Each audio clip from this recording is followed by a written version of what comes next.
With a series of plops, a flat stone skipped 3 times across the water surface, landing on the opposite bank, stirring ripples that mirrored the unquiet turmoil in Cang Yan's heart. It had been 2 days since his transmigration, and he had confirmed that this was the world of Naruto he knew so well. He let out a long sigh, picked up another relatively flat stone from the ground, and stared at the opposite bank, his gaze gradually turning vacant. Why did I have to transmigrate into this era of all times? The Warring States period. This is an age of smoke and gunpowder where the average lifespan of a shinobi is no more than 30 years. The good news was that he was a member of the Rishian clan, a prestigious family, and his father was the clan leader, giving him a prominent status. The bad news was that he was born a little later than his elder brother, making him the younger brother, and thus assigned to the branch family. Due to the times, the relationship between the branch and main families was relatively harmonious, and his father, the clan leader, and his brother were also close to him. But the caged bird seal meant that his life and death were in others' hands. With a single thought from someone, he could be reduced to ashes. Just thinking about it made him feel sick. After a long pause, he shook his head, refocused his gaze on the water, and swung his arm, and was about to throw the stone away. I didn't expect anyone else to be here. The sudden voice rang out behind him, and Cang Yan's mind felt like a thunderclap, nearly making him jump. He had been so absorbed that he hadn't noticed someone approaching. Cang Yan cursed inwardly. When he had come out, he had disguised himself. He had wrapped a cloth band around his forehead to cover the caged bird seal, and used contact lenses to hide the buy-in unique to the Rishian clan. Now from his appearance, he looked like an ordinary person. In this era, the bloody and ruthless battles between shinobi were merciless, but there was some tolerance for civilians. But that was only relative. If he encountered a careless and ruthless shinobi, he would still die. He secretly gathered his strength, ready to counterattack the moment the other made a move. Cang Yan slowly turned his head. A black-haired boy wearing a dark blue kimono was staring intently at the stone he had just carelessly thrown. The other had no obvious clan emblem, was about the same age, and had a relaxed expression, seemingly without hostility. It seemed he was not an enemy. Tisk, tisk, tisk, looks like you're not good at this, the boy said, picking up a stone from the ground, weighing it in his hand. Let me have a try.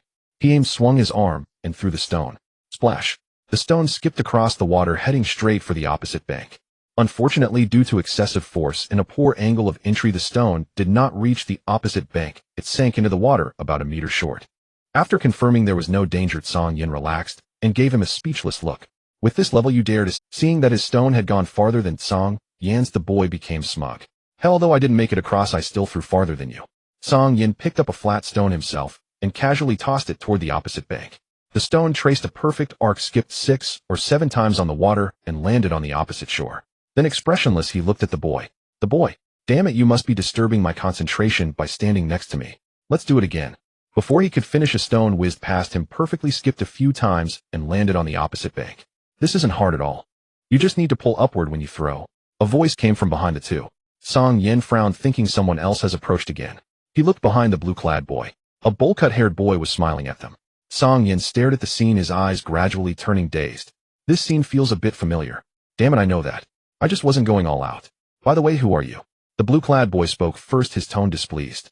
The bowl-cut-haired boy smiled and explained, for now we are opponents in skipping stones, but he and I have already thrown ours across. The blue-clad boy, who already felt embarrassed, became even more annoyed. I'm asking for your name. My name is Jujian, but I can't tell you my surname for special reasons. Cang Yan almost blurted out a curse. Although he had suspected it, hearing the other confirm it directly, he still widened his eyes in disbelief. This guy really is Chincho Jujian. Then the other one must be Ban. He had inadvertently stumbled upon the place where the two first met. Jujian, right? And you? Watch this, he'll definitely make it this time. At this, Ban, with a look of defiance, pointed at Jujian, and Cang Yan rolled up his sleeves and directly threw the stone in his hand. When Jujian saw Ban's technique, his expression slightly stiffened. This technique, is it shuriken? Plop, plop, plop, splash. This time Ban's stone went farther than before, but it still fell short of the opposite bank, sinking into the water. Ban's face darkened. He had already embarrassed himself once, and now he had failed again after making a bold claim. He felt completely humiliated. Jujian was also a bit stunned. The posture looked standard, but the result, was that it? Cang Yan gradually came back to his senses, feeling a mix of emotions. Jujian and Ban had only just met today, which meant that the founding of my village was still many years away. Compared to the current chaotic clan wars, Cang Yan felt that the Mai led by Jujian as the first Hoying was relatively peaceful. Sigh. Who knows how many years it will take. Hey, you bastard. You're standing behind me on purpose to distract me, aren't you? At this, Ban shouted, attributing his failure to Jujian, and said angrily, I'm the kind of ultra-sensitive person who can't even pee if someone is standing behind me. Zhu Jian, startled by the shout, immediately crouched down on the ground, hugging his knees with a gloomy and dejected expression, muttering apologies. Ben, thinking he had gone too far, softened his tone and unconsciously apologized. But Zhu Jian, with a gloomy face, explained, "I didn't expect you to have such an annoying self-consciousness disorder." Cang Yan couldn't help but burst out laughing. This bullcut guy looked honest, but was actually quite sly. Ah, damn it. Although Cang Yan said nothing, that laugh seemed to say it all. The insult was even greater than Zhu Jian's. Ban was so angry he jumped up and down. "Believe it or not, I'll throw both of you like skipping stones." Cang Yan interjected with a smile, "We're ready to be thrown, but I'm afraid you can't even throw us across." Huh. Zhu Jian couldn't help but laugh out loud. A brief moment of laughter echoed by the river. Suddenly their expressions turned serious. They looked at a corpse floating down the river. Zhu Jian leaped forward, landing steadily on the water surface, and bent down to examine the body, while warning, "This place is about to become a battlefield. Leave quickly." Ban's expression changed. He was also a shinobi. After confirming the clan emblem on the corpse, Zhu Jian knew they couldn't stay any longer and must return to his clan quickly. "Sorry, I have to go." Leaping to the opposite bank, Zhu Jian looked back at Cang Yan and Ban. "Goodbye." That Ban understood what he meant and immediately said, "My name is Ban." "My name is Cang Yan." Zhu Jian nodded, his expression serious. "Ban, Cang Yan surnames cannot be revealed to strangers. That's the rule of shinobi." Ban replied. Cang Yan curled his lips slightly, but didn't speak. However, Zhu Jian, seeing Cang Yan's calm expression, thought to himself, "Just as I thought, all of us are shinobi." Zhu Jian nodded silently and waved his hand in farewell. Ban exchanged a glance with Cang Yan. "Next time we meet, I will definitely make it across," Ban said solemnly. Cang Yan smirked. The future dance king of the shinobi world was now just a proud and awkward boy. Truly interesting. He shrugged his hands and turned to leave. His dismissive attitude infuriated Ban. But this place was no longer safe, so after glaring angrily at Cang Yan's back, Ban quickly left. After parting with Ban and Zhu Jian, Cang Yan shed his disguise, opened his Byakugan, and sprinted toward the clan grounds. Having met the two future legends of the ninja world today, an inexplicable competitive spirit surged within him. He thought if Kakuzu throwing a kunai from 800 meters away counted as crossing hands with a legend, then surpassing them in his youth would surely make his name resound across the ninja world. The thought made him excited. Just as he returned to the clan grounds, he encountered a gentle-faced man carrying a backpack. Joy lit up his face as he called out, "Third uncle, you're back." "Cang Yan, I was just about to look for you." Rishiang Xian chuckled, then handed over the backpack on his. "This is what you asked for. I've bought everything for you." Cang Yan was overjoyed, holding the backpack like a treasure. "Thank you, third uncle." Rishiang Xian affectionately ruffled Cang Yan's hair, then turned a bit more serious. "These things you wanted are all for taijutsu training, right?" Cang Yan nodded. Rishiang Zin's expression grew stern. "Cang Yan, taijutsu training is about long-term persistence and honing. Our Hyuga clan is renowned for taijutsu, but what you asked for is truly excessive. You're still young. Remember to train in moderation." The items Cang Yan requested were difficult even for him to handle now, a careless move could cause injury. He had only agreed because Cang Yan had pestered him for a long time and promised to proceed step by step. Seeing Cang Yan's delight, he couldn't help but give one last reminder. Cang Yan nodded hastily, said goodbye to Rishiang Xian, and ran off. Rishiang Xian watched the hurried figure, a hint of worry in his eyes. "He'll have to ask the clan head to guide him properly. Hope he really knows what he's doing," as he said. Inside a small tent at the edge of the Hyuga clan grounds, Cang Yan opened the backpack like a treasure. Inside were 3 scrolls. Since reincarnating into this world, he had asked his third uncle, who often went on reconnaissance missions, to buy some equipment. Without any cheat ability, he could only rely on his knowledge of the Naruto world to make a plan to become stronger. Rubbing his hands, he opened one scroll, recalled the hand signs from his memory, slowly formed them, and pressed his palm onto the scroll. Puff! A cloud of white smoke rose, and a full set of yellow-weighted training gear appeared on the ground. A vest, 2 wrist guards, and 2 leg guards. Cang Yan grabbed a wrist guard and lifted it. It was indeed heavy. Each one must weigh at least 100 kilograms. The leg guards were even heavier, each weighing a full 200 kilograms. The vest weighed 400 kilograms. The entire set totaled 1,000 kilograms. This weight would be horrifying in his past life. Let alone him, now even the Hyuga clan head would find it difficult to move while wearing it. A cold sweat broke out on Cang Yan's forehead. He wondered if he had gone too far. But the next second, he gritted his teeth, his eyes firming with resolve. My guy, who had no talent for chakra through grueling and inhuman training, kicked out that one kick and almost slew a god with a mortal body. He possessed the Byakugan, which allowed him to observe and analyze the flow of chakra in detail. Coupled with his familiarity with the future plot, even without the 8 gates or matching guy's level, he refused to give up on this weight training. Moreover, he was in a chaotic era forced by the environment. If he wanted to survive, he had to train like mad. In his past life, to pass the postgraduate entrance exam, he studied and practiced frantically day and night for 3 months, enduring nosebleeds and even spinal deformation, never giving up, and finally succeeded. How could a mere weight training compare to memorizing those complex formulas and theorems? Cang Yan's eyes flickered with light as he silently resolved. He opened the other 2 scrolls. They contained a black longsword resembling an embroidered spring blade, a strong horned bow, and over a dozen arrows. The longsword was essential as a close combat weapon. Its design was drawn by him beforehand and commissioned by his third uncle. He grabbed the sword and twirled it. Not bad, feels good. And it looks imposing. He picked up the bow and pulled the string. It twanged sharply. He grinned. It was indeed a fine bow. The Hyuga clan lacked long-range output. With the Byakugan's incredible observational ability, if he could master archery, he would be as lethal as a sniper in his past life.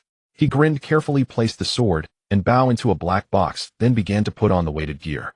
After fastening the leg guards, he felt his feet glued to the ground, unable to move. So heavy. Cang Yan sighed, inwardly formed hand seals, and chakra slowly flowed through his body, surging toward his feet. After a moment, he gritted his teeth and managed to lift 1 foot. It was much better than before, when he couldn't move at all. Keep going. He put on the wrist guards. His hands drooped toward the ground uncontrollably. Even a simple hand seal made his veins bulge and sweat pour from his forehead. He struggled to put on the vest. Once it was on, he felt as if a mountain was pressing on him, his back bent. Gritting his teeth, his legs trembled and swayed under the enormous weight. Chakra swirled wildly inside him, trying to relieve the pressure. But the immense strain made bloodshot veins appear in his white pupils. His expression twisted into a manic grin. Ha ha ha, this is intense. He recalled the stance he used in his past life for health training: feet apart, shoulder width, slowly squat down, arms extended forward, body in a squatting position. Horse stance. This was a basic martial arts foundation he knew from his past life, said to gather chi and temper internal strength. He didn't know if it would work here, but the pose tested willpower and leg strength. He needed to quickly adapt to the weight for subsequent training. In his past life, he could hold the stance for 30 minutes. But now, after less than 15 seconds, his legs gave way. Bang! His buttocks felt as if hammered by a heavy blow, the pain making him gasp. Hiss! It was really heavy. Yet a wide smile of joy rose on his face. This weight would have crushed him in his past life. But in this world, he could withstand it.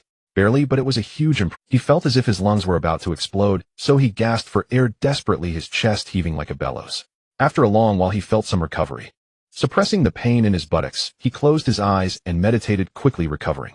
Holy crap! Suddenly he opened his eyes wide and let out a curse as if he had discovered something incredible. A look of surprise and fervor spread across his face. Cang Yan feared it might be an illusion, so he quickly gathered his mind and examined again. A warm current swiftly circulated through the meridians in his body, alleviating the tearing sensation in his muscles from overexertion. In a moment, much of his fatigue dissipated. Cang Yan knew that warm current was chakra. However, unlike before, the chakra seemed to have a source, slowly accumulating and converging like water squeezed from a sponge, flowing with greater speed and volume than previously. After confirming it wasn't an illusion, Cang Yan laughed heartily. Hiss! What a gain, huh? He hadn't expected that just over 10 seconds of horse stance would cause his chakra to increase. If the speed of refining chakra in the past days was like tiny droplets increasing one by one, then those 10 seconds were like a gentle stream growing rapidly. In just 15 seconds, it matched 3 days of his cultivation. Cang Yan was overjoyed. He had originally used the horse stance to quickly adapt to the super heavy weight, but he never expected such an unexpected bonus. At this rate, he could double his chakra in just 1 day. He couldn't afford to rest. He struggled to stand and squatted again. This time he held on for a few more seconds. After falling, ignoring the pain, he checked again. Sure enough, it had increased again. Cang Yan's eyes shone brightly, as if harboring a flame, his face brimming with fervent joy. Were it not for the inconvenient weight, he would have danced with delight. After a brief rest, Cang Yan maniacally began to rise again. What is he doing? In a large tent not far away, a dignified middle-aged man with a refined face frowned slightly. Hyuga Kohei watched his second son's strange actions, utterly perplexed. After a moment of silence, he shook his head. Indeed, his temperament is far inferior to Akito's. Withdrawing his Byakugan, he sighed softly. These days the clan's affairs have been numerous, and I've neglected him. After a thought, he called out the door. Have Akito come here. An hour later, Cang Yan lay on the ground in a spread eagle position. He was drenched in sweat, his clothes soaked as if pulled from water, stained with dust, looking utterly disheveled. The heavy vest pressed on him, making breathing difficult, yet it couldn't suppress the ecstatic smile on his face. In just 1 hour his chakra had doubled. Moreover, as his endurance increased, the flow of chakra within him grew faster. At this rate, soon his chakra would rival that of some experts in the clan. What are you doing? A figure. Cang Yan turned his head. A fair-skinned, handsome young man was frowning at him. Big brother, I'm training. Cang Yan replied, his voice hoarse from exhaustion. Hyuga Aikido frowned and said matter-of-factly, training here can damage items and the tent. I know. Cang Yan's expression was perfunctory. He really couldn't stand the staid expression of a 12-year-old boy. Although these were the manners and rules expected of the clan's main family, Cang Yan only acted restrained in front of his father Hyuga Kohei. With this cheap brother, he couldn't be bothered to pretend. Hyuga Aikido frowned deeply. That's not right. Cang Yan didn't want to argue. In terms of clan rules and etiquette, this cheap brother could crush him. He immediately changed the subject. Brother, why have you come to see me? Hyuga Aikido was about to explain, but shifted at the topic change. Father asked me to guide your training. Cang Yan paused in his movement to rise, cursing inwardly. That old man spying again. The clan strictly forbids using the Byakugan within the clan during peacetime. As the clan leader, his father should set an example. Indeed, being the clan leader means one can do as one pleases. Now he was doomed. He would have to endure his old-fashioned father's nagging tonight. Being the clan leader's son did come with many conveniences. Free access to secret techniques, easy entry and exit from the clan grounds. But it also came with many constraints. Daily demands to follow this and that, nagging about every mistake, and special private lessons every evening. The fuss was comparable to his middle school principal from his past life. Cang Yan shook his head, thinking about the impending hour-long lecture from his cheap father tonight. His good mood was suddenly overshadowed. If only he could spend that time doing more horse stance training. Cang Yan, how is your 8 trigrams 32 palms coming along? Hyuga Aikido asked seriously, seemingly oblivious to Cang Yan's dejection. Cang Yan struggled to stand. His legs felt like they weren't his own, stiff and numb. Haven't mastered it yet. He was about to sit on the bed to rest. But Hyuga Aikido quickly said, go wash up first, then rest. Cang Yan rolled his eyes in exasperation. This guy truly adhered to the rules to the hilt. No wonder he was the heir chosen by the clan leader father. Still, thanks to his reminder, Cang Yan realized he was carrying 1,000 kilograms. If he actually sat down, the bed would collapse. That would be blatant destruction of clan property, and not only would his elder brother nag him, but his father would also angrily reprimand him. Sigh. Cang Yan felt exhausted at heart. In the Warring States period, the environment was Spartan. The clan had no dedicated bathing facilities. Members usually washed in the nearest river or lake, let alone soap and shower gel. Cang Yan trudged towards the nearest river. The short distance of a few hundred meters felt unbearably long. Hyuga Aikido followed silently, his expression hesitant. After a long while he finally spoke. Cang Yan, are you wearing weights? Cang Yan stopped, panting heavily. Taking the chance, he lifted the corners of his mouth and said breathlessly, Big brother, I thought you'd hold out, but you lack willpower. Father often teaches us that hesitation leads to trouble. If you're so indecisive, how will you be a good— Cang Yan had intended to tease and make Hyuga Aikido feel awkward, but to his surprise, Hyuga Aikido paused, then seemed to ponder and nodded in agreement. You're right. If I have doubts, I should ask immediately. Cang Yan felt like he had punched cotton. Annoyed, he rolled his eyes, took a few deep breaths, and trudged forward. Cang Yan, father said to pay attention to others' expressions. The expression you just made seemed off. He didn't want to dwell on it. Stopping, he panted and changed the subject. Okay, big brother, I'll pay attention next time. And yes, I am wearing weights. Hyuga Aikido nodded approvingly at his admission of fault, but then his tone turned serious. Weights have benefits, but the Hyuga clan's techniques rely on skill and Byakugan development. Overusing weights can harm the body. Cang Yan. Reaching the river took 10 minutes. Listening to his brother's nagging, Cang Yan felt both physically and mentally drained. Just then he noticed a basketball-sized beehive hanging from a tree by the river. His face lit up, but as he tried to sit down, his legs gave way, and he collapsed with a thud. Cang Yan winced in pain, but carefully removed his clothes and weight gear. Unburdened, he felt light and agile. Rubbing his sore backside while Hyuga Aikido was still nagging, he imperceptibly picked up a stone and threw it at the beehive. Bang! The hive shook a few times, but didn't fall, though it agitated the bees inside. The next second, a dense buzzing sound filled the air. Seeing this, the chattering Hyuga Aikido frowned. Noticing Cang Yan had already ducked into the water, he sighed and dove in without hesitation. Over 10 minutes later, the bees, unable to find a target, gradually dispersed. With a gasp, Cang Yan surfaced, letting out a long breath of relief. Cang Yan, why did you hit the beehive? Hyuga Aikido, his wet hair plastered to his face, looked disheveled. Cang Yan burst out laughing. Brother, why did you jump in with your clothes on? Look at you, so pathetic, haha. To be fair, Hyuga Aikido was naturally handsome, with fair skin like a girl's, and a slight baby face.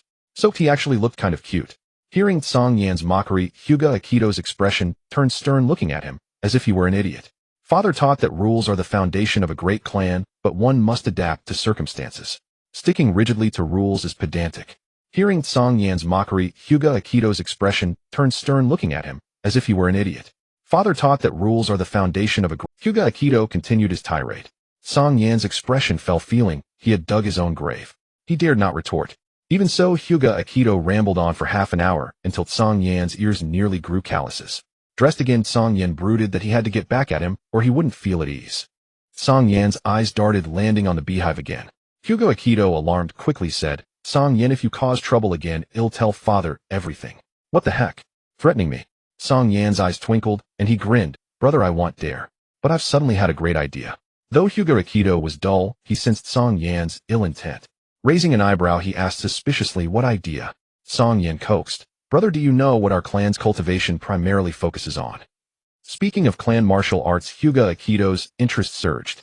Of course, it's technique and agility. Agile movements grant extraordinary speed, allowing us to execute the rotation defense and flexibly unleash the 8 trigrams 64 palms to crush our enemies in one fell swoop. And technique encompasses precision and specialty. Precision enables us to accurately strike the opponent's acupoints within the Byakugan's field of vision.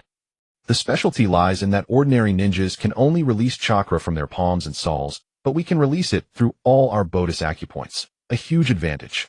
Akito's answer hit Cang Yan's expectation. Brother, you speak well, but you can't perform the 8 trigrams 64 palms, yet can you? Hyuga Akito, not sure where this was going, nodded. I can only do the 8 trigrams 32 palms. I'm still far from the 64. Why, oi? Cang Yan suddenly asked. Hyuga Akito was taken aback, momentarily stumped. He had never really thought about it.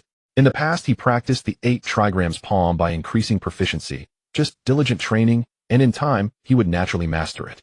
Now suddenly asked, he truly didn't know how to answer. I'm not sure. Maybe I haven't practiced enough. Wrong. Completely wrong. Cang Yan wagged his finger as if channeling Conan and analyzed seriously speed.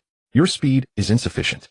Your 32 palms is stronger than most of your peers in the clan, mainly because you practice more, and with time your physical condition improved, so you naturally learned it.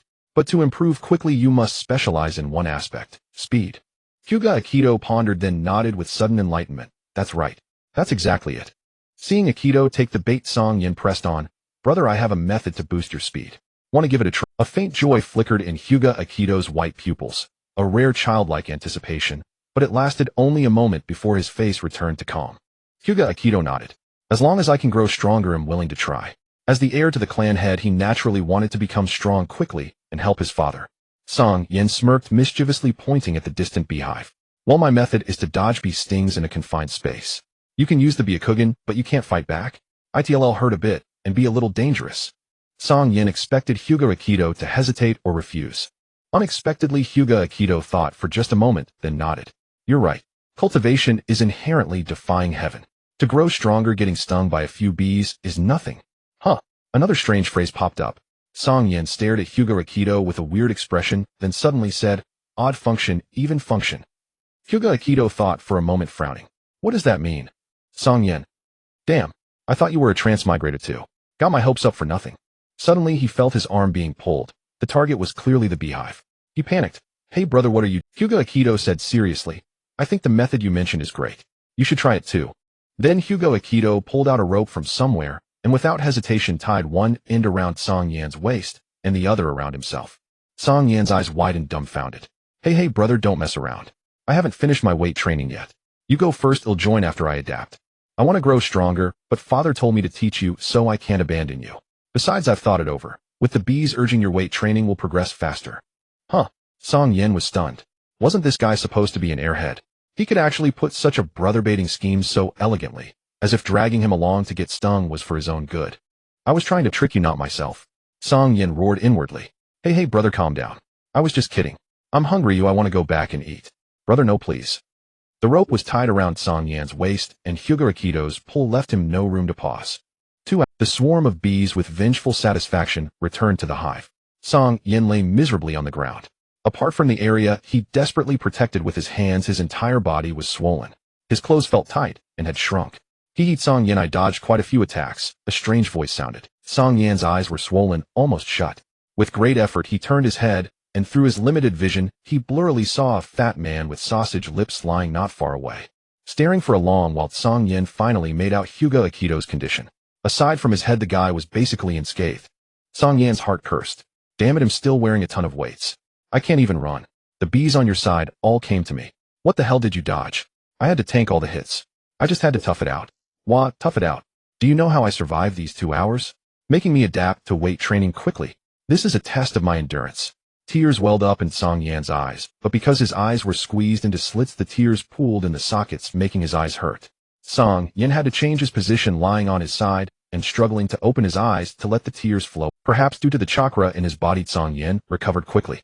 The swelling had subsided considerably, and his eyes could open wide again. By dusk, Cang Yan finally managed to climb up with great effort. He glared fiercely at Hyuga Akito, but found the other's face still swollen so badly that his eyes were invisible, which gave him some comfort. Akito, Cang Yan, the clan head, is looking for you. A stern-faced clansman appeared not far from them. Cang Yan and Hyuga Akito immediately responded. After the clansman disappeared, Cang Yan started walking toward the clan compound. After a few steps, he noticed no one following, and asked in surprise, "Brother, let's go." Guh, auh, wui ya wo, heh, hu wu jin, guo, guh kai. Come over and help me up, my butt stung, and I can't sit up. Cang Yan. He didn't understand what his brother said, so he wobbled over and helped him up. Seeing Hyuga Akito's but swollen like 2 big water bags, making it impossible to sit up, Cang Yan almost burst out laughing. That big round pale head with a sausage mouth looked more and more ridiculous. Plus that hugely swollen backside. So this was what they called curvy. What expression would their father, the clan head, have when he saw his heir like this? Cang Yan helped his brother up, thinking to himself. But this time he was also the main culprit, and the clan head father might scold him too. Thinking of this, Cang Yan glared at Hyuga Akito hatefully and resolved never to train with this pitfall again. Looked honest, but was actually a dark horse like Hashirama. The two staggered into the clan head's tent. What have you two been doing? This is disgraceful. Hyuga Kohei bellowed when he saw their sorry state. What hin? Oh min, ku, ho, hin, Lu father, we went training. Hyuga Akito mumbled through his pumpkin-sized head and sausage-like lips. What a talent. Cang Yan laughed inwardly. Even his tongue got stung. That guy really talks too much. Hyuga Kohei's face twitched with anger. He looked at Cang Yan, who was swollen like a winter melon, and rubbed his forehead helplessly. Two little brats, always causing trouble. Cang Yan, you speak. He suppressed his anger and said coldly. Cang Yan glanced at Hyuga Akito and immediately said, Whoa, hin. Oh min, Junda ku. Ho, hin. Lu, father, we really did go training. Hyuga Akito, seeing that Cang Yan's tongue was fine, but he was pretending, widened his eyes and said ho, hin, ka, ho, wong, ka, ho, guang. Duh, father, he's faking it. Ho, hin. Oh, guang, father, I'm not faking. The two brothers' slurred exchange made Hyuga Kohei's eyebrows shoot up in anger. Shut up. Cang Yan. Hyuga Akito. Akito, weren't you supposed to take your brother training? Is this the result? Hyuga Kohei said in disappointment. Hyuga Akito looked aggrieved, but his swollen face made it impossible to see. Cang Yan kept his head down calmly. At times like this, he just listened, letting it go in one ear and out the other. He had gotten used to it after a few days. His legs were numb and weak from standing. Half an hour later, a report came from outside the door, and Hyuga Kohei finally stopped lecturing. What secretly pleased Cang Yan was that today his father didn't scold him much. Most of the fire was directed at his older brother Hyuga Akito. Though this satisfaction didn't match half the pain had endured, it was better than nothing. The two left the tent. Seeing Hyuga Akito's mournful gaze, Cang Yan rolled his eyes and walked away without looking back. Finally back in his own tent, Cang Yan tried to take off his clothes, but his body was so swollen that the clothes were stuck. Even his weighted vest was stretched tight, and moving made him wince in pain. Cang Yan cursed aloud and decided to sleep as he was. Afraid of collapsing the bed, he lay on the floor instead. Soon after lying down, he fell into a deep sleep. The next day, Cang Yan felt as though the two large meat buns he had just kissed were about to fly away, and he hurriedly raised his hand to grab them. Cang Yan, stop fooling around, get up, it's time to train. A familiar voice rang out, and the beautiful face that was originally pale and delicate suddenly transformed into that of Hinata Zhongren. Cang Yan let out a strange cry, and upon opening his eyes shrank back in disgust. Father asked me to supervise you. Since there are no tasks lately, I can spend more time with you. Hinata Zhongren, with his still thick lips and large head, sounded much clearer. Cang Yan suppressed his anger and forced a smile, saying, Brother, it was just that I spoke too loudly yesterday. My injuries haven't healed, yet let me take it slow. Can you go by yourself? No way. Hinata Zhang Ren declared solemnly. Even though you lied in front of father, I will not expose you. We can secretly grow stronger and then amaze father. Song Yan held his head in pain. If he hadn't remembered that this was something he was taught yesterday, he would have seriously considered prying open this guy's head to see if he was a time traveler. He had determination and also wanted to grow stronger, but he really didn't want to practice with this guy. Being with him felt like even the fury of a bee would be amplified. Under Hinata Zhang Ren's meticulous watch, Song Yan had no choice but to slowly get up. In the end, he still went to the bee nest under his brother's coercion and temptation. In the following days, Song Yan felt like he was living in hell. Every day he was stung by bees to the point of near death, while Hinata Zhang Ren became increasingly excited with his training. Because he had already learned to dodge most of the bees' attacks. This made things difficult for Song Yan. The bees, unable to sting Hinata Zhang Ren, turned their anger upon Song Yan. Although Song Yan was progressing rapidly, how could he dodge when swarmed by countless bees around his head? To alleviate some of the pain, he dedicated his midday training and evening hours to squatting and horse stance, hoping to quickly increase his chakra volume to enhance his body. The intense training caused him to faint several times, yet the visible growth of chakra within him filled him with joy. Strangely, among the youth of the Hinata clan, Song Yan's recovery speed was notably faster than that of Hinata Zhang Ren. Both being stung by bees, Song Yan could almost recover completely after a night's sleep. However, Hinata Zhang Ren, with new wounds and old injuries, could only hasten to improve his agility. Half a month passed, and Hinata Zhang Ren made rapid progress, while Song Yan was already able to dodge. During this time, upon seeing Song Yan's peculiar horse stance movements, Hinata Zhang Ren tried them out, but made no progress at all and decisively gave up. Song Yan thought that his older brother just lacked the potential to force his body, so he mentioned it to him. Zhang Ren then added some weights, but it was only around 50 kilograms. There was no way around it. As the heir to the clan leader, he needed to be ready for the clan leader's summons at all times, and he didn't want to become sluggish. Moreover, he believed that the Hinata clan should focus on gentle fist and be a Kugan rather than overly relying on weighted training, which seemed to be missing the point. Everyone has their own aspirations, and Song Yan couldn't be bothered to persuade him any further. In just a month, he had become much more robust. That day, Song Yan finished his horse stance training. The chakra within him had increased several dozen times compared to a month ago, nearly reaching half of what the clan leader father had. He was delighted, his face radiating ease and comfort. Hinata Zhang Ren had gone with their father to the Taektorai clan. The Taektorai clan, also known as the Kaguya clan, existed amidst the many families during the Warring States period. Although the Hinata clan was temporarily stable, their situation remained precarious. Though the clan appeared stable, they were actually beset on all sides. Many families coveted the observational abilities of the Byakugan. However, due to the mutual interests and the peculiarities of the branch and main families, those with ulterior motives dared not be the first to take action, fearing a large-scale attack. The Taektorai clan, being the closest family to the Hinata clan, had a relationship oscillating between ambiguity and conflict. Historical records suggest that the two clans might be related. Moreover, the Taektorai clan was also coveted due to their unique bloodline limits. Thus, the clan leader father had long harbored thoughts of forming an alliance with the Taektorai clan. This visit was also to establish a friendly relationship with the Taektorai clan. After taking around, everything in the clan seemed normal, and with nothing pressing, he decided to go out for a stroll. He wondered if he could encounter those two future legends. Disguised well, Song Yan followed the route imprinted in his memory and arrived at the river. Two familiar figures were discussing something. Yo Hashirama Madara, long time no see. Song Yan had already checked the surroundings, and seeing no one, confidently approached. However, looking at Hashirama, he couldn't help but feel a hint of wariness. As expected of the reincarnation of Azura. After a month of hard training, teetering on the edge of life and death, his chakra had only reached this level. Yet Hashirama's chakra was even more abundant than his. Was this the benefit of being a descendant? This made Song Yan feel quite hurt inside. Fortunately, Madara's chakra was slightly less than his, providing Song Yan with some comfort. Is it you, Song Yan? Hashirama said with delight. Oomph. Madara raised his head with a proud expression. I can throw it farther than you.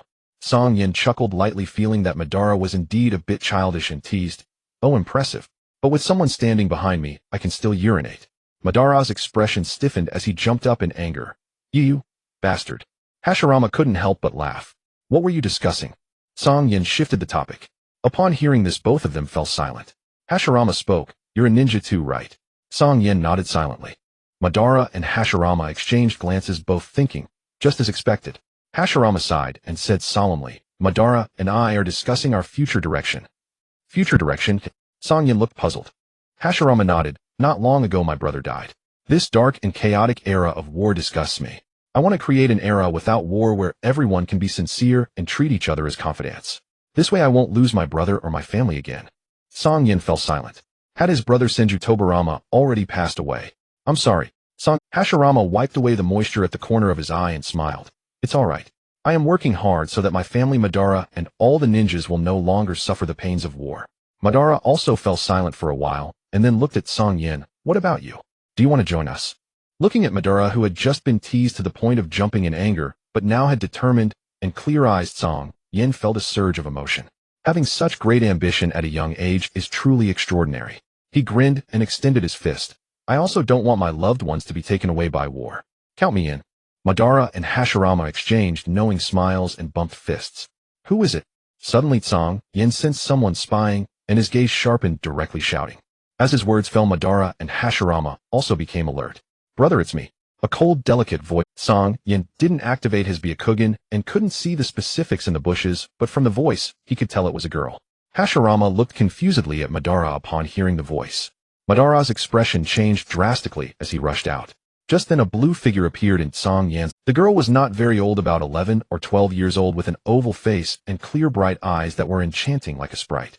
Her fair and exquisite face sparkled with an ivory glow under the sunlight, resembling a lotus emerging from the water. Though dressed simply, her breathtaking beauty couldn't be concealed. What are you doing here? At this moment Madara had already rushed in front of the girl, his voice slightly nervous. Could it be that their father discovered she had come out without permission? The girl's voice was cold as she slightly tilted her head to glance at Cang Yan and Hashirama behind Madara, saying, I've noticed you sneaking out these past few days, so I followed you. Madara sighed in relief upon hearing this. As long as it wasn't sent by their father. While the two were talking, Cang Yan cheekily approached, a flattering smile on his face, and asked Madara, who is this? The girl was born with an inherently alluring grace, her exquisite features, as if stepped out of a painting, every movement flawless and natural. Even at such a tender age, she possessed a beauty so breathtaking that one dared not gaze directly at her. What would she become when she grew up? Cang Yan admitted that his heart was stirred. Though his soul was over 20 years old, he had been single since birth for more than 2 decades. He was truly starved for affection. How could he easily let such a lovely young girl slip away? He was only 11 or 12 now, incapable of doing much, but he could nurture her. The thought of raising a future wife was exhilarating beyond words. Ban was no child. Seeing Cang Yan's expression, he immediately understood the other's intentions. He swiftly turned to shield his sister behind him, and said warily, Hey, what are you planning to do? Zhu Jin approached, and asked with surprise, Ban, is this the sister you mentioned? Ban nodded, looking at the relatively normal Zhu Jin.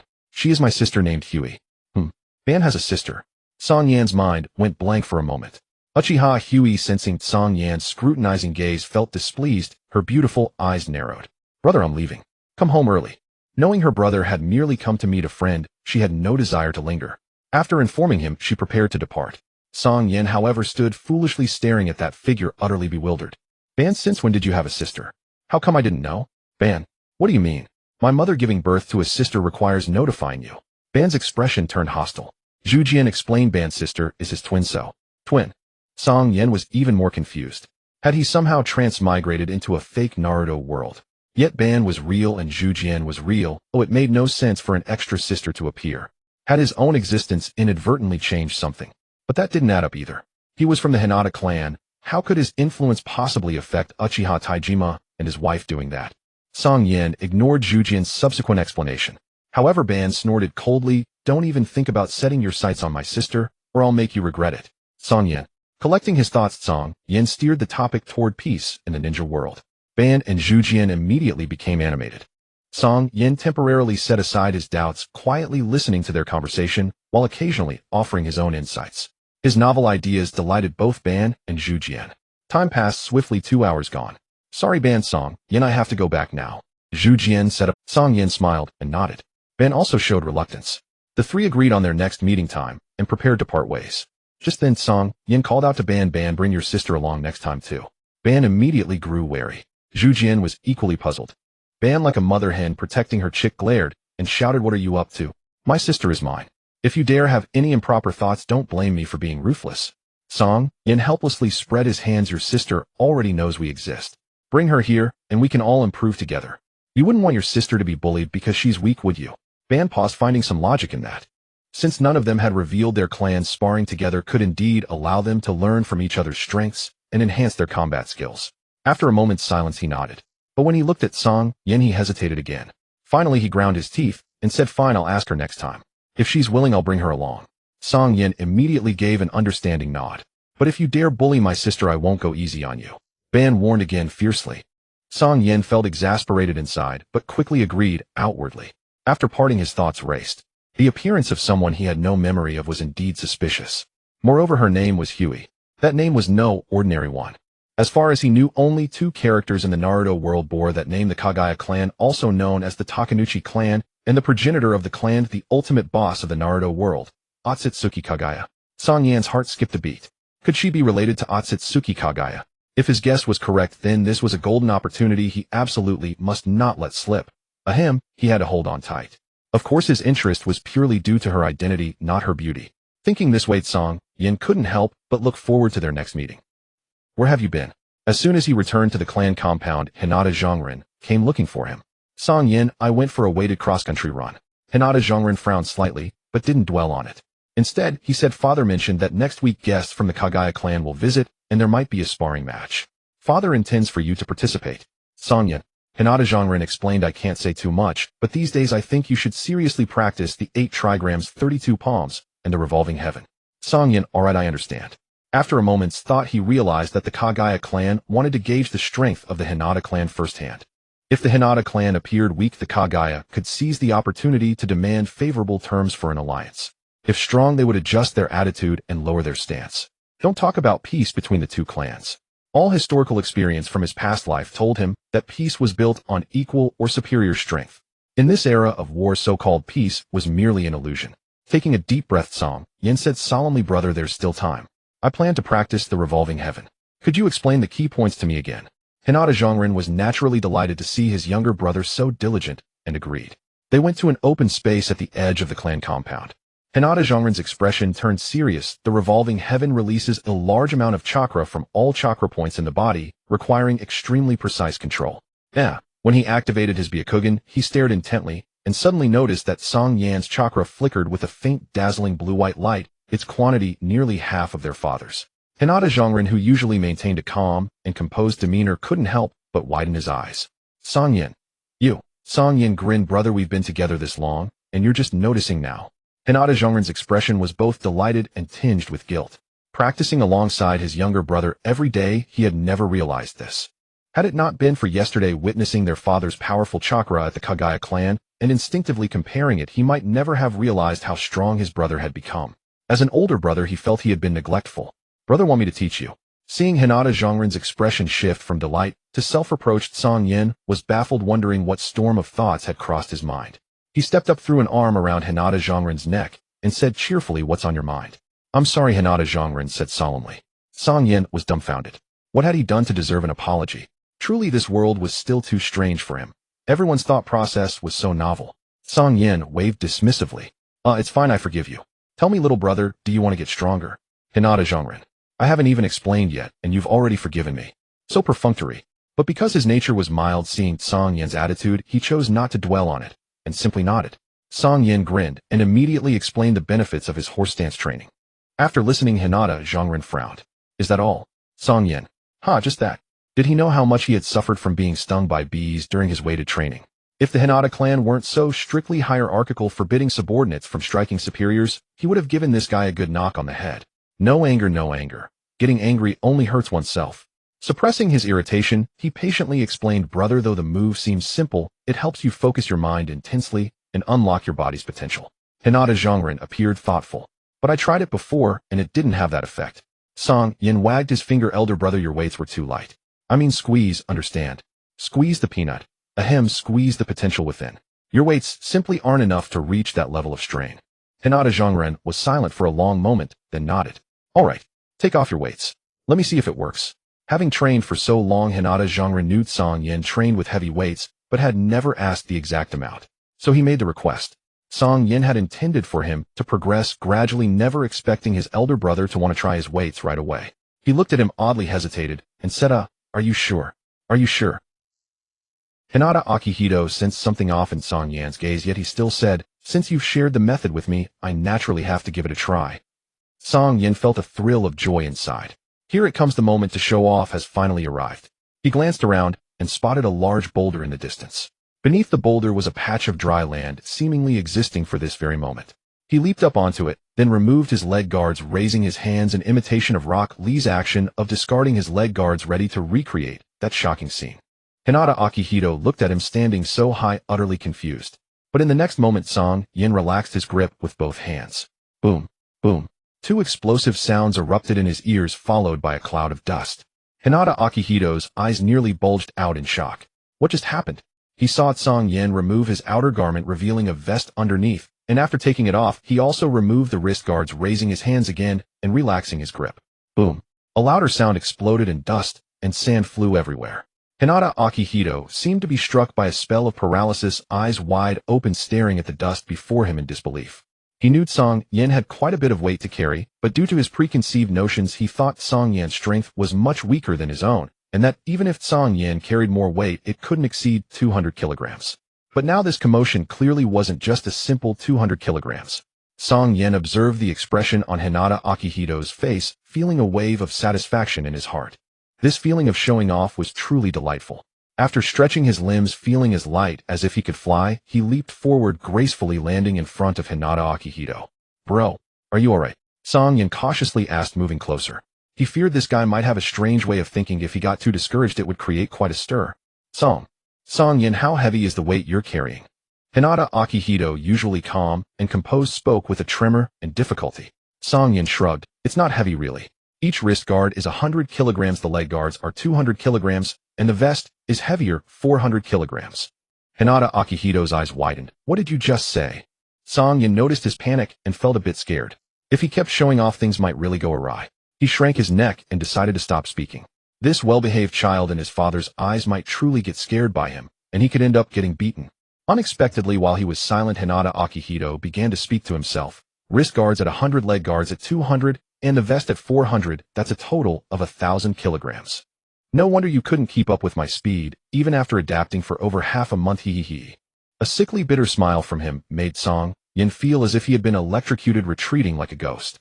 Wait, did I really scare him? My father wouldn't directly use the caged bird to kill me, would he?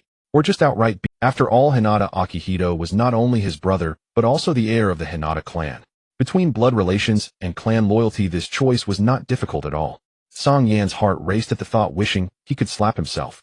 You can show off, but there's a limit. Now look, am I showing off to a dead end? Run. I must run. Cold sweat dripped down Cang Yan's back as he prepared to turn and leave, only to come face to face with a serious expression. Damn, father. The familiar face made Cang Yan cry out in shock, nearly losing his voice. Hinata Hirohira's expression was displeased as he sternly said, Have you forgotten the rules I've taught you? What kind of behavior is this? Cang Yan shrank his neck, feeling a bit apprehensive, facing Hinata Hirohira. Akihito, what Hinata Hirohira shot him a fierce glare, then turned to Hinata Akihito, his expression softening as he exclaimed, Father, my brother is a genius. Bang. Hinata Hirohira, seeing Akihito lose his usual elegance and calmness, slapped him. Hinata Akihito instantly quelled his excitement, straightening his expression and regaining his composure. Cang Yan. Damn, are these two father and son seriously unwell? At this moment, Hinata Hirohira cast a glance at him, speaking solemnly. You've done well, but your method is somewhat straining your potential. Cang Yan was taken aback and puzzled. Hinata Hirohira explained, Over half a month ago, I noticed the significant changes in your body. After observing your cultivation method, I tried it myself and found indeed it has its benefits. However, the medical personnel in the clan have informed me that your body is being strained. If this continues, although your strength may grow temporarily, your lifespan will be severely compressed. Cang Yan. My health regimen has turned into a death warrant. This old man discovered it early on and didn't stop me. His face darkened. Father, are you sure my method is harmful to my body? Hinata Hirohira nodded, but then shook his head. This ambiguous attitude made Cang Yan a bit furious. If it weren't for the fact that he couldn't win against him, Cang Yan would have zapped him. Why beat around the bush? Haven't you seen me in a hurry? Hinata Hirohira spoke solemnly. For others, such training could be physically exhausting, but for you, it brings many benefits. What do you mean? Cang Yan looked completely bewildered. The Hinata clan has limited physical potential, but I've had the clan's medical ninjas observe you and found that the cellular activity in your body is far higher than that of ordinary clan members, and your aptitude even surpasses me and your brother to some extent. Hinata Hirohira sighed heavily with a look of regret. Oh, am I? Am I that strong? Cang Yan's mouth dropped open in surprise. Alas. Hinata Hirohira shook his head, feeling a bit unsettled. If only this child had been born a few minutes earlier. Father, my brother's talent far exceeds mine. If he becomes the heir, our clan may once again shine with ancestral glory. I am willing to relinquish my position as heir and join the branch family. At this moment, Hinata Akihito spoke up, shocking everyone. Cang Yan's heart trembled at these words. Did this brother of mine really so easily give up his position in the main family? Moreover, it seemed that my father had already been somewhat swayed. If it really meant escaping the cage bird's constraints, it might not be impossible. However, just thinking about switching identities and having to endure the daily nagging made his scalp tingle. Oh well, it's just an identity anyway, and I won't betray my clan. The cage bird probably won't be activated for a lifetime. Rather than becoming the obedient child in my father's eyes, I'd rather be a carefree member of the branch family and enjoy myself. Thinking of this, Cang Yan immediately began to act. Father, oh no, I mean please don't. I lament my brother will become the heir, and he will work diligently, studying day and night, dutiful and polite to the clan members, and meticulous with me. He will definitely be a good head of the family in the future. I'm different, I'm still a child. I can't bear such a burden at such a young age. Moreover, I am mischievous, playful, love to eat, and lazy, which simply does not fit the image of a family head. Initially, Hinata Hirohira nodded secretly at the mutual consideration and praise between the two brothers, but as he listened, his face twitched. This brat is clearly just enjoying himself and not wanting to shoulder any responsibilities. His expression turned cold as he interrupted directly. Being the heir is not something you can change just because you want to. He then cast a cold glance at Hinata Akihito. Once the caged bird is sealed, it cannot be removed for a lifetime. Akihito, just give up on that thought. After speaking, he coldly looked at Cang Yan. You must train well these days. You do not tarnish the reputation of the Hinata clan. With that, Hinata Hirohira turned and left. Cang Yan was left stunned. He just walked away like that. At least say a few more words, let me enjoy myself. What he imagined was that his brother would push him, his father would encourage him, and he would keep declining, showcasing his selflessness. But his father's response was indeed a bit too straightforward. And also, why bring up the fact that the caged bird can't be removed? What's the point? Is he hinting at me? Damn. He rolled his eyes in frustration. Sorry, Cang Yan. Hinata Akihito still held some resentment in his heart. Cang Yan feigned generosity, waving his hand. It's fine, it's nothing, you just be the family head. I couldn't care less about that pile of trivial matters. As he spoke, he pointed at the weighted equipment stuck in the ground nearby, tentatively asking, Bro, are you still going to give it a try? Rishiang Zhongren glanced at the weight equipment, then at Cang Yan, shaking his head. Father said practicing it would shorten one's lifespan. You should train instead. Cang Yan's expression stiffened. How can't you speak properly? Cang Yan glared at him in annoyance, muttering curses as he headed toward the weight equipment. Damn it. If I'd known this would happen, I wouldn't have put on such airs. Now my clothes are all dirty. Once Cang Yan had put on the weights, Rishiang Zhongren began explaining the details of the gentle fist and the rotation techniques that required attention. Cang Yan was already familiar with these, but with Rishiang Zhongren's demonstration and the Byakugan's clear observation of chakra, it took him only a day to master them. He could barely execute the 8 trigrams, 32 palms, and as for the rotation, it felt as if some divine force guided him.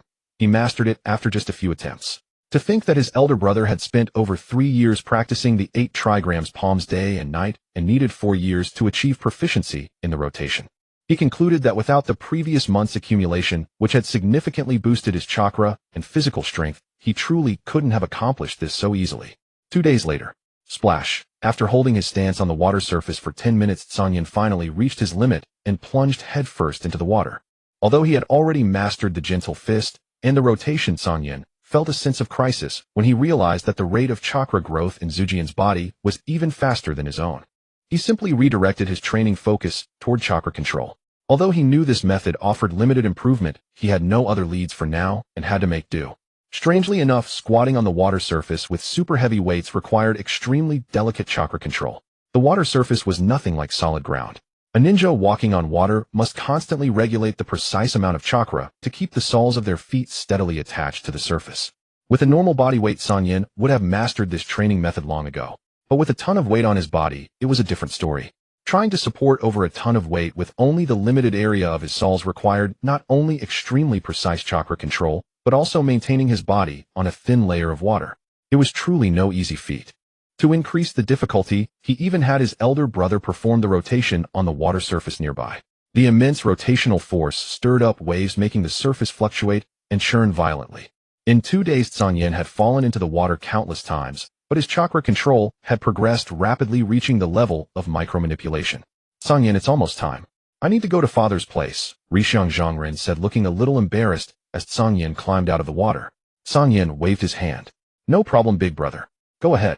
Watching his elder brother leave, Cang Yan immediately dashed back to the tent, changed clothes, carefully styled his hair, disguised his forehead and eyes, then sprinted out of the clan compound. Today was the day agreed upon with Ban and Zhujian. Bang, bang, bang. Before he even reached the spot, Cang Yan heard the sounds of combat. Byakugan activate. After confirming that the chakra belonged to Zhujian and Ban, Cang Yan breathed a sigh of relief. His gaze swept across the area, and an unusual massive chakra came into view. His expression tightened slightly. Was it Ban's younger sister? He deactivated the Byakugan and quickened his pace. Zhujian and Ban were locked in fierce combat. Cang Yan gave an inward praise, then walked toward Huey, who was sitting on a tree nearby watching intently. You're here too, he said, approaching her with a gentle tone. With a leap, he landed right beside her. Before he could receive a reply, he heard a creak. Confused, he felt his seat give way. Unable to control his body in time, Cang Yan tumbled downward. Boom. From a height of 3 meters, Cang Yan crashed into the ground like a cannonball, exploding with a loud sound and kicking up a cloud of dust. Huey lightly floated down to the edge of the dust cloud, her robes fluttering. As she looked at Cang Yan's state, her beautiful eyes narrowed. The branch she had been sitting on could support up to 200 kilograms. Yet the moment he sat down, it snapped. Was it some kind of secret technique? Or was he wearing weights? After a moment's thought, she confirmed that he must be carrying extremely heavy weights.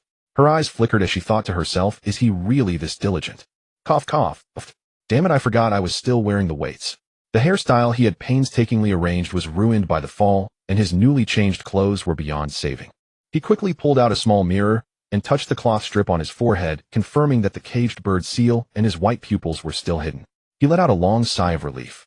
Cang Yan, are you okay? Huey, are you okay?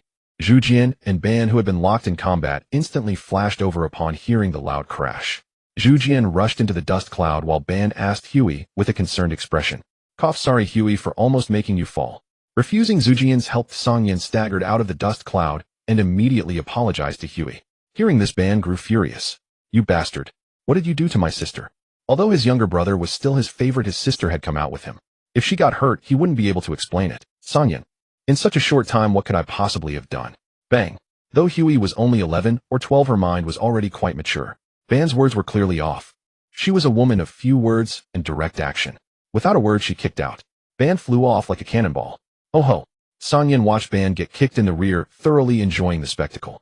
I want to fight you, Huey said coldly, pointing at Cang Yan. Huh. Me, eh. Cang Yan looked at Zhujian, then pointed at himself in confusion. Yes, you. Cang Yan. Cang Yan quickly added. Whatever. I want to spar with you. Huey rolled up her sleeves, her expression extremely serious. Cang Yan scratched his head. Can I refuse? No, Huey replied coldly. Cang Yan, quite the cool and aloof type. Cang Yan chuckled and was about to agree. Ban came storming back.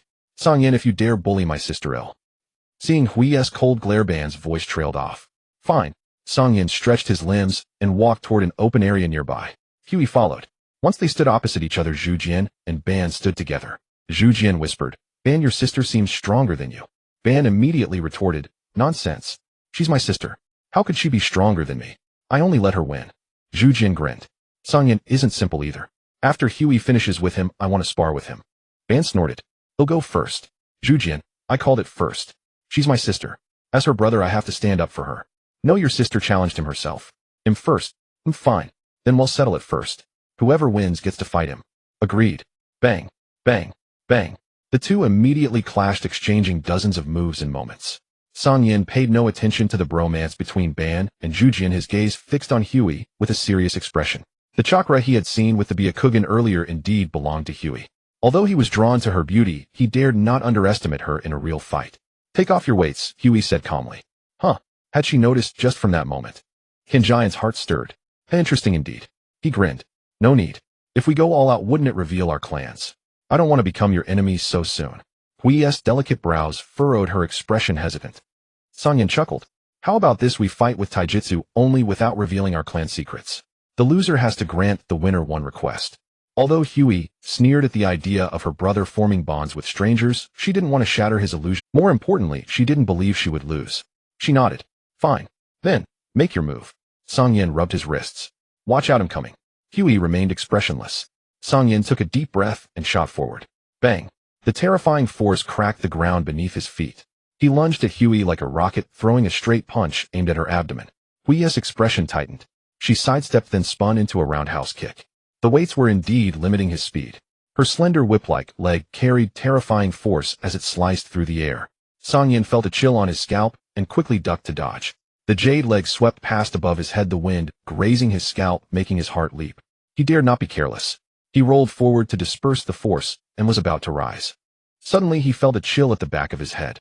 Damn, this woman is serious. Boom. He narrowly rolled away from Hui's knee strike, which drove a deep crater into the ground. Cang Yan broke out in a cold sweat. Was she trying to kill him? He couldn't afford to be distracted. Her whip-like leg came at him again. Seeing no way to dodge, Cang Yan quickly crossed his arms in front of his face. Bang! The immense force sent him tumbling backwards several times, leaving him disheveled and covered in dirt. Once he steadied himself, Cang Yan sensed no danger and was surprised that she hadn't pressed the attack. When he looked up, he saw Hyuga standing still, her face flushed, her expression somewhat aggrieved. Cang Yan looked at the trembling legs of Hyuga across from him and recalled the immense force he had just felt in his arm, instantly realizing. Hyuga's kick had been blocked by the guard. Perhaps due to carelessness, she hadn't used chakra protection. It should be known that the material of the weighted gear is exceptionally special. Ordinary metals cannot balance weight and size simultaneously. Cang Yan's weighted gear was extraordinary, its hardness surpassing the norm. From her flushed cheeks, it was evident that the recent strike had taken a significant toll on her. Cang Yan took a deep breath, stood up, and said, "Let me take a look at your leg." "I'm fine," Hyuga insisted stubbornly. Cang Yan rarely showed a hint of firmness. "Sit down. Let me help you." Hyuga's eyes suddenly became a bit misty. Cang Yan felt speechless. After all, she was still a child at heart. She put on a fierce front, but unfortunately pain still made one cry. He shook his head slightly, helping Hyuga to sit down, then rolled up her pant leg. Her calf had already turned purple and begun to swell. Cang Yan gasped. A ninja's body was much stronger than that of an ordinary person, and with the aid of chakra, her leg strength was akin to steel. The severity of the injury was evident. One could only imagine how great her force had been just now. He looked at Hyuga, speechless. "Was I just admiring your beauty? Did you really have to go this far?" Hyuga pursed her lips obstinately, turning her head away. Cang Yan. Looking at the bruises on her smooth, slender-legged Cang Yan felt a pang of sympathy. He recalled the massage techniques from his previous life, pinpointed a few acupoints, and began to massage gently. The Hyuga clan was well versed in the Buddhist acupoints. Thus, even without activating the Byakugan, Cang Yan could accurately locate the acupoints. After warming his hands, he began to massage carefully. Cang Yan's serious demeanor made Hyuga momentarily entranced. This guy seemed a bit offbeat, yet he was surprisingly attentive. After more than 10 minutes, Hyuga came back to her senses and suddenly found that the bruise on her leg had diminished by more than half.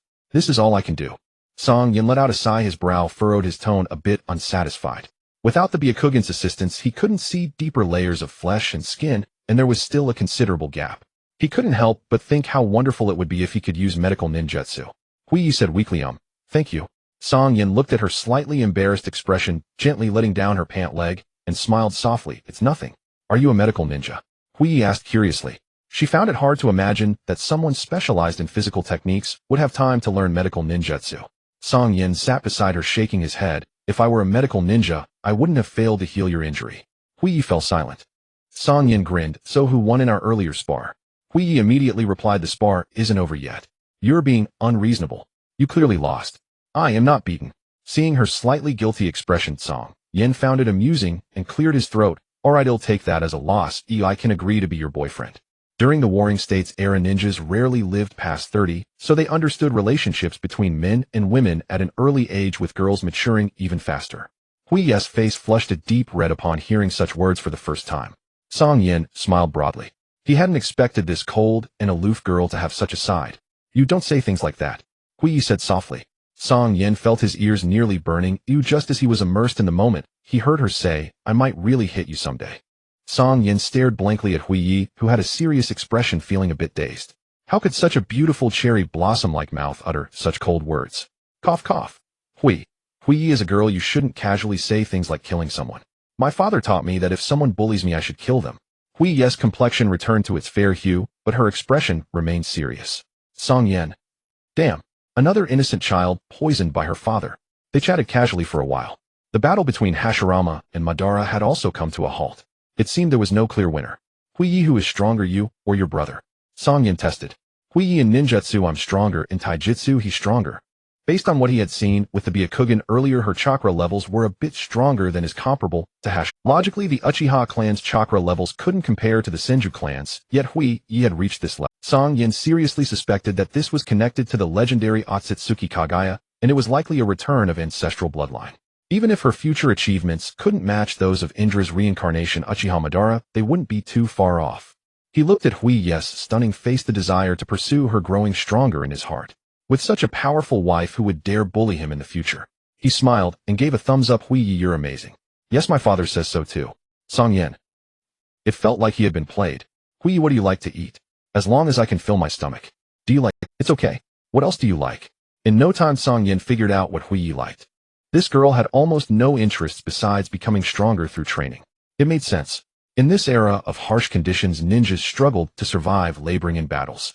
Surviving was already difficult. Where would they find time to pursue better things? Enjoying life and food. It was merely a useless pastime. Cang Yan understood this well, but this wouldn't do. As the saying goes, to conquer a woman, one must first conquer her stomach. Every little fairy in his past life was a foodie. To ensure he could lie back at home comfortably and be protected, he had already devised 108 ways to pursue Hui. Hui, he didn't do anything to you, did he? After Madara recovered, he excitedly ran over to ask Hui, simultaneously casting a wary glance at Cang Yan. Hui remained indifferent and did not respond.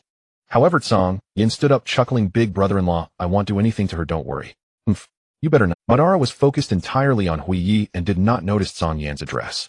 Hui glanced up at Cang Yan, her eyes carrying a hint of anger. Cang Yan scratched his head awkwardly, quickly changing the subject. Hashirama, have you rested well?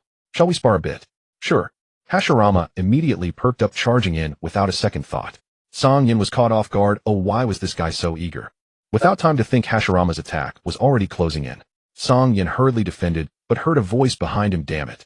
He jumped in first. Bang. Bang. In the blink of an eye, the two engaged in fierce exchanges, trading dozens of blows. True to their reputation as the Senju clan, Hashirama's attacks were fierce, but held back at every turn. He gave Cang Yan plenty of face. Bang. After a collision of fists, Cang Yan and Hashirama created some distance. He let out a long breath and said solemnly, Hashirama, you really are strong. Hashirama chuckled, you're not weak either. Even with the added weight, you can keep up with my speed.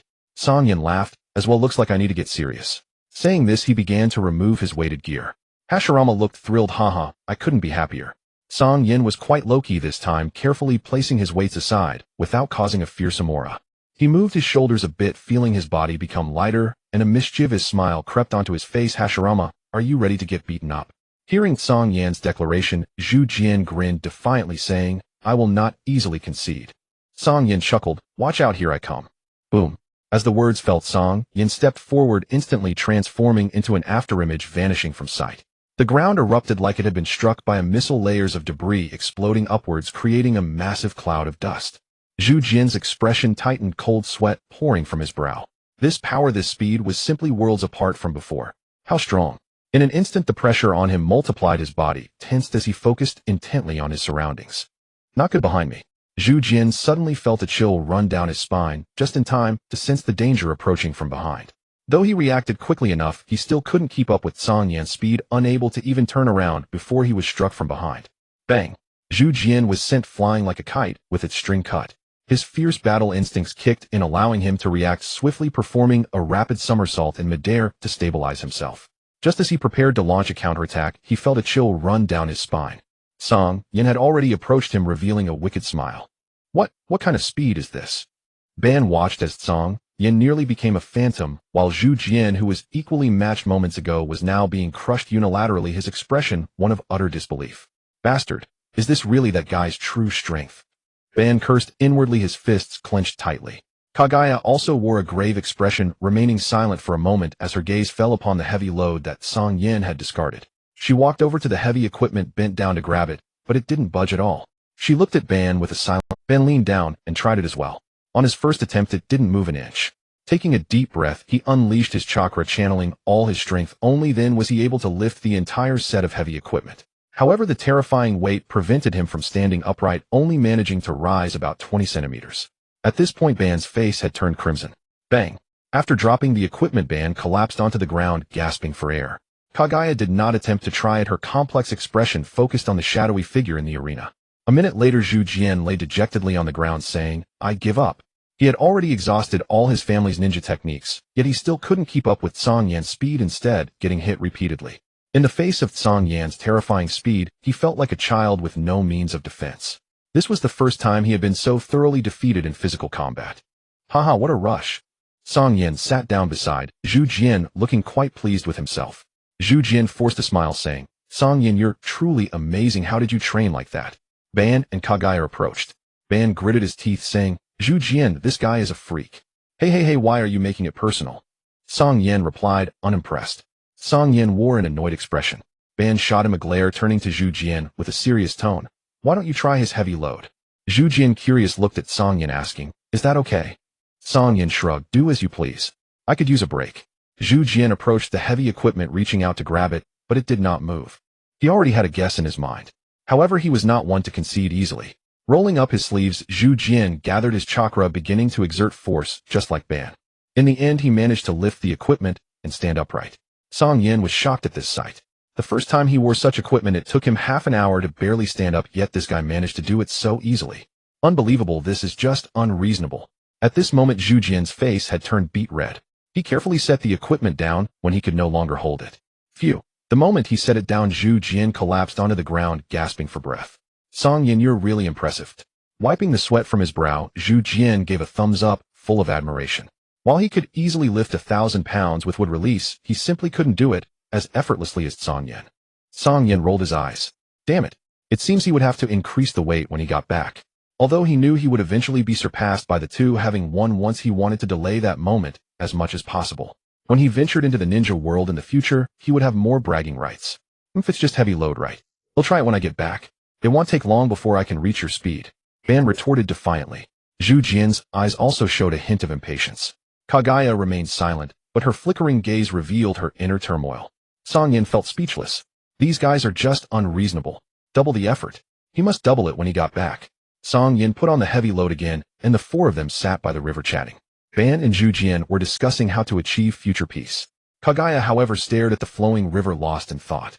Don't you want the kind of peace your brother talks about? Cang Yan asked softly. Kaguya glanced at him, replying softly, he's a bit naive. Cang Yan said, I think that's a kind of ideal. Kaguya replied, that's just a naive ideal. Cang Yan fell silent. Kaguya suddenly said softly, I can't care about that kind of peace. I just don't want my family to suffer any more harm. Cang Yan was taken aback. Is this really her sentiment? Kaguya continued, if my brother can truly achieve that kind of peace, I would be willing to support him, but that hope is truly elusive.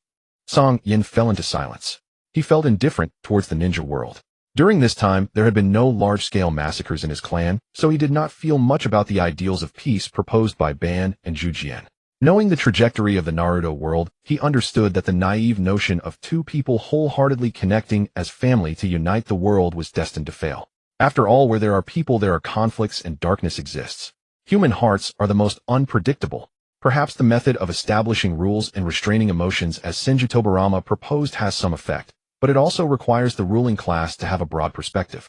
To put it bluntly, war is the main theme of this world. Even if the war ceases and peace emerges, it is only a fleeting moment. Cang Yan suddenly said, what if this world achieved unification where all clans are ruled by one person? Wouldn't it usher in peace? Of course, the premise is that this person possesses overwhelming strength. Kaguya was taken aback, looking at Cang Yan in disbelief. Haha, I was just joking. Cang Yan felt he had said too much and quickly brushed it off. However, Kaguya nodded thoughtfully. Every country has its own daimyo ruling with interests and disputes between them. If, as you say, true unification is achieved with only one ruler and one voice, it could indeed lead to peace. She then shook her head. But that condition is even harder than my brother's ideal. Because to be strong enough to that extent, only a god could achieve that. Kaguya looked up at the sky, letting out a slight sigh. Cang Yan helplessly nodded, shaking his head, no longer dwelling on it. He closed his eyes, contentedly enjoying the tranquility of the moment. Happy times are always fleeting. Looking at Kaguya's stunning face, Cang Yan felt a pang of reluctance. Hey, what are you looking at? Cang Yan, when we meet next time, I will definitely become stronger than you. Ban stood in front of Kaguya, his expression defiant. Zhu Jian chimed in, so will I. Cang Yan felt speechless, then waved his hand. Catch up to my speed first, beautiful Kaguya, see you next time. With that, Cang Yan chuckled and swiftly ran off. Did he just call me little sister? Ban looked at Zhu Jian in confusion. In the next second, he reacted, jumping up and cursing at Cang Yan's retreating figure. "Bastard, when we meet next time you better watch out." Kaguya watched the gradually disappearing figure, waves of emotion stirring in her heart. Within her clan, she was the daughter of the clan leader, a warrior of the Uchiha clan. Clansmen praised her talents, saying she was strong. Her father also taught her that she had to become strong to protect herself. Yet no one ever said she was beautiful or wanted to be her boyfriend. Such direct and shameless teasing and confession left her feeling somewhat flustered. What troubled her more was that upon hearing his words, she inexplicably felt a sense of joy. Faced with someone whose status as friend or foe was uncertain, she felt a trace of worry for the first time. She silently prayed, "I hope he is not from the Senju clan." On the other side, Cang Yan returned to the clan grounds in high spirits. "Where have you been?" As soon as he entered the tent, he encountered his chief father. Cang Yan felt guilty and stammered, "Father, I went on a cross-country weight-bearing run." Hinata Kohira saw through the lie at a glance and sneered, "It seems you've been idle lately. Perfect, I have a mission for you." Cang Yan's face twisted in dismay. "Be serious." Hinata Kohira suddenly bellowed. Cang Yan's expression tightened. He stood at attention and performed a crisp military drill. Hinata Kohira's face darkened at Cang Yan's bizarre movements. How could his two sons be so different? He shook his head inwardly. "This is the mission scroll. Prepare yourself and set out tomorrow. You have 3 days to complete it before the Kaguya clan arrives." "Understood, father." Cang Yan dared not dawdle. He took the mission scroll and hurried off to the logistics. The logistics officer was a beautiful woman named Hinata Yui, assisted by a few low-level young girls. Lately, missions had been frequent, leaving logistics swamped. The girls were absent, and Yui alone managed. Cang Yan wasted no time and began selecting from the list. "Sister Yui, not this, or that. Give me one of everything else." Yui was about to turn and enter the warehouse, but upon hearing this, her pleasant face darkened with a scrutinizing gaze. Under her prolonged stare, Cang Yan grew uneasy. All right, sister, give me 100 kunai, 200 shuriken, and 300. Seeing the blazing fire rising in Yui's eyes, Cang Yan said weakly, "Sister Yui, it's my first mission. Better to be over-prepared than sorry." Yui took a deep breath and shot him an exasperated glare. "Clan resources are limited. What you've asked for would fuel a large-scale war. Fine, I'll prepare them for you as I see fit." She rolled her eyes, asked about the mission date, and entered the storehouse to make selections. Soon she returned with a ninja tool pouch. Cang Yan grinned. "Thanks, Sister Yui." But after counting the contents, his face fell. The pouch held only 3 explosive tags, 10 shuriken, 2 kunai, some wire, and medical bandages. "Sister, isn't this too little?" Yui sighed helplessly. "The clan is short on supplies. This is already the highest standard for a routine mission. I even gave you an extra explosive tag. Could I get one more?" Yui shook her head. "A few more shuriken." "No. Kunai. At least 2 more rolls of bandages." Seeing the veins bulging on Yui's forehead, Cang Yan reluctantly left. As he walked away, he muttered under his breath, "So stingy." Yui heard him and nearly turned into a female dragon. Sensing the killing intent behind him, Cang Yan instinctively quickened his pace and vanished in a flash. The next morning, Cang Yan packed his belongings, prepared water and dry rations, strapped the long sword his third uncle had made to his waist, slung the longbow over his back, and swiftly left the clan grounds. His mission was to collect payment for a previous clan task, not particularly difficult. The employer was a small merchant. Because the amount was modest, he was sent alone. Without the Byakugan's almost bug-like insight, he wouldn't have dared go alone. After all other clans were, he remained cautious. After traveling several dozen kilometers, he spotted a group engaged in fierce combat in the distance. He halted abruptly, about to detour, when a familiar chakra signature made him frown. After a moment's hesitation, he stealthily approached. Lying in a patch of thick grass, Cang Yan focused his gaze. 400 meters away, several ninjas with eerie pupils were battling over a dozen opponents. The emblems on those a dozen ninjas didn't belong to the Senju clan. The familiar figure he recognized wore a blue robe with the Uchiha crest, her eyes emitting a pink chakra response. Cang Yan's expression tightened. Had she already awakened the Sharingan? The enemy outnumbered her side nearly 3-1, and she was fending off 3 attackers alone in a perilous situation. To save or not to save? Cang Yan's heart was torn with anxiety. Though he had undergone rigorous combat training and possessed extensive battle knowledge, this was his first mission, and he felt uneasy, especially facing real bloodshed. In his line of sight, 2 of her comrades were struck by several shuriken and then killed at close range. The Byakugan's world was monochrome like an X-ray image. Yet the spurting blood droplets from the bodies made the scene visceral, the gray tones unable to mask the stark reality of carnage. Cang Yan shuddered. Seeing her losing ground and the enemies who had killed her comrades closing in, he took a deep breath and steeled himself. In the end, he couldn't stand by. He gritted his teeth. Go for it. He quickly unslung the bow, crouched, drew 400 meters was indeed a great distance. However, the longbow was specially crafted by his third uncle from chakra metal, allowing him to infuse it with chakra to enhance its strength and flexibility. Recently, his focus had been on taijutsu and Byakugan training. He hadn't practiced much with the bow, but with the Byakugan's farsighted vision, he could hit targets within 100 meters with perfect accuracy. 400 meters was indeed a first. He held his breath concentrated and aimed at one of the figures attacking her. Veins bulged on his arm as he drew the bow to a full moon. Without hesitation, twang, the bowstring hummed, and the arrow shot through the air. Without waiting to see where the arrow landed, he instantly disappeared and moved to find another hiding spot. Shoot and move. That was a sniper's battlefield principle. Cang Yan swiftly retreated hundreds of meters to a concealed location and drew the bow again, aiming. On the battlefield, Uchiha Kaguya's expression remained unchanged as her clansmen fell, but despair crept into her heart. The previous night, she and her clansmen were dispatched on a mission when they accidentally uncovered crucial intelligence about the Shimura clan joining forces with the Senju. Trying to return to report, they were ambushed by the Shimura. She watched a comrade killed before her eyes, the grief overwhelming her, and awakened the Sharingan. Yet the enemy outnumbered them 4-1, and even her newfound ocular power couldn't turn the tide. Her own death mattered little, but seeing familiar faces fall one by one wrenched her heart. Father, brother, little brother. I'm sorry, I might truly never return. Tears welled in Kaguya's heart. A frivolous face, that guy who offered to be her boyfriend, suddenly flashed through her mind. If she died, would he be sad? She smiled bitterly inwardly. About to die, and she was still thinking of an outsider. She cast aside distractions, her gaze hardening with resolve.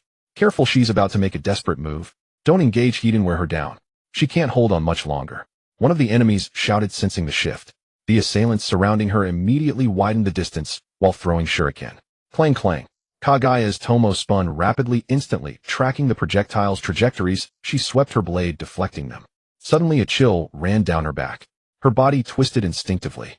An arrow grazed past her, narrowly missing, and shot straight into an opponent in front of her. What a... The man, caught off guard by the sudden arrow, widened his eyes and dodged hastily. Kaguya, having escaped death, felt a chill of relief at her reflex. Seizing the fleeting opportunity, she hurled a kunai in return. Though the enemy reacted swiftly, the arrow had already pierced his arm. Kaguya's kunai followed, striking his heart. Thud! The man collapsed, instantly losing combat capability. Beware, there's another enemy. Someone. Kaguya seized the chance to retreat, but within 10 seconds another arrow streaked toward her. Sweat beaded on her forehead. In a life-or-death moment, she twisted her body with all her might. The arrow sliced through her arm, leaving a bloody gash. Steadying herself, Kaguya winced from the pain. Fortunately, the arrow continued onward, hitting one enemy's leg. The man screamed, and his combat power plummeted. Now both sides were baffled. Was the unseen archer friend or foe? Hui's expression darkened in an instant. The arrow was aimed directly at her, undoubtedly an enemy. Had it not been for her luck and the dynamic vision of her Sharingan, she would have been dead by now. Jiechuan Chuyin, go check it out. We'll handle things here. A man clad in gray armor bellowed before rejoining the fray. However, after suffering 2 losses, they dared not approach Hui too closely, fearing they might obstruct their line of sight and become collateral damage. Instead, they resorted to stalling with shuriken. Meanwhile, Cang Yan noticed 2 figures breaking away from the battle and heading toward the spot where he had shot earlier. A contemptuous smile curled on his lips. 400 meters away, by the time they arrived, he would have long since relocated. Ignoring the 2, he refocused his gaze on the battlefield. Watching Hui deftly knock down the shuriken, Cang Yan understood that she was not in immediate danger for the time being. But she seemed injured. Damn it! How dare they bully my future wife? They'll shoot them all. This time Cang Yan drew 3 arrows and loosed them simultaneously. After releasing the arrows, Cang Yan didn't bother to look, concentrating on finding his next position. Damn it! Not again. Hui caught a glimpse of another arrow flying toward her from the corner of her eye. Cursing under her breath, she twisted and rolled to dodge, only to find that after evading the first, a second was already upon her. Hui hastily raised a kunai to block, while tilting her head. Clang! The immense force from the arrow sent her kunai flying, numbing her arm. Fortunately, the arrow's trajectory was altered, skimming past her scalp. The whistling sound and the chill in that split second sent a shiver down her spine. She gritted her teeth in fury. That bastard was aiming for the kill with every arrow. Oh! Just as she breathed a momentary sigh of relief, 2 screams rang out behind her. Her expression darkened. So there was yet another arrow. But that one didn't seem to be aimed at her. Her beautiful eyes narrowed. Who exactly was that person? The first 2 arrows had been a stroke of luck. She had dodged in time, and they ended up hitting the enemy. But now, 2 arrows aimed at her, and 1 aimed at the enemy. Could it be that the archer wasn't one of their men? Hui grew wary. Damn it, what are Jie Chuan and the others doing? Why haven't they dealt with it yet? One of the men cursed angrily. They had a clear numerical advantage, 4 times the number of these Uchiha, and had expected to wipe them out easily. Instead, they had suffered heavy losses. They had only eliminated 2 of the enemy, yet lost 6 of their own. And now, with an unknown adversary added to the mix, how could they not be anxious? Both sides came to a tacit halt. The few remaining Uchiha seized the opportunity to regroup. We will hold them off for you. You go first. A slightly older man whispered. We must leave together. Hui replied, her voice cold as she clutched her. I'm injured in the leg. I can't run fast. Same here. I can hold them off for a while, but I can't make it back to bring reinforcements. That's right, Hui. You still have a mission to complete. You must return and inform the clan leader. Hui's eyes grew moist. If the Shimura and Senju truly joined forces, it could pose an unimaginable threat to the clan. Yet leaving alone filled her with reluctance. Just as she was about to speak, watch out. She felt a violent shove, sending her stumbling uncontrollably to the side. The next moment, the comrade who had pushed her let out a pained grunt. She looked and saw that a chunk of flesh had been torn from his shoulder. Ah, damn it. A scream rang out. Turning, they saw that the arrow, undiminished in force, had coincidentally struck one of the enemy. Hui's injured clansman grimaced in agony, teeth clenched. Whoever shot that arrow was likely a third party trying to profit from our conflict. Hui, I really can't make it. Take the chance and go now. He forced himself to grip his longsword and stood up. Another comrade resigned to death said, Hui, you'll strike first. Take the opportunity and escape. His Tsutomu Sharingan spun wildly as he hurled 3 shuriken in quick succession. The next moment, he charged forward, followed closely by the injured clansman. Not good. They're trying to break through. Stop them. The enemy shouted as they saw the Uchiha charging recklessly. The encirclement that had been formed now. The injured Uchiha man roared. Hui finally made her choice. With tears in her eyes, she threw a smoke bomb and dashed desperately toward the weak point.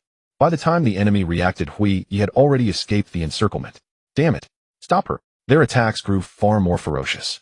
Hui's 2 clansmen barely lasted a few seconds. After taking 3 enemies with them, they were finally slain.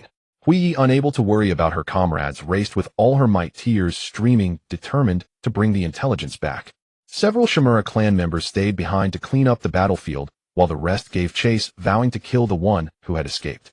Meanwhile, on the other side, Cang Yan, watching Hui break free, breathed a sigh of relief. At least his efforts hadn't been in vain. Just then, boom, boom. 2 deafening explosions came from where he had shot earlier. Cang Yan's expression shifted slightly, and he sighed inwardly. 3 explosive tags, gone in an instant. Though only 2 sounds had rung out, he had set up a chain trap.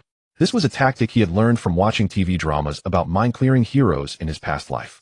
First, he used a conspicuous trap to lure the enemy, letting them lower their guard. Then when they relaxed, they would easily trigger the hidden trap. He had no idea if anyone had been killed. With no time to dwell on it, Cang Yan quickly loaded his arrows, grabbed his bow, and pursued in the direction Hui had fled.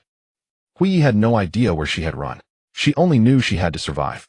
Twice during her escape, pursuers cornered her, and she fought desperately to kill them.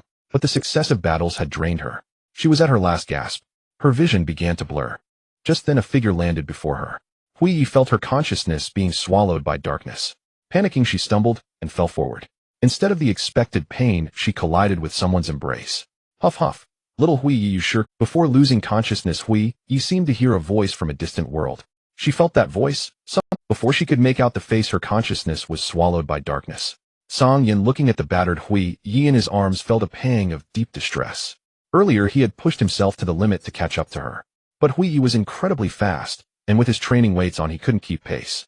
He had intended to remove the weights, but the moment he took off one leg guard, Hui was about to slip out of his Byakugan's line of sight. He had no choice but to sprint while shedding the weights. Thus he had lost considerable time. With a soft sigh, he glanced back and spotted pursuers closing in. Not daring to linger, he lifted Hui and swiftly departed. It was already late at night when Hui woke up. Startled, she sat up abruptly and looked around cautiously. Oh, you're awake. Hearing the sound from the kitchen, Cang Yan dashed out excitedly. It's you. Hui's pupils contracted, her face full of wariness. Why was this guy here? Cang Yan raised his hands to show he was harmless, grinning. It's me. Where is this? Hui's gaze turned icy. She quickly scanned the surroundings, an unfamiliar room. Cang Yan was about to explain when he suddenly smelled something. Oh no, my chicken wings. He turned and rushed back into the kitchen. Watching Kanjian's busy figure, Hui's eyes flickered and her thoughts began to drift. Had the voice she heard before passing out been real? Had he truly saved her? Ripples stirred in her heart. Though she had thought of him before meeting him under such special circumstances, still felt surreal. She looked down at her arms and body, noticing the wounds had been medicated and wrapped in bandages. The injured spots on her face seemed to have band-aids too. Had he done all this? Huey bit her lip, her mind inexplicably tangled. Over 10 minutes later, Cang Yan cheerfully brought out several dishes and set them on the table, then hurried back to the kitchen to fetch a large pot of soup. After carefully arranging everything, he trotted over to the bed, lifted the blanket, and prepared to move. "You, what are you doing?" Huey was bewildered by his actions, suddenly tense. "Carrying you to eat," Cang Yan said matter-of-factly.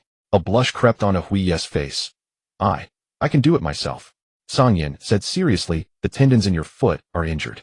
It's best not to move." "Huh, really? How could I not remember injuring my foot?" Huey's mind went blank. She instinctively looked at her foot. The ankle was indeed wrapped in bandages. Cang Yan continued, "Besides, I carried you all the way back. I'm experienced and won't hurt you." At those words, Huey felt her face grow hotter.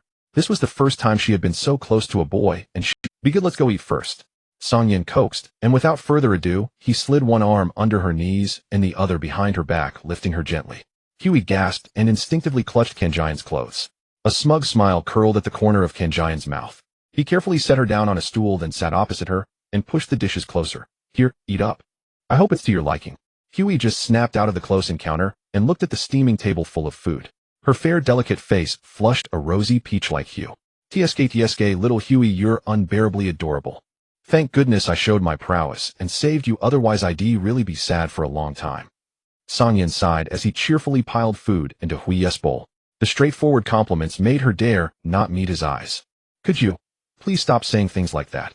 Huey still wasn't used to such direct praise murmuring, but Cang Yan seemed oblivious, asking in surprise, "What kind of things?" "Jay, just what you said." "Oh, you mean calling you beautiful and cute? What's wrong with that?" "I'm just stating a fact." "Huey, come on, eat up. The more you eat, the sooner," Cang Yan coaxed as he served her. Huey quickly shifted her attention to the food. The dishes were novel, unlike anything she had seen before, leaving her a bit puzzled. Seeing Huey pick up her chopsticks but not eat, Cang Yan raised an eyebrow. "Does your arm hurt?" "Huh?" Huey looked up blankly. "All right, I'll feed you then." With that, Cang Yan sat directly beside Huey, took the chopsticks from her hand, picked up a thumb-sized piece of braised pork, and brought it to her lips. Cang Yan coaxed her like a child. Open wide. Huey wanted to refuse, but her mind was blank. Mechanically, she parted her cherry lips and ate it. It was a taste she had never experienced, rich but not greasy, with just the right amount of sweetness melting in her mouth. Every cell in her mouth seemed to dance with joy. Seeing the involuntary delight on Huey's face, Cang Yan smiled gently. That was a look a child should have. Half an hour later, Huey belatedly realized the feast on the table was nearly gone. She hung her head in shame. Cang Yan chuckled, then Princess carried her again and gently laid her on the bed. "Rest well. He'll clean up first." The more Cang Yan saw Huey's shy expression, the more he liked it, so he couldn't help pinching her cheek. Smooth, warm, and pleasant to the touch. By the time Huey came to her senses, Cang Yan had already left the bedside. Such an intimate cheek pinch was something only her father had done before. Yet she couldn't muster any thought of refusal. What should she do? So conflicted. As Cang Yan was tidying up the dishes and heading to the kitchen, Huey mustered her courage and looked up. Why are you so good to me?" Cang Yan paused mid-step, blinked. "Didn't I say I could be your boyfriend? Isn't it only natural to be good to you?" Huey's eyes were confused. Had I agreed? When? Cang Yan chuckled, paid no more attention to the dazed Huey, and started cleaning up. As the saying goes, to conquer a girl, first conquer her stomach. The expression on Huey's face just now perfectly illustrated what it meant to be smitten. Hee. Step 1 of the wife training plan, success. Cang Yan hummed a little tune, his dishwashing movements even more cheerful. Wash, scrub, oh. Listening to the strange melody from the kitchen, Huey felt her face grow hotter. Her father often praised her for being calm and composed, but ever since she met this guy, she felt like a completely different person. Even she found herself unfamiliar. When Cang Yan came out, Huey was still daydreaming. He couldn't help teasing, "Little Huey thinking of me." The sudden voice interrupted her thoughts, making her jolt and cry out. Cang Yan was dumbfounded. Such a big reaction. Was she really thinking of him? His grin turned increasingly lewd. "Little Huey, don't be afraid, I'm here. Don't come near." Seeing Cang Yan open his arms to embrace her, Huey shrank back like a fright. Cang Yan had only intended to scare her, pretending. Seeing Huey shed her usual aloofness, he felt a secret thrill. Too bad she was still so young. In his past life, such an act would have earned him a pair of silver bracelets. Cang Yan didn't take advantage, but he put on a disappointed expression. Huey had initially resisted, but glancing at his crestfallen face, she suddenly felt a twinge of reluctance. Hesitantly she murmured, "Ow. All right, you can have a hug, but just one hug." My. Cang Yan thought he had misheard. But the next second he realized, and amid his joy a hint of speechlessness crept in. Were all young girls in the ninja world so naive?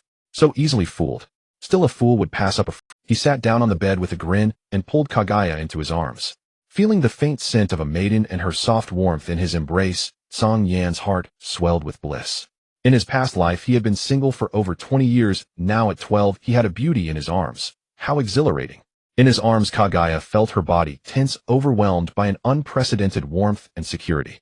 Her heart pounded violently, as if it would leap out of her chest. After a moment she hesitated and whispered, "Are you done yet?" Cang Yan, thoroughly enjoying the embrace, replied bluntly, "Not yet." A few minutes later she asked again, "Are you done yet?" "No." Kaguya. Did she feel taken advantage of? And she had offered herself up. Kaguya struggled to calm her. Before long she grew accustomed to the feeling.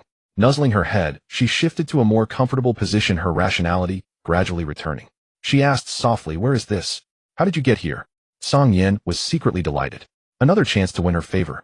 He immediately launched into an animated tale of how he cleverly discovered her danger and how he had displayed his might to eliminate her enemies. But he failed to notice Kaguya's expression darkening. Finally she broke free from his embrace with force, her face somber, staring straight at him. "Was it you who shot the arrows?" "Yes, Off."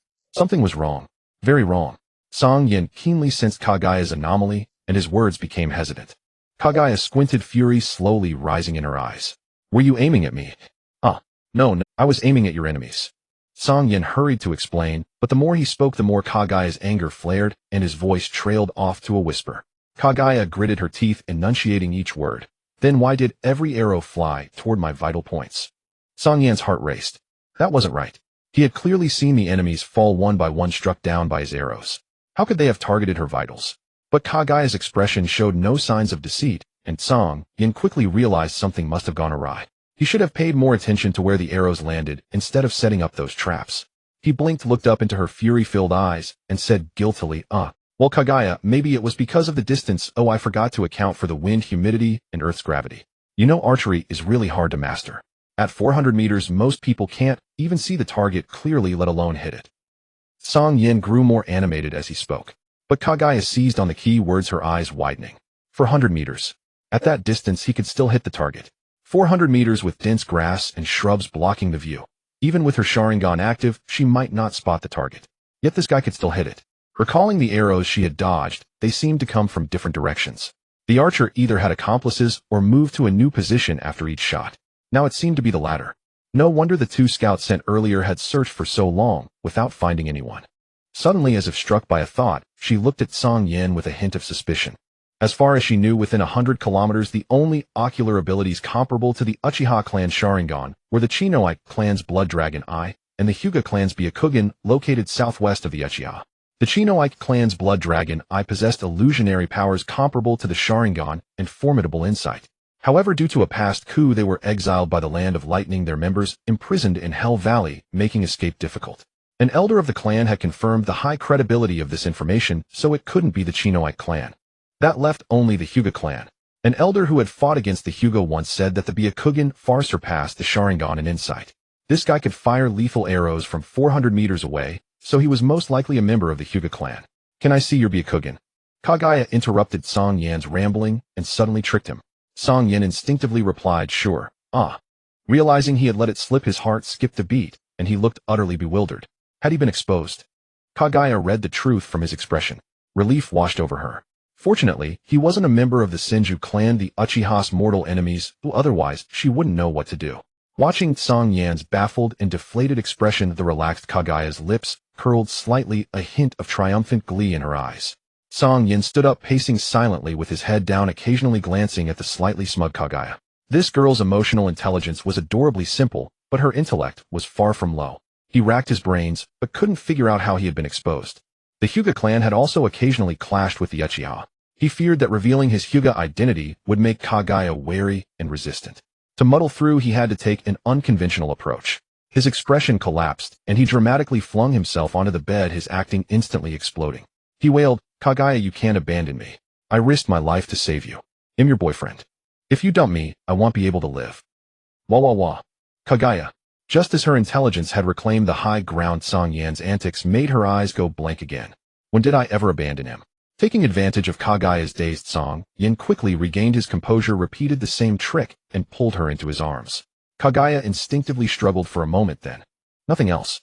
Seeing that she didn't resist, furthered Song Yan felt a flicker of joy. This girl was soft-hearted after all. Song Yan asked gently, "How did you figure it out?" Kaguya was silent for a moment, then recounted her reasoning. Song Yan was astonished that she had deduced so much just from his mention of 400 meters. Even with his 2 lifetimes of experience, he couldn't help but give a thumbs up. "Kaguya, you're amazing." "I think so too." Song Yan. That night was anything but peaceful. Song Yan looked at the girl sleeping soundly in his arms, occasionally twitching her cute nose, and felt a wave of melancholy. Damn it. Why was he so young? Ahem, he meant age. He longed to do something, but lacked the strength. Kaguya slept soundly, but he was tormented. He had the desire, but not the capability. Sigh. He comforted himself, "Little wife, just wait 2 years. She wasn't going anywhere anyway." At dawn, Song Yan carefully tucked Kaguya in and left a note. His mission only lasted 3 days, and he had already wasted 1.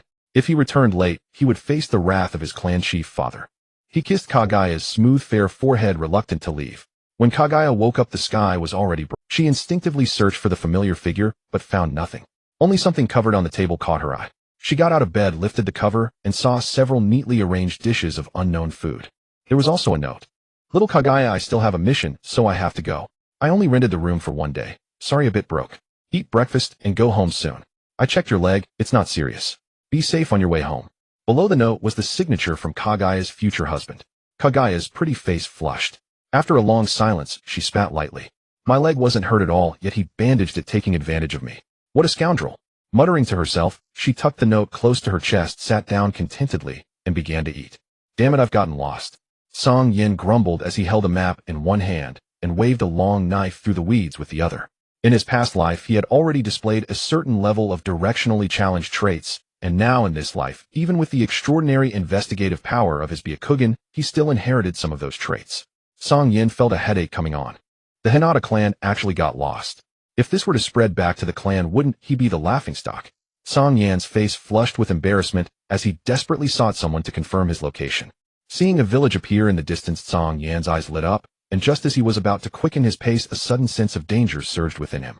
He hastily rolled to the side. Thud! Thud! 2 shurikens had already been shot into the spot where he had just stood. Song Yan's expression turned serious as he prepared to activate his Byakugan for battle, but from the surrounding grass a dozen figures emerged with rustling sounds. Damn it! Am I surrounded? Keeping his Byakugan activated for an extended period consumed a lot of chakra, but being cautious, he still maintained it. Unexpectedly, after just a short while of deactivation, he found himself in such a predicament. "Hey everyone, I got lost and accidentally stumbled in here. Could you please tell me where I am?" Song Yan checked his beautiful eyes, which were well concealed, ensuring his identity would not be exposed. He quickly composed himself and forced a somewhat charming smile. "Tell me which family sent you as a spy." A burly man stepped forward, questioning him angrily. Song Yan finally got a clear look at the man's appearance. White hair, green eyes, pale skin with 2 red dots on his forehead. He furrowed his brows, feeling that this figure seemed somewhat familiar. "Big brother, I am not a spy. I really am just passing through." Song Yan explained patiently. "Spies never admit they're spies." The man sneered coldly. Song Yan. The more he looked, the more familiar this figure seemed. "Hey big brother, let's talk it out, and not resort to violence, just yet." Seeing the other party's expression growing increasingly unfriendly as he rolled up his sleeves to prepare for a fight, Song Yan hurriedly tried to calm him, while secretly gathering chakra.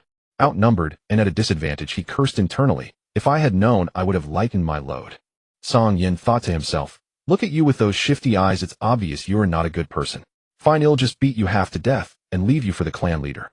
The burly man cracked his knuckles, his eyes filled with a bloodthirsty cruelty. Song Yan immediately felt irritated. Hey, you can say I'm handsome, charming, or even graceful, but don't you dare say I have shifty eyes." "Where exactly do I have shifty eyes?" Song Yan exclaimed a series of unusual phrases, leaving the burly man looking quite confused. What does that even mean? He looked at his companion beside him, frowning in inquiry. The companion also appeared puzzled and turned to another companion who looked equally confused. After a round of questioning, they finally encountered a bright one. He looked at the burly man and then at Song Yan, thought for a moment, and said, "Big brother, it seems he's calling us country bumpkins." Song Yan wore a black face. I really Indeed, as soon as these words were spoken, everyone seemed like a powder keg ignited rolling up their sleeves. Damn it. Cang Yan's eyelids twitched violently. Have I poked a hornet's nest? Wait a minute, give me a moment. Cang Yan hurriedly raised his hand to stop them. The burly man and his companions stopped puzzled. Wait for what? Cang Yan. It's the first time I've encountered such fresh and refined country bumpkins. I'm a bit hot, and let me take off my clothes so that you can save some strength when you beat me up. Is that all right? The burly man was somewhat impatient. Hurry up, I can barely hold it in. Cang Yan's heart leaped with joy. Could this really work? He quickly began to lighten his load and carefully stored it in a scroll. You haven't taken off your clothes either. Cang Yan felt as if he were about to float, glancing at the burly man with a grin. That's right, I didn't take them off. Then why did you lie to us? Because you all are foolish. Cang Yan chuckled. The burly man seemed a bit confused, looking at the earlier bright one. What does foolish even mean? The bright one spoke again. Big brother, it seems he's still calling us country bumpkins. Cang Yan. So you do know what a country bumpkin is, right? Damn, still calling us country bumpkins, brothers. Let's get him. Kill him. Let's. At this moment, Cang Yan regained his agility and felt no fear. The shouts of slaughter from the opposing side thundered, and the burly man charged over with a punch. He stepped in place and vanished like a phantom, reappearing in front of the bright one in the next moment. At that moment, the bright one was stunned to see Cang Yan suddenly appear, and he shouted, "I'll kill you." Cang Yan showed no mercy, slapping him away, and the bright one instantly flew backward like a cannonball, knocking over two clansmen and clearing a path. The bright one crashed to the ground, and only then realized the gravity of the situation with a scream. Cang Yan followed closely, riding on the bright one and delivering slaps. So you are the country bumpkin, huh? You only know about country bumpkins, huh? Let me teach you a lesson about being a country bumpkin. Dare you call yourself a country bumpkin again? Damn it. After venting his frustration, Cang Yan noticed a whistling sound behind him and quickly rolled. You little brat, don't run if you have the guts. The burly man shouted angrily. Cang Yan rolled his eyes, deliberately facing the burly man, while slapping his buttocks. Big country bumpkin, come on, ha ha ha. The burly man was enraged, veins popping on his forehead as he let out a mighty roar. His companions' eyes also burned with fury. Cang Yan knew it was time to retreat, and seeing the bright one struggling to get up, kicked him in a retaliatory manner before leaving the burly man and his crew seething with rage. After a day of wandering, Cang Yan finally located the city where his target was and found the person he was looking for in a tavern, Ting Tian Ganglai. You. Hello, you. Gulp. Are you the one who owes the Hinata clan some money? I. Gulp. Have been sent to collect it. Looking at the flashy scene before him, Cang Yan cursed inwardly. Why is it a woman? Which respectable lady would have such a fierce name as Ganglai? The last person he heard with such a name was a pig, and it was male. The woman seemed somewhat intoxicated, her bosom displayed openly. Having lived 2 lives, Cang Yan had never experienced such stimulation, and he felt somewhat embarrassed, lowering his head, though his eyes still stole a few glances. The woman tilted her head, casting a sidelong glance at Cang Yan as if just noticing him, and suddenly a hazy smile appeared on her face. Little brother, what did you say? Cang Yan gazed at the layer of white wrapping around her neckline, which surged in waves with her seductive movements, his eyes widening in disbelief. He had watched many films, but this was his first encounter with the real deal. He swallowed hard, feeling dry in his throat. He hurriedly chanted in his heart, "Tai-ling-ling, Dai-ling-ling, Xiao Hui, please reveal your spirit." Suppressing that rush of excitement, he straightened his demeanor and said, "This beautiful lady, could you please return the money owed by the Hinata clan?" Hee. Little brother, your serious, yet nosebleeding appearance is really adorable. The woman giggled, raising a finger to point at Cang Yan. Cang Yan's expression changed drastically as he hurriedly touched his face, but found nothing. I've been played. Hee. The woman laughed joyfully. Little brother, you're so interesting. Would you like to play with your sister? Cang Yan's forehead was filled with black lines. Which fool in the clan actually traded with someone like her? This was a disgrace. He suppressed his expression, not wanting to linger any longer, and said seriously, "Auntie, I'm still a child, please don't do this." The woman's expression was mocking, her gaze drifting downward. Oh, is that so?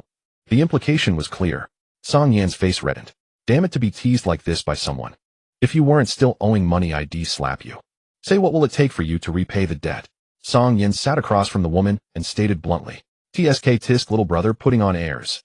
Don't call me little. When it gets big, you won't be able to handle it. Oh, really? The woman's eyes lit up. She staggered over to sit beside Cang Yan and reached out directly. Holy crap. Cang Yan was completely caught off guard. With a huge leap, he retreated 3 meters away. He pointed at the woman in disbelief. You. Daring to bully an innocent young man in public. Do you have no shame? TCH boring. The woman curled her lip, dismissively picked up the bottle, and took a swig. Clear liquid trickled down the corner of her mouth scandalously. Cang Yan was truly scared. This person was impervious to reason, hard to deal with. One misstep, and he'd be done for. Bang. Suddenly the woman slammed the bottle onto the table, stared at Cang Yan, and said angrily, "Help me beat someone up, and he'll pay you back." Cang Yan found it baffling. He pursed his lips. "No way, that's extra." "Fine. Following Tungtian Gang Lai to a hot spring inn. There's a tall, skinny guy inside. Pluck his head bald, and he'll give you 50,000 taels." Cang Yan reminded her, "That's an extra 50,000, right?" "Yes. Beat him up, and he'll settle the account immediately." "Deal." The hot spring had separate sections for men and women. By activating the Byakugan, one could see the scenery on the other side, even the women's section. But who was Cang Yan?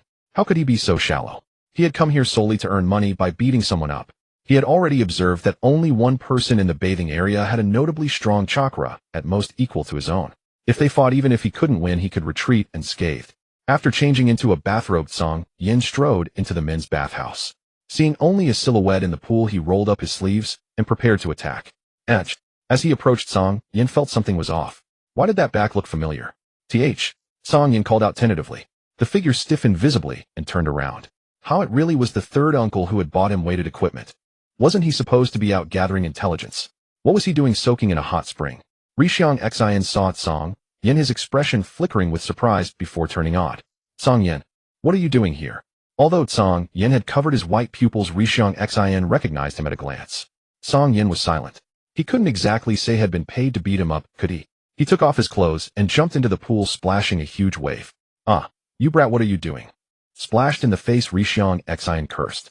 Cang Yan swam over to him and asked meaningfully, "Third uncle, is that woman outside my third aunt?" "Huh."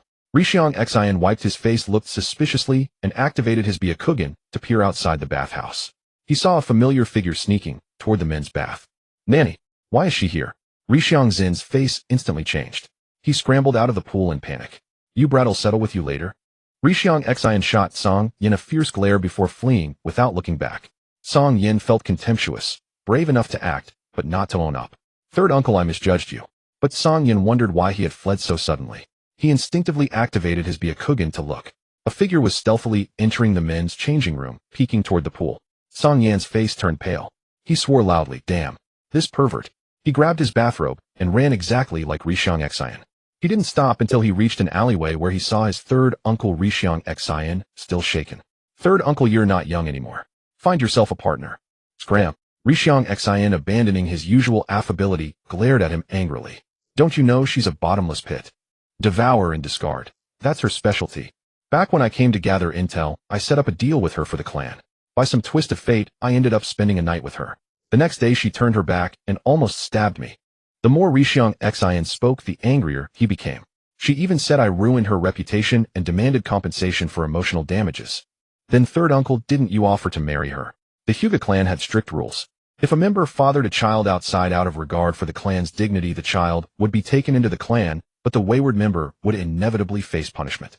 Of course, given the special nature of the times, intelligence agents working abroad sometimes slipped up and the clan would exercise discretion. Third uncle had served diligently for years. With his contributions, even if such an accident occurred, the clan would handle it leniently. He glanced at Cang Yan, sighed deeply with a complex expression, and said wistfully, "She and I were never meant to be." Cang Yan frowned. "She's from the Chuanzhong clan." "Huh." Cang Yan was taken aback. That family that fights alongside dogs. This was troublesome. To the northeast of the Hyuga clan lay the Chuanzhong clan. Relations between the two were tense, with periodic conflicts over land. Though not mortal enemies, things were strained. But if she was from the Chuanzhong clan, why did she have a name like Tingtian? Cang Yan asked in confusion.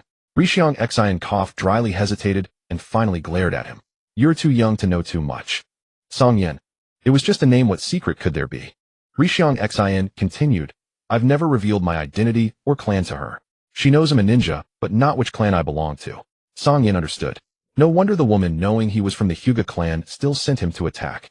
"Zioxingson, where do you think you're running?" Suddenly a voice came from the entrance of the alley. Both of them turned pale. Cang Yan had a brainwave. "Third uncle, forgive me." He clenched his fist and punched Rishiang Xian in the chest. Bang. Caught off guard, Rishiang Zin's body bent like a bow, his eyes nearly popping out, and he flew backward. Bang. He smashed through a wall, raising a cloud of dust, and fell unconscious. Cang Yan. At that moment, a graceful figure landed beside him. Cang Yan silently apologized to his third uncle, but put on a smile, extending his hand. He miss a deal's a deal. I beat him up for you. Pay up. Tung Tian Ganglai stared at the battered Rishiang Exine in the distance, her chest heaving with rising fury. She furiously pulled out a scroll and threw it over. Cang Yan caught it, about to thank her with a grin, when she roared, "How dare you hit my Xiok Xingsen? Die you!" Cang Yan only felt a female Tyrannosaurus suddenly awaken, and the next moment, he saw her graceful body instantly transform into a swirling hurricane crashing towards his position. Damn it! Cang Yan's scalp tingled, cursing loudly as he turned to run, his figure morphing into an illusion as he quickly vanished. As for his third uncle, he had no time to care. Anyway, that female Tyrannosaurus wouldn't pose a threat to his third uncle.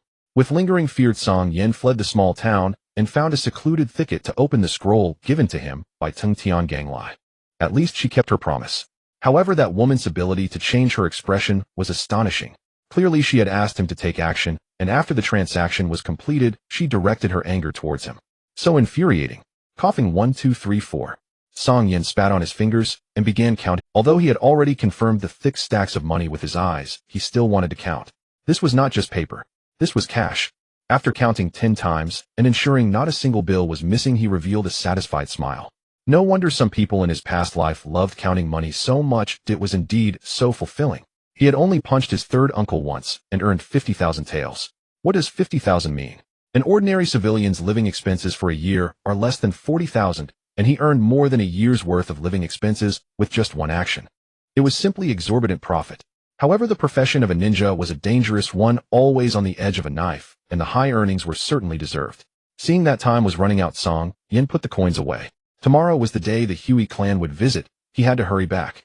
Thinking of the Hyuga clan, a smile crept across Cang Yan's lips. He wondered how that little girl was doing. Had she returned to her family yet? Cang Yan's figure twisted and turned, disappearing into the forest in an instant. Well done. The next morning, Cang Yan hurriedly arrived at the clan. A sleepless night left him exhausted. Hearing his father's insipid praise, he couldn't be bothered to respond. This is for you. Saying this, he pulled out 30,000 taels and handed it over. Cang Yan, after such a hard run and staying up 2 nights, this was all he got. He had earned 50,000. Although he knew that there would always be a cut from tasks within the clan, having more than half taken away really pained him. Hinata Hiroshi said calmly, "For this task your reward is only 10,000. You did another one on your own. The clan takes a 60 cut, which means from the 50,000 you can take 20,000. Adding the original task reward, you get 30,000, right?" Cang Yan. After a moment of silence, he could only think one thing: this is so unfair. It's way too unfair. He didn't oppose the tax, but this was too much. A courier task was so dangerous and yet only worth 10,000. Losing 60% in one go made his heart ache. What's wrong? Do you think it's too much? Hinata Hiroshi frowned and asked, "As your father, I feel I can help you." Cang Yan hurriedly stuffed the 30,000 into his pocket. Who does he think he is? Still wanting to help him manage. I'm not a child anymore. You should rest for now. The Hyuga clan will be here soon. Hinata Akira can't take action, so you need to work hard. Hinata Hiroshi said seriously. Although Cang Yan was exhausted, he still respectfully acknowledged. Leaving the patriarch's tent, his expression fell. He felt like crying. My 50,000. Just like that, it was gone. I counted so many times I had feelings for it. If I had known, I wouldn't have counted. Oh, just thinking about the feel and texture of those stacks of cash made his heart ache even more. He looked at the patriarch's tent with resentment. So cruel. After a light meal, Cang Yan returned to the tent for a short rest. He hadn't slept for long when Hinata Akira woke him up. Cang Yan, the Hyuga clan has arrived. The father asked me to take you to prepare. Cang Yan rubbed his sleepy eyes and yawned. I know you worked hard. Oh, just bear with it for now.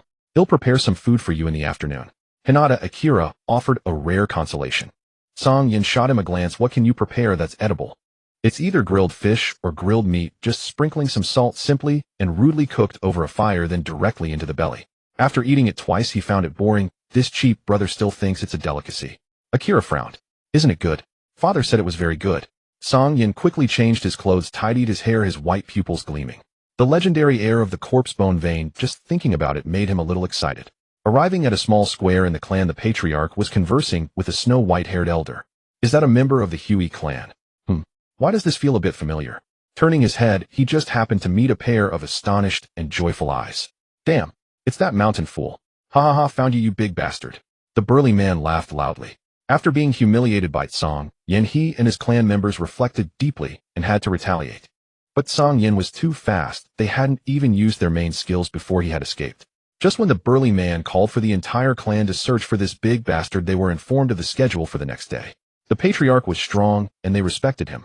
They could only wait for the patriarch's arrangements to conclude before searching for Cang Yan and then taking their revenge. Later they felt that simply killing Cang Yan would be too merciful. They couldn't let him off spiritually and verbally either. Thus, under the suggestion of the clever one, Cang Yan was given the title of Big Bastard. The burly man selected by the patriarch to be a guard was initially reluctant, but upon seeing Cang Yan, his mountain fool attributes were ignited, and he rushed over recklessly. Deshan, what are you doing? The patriarch of the Hyuga clan still had some reason and sternly reprimanded Hyuga Dashan. Hyuga Dashan was unconvinced. Patriarch, did he call us mountain fools? The patriarch of the Hyuga clan, Hyuga Chuanshi, was taken aback, and then his anger was ignited as he looked at Cang Yan with a somewhat ferocious gaze. Cang Yan stared blankly at the other party, a bit dazed. So this guy is from the Hyuga clan. No wonder it felt somewhat familiar. His brow tightened as he wondered if he had caused some trouble. This patriarch seemed to have some mountain fool traits too. Glancing at the patriarch, Cang Yan felt a twinge of guilt. What was initially a personal grudge now seemed to involve the entire Hinata clan. Patriarch Chuanshi, is there some misunderstanding? Hinata Hiroshi frowned and stood in front of Cang Yan. Patriarch Hiroshi, he called us mountain fools. Chuanshi pointed at Cang Yan without mercy. Hinata Hiroshi looked at Cang Yan in confusion. He knew his own child well. That Cang Yan might be a bit mischievous, but he knew his limits and wouldn't cause trouble like this. Moreover, he had only gone out on a task for the first time the day before, and the task location was somewhat far from the Hyuga clan. How could he run into someone from the Hyuga clan? Father, I didn't, they said it themselves. Cang Yan explained, feeling guilty. Although the term mountain fool was something the clever one from their clan had suggested, he did indeed curse a few times when he left. Now it was fine he had been found by the main party. Hinata Hiroshi's gaze seemed to penetrate Cang Yan's heart, instantaneously understanding and feeling utterly helpless. This brat causing trouble, even while doing a task, really makes one restless. Hinata Hiroshi withdrew his gaze, pondering for a moment, then looked calmly at Hyuga Chuanshi. Patriarch Chuanshi, what do you plan to do? He insulted us, we must retaliate and strike back. Hyuga Chuanshi said in a deep voice. Fine, I agree. Hinata Hiroshi answered without hesitation. Listening to the unwavering words of the clan elder, Cang Yan's expression froze. Is this the consideration of a clan leader? Cang Yan was utterly disappointed. Though he never intended to implicate his clansmen, the statement still hurt him deeply. He felt an inexplicable sense of betrayal. Just as he was sinking into despair, Hinata Hirohira's tone suddenly shifted. However, it seems he has had a conflict with your clansmen. To take revenge, he must come himself. If he loses, you can deal with him as you see fit. Hyuga Chuanshi's expression soured, but he nodded. All right. Hinata Hirohira added. If he wins, I will ensure he shows mercy. The Hyuga clan must not provoke this matter further. Hyuga Chuanshi agreed. Considering we are of the same ancestry, I accept your terms. Good. Hinata Hirohira pulled Cang Yan aside. The Hyuga clan possesses unique abilities, but with your strength, as long as you are cautious in your defense, you should be fine. Cang Yan, weren't they prepared to abandon me? Hearing this, it rather sounded like they had confidence in me. Cang Yan's slightly downcast mood improved significantly. Hinata Hirohira said in a deep voice, I don't care how you offended them outside. Just don't hold back during the fight. As long as no one dies, I'll cover for you. Cang Yan felt moved. Is this what it feels like to be protected? So nice. Regaining his composure, Cang Yan stepped into the arena. Hyuga Dashan couldn't wait any longer, completely forgetting the clan leader's earlier instructions. All he wanted now was to defeat his opponent. Ah, they'll make you die. Seeing the clumsy punched Cang Yan rolled his eyes. This was his first time using his Byakugan in close combat. In his line of sight, the meridians within Hyuga Dashan's body were clearly visible. Cang Yan raised his palm, aiming for his opponent's gap, dodging to the side, and struck Hyuga Dashan's elbow with the palm. The dense chakra transformed into a blade, piercing directly into the acupoint of his elbow. With another hand, he pressed forward, targeting Hyuga Dashan's abdomen. Thud! Hyuga Dashan fell to the ground, his expression twisted. The pain from the hit acupoint was extraordinary.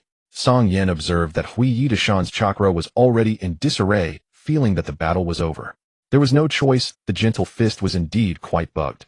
It targeted the chakra pathways of the human body. Although the wounds were small, the damage was immense. The two acupoints he struck wouldn't be fatal, but they could render Hyuga Dashan temporarily incapable of attacking. If an ordinary person were hit, they would likely have already collapsed. Cang Yan was confident, and just about to retract his Byakugan when he noticed that his opponent's expression had turned manic, a sickly smile appearing on his face. Cang Yan frowned. In the next moment, he saw that the spots he had struck with his technique had grown a layer of bone. Though the chakra within was affected, it was visibly recovering rapidly. Indeed not simple. Cang Yan's expression stiffened as he grew serious. The Huiyi clan might be lacking in reason, but their combat strength was certainly impressive. Huiyi Deshan stood up, arms raised. You big idiot, I'm going to slowly torment you to death. 10 finger-piercing bullets. He shouted, and 10 finger bones shot out from his fingertips, piercing through the air like bullets. Damn it. Cang Yan cursed and immediately spun at high speed, his chakra surging as he formed a semicircular chakra defense wall instantly. 8 trigrams palm, returning heaven. Although he hadn't practiced it for long, Cang Yan's physical condition had greatly improved, and after shedding the weights, he could skillfully execute this move. Thud, thud, thud. The finger bones that shot forth collided with the returning heaven defense, making a series of thudding sounds as they were deflected. Seeing his attack fail, Huiyi Deshan grinned wickedly and reached for his spine. Crack, crack, crack.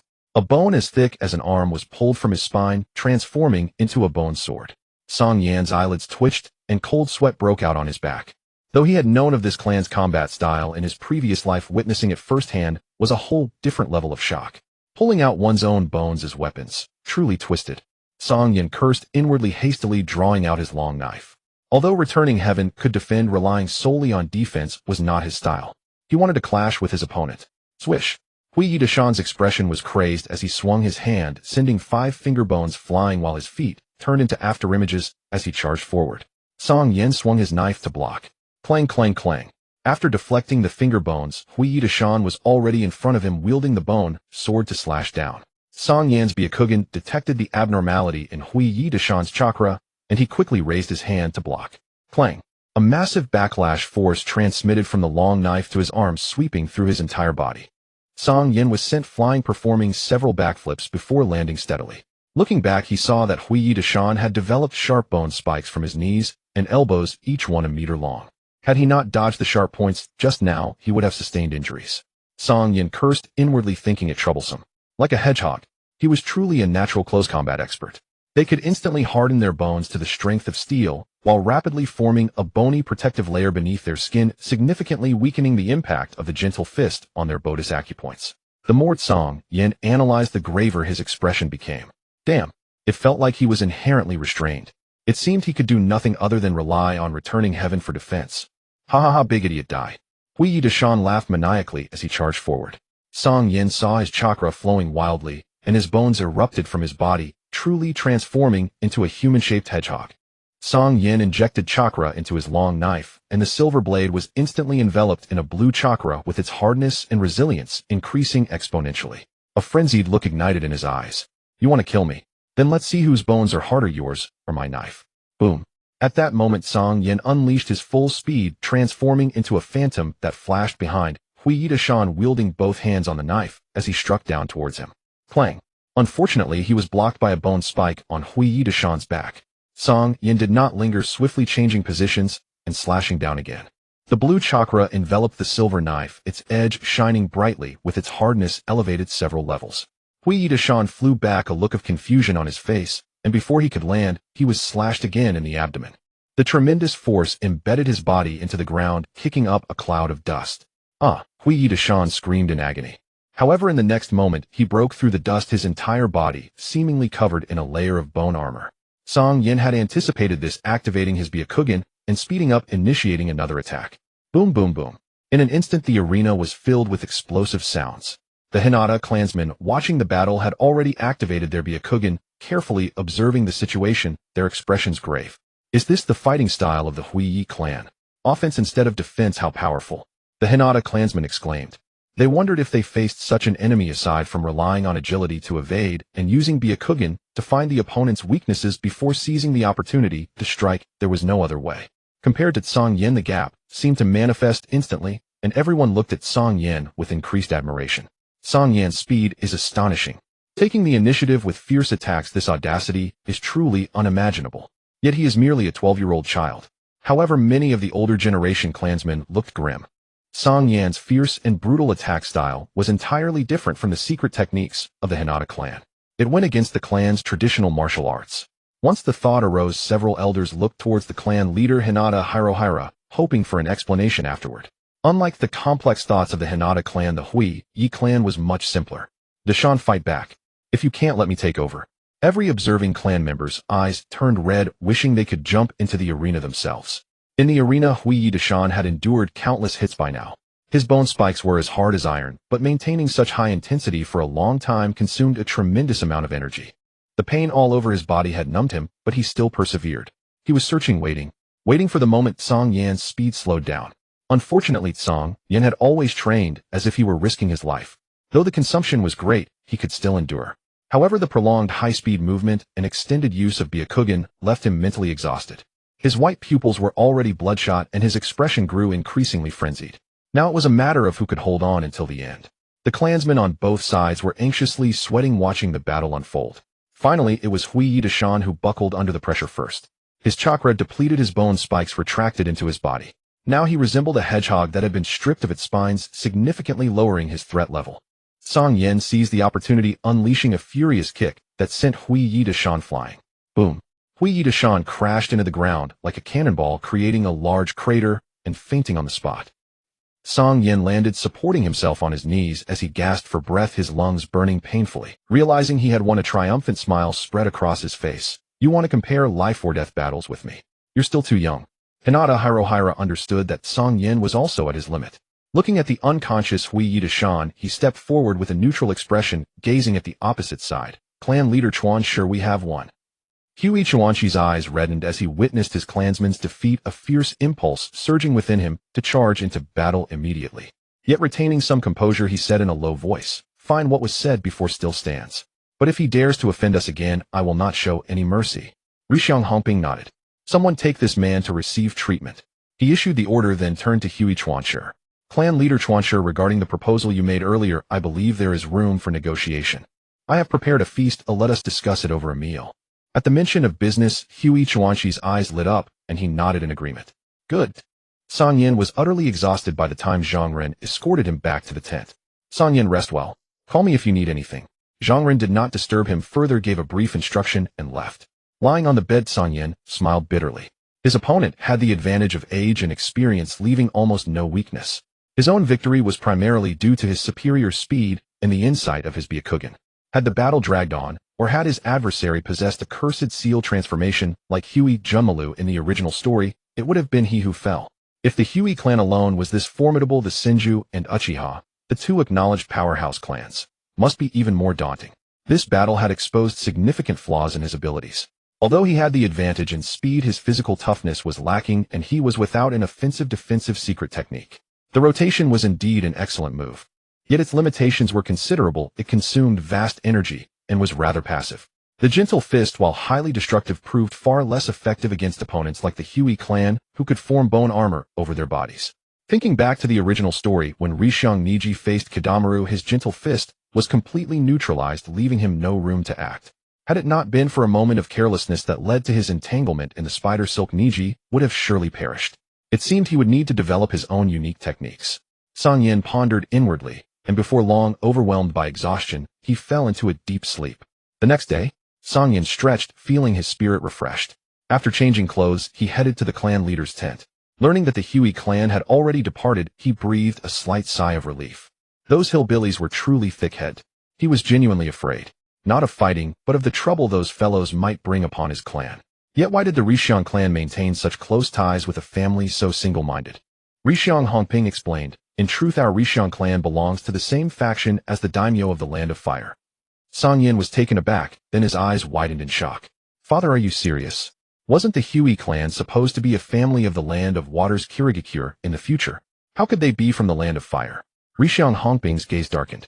Cang Yan immediately changed his expression, offering a flattering smile. "Hee, I was just joking." Rixiang Hongping shot him a glare and continued in a low voice. "Our ancestors were once nobles of a single kingdom bearing high status.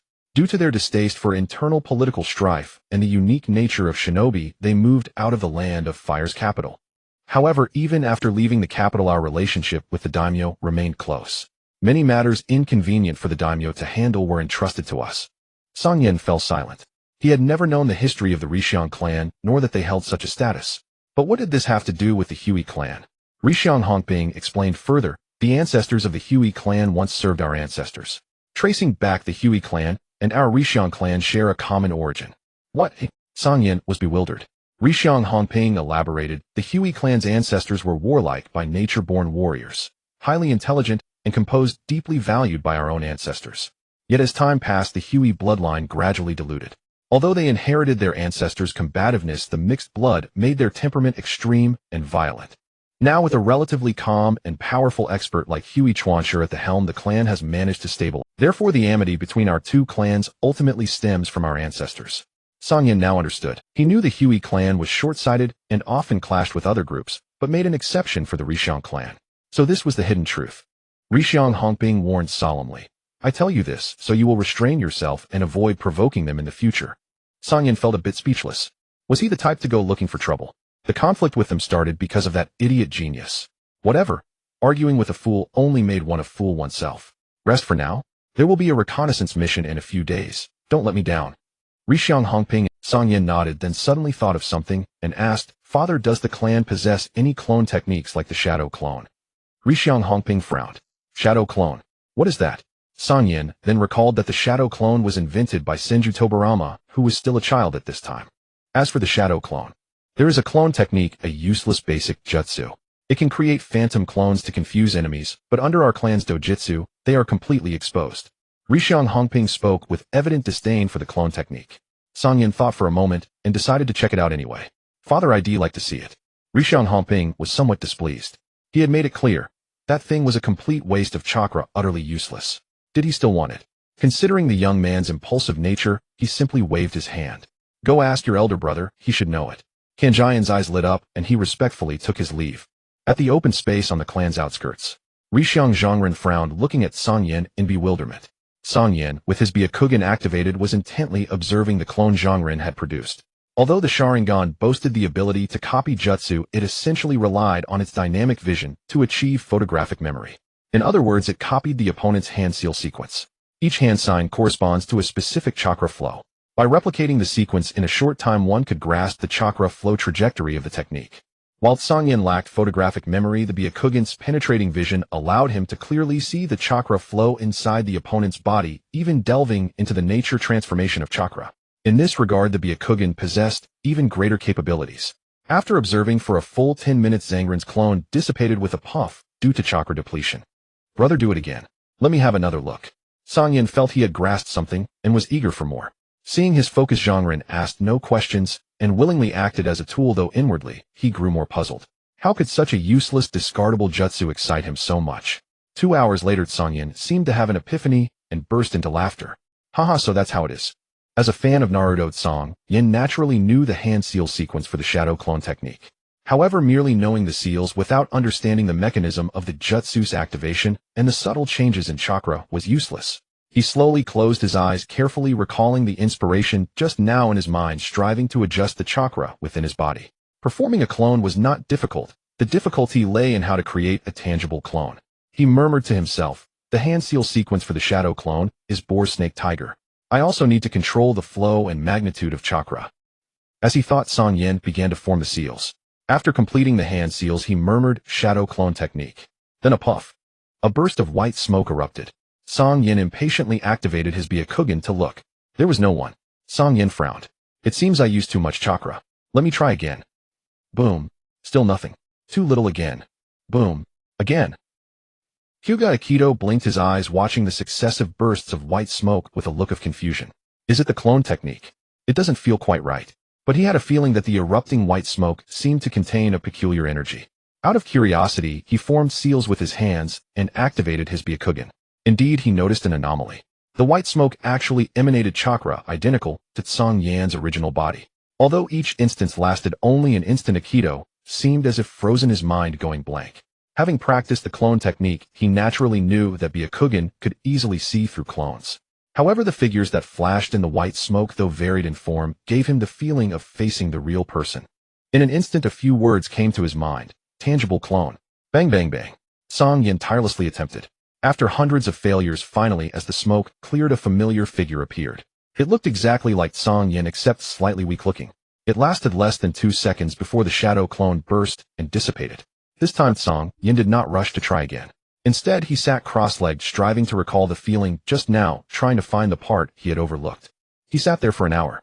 Suddenly, as if he had grasped something, Cang Yan abruptly stood up, then slowly formed seals, whispering shadow clone technique. A puff. Another identical figure appeared. This time the clone lasted a full 10 minutes. After careful observation, Cang Yan fell into thought again. 2 hours later, Cang Yan's expression turned serious. He formed seals with both hands again and shouted shadow clone technique. A boom. The familiar figure appeared once more. Unlike before, this clone had a somewhat sinister expression. Looking at Cang Yan, it suddenly said, "Tsk tisk, awesome." Damn, Cang Yan's original body exclaimed, then burst out laughing. Ha ha, success, success. The shadow clone also laughed with hands on its hips. Ha ha, your daddy is finally out. Hyuga Aikido watched this bizarre scene. His mind seemed emptied. Has he developed a new jutsu? He's only 12 years old. Is he that extraordinary? The clone first noticed Aikido's unusual behavior and couldn't help asking, "Bro, why are you crying?" Even with his Byakugan-activated Aikido could not tell which was the original and which was the clone. He only felt that the two were identical. He pursed his lips. It's nothing, just scared. In just over 3 hours he had witnessed the birth of a new jutsu, and even his proud Byakugan could not distinguish them. As the heir carefully nurtured by the clan leader father, who could understand this gap, Cang Yan's original and clone exchanged a glance wearing innocent expressions. The clone couldn't help but remark, "You idiot, look how you scared my cute and beloved brother." The original retorted, "Damn, when you just came out, didn't you also say I was awesome?" "I fucking said that just to flatter you and give you some sense of accomplishment, didn't I, eh? Then you can't shift all the blame onto me, can you? If not on you, then on whom?" The original and the clone argued endlessly. Hyuga Aikido stood silently in the wind, feeling even more inferior. What to do? After more than 10 minutes, the original and the clone calmed down. They looked at Hyuga Aikido and grinned. Aikido's expression stiffened, finding it somewhat creepy. "You go teach him. I'll ponder a bit more. Maybe I can figure out the multiple shadow clone technique." "All right, you go ahead." The clone waved its hand, walked over to Hyuga Aikido, and put an arm around his neck. "Bro, I can teach you." Aikido was startled, then shook his head. "This is your invention. I can't learn it casually." "Hey, we're brothers, and besides, the original was able to learn this technique thanks to you." "Huh." The clone shrugged. "Otherwise, Hyuga Aikido." The real sensation of having his arm around his neck made him think it was the original, but it turned out to be the clone. The clone spoke confidently. "Bro, this clone technique of ours is called the shadow clone. The shadow clone it creates has independent consciousness and can carry out tasks on its own. When the shadow clone disappears, everything it experienced is fed back to the original, so it can be used for reconnaissance and risk avoidance, much more practical than ordinary clone techniques." Hearing this, Hyuga Aikido was amazed. There was such a benefit. Previously, he had only admired Cang Yan for developing a new jutsu at such a young age, but he hadn't expected this new technique to be so practical. "Bro, wanna learn?" This time, Hyuga Aikido didn't hesitate. He nodded firmly yes. A day passed. Cang Yan's original could already produce 10 shadow clones. Meanwhile, Hyuga Aikido had successfully created a tangible clone.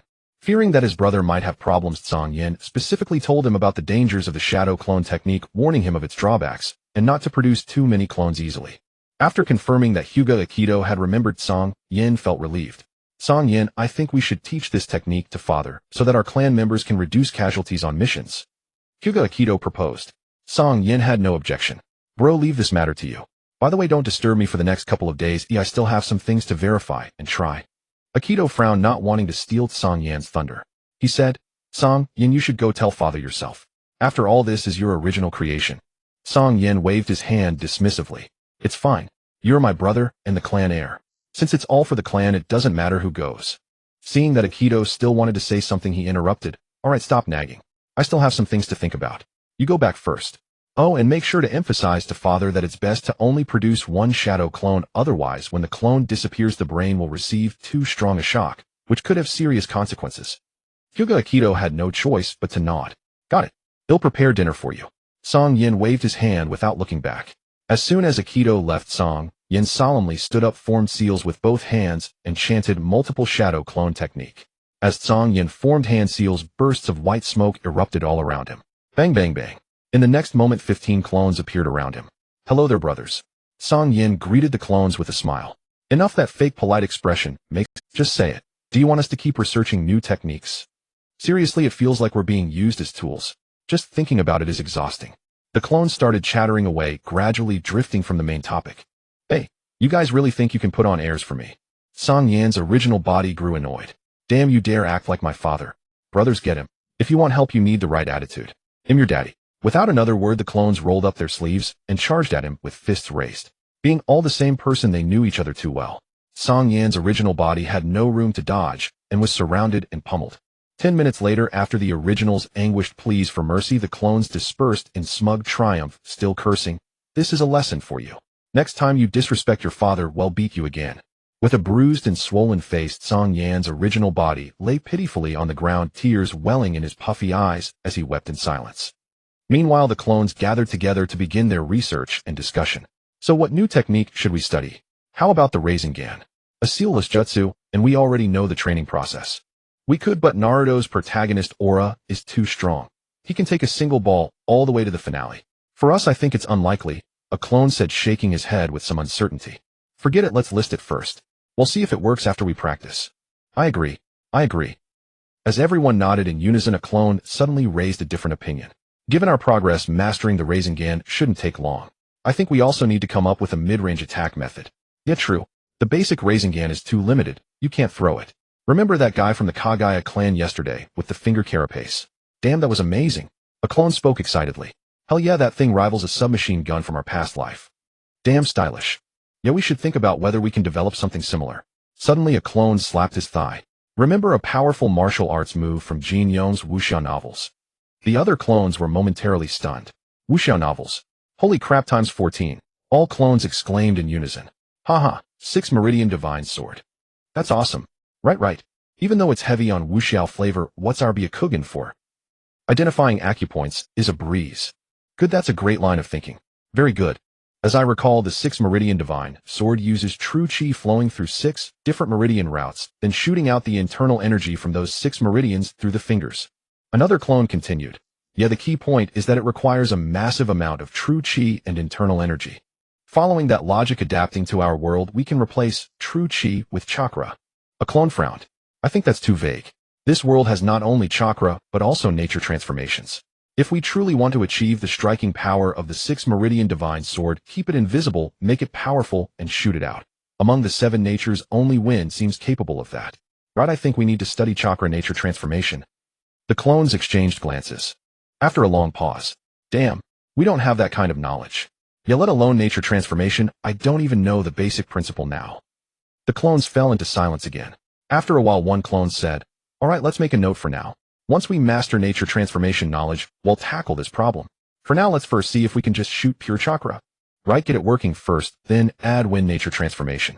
Maybe it can be as lethal as Naruto's wind release Rasen Shuriken. Haha, just thinking about it is exciting. Alright, with the direction, we're not panicking. The priority is to get the simpler Rasengan down first. Leave 3 brothers to work on this new technique. Also Hashirama and Madara. They fought the original once, and they'll probably train with weights too. Given their genius, catching up to us is just a matter of time. Damn, 2 cheaters. I don't know how Hashirama trains, but the original works his ass off, and still has less chakra than that bowl cut. So infuriating. Sigh. All the clones let out a collective long sigh. After a moment, they looked at each other and gathered around the original, encircling him. The original lay on the ground, eavesdropping with enjoyment, only to find himself surrounded inexplicably. Seeing those unfriendly smiling faces, his expression turned panicked. He forced a smile and said, Brothers, what business do you have? Why am I still feeling upset? A clone looked up at the others. Forget it, beating ourselves up is pointless. Let's save that energy for beating up Hashirama. Alright, I was annoyed with Madara too, but he's technically our brother-in-law. If we're going to fight, let's take on the strongest, Hashirama. The clones all reached a tacit agreement. Cang Yan's original body felt sweat forming on his forehead. These bastards, their thinking was actually correct. Hey original, what the hell are you thinking? A clone said menacingly. Cang Yan quickly replied, Nothing, just. Did you have anything to tell me? Nothing much. We've figured out our future direction. We won't hold you back. You need to focus on increasing your chakra and summon more buddies for us. Just that. Don't worry, it'll work hard even without your reminder. The original patted his chest and gave a solemn promise. The clones nodded. One added, Oh, ask uncle to add more weights. Judging by Madara and Hashirama's attitude, they'll be doing this training too. We can't fall behind in pure taijutsu. Cang Yan nodded solemnly. Alright, leave the ninjutsu to you guys and taijutsu to me. Deal. The clones pulled Cang Yan up. Together they pressed their hands together and shouted in unison, For our wives. For our lives. For our families. 4 times 13. If you don't die training, train until you die. With a spirited cry they exchanged glances, and then dispersed, each attending to their own duties. 12 clones worked on the Rasengan, 3 on the chakra version of the 6 Meridian Divine Sword, and Cang Yan's original went to find his elder brother to ask the clan to inform his uncle to buy more equipment. The message was sent that evening. By noon the next day, the items Cang Yan needed had arrived. In this era of war, the efficiency rivaled express delivery from his past life. After handing over thousands of balloons and balls to the clones, Cang Yan's original replaced his weights with ones 3 times heavier than before. With some time remaining before his father's assigned task, Cang Yan resumed his hellish training. With previous experience under his belt, Cang Yan's efficiency improved significantly this time.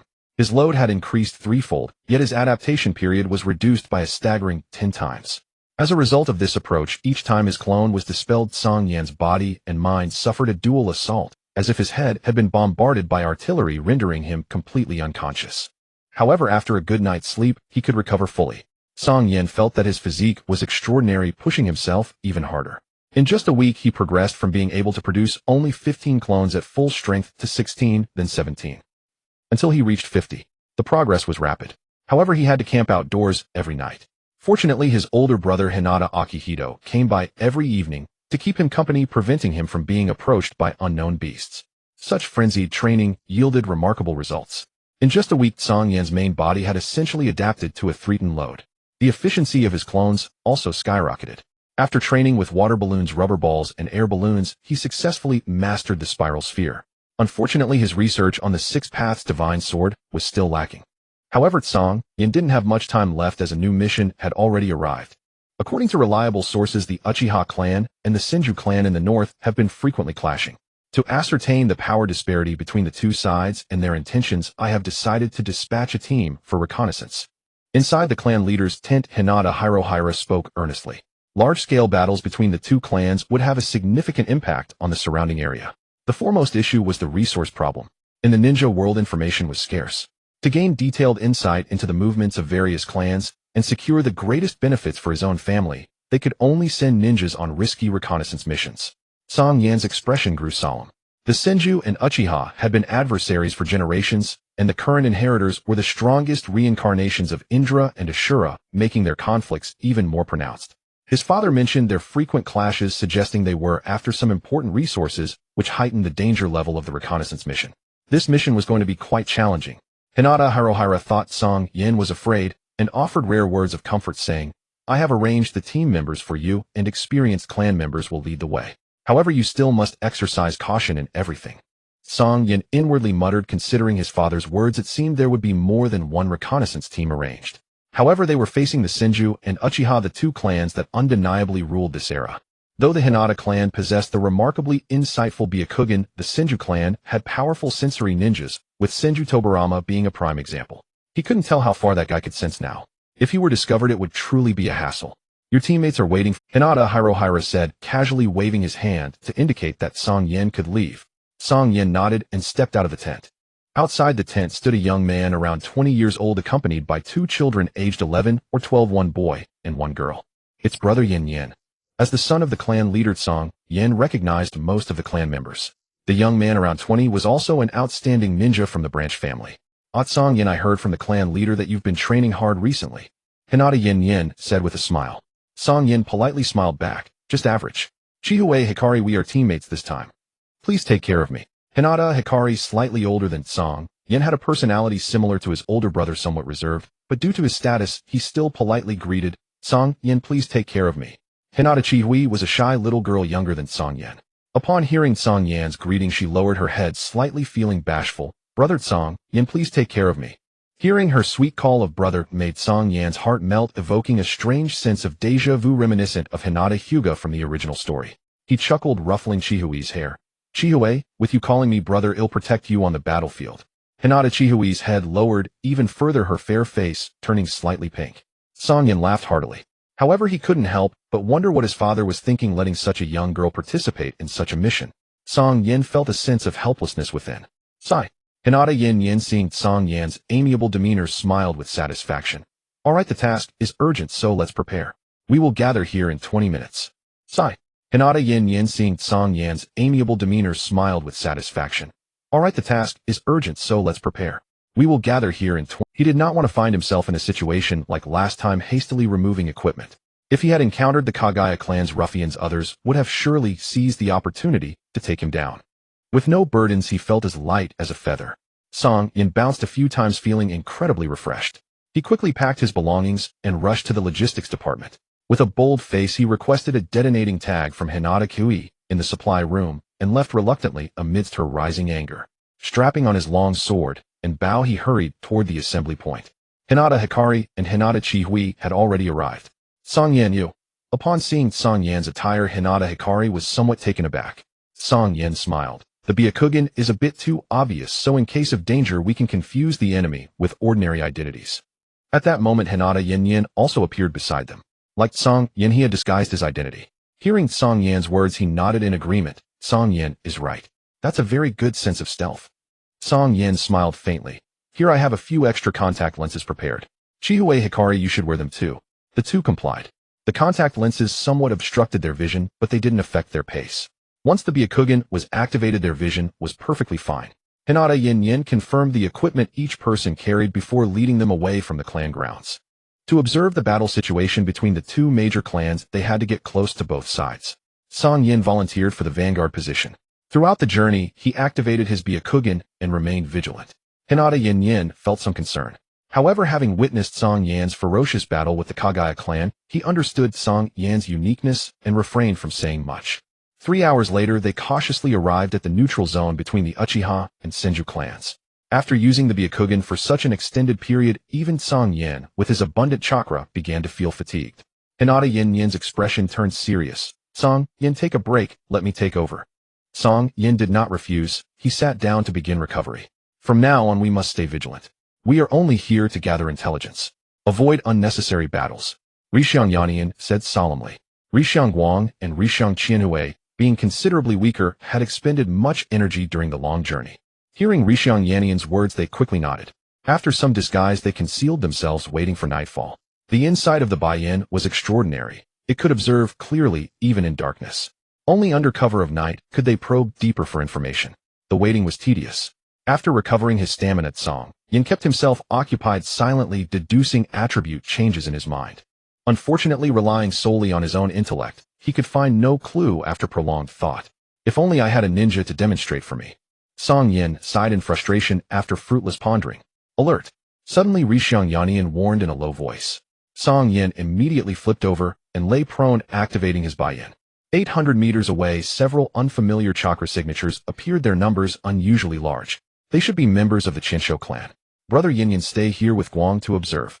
Qianhui and I will investigate from the side. Cang Yan said quietly. Although it was just past noon and night was far off since a target had appeared, he did not want to miss the chance for reconnaissance. Rixiang Yannian had the same intention, so he nodded. Be careful. Cang Yan nodded and moved cautiously to the side with Qianhui. Qianhui, stay close and watch my steps. Rixiang Qianhui's small face showed some tension. Hearing Cang Yan's instruction, she immediately responded. Cang Yan felt a pang of pity. Qianhui at such a young age would have been an elementary school student in his past life, but in this world, she was already required to go to the battlefield. This environment was truly disgustingly cruel. Shaking off distraction, he cursed inwardly and hurried toward the spot he had observed earlier. I heard the Uzibo have produced another genius. Awakened the Xiaolunian at 12. Truly infuriating. Who says no? Lord Zhujian is also a genius, but his experience is too limited. Alas. From afar, Cang Yan could hear faint voices. Based on the clan territory distribution, this area seemed closer to the Qianshou clan. Cang Yan was extremely nervous. He hoped that Qianshou Feijin was not nearby. Pulling Rixiang Qianhui down into a patch of grass, Cang Yan turned to look at her and noticed her small face flushed with tension. He felt a pang of distress. He comforted her, don't be afraid. Everyone feels this way on their first mission. Rixiang Qianhui, still flushed, said weakly, I am sorry. Cang Yan smiled slightly. You're still young, this is normal. The first time I carried out a mission, I was surrounded by a bunch of hillbillies and nearly died. Off. Rixiang Qianhui looked shocked. Then how did you escape the danger, brother Cang Yan? Cang Yan smiled and pointed to his head. By relying on this, of course. And this? Cang Yan flexed his biceps. Rixiang Qianhui looked confused. What are this? Cang Yan explained with a smile, wisdom and strength. Oh, Rixiang Qianhui responded, not fully understanding. Cang Yan chuckled. Suddenly, a familiar figure appeared in his sight. Cang Yan raised an eyebrow. Him. A young man with a cloth wrapped around his forehead, wearing gray armor and carrying a sword at his waist, was running quickly in one direction. Beside him was an older ninja similarly attired. Cang Yan squinted. That guy's speed was much faster than a few days ago. Seeing the look of urgency on his face, Song Yan guessed that something must have happened in the Qianshou clan. Qianhui, follow me. Seeing the figure about to disappear from view, Song Yan immediately pulled Qianhui up and gave chase. After a dozen minutes, that figure stopped and merged with several unfamiliar figures. Song Yan quickly took Qianhui into hiding. After confirming no enemies were approaching, he cautiously observed. Suddenly, among those gathering with Zhu Jin, he spotted a white-haired youth, whose ruby-like red pupils were strikingly conspicuous. Song Yan cursed under his breath. Damn, that guy really is here. Without a second word, he grabbed Qianhui and sprinted back the way they came. On the other side, Qianshou, Zhu Jin met up with his younger brother Feijian and the others. Qianshou Feijian, however, frowned and looked behind him. Feijian, what's wrong? Zhu Jin asked in confusion. Qianshou Feijian's face darkened. Brother, you were being followed and didn't even notice. Qianshou Zhu Jian's expression changed. Is it the Yuzibo? Qianshou Feijian shook his head. No, it's an unfamiliar chakra. Qianshou Zhu Jian fell silent. Qianshou Feijian said, could be another clan. Regardless, we must give them a warning. After all, it was a sensitive period for resource contention. Any stranger approaching the Qianshou clan's territory would be treated as an enemy and must be warned. Qianshou Feijian made an instant decision and dashed out swiftly. Qianshou Zhu Jian felt somewhat helpless, worried his brother might get hurt. He still pursued. The other clansmen exchanged glances. One older ninja said, leave 3 behind. The rest followed. Damn, that bastard Feijian really did come after us. If Song Yan were alone, he was confident he could escape, but with Rixiang Qianhui at his side, the situation was uncertain. He thought for a moment, quickly forming hand seals. Shadow clone technique. Boom. 2 identical copies appeared beside him. Rixiang Qianhui's eyes widened at the sight. I'm counting on you both. Song Yan said calmly. The 2 clones exchanged glances and immediately ran off in another direction. Several hundred meters away, Qianshou Feijian was chasing at top speed. Suddenly, he furrowed his brow. Why had 2 chakra signatures suddenly appeared? In his perception, the 2 newly appeared chakra signatures felt strange. Were they clone techniques? Qianshou Feijian felt an inexplicable wariness. They split up. Qianshou Feijian instantly grasped their intention, but he did not slow his pace. He continued pursuing the original 2 figures. Seeing that the pursuer behind was not affected, Song Yan felt a sinking feeling. Damn, this is tough. Brother Song Yan, are we in trouble? Rixiang Qianhui saw Song Yan's grim expression and asked worriedly. Although she had also awakened the Bai in her observation range was only over 500 meters, so she had no idea what was happening. Don't worry, it's just a small problem. Song Yan tried to comfort her casually. Rixiang Qianhui knew she was weak and was holding him back. After a moment's hesitation, she said with firm resolve, Brother Song Yan, if we encounter danger, you should run first. Brother Song Yan is the clan leader's son and very strong. As long as he can complete the mission the clan leader assigned, my death would be worthwhile. Seeing the previously nervous girl's eyes suddenly become resolute, Song Yan understood her thoughts. He felt pity but smiled cheerfully. Silly girl, don't worry. Just listen to me, and everything will be fine. Rixiang Qianhui knew she was weak and could do little. She could only strive to keep up with Song Yan's pace. Even as her legs began to disobey her, she gritted her teeth and persisted. The more Song Yan ran, the more annoyed he became. That Feijian was still following behind. Damn, he really was a persistent ghost. Song Yan cursed under his breath and created 2 more clones. This time the clones did not try to confuse the pursuers. After exchanging glances, they charged toward the rear instead. Song Yan really did not want to reveal the existence of the shadow clone technique so early, especially in front of the original creator of the shadow clone technique. However, to shake off pursuit, he had no choice. Feijian, who was chasing from behind, noticed the anomaly and immediately halted. He gripped his long sword, his expression grave. Are they coming? Whoosh. At the same time, Qianshou Zhu Jian landed beside Feijian. Zhu Jian asked curiously. Feijian lost them. Qianshou Feijian's face darkened.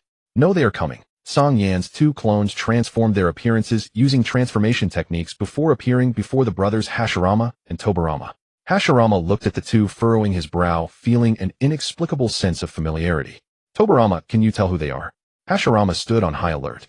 Tobarama sensed the 2 figures quickly escaping and immediately understood, stating in a low voice, they seem to be 2 clones. What? Clones? Hashirama was somewhat bewildered. Indeed, they are a type of physical clone. Brother, be careful, they are very strong. Tobarama's expression turned grave. In his perception, the chakra of the 2 clones was actually stronger than his own. Hashirama also sensed a hint of threat, stating seriously, understood, be careful. Seeing Tobarama preparing to attack, one of Song Yan's clones spoke, we are just passing through and do not wish to engage in conflict. Tobarama coldly huffed, entering the territory of the Senju clan without permission makes you enemies of the Senju. Hey, white-haired one, do you realize how annoying you look right now? The other clone answered impatiently. It was the first time Tobirama had been called white-haired, and he felt quite annoyed, responding coldly, "Who exactly are you? We've already said we are just passing through. You haven't lost anything, so why are you pressing us so hard?" The first clone replied helplessly. He had fought with Hashirama before, and if he took action there was a high chance he would be recognized. Moreover, the Hinata clan's secret techniques were too conspicuous to be used carelessly. Sigh. This is truly troublesome. Furthermore, they sensed that several figures had already surrounded them, and the situation seemed to become increasingly dire. Tobirama sensed that the previous two figures were about to leave his perception range, and immediately said, "Brother, they are stalling for time. We must deal with them quickly." Tobirama spoke in a low voice. Hashirama immediately understood and took the initiative to strike. The two clones, not wanting to reveal their strength, exchanged glances and then looked meaningfully at Hashirama before simultaneously forming seals. With two loud bangs as Hashirama rushed closer, he saw the two clones explode into white smoke like balloons, his eyes widening in confusion as he looked at his brother Tobirama. Tobirama's expression was grim. This was a clone technique he had never seen before, and it even possessed independent consciousness. If used in war, it would surely reduce the casualties of the clan. He looked into the distance, his red pupils gradually gleaming with sharpness. On the other side, having shaken off the pursuit, Cang Yan received the memories transmitted from the two clones. A slight smile appeared at the corner of his mouth. "Although your sensing ability is outstanding as long as you exceed 2 kilometers, unless you send a large number of clansmen to encircle me, even you Tobirama Senju won't be able to do anything." However, Cang Yan felt somewhat helpless. The fact that they could ignore the previous two shadow clones and directly pursue the main body indicated that they must have sensed something. It seemed that the shadow clone technique had been exposed. He wasn't sure whether that guy would research shadow clones in advance. Cang Yan sighed helplessly. Although he was a transmigrator and could foresee the general direction of the Naruto plot, he never overestimated himself. That guy is a legendary master of forbidden techniques. Even though he was still just a child, Cang Yan did not dare to underestimate him. "Cang Yan, brother, what's wrong?"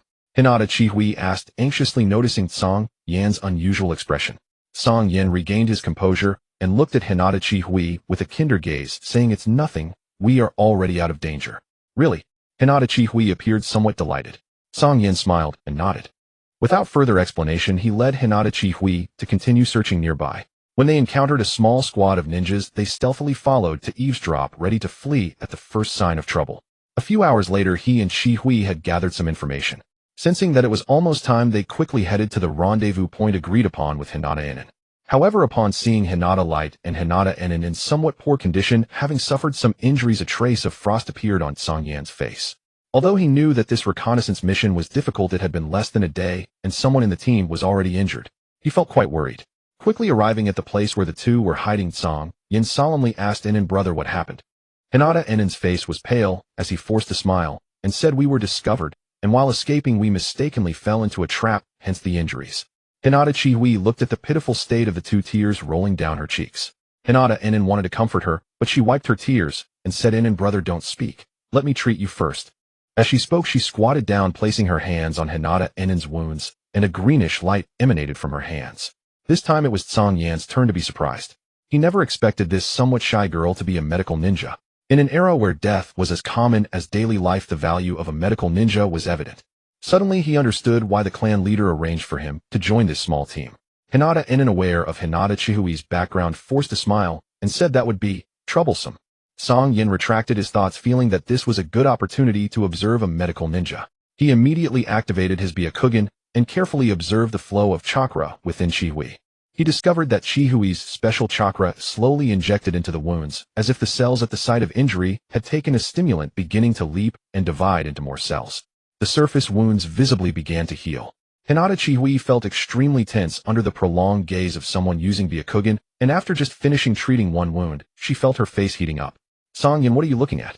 Hinata Enin noticed Chihui's embarrassment and interrupted Cang Yan's thoughts. Cang Yan came back to his senses, realizing they were still on a mission, hurriedly, awkwardly retracted his Byakugan. Only then did he realize Chihui's little face had turned as red as an apple. Cang Yan blinked and asked with concern, "Chihui, is your chakra running low?" Hinata Chihui lowered her head and weakly apologized, "Sorry." Cang Yan comforted her, "It's okay. You're really impressive. At such a young age you can already use medical ninjutsu." Hinata Chihui's head lowered even further. Hinata Enin looked speechless. If it weren't for your staring, how could Chihui be like this? He changed the subject, saying, "Did you guys discover anything earlier?" Cang Yan nodded. The Senju clan has a very perceptive individual. Their sensing range exceeds that of Byakugan. Hinata Enen's expression tightened. This was indeed important news. Additionally, the Senju clan seems to have taken the initiative and gathered quite a bit of power. Shihui and I didn't have the chance to observe more deeply before we were discovered, and could only escape for the time being. Cang Yan pondered for a moment before continuing. It seems that the Uchiha clan is also making moves. Their direction overlaps somewhat with the area you previously scouted. Cang Yan furrowed his brow, momentarily lost in thought. Did the clan leaders specifically send me to clarify the resources being contested by the two clans intending to intervene? This is not good. Cang Yan felt a wave of gloom rising in his heart. Moments later, Hinata Chihui finished her treatment. Chihui, thank you for your hard work. Hinata Enen expressed his gratitude. Hinata Chihui bit her pale lips, shook her head to indicate it was nothing, and turned to treat Hinata Light. Hinata Enen moved his body. His internal organs still hurt a bit, but it did not affect his ability to fight.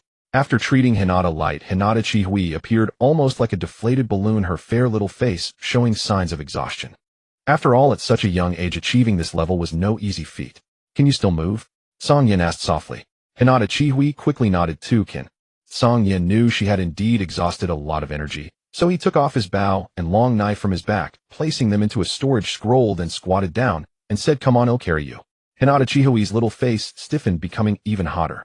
"No, it's fine, Cang Yan brother, I can do it myself," Cang Yan urged. "It's only natural for a brother to carry his sister. Come on, someone's coming." Rishiang Yinyan, feeling he was the oldest and should bear more responsibility, said, "Cang Yan, let me do it." Cang Yan said with a smile, "Brother Yinyan, you are still injured. I can handle it. I often train with weights. Qianhui's lightness is nothing to worry about." Rishiang Qianhui glanced at Rishiang Yinyan, hesitated for a moment, then lay down on Cang Yan's back. Cang Yan hooked his arms under her legs and stood up. There are 6 of them. Judging by their chakra nature, they don't seem to be from the Senju or Uchiha clans. Seeing this, Rishiang Yanyan nodded, discerned the direction, and said, "This way." Cang Yan and Rishiang Guang followed closely. Rishiang Qianhui felt the jolts, and her face flushed. Her father had died early, and she could no longer remember what it felt like to be carried on someone's back. Just as her mind was in turmoil, Cang Yan's voice came, "Qianhui, and make haste to recover." Qianhui nodded, calmed her mind, closed her eyes, and began to recover. About 10 minutes later, Rishiang Yanyan stopped with a grave expression. "It's the Uchiha." Cang Yan's mind stirred. That familiar chakra. That Sundara boy. In his line of sight, Uchiha Ban was accompanied by 3 figures, one of whom had chakra very similar to Ban's, all rushing toward them. Cang Yan didn't see that familiar graceful figure and thought to himself, "Isn't she here?" At that moment, Rishiang Yanyan said in a low voice, "Judging by their direction, they aren't coming for us. There are pursuers behind. Let's temporarily avoid their edge." "Let's go." Cang Yan and Rishiang Guang nodded and immediately followed. After running several hundred meters, Cang Yan suddenly said, "It seems they have encountered each other." Rishiang Yanyan paused, turned to look back, and found the pursuers had clashed with the Uchiha clan members. After a moment's deliberation, he immediately said, "Hide and observe." The group immediately dispersed to conceal themselves. Cang Yan, carrying Rishiang Qianhui, jumped onto a thick leafy tree. Meanwhile, Rishiang Yanyan and the other moved toward a different direction. Cang Yan set Qianhui down and stared intently at the 2 opposing forces. On the battlefield, Uchiha Ban drew his long blade, his expression icy. Has the Shimura clan truly gotten involved? A bandaged older ninja from the Shimura clan wore a grim expression.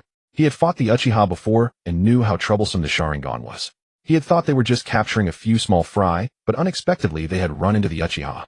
For a moment, he felt the urge to retreat. "Kill." The leading Uchiha spat coldly and charged first. The 2 older youths beside him immediately activated their Onetamo Sharingan. Uchiha Ban was not to be outdone. Locking onto an enemy, his hands swiftly formed seals. Fire release, great fireball technique. The next second, his chest swelled as he took a deep breath. Whoosh. He exhaled forcefully, and a blazing fireball hurtled toward the opponent. Wind release, violent wind palm. The Shimura clan ninja countered, forming seals and thrusting out a powerful gale. Boom. The fireball and wind palm collided with a resounding explosion. Seeing this, Uchiha Ban quickly repositioned and launched several shuriken from his hand. In the distance, Cang Yan felt a surge of excitement, his gaze fixed on the 2 combatants. He exerted his Byakugan to the utmost, not daring to miss the slightest change in their chakra. He had only a vague understanding of nature transformations, but now, as if guided by divine aid, he began to make breakthroughs. So fire nature chakra is gathered like this, utilizing. And wind nature chakra. Cang Yan couldn't instantly replicate those ninjutsu, but through the deeper observation of chakra via his Byakugan and the intense ninjutsu clashes serving as continuous demonstrations. After 3 or 4 times, he memorized most of it and began to meticulously analyze. Rixiang Qianhui gradually regained her strength. Watching Cang Yan staring fixedly at the battlefield, she fell into thought. Brother Cang Yan seems interested in all ninjutsu. Earlier he was staring at me.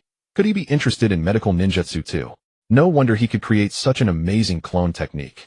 When we return to the clan, I can lend him my medical notes. Rixiang Qianhui thought secretly. At that moment, Cang Yan was utterly captivated by the various ninjutsu on the field, his eyes almost glued to the ninjas performing them. Suddenly, Brother Cang Yan, it seems more people are coming. Rixiang Qianhui saw figures approaching from several hundred meters behind and spoke hurriedly. Cang Yan was startled and quickly snapped back to reality. Damn it, that guy again. Spotting the familiar figure, he cursed under his breath, tossed Qianhui onto his back, and dashed off to the side. Gathering intelligence on major clans was such tedious work. To obtain information, one either went undercover and infiltrated the inside, or like now scouted from the periphery, collecting bit by bit. The former could yield more accurate and critical intelligence, but the latter was obviously safer. However, one had to remain vigilant at all times. At the slightest sign of trouble, they must relocate and wait for an opportunity. Before Rixiang Qianhui could grasp what had happened, she was already on Cang Yan's back. Coming to her senses, she spoke shyly. Brother Cang Yan, I've fully recovered. Without turning his head, Cang Yan replied, the ones coming are troublesome. Stay put. Rixiang Qianhui could only respond weakly, but she resolved in her heart to train hard after the mission. On the other side, elder brother, there's a battle ahead. It seems there are Uchiha clan members, and the main bodies of those 2 clones we saw earlier are also nearby. But they haven't joined the fight, Senju Feijian said while running. Senju Zhujian mused. They're not engaging us, yet lingering near the battlefield. Feijian, they must be spies from other clans. Senju Feijian nodded. That's what I think too. They haven't fled far. Should we eliminate them? Zhujian thought for a moment and shook his head. Leave them be for now. Let's check up ahead. There should be members of the Shimura clan. Senju Feijian said no more. In the center of the battlefield, their reinforcements seemed to have arrived. Uchiha Chuanai, having just dealt with an opponent of similar age, immediately called out loudly. Uchiha Ban cleaved through an incoming long blade, viciously slashing the enemy's throat, then panted heavily. At this, an older Uchiha spoke in a low voice. Avoid them first and restore our strength. Among the Uchiha on the field aside from Chuanai, the others were all injured to varying degrees. Even Ban had expended considerable energy. It was not advisable to engage the enemy head-on now. The leading Uchiha signaled the others to retreat. Uchiha Ban and his clansmen did not hesitate. After repelling their respective opponents, they swiftly disengaged from the battlefield, leaving the few Shimura clan members in utter despair. In just a few minutes of combat, they had suffered several casualties and could not even stop the enemy from leaving. Truly a humiliating defeat. Bastards. A badly injured Shimura clansman gritted his teeth and cursed in fury. He and another companion had ganged up on an Uchiha with an activated Sharingan, but not only did they fail to kill him, they lost one of their own, and he himself was wounded. And the enemy had only suffered minor injuries before escaping with ease. The power of the Sharingan was indeed troublesome. The morale of the group plummeted instantly. At that moment, Senju Zhujian and his party arrived in haste. The 2 groups converged. Seeing that the Shimura clan had lost 2 men and the rest were all wounded while the Uchiha hadn't even left a single corpse, Senju Feijian and the others wore grave expressions. After running a good distance, Cang Yan realized that Senju Feijian wasn't pursuing them and let out a long sigh of relief. After wandering with Qianhui for a while, Cang Yan finally spotted the traces of Rixiang Yannian and the other. After regrouping, Cang Yan exchanged intelligence with Rixiang Yannian.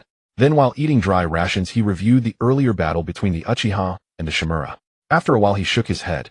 His understanding of nature transformations had indeed deepened, but for the past 2 days his main body had been adapting to new weights, and his clones had been studying and learning the Rasengan. He simply hadn't had time to test his own chakra nature. The Rixiang clan focused on developing the Byakugan and Gentle Fist, paid little attention to chakra natures.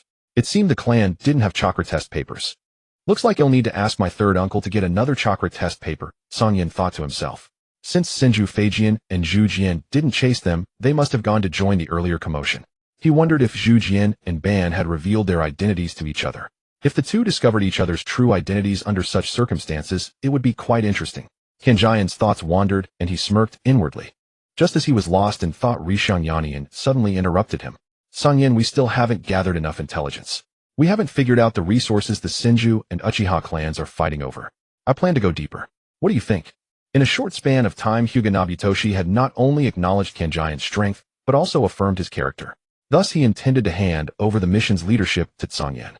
Cang Yan, however, was oblivious to this. He simply smiled lightly and said, "Brother Nobutoshi, you decide. He'll follow whatever you say." Hyuga Nobutoshi saw no objection from him and nodded.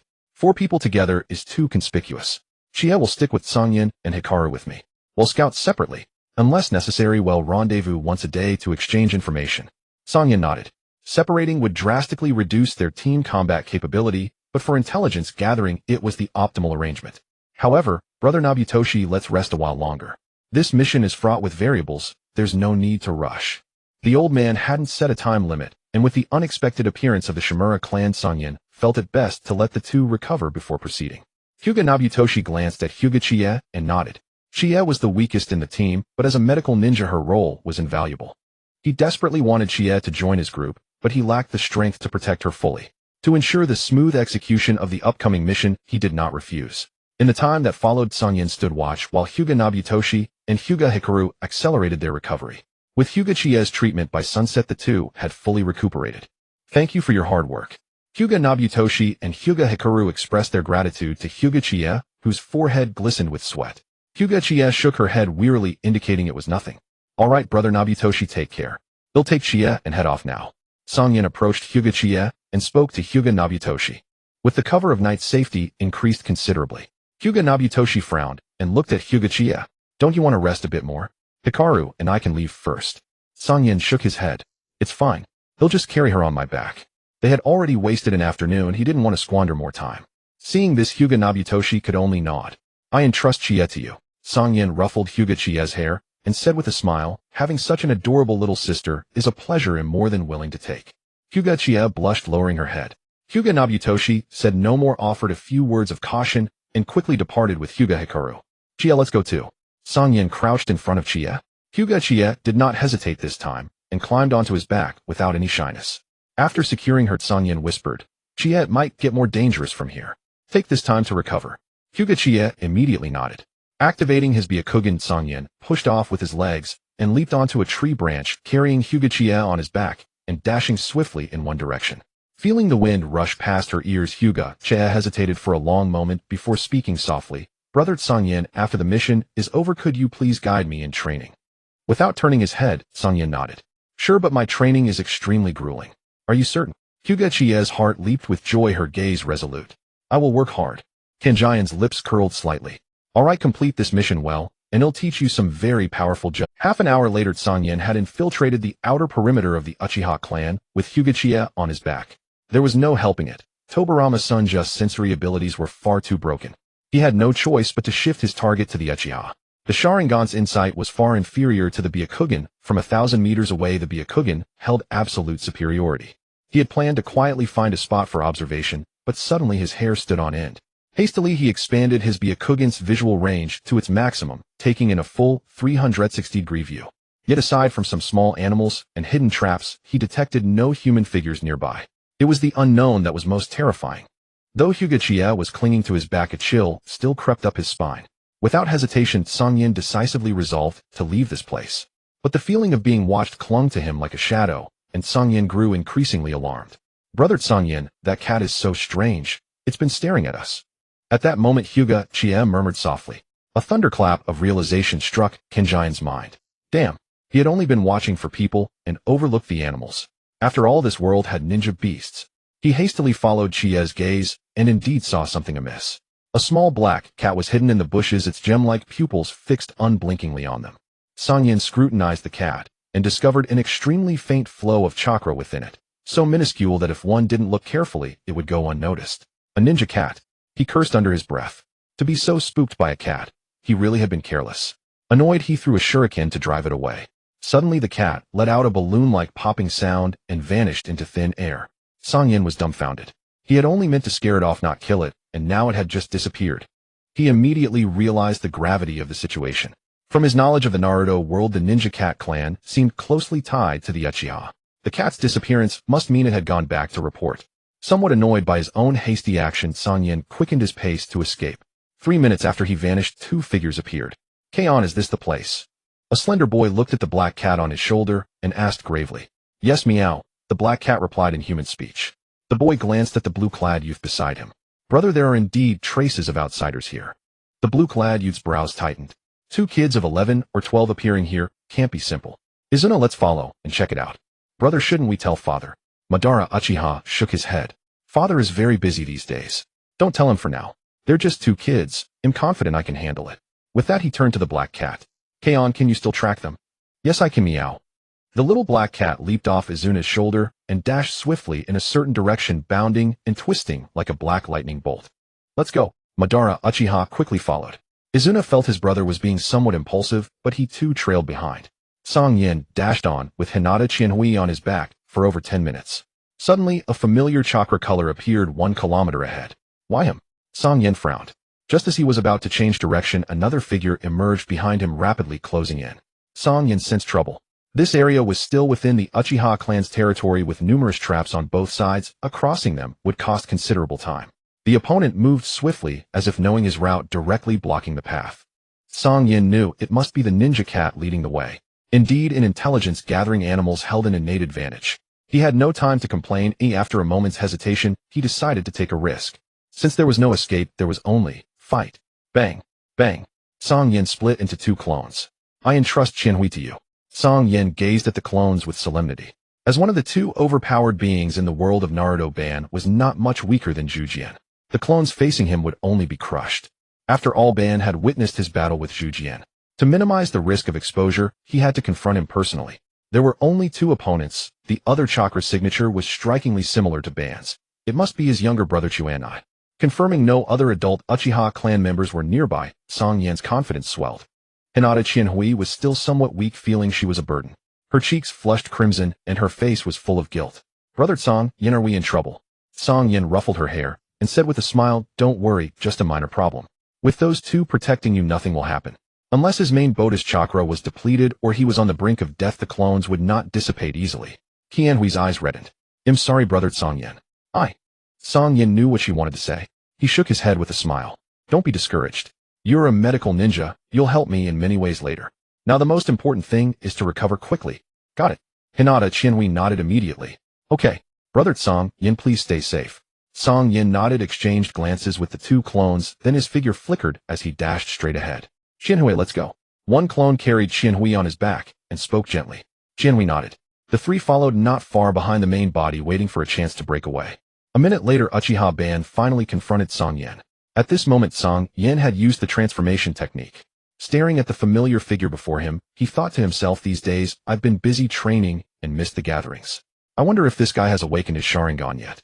Who are you and why are you trespassing on the Uchiha clan's territory? Uchiha Ban's voice was stern, a dangerous glint flickering in his eyes. Cang Yan didn't want to waste words. There was still Chuanai behind him. He didn't think Chuanai could break through the clone's protection and harm Qianhui, but he had to prepare for the worst. Want to know? Defeat me, and I'll tell you. A faint smile curled at Cang Yan's lips as he suddenly struck his body, darting forward like an arrow from a bow. Uchiha Ban's expression hardened, a trace of murderous intent flickering in his eyes. Then let's see what you're really made of. In an instant, his pitch-black pupils flushed crimson, and a single tomo spun within them. Cang Yan cursed under his breath. That bastard had already awakened the Sharingan. It seemed he had parted ways with Zhujian. Boom. Cang Yan threw a straight punch, but Uchiha Ban blocked it steadily. Just as he attempted to flash away for his next attack, a momentary daze swept through his vision. Ban sensed an excellent opportunity. He swung his kunai, targeting Cang Yan's throat. Just as he was about to succeed, a dark figure suddenly appeared in his Sharingan's sight, striking directly at his temple. Ban felt a lethal threat. The opponent's speed was astonishing. He dared not be careless. He switched from offense to defense, using the kunai aimed at Cang Yan's throat to deflect the blow to his face. Clang! With a crisp sound, a tremendous force traveled through Ban's hand. He used the momentum to quickly distance himself. Staring at the sudden figure, Ban's wariness intensified. Wasn't it supposed to be just a man and a woman? How did another one appear? Yet the figure kicked Cang Yan in the abdomen. Bang! Cang Yan winced in pain, instantly snapping back to reality. Hiss! He clutched his stomach, gasping from the sting. You fool! Knowing how tricky the Sharingan is, you still stared straight into his eyes. Are you out of your mind? A voice rang out. Cang Yan stared at the figure, his gaze vacant.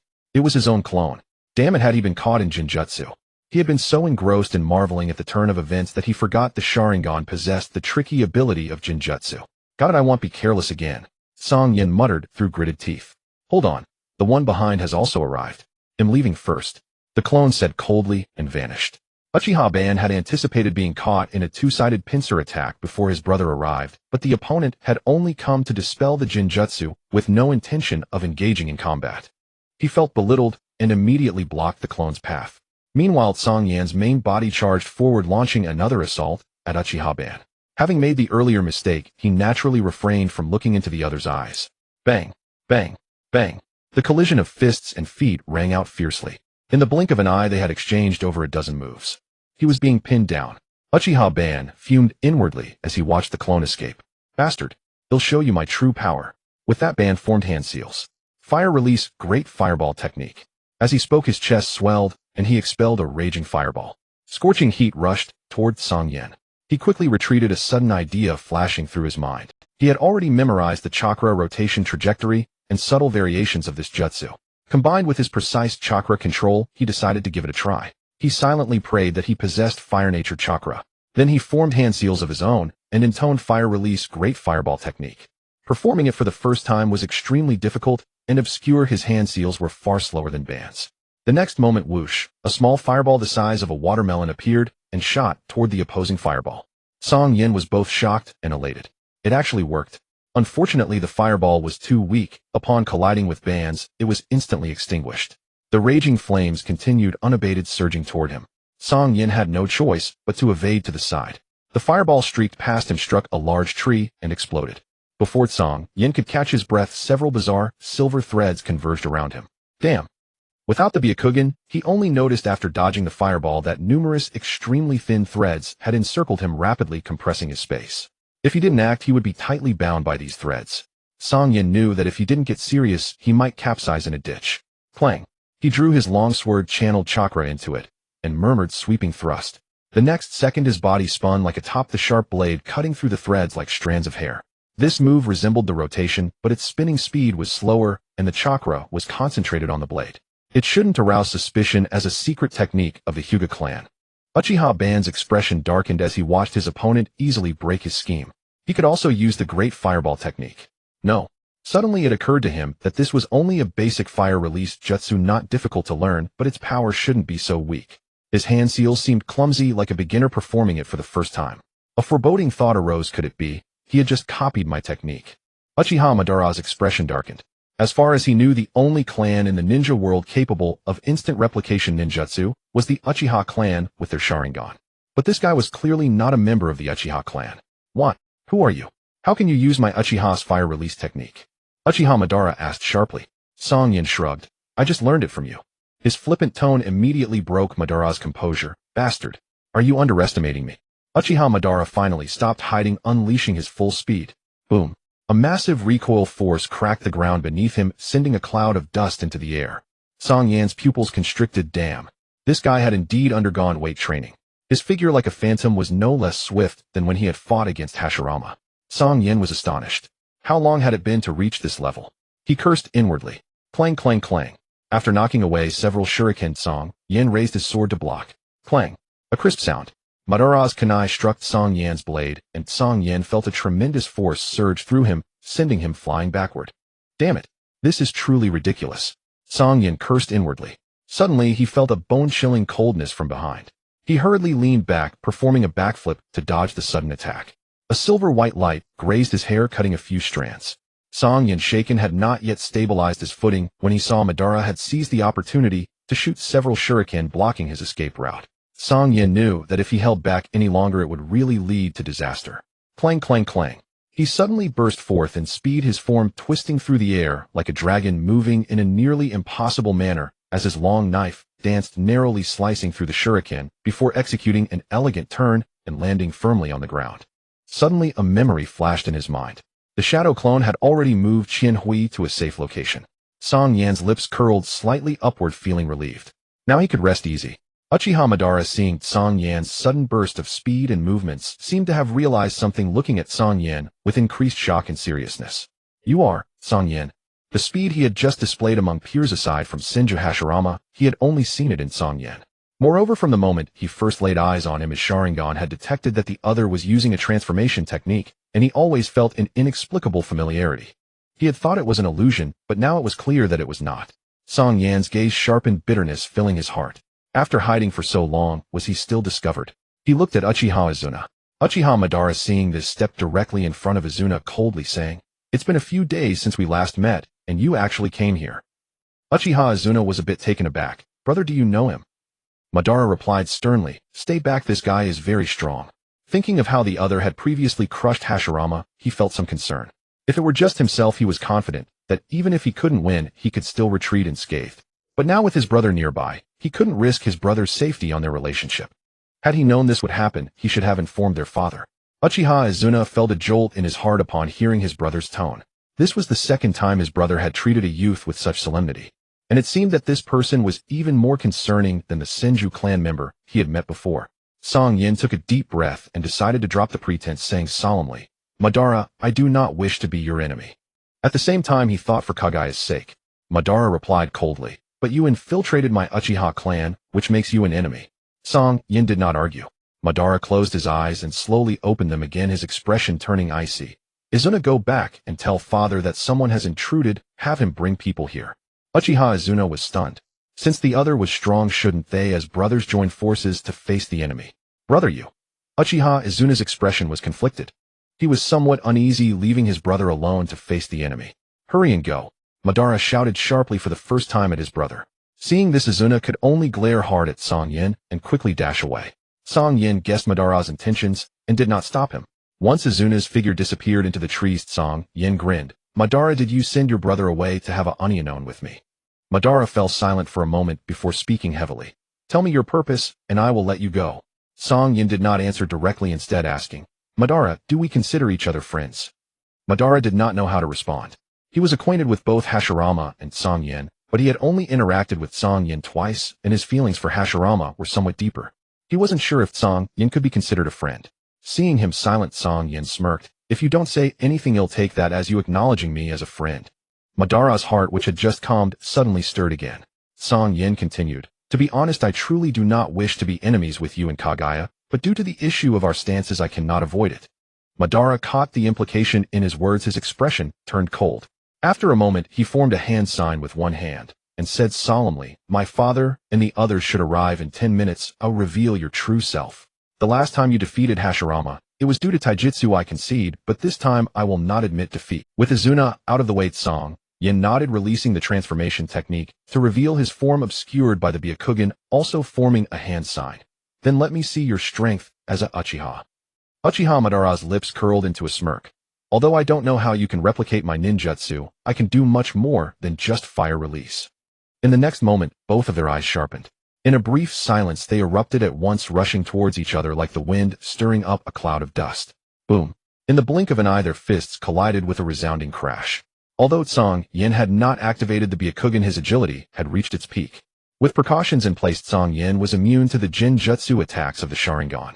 Fortunately, during his regular taijutsu training, he had anticipated the possibility of combat against the Sharingan, thus borrowing Might Guy's method from the original Naruto, responding quickly based on the opponent's movements without staring into their eyes.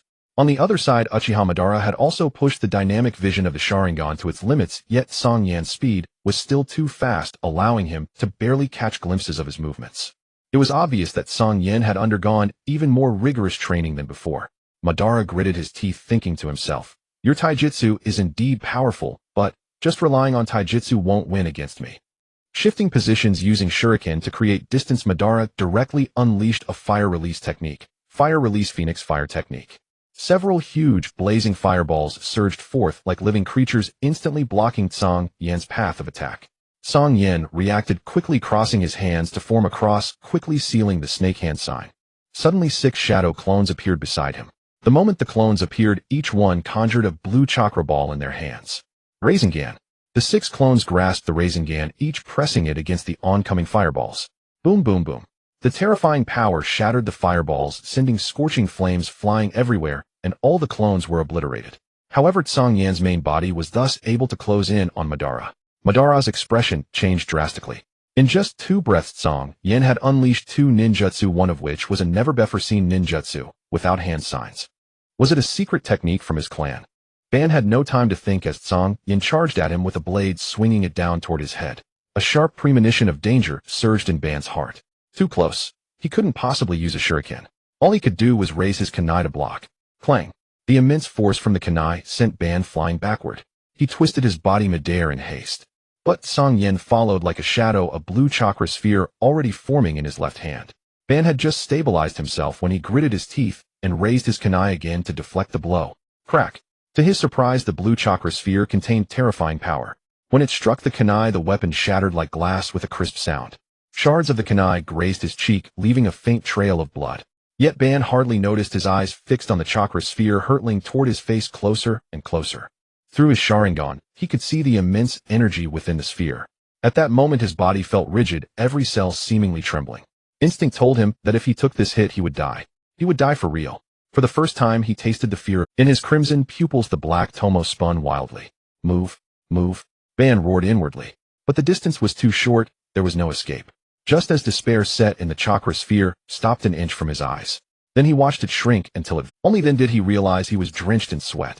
Cang Yan took a deep breath and lowered his left hand, his gaze toward Ban, filled with complicated emotions.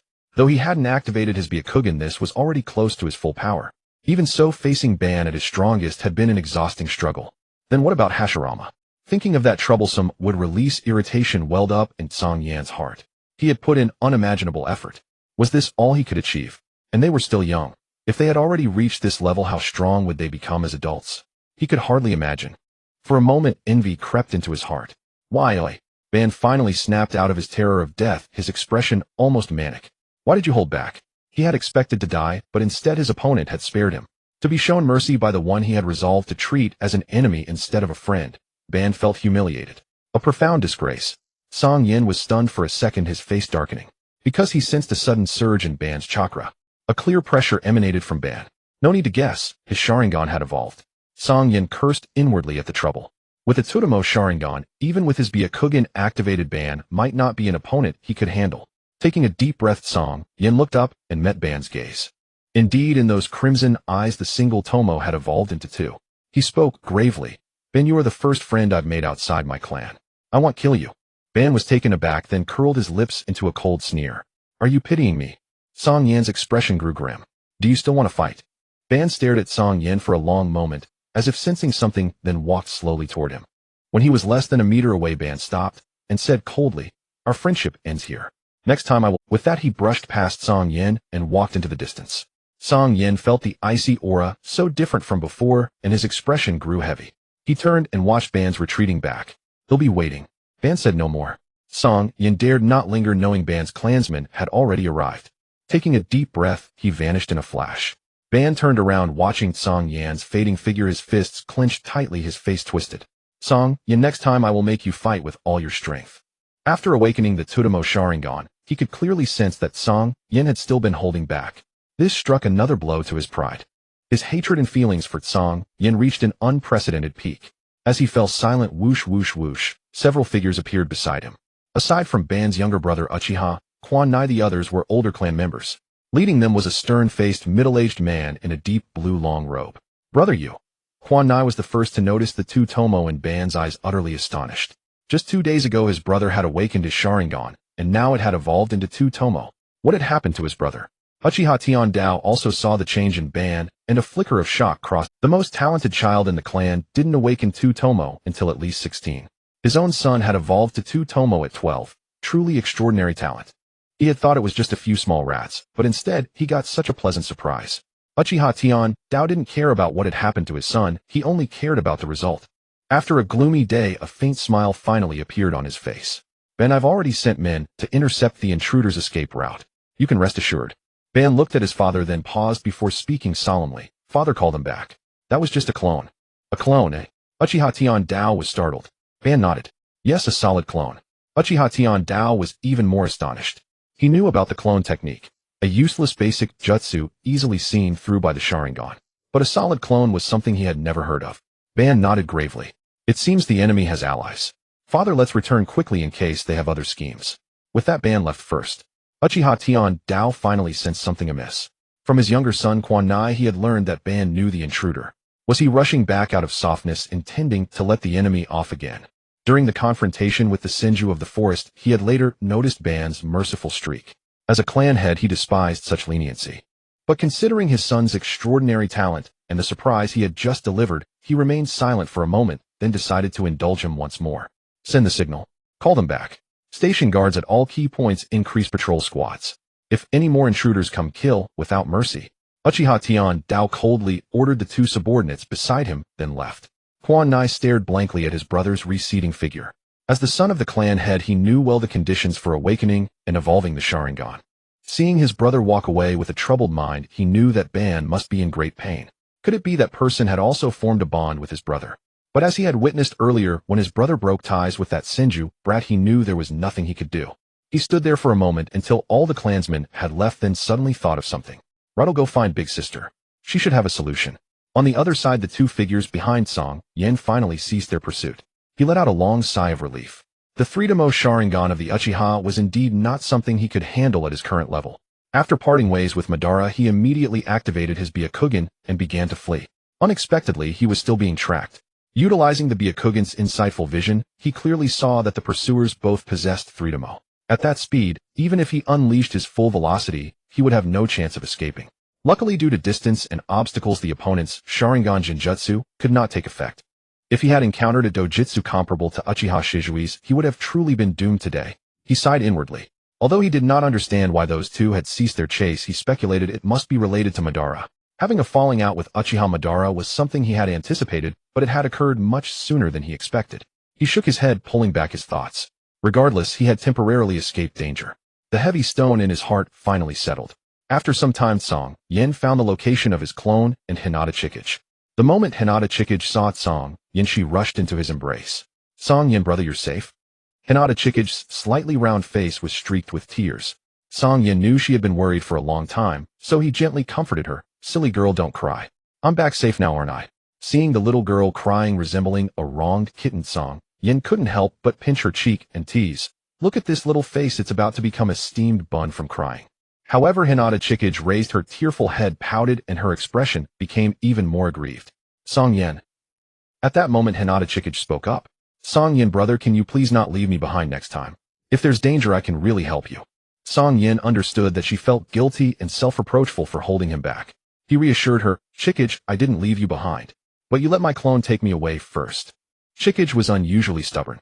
Cang Yan gently patted her head, smiling as he coaxed. I know what you're worried about. Don't worry, I'm very strong. Chikage seemed to recall something, and her expression suddenly became a bit downcast. She sniffled and said softly, but my brother said the same thing at first and later. He never came back. Cang Yan's expression stiffened. He knew a bit about Chikage's background. Her parents had perished early due to a mission, leaving her to rely solely on her brother. At the age of 6, her biological brother was killed during a reconnaissance mission, and not even a body was left behind. Upon receiving this news, Chikage was heartbroken and later heard that she had been diligently training to follow in her brother's footsteps. Having had little contact with her in the past, he hadn't truly understood her situation, and he was not even aware that she was a medical ninja. Hearing her mention her brother, he suddenly realized that this girl truly saw him as her brother. The little girl was cute and quite well behaved. After spending time together, he discovered she was not as weak as she appeared. Instead, she possessed an extraordinary resilience. After all, mastering the extremely difficult medical ninjutsu at the age of 10 showed how much effort she had put in. He was truly happy to have such a younger sister. He pinched her little face, saying, Silly girl, do you really want me to leave forever? Hinata Chikage was caught off guard, hurriedly shaking her head to explain, No. Cang Yan, brother. Cang Yan saw that she had stopped crying and spoke gently. All right, I understand what you mean. You want me to be healthy and safe, right? Hinata Chikage immediately nodded. Cang Yan smiled. Then rest assured, I've undergone very rigorous training. I'm very strong. Of course, there's one more thing, Chikage, your medical ninjutsu is also very useful to me. With you around, I won't be afraid. Even if I get injured, you'll heal me, right? Hinata Chikage nodded vigorously. So what are you worried about? Cang Yan smiled. I'll definitely be fine, don't worry. Hinata Chikage seemed to understand, but upon hearing Cang Yan say this, she nodded firmly.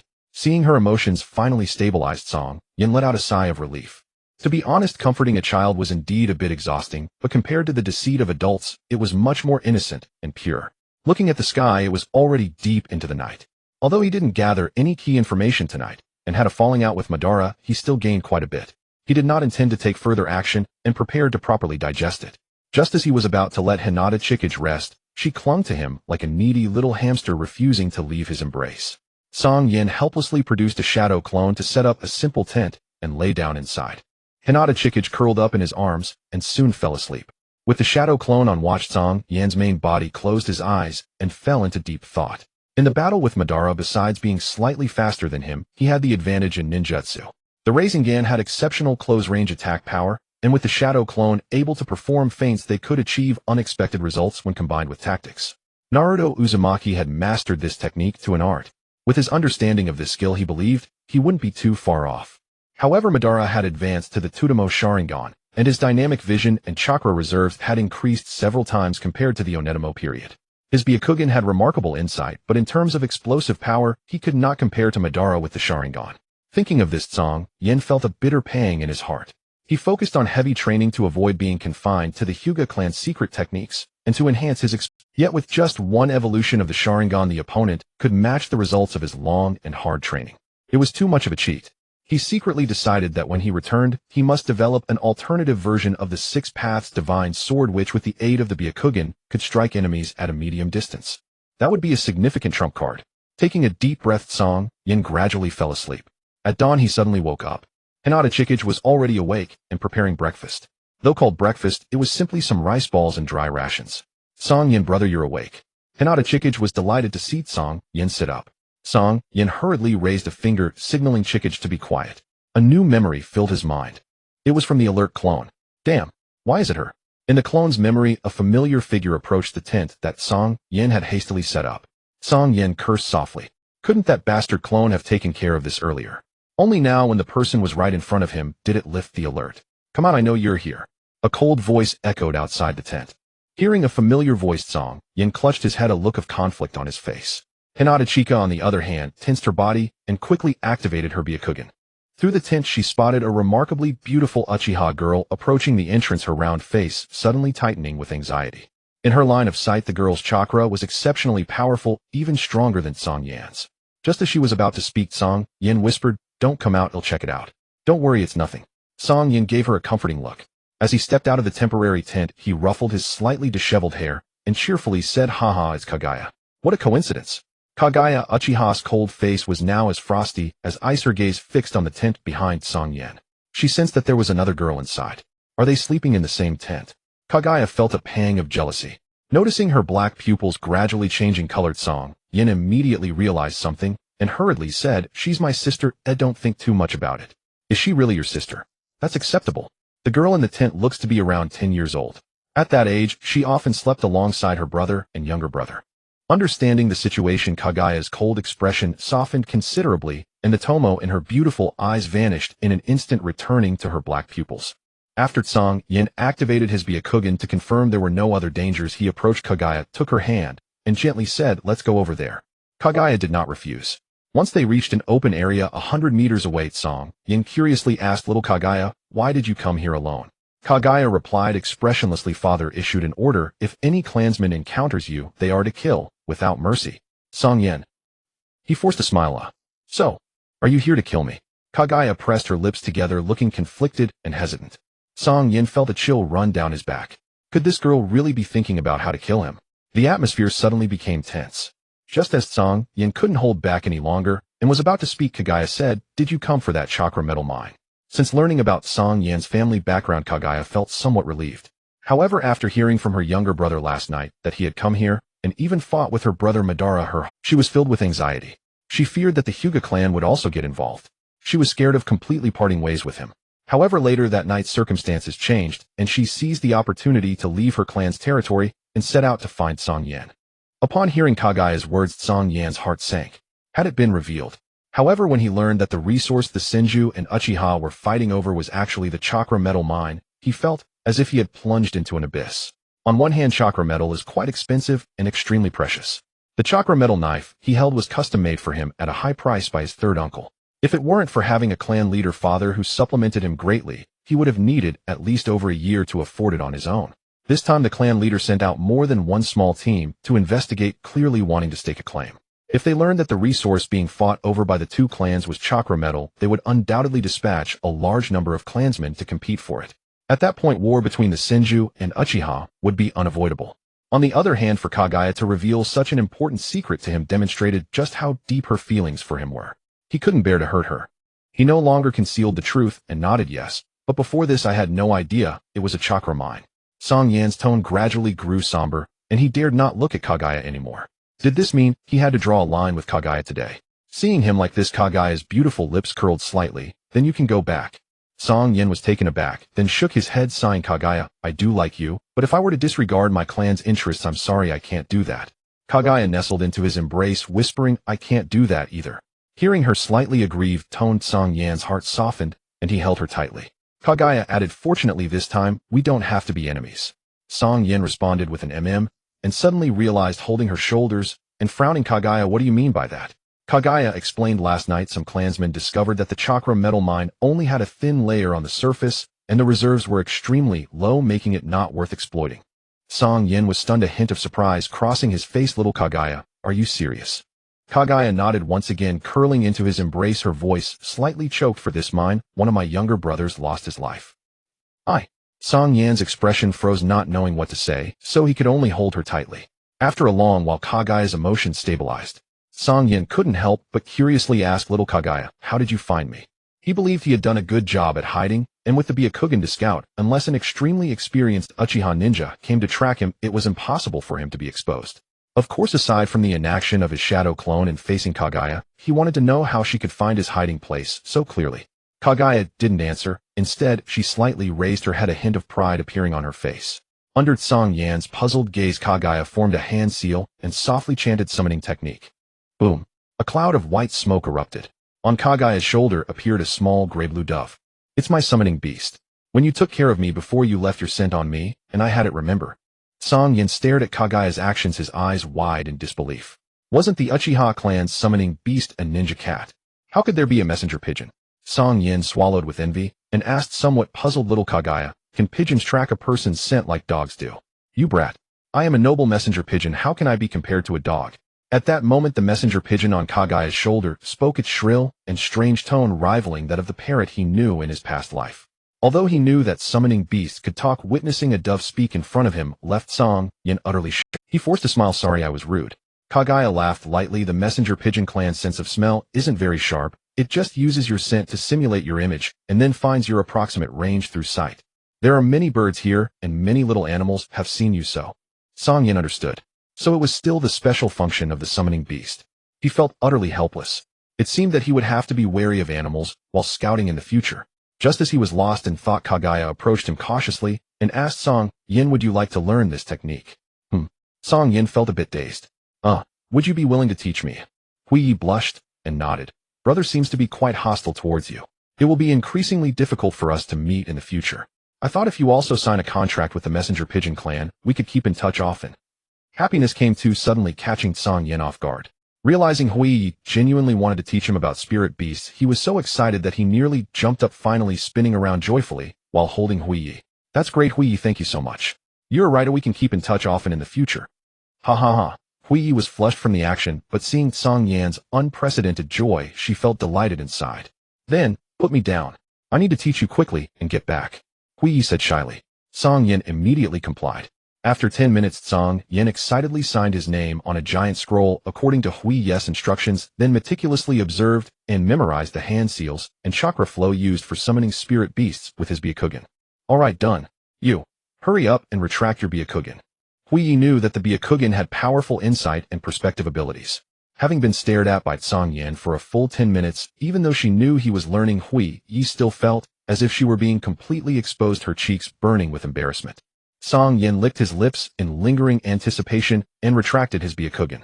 Huiyi finally felt much more at ease. Did you learn it? Cang Yan nodded. Almost just need to test it. Huiyi said, that's fine, my father is calling the clan members and I can't be absent, so I must leave now. Cang Yan felt a bit reluctant. It's a bit far from your clan's territory, let me see you off. Huiyi shook her head, began to make hand seals, summoning technique. As the Byakugan's smoke dissipated, a white bird as tall as a floor appeared before the two. This is Hyuga, the leader of the Messenger Pigeon clan. It will take me back. Huiyi explained. Cang Yan looked at the pristine white bird, exclaiming, "So big and so beautiful." He kid out of words. Hyuga stared at him with its red pupils, looking at him disdainfully. Cang Yan.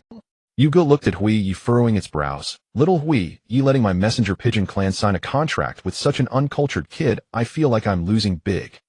Hui Yi thought for a moment. "Then I'll catch 100 pounds of small fish for you when I go back." "Is that enough?" "That's more like it." Hyuga's eyes brightened, lifting its head proudly. "Come on up." Hui Yi nodded and jumped onto Hyuga's back.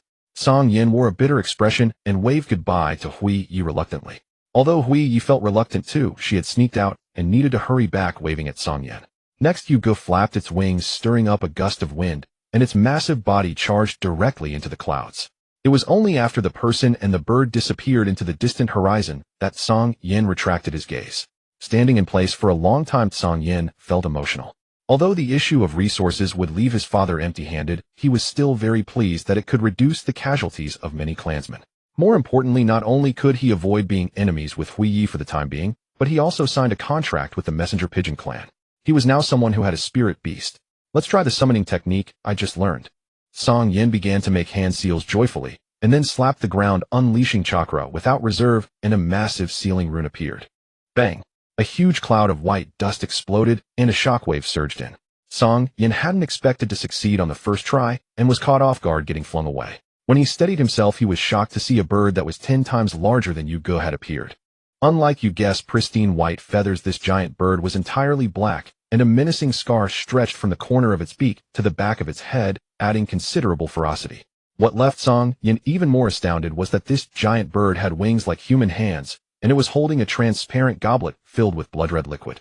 Cang Yan smelled a hint of wine. It must be red wine. Where's my little Hui Hui? The black bird looked around in confusion, its enormous pupils shimmering with bewilderment. Suddenly it seemed to recall something, its expression darkened, and it roared, "Little Yuzi, come out. Where the hell did you get to?" Cang Yan. Little Yuzi must refer to Hui. Yes, you go. He hurriedly jumped in front of the giant bird and shouted, Bird Senior, it was I who summoned you." The giant bird, however, seemed to ignore him, still scanning the surroundings, its sharp gaze seemingly ready to tear everything apart. "Cang Yan. Senior, it was I who summoned you." This time Cang Yan used all his strength, even jumping high to make. Finally, the giant bird froze for a moment, noticing a fly that suddenly flashed by in front of it, and in fright it swung the goblet with a flick. The red liquid was immediately spilled out. Cang Yan's body was uncontrollably airborne. Caught off guard, he could only watch as the transparent giant goblet grew larger. Bang! He felt as if he had been slammed by a wall, crashing into the ground like a cannonball, creating a human-sized pit.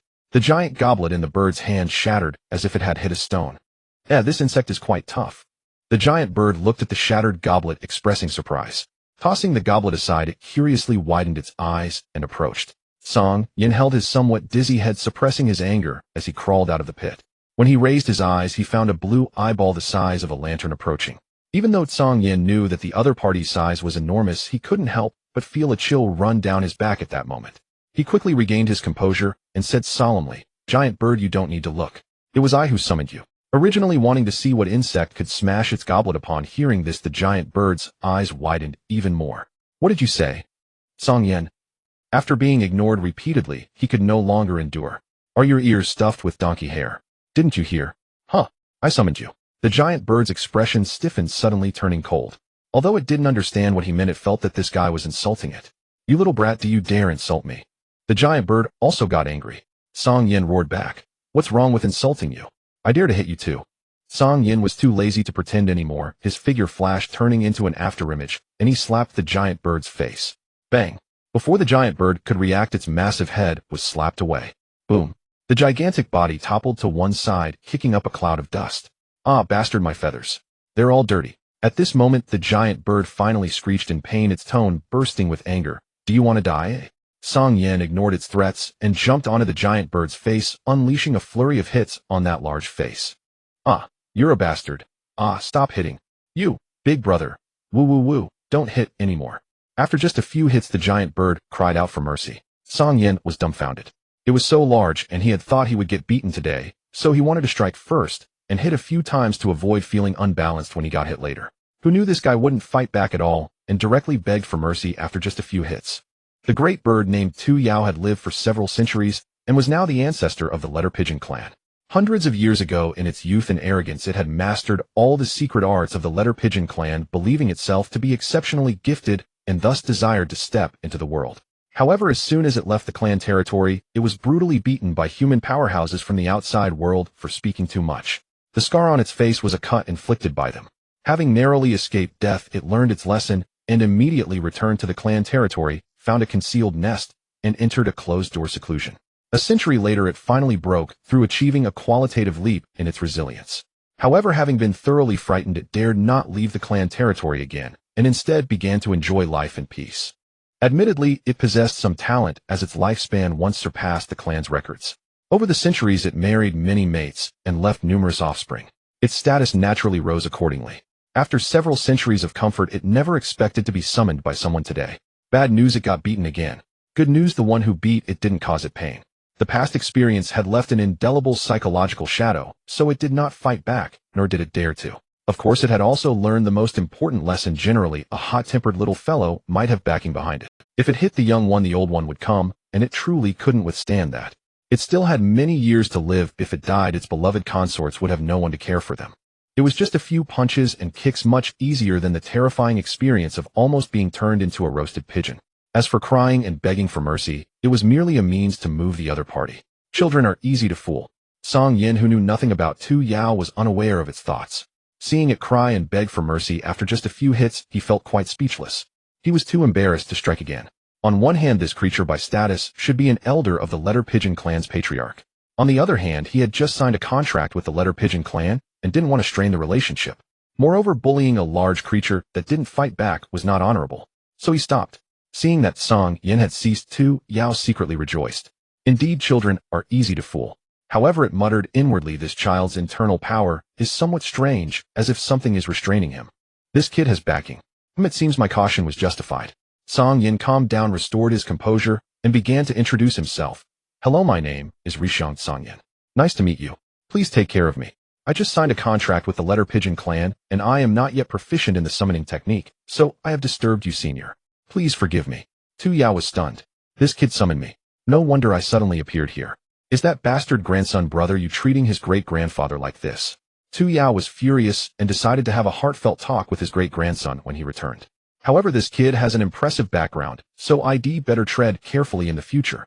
It's nothing. Just a small misunderstanding. I didn't take it to heart. An indifferent attitude, as if it hadn't been the one crying and begging for mercy just moments ago. Cang Yan thought to himself, this creature must have lived a long time, but its skin is extraordinarily thick. But if you pretend, he'll pretend too. He became polite, as if he hadn't been the one who lost control and attacked just now. Hello, senior, may I ask what abilities you possess? As if this touched on Tu Yao's area of expertise, it immediately grinned confidently. I can do a lot. Under Cang Yan's speechless gaze, Tu Yao, who was about to boast extravagantly, suddenly deflated. I can fly, and I can take a beating. Cang Yan, you beg for mercy after just a few slaps from me, and you say you can take a beating. Seeing the embarrassment on Cang Yan's face, Tu Yao quickly said, in the last 100 years, I have developed an ability to display real-time images from far away, reducing communication time. Simply put, it's an ability that enables video calls. Huh, video calls. Cang Yan's eyes flickered, and he looked at the great bird with a strange expression. Sine changes cosine unchanged. The great bird was startled. You want to feed me chicken? Cang Yan. So not a time traveler. Then this ability is really awesome, isn't it? How is it achieved? Cang Yan asked eagerly. Tu Yao. As long as I select the target anchor point to link, I can use chakra to enable long-distance communication between you. To set an anchor point, you need to. Tu Yao explained in detail, and Cang Yan listened attentively. Upon learning that the person Cang Yan wanted to connect with Hui had also signed a contract with the Letter Pigeon clan, Tu Yao immediately said that through the contract blood, it could enable the two to communicate at any time. Cang Yan thought for a moment and decided not to use it for now. The two had just parted not long ago. She should have returned to her clan territory. If he rashly linked, it might draw the attention of her clan members, which would be bad.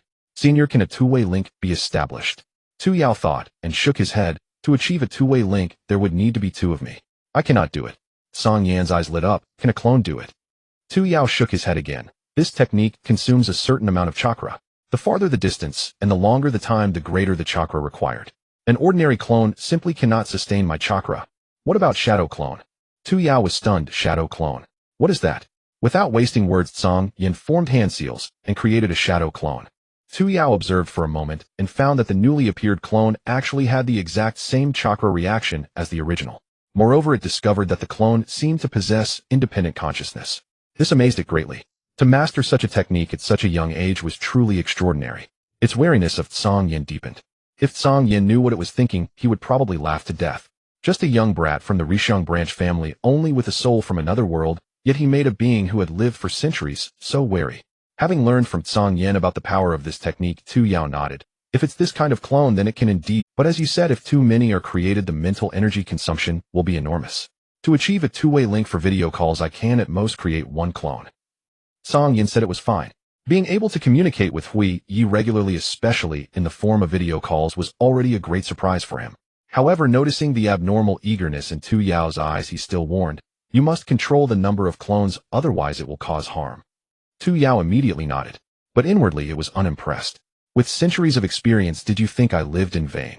TCH, just as the human and the bird were communicating, a petite figure appeared not far away.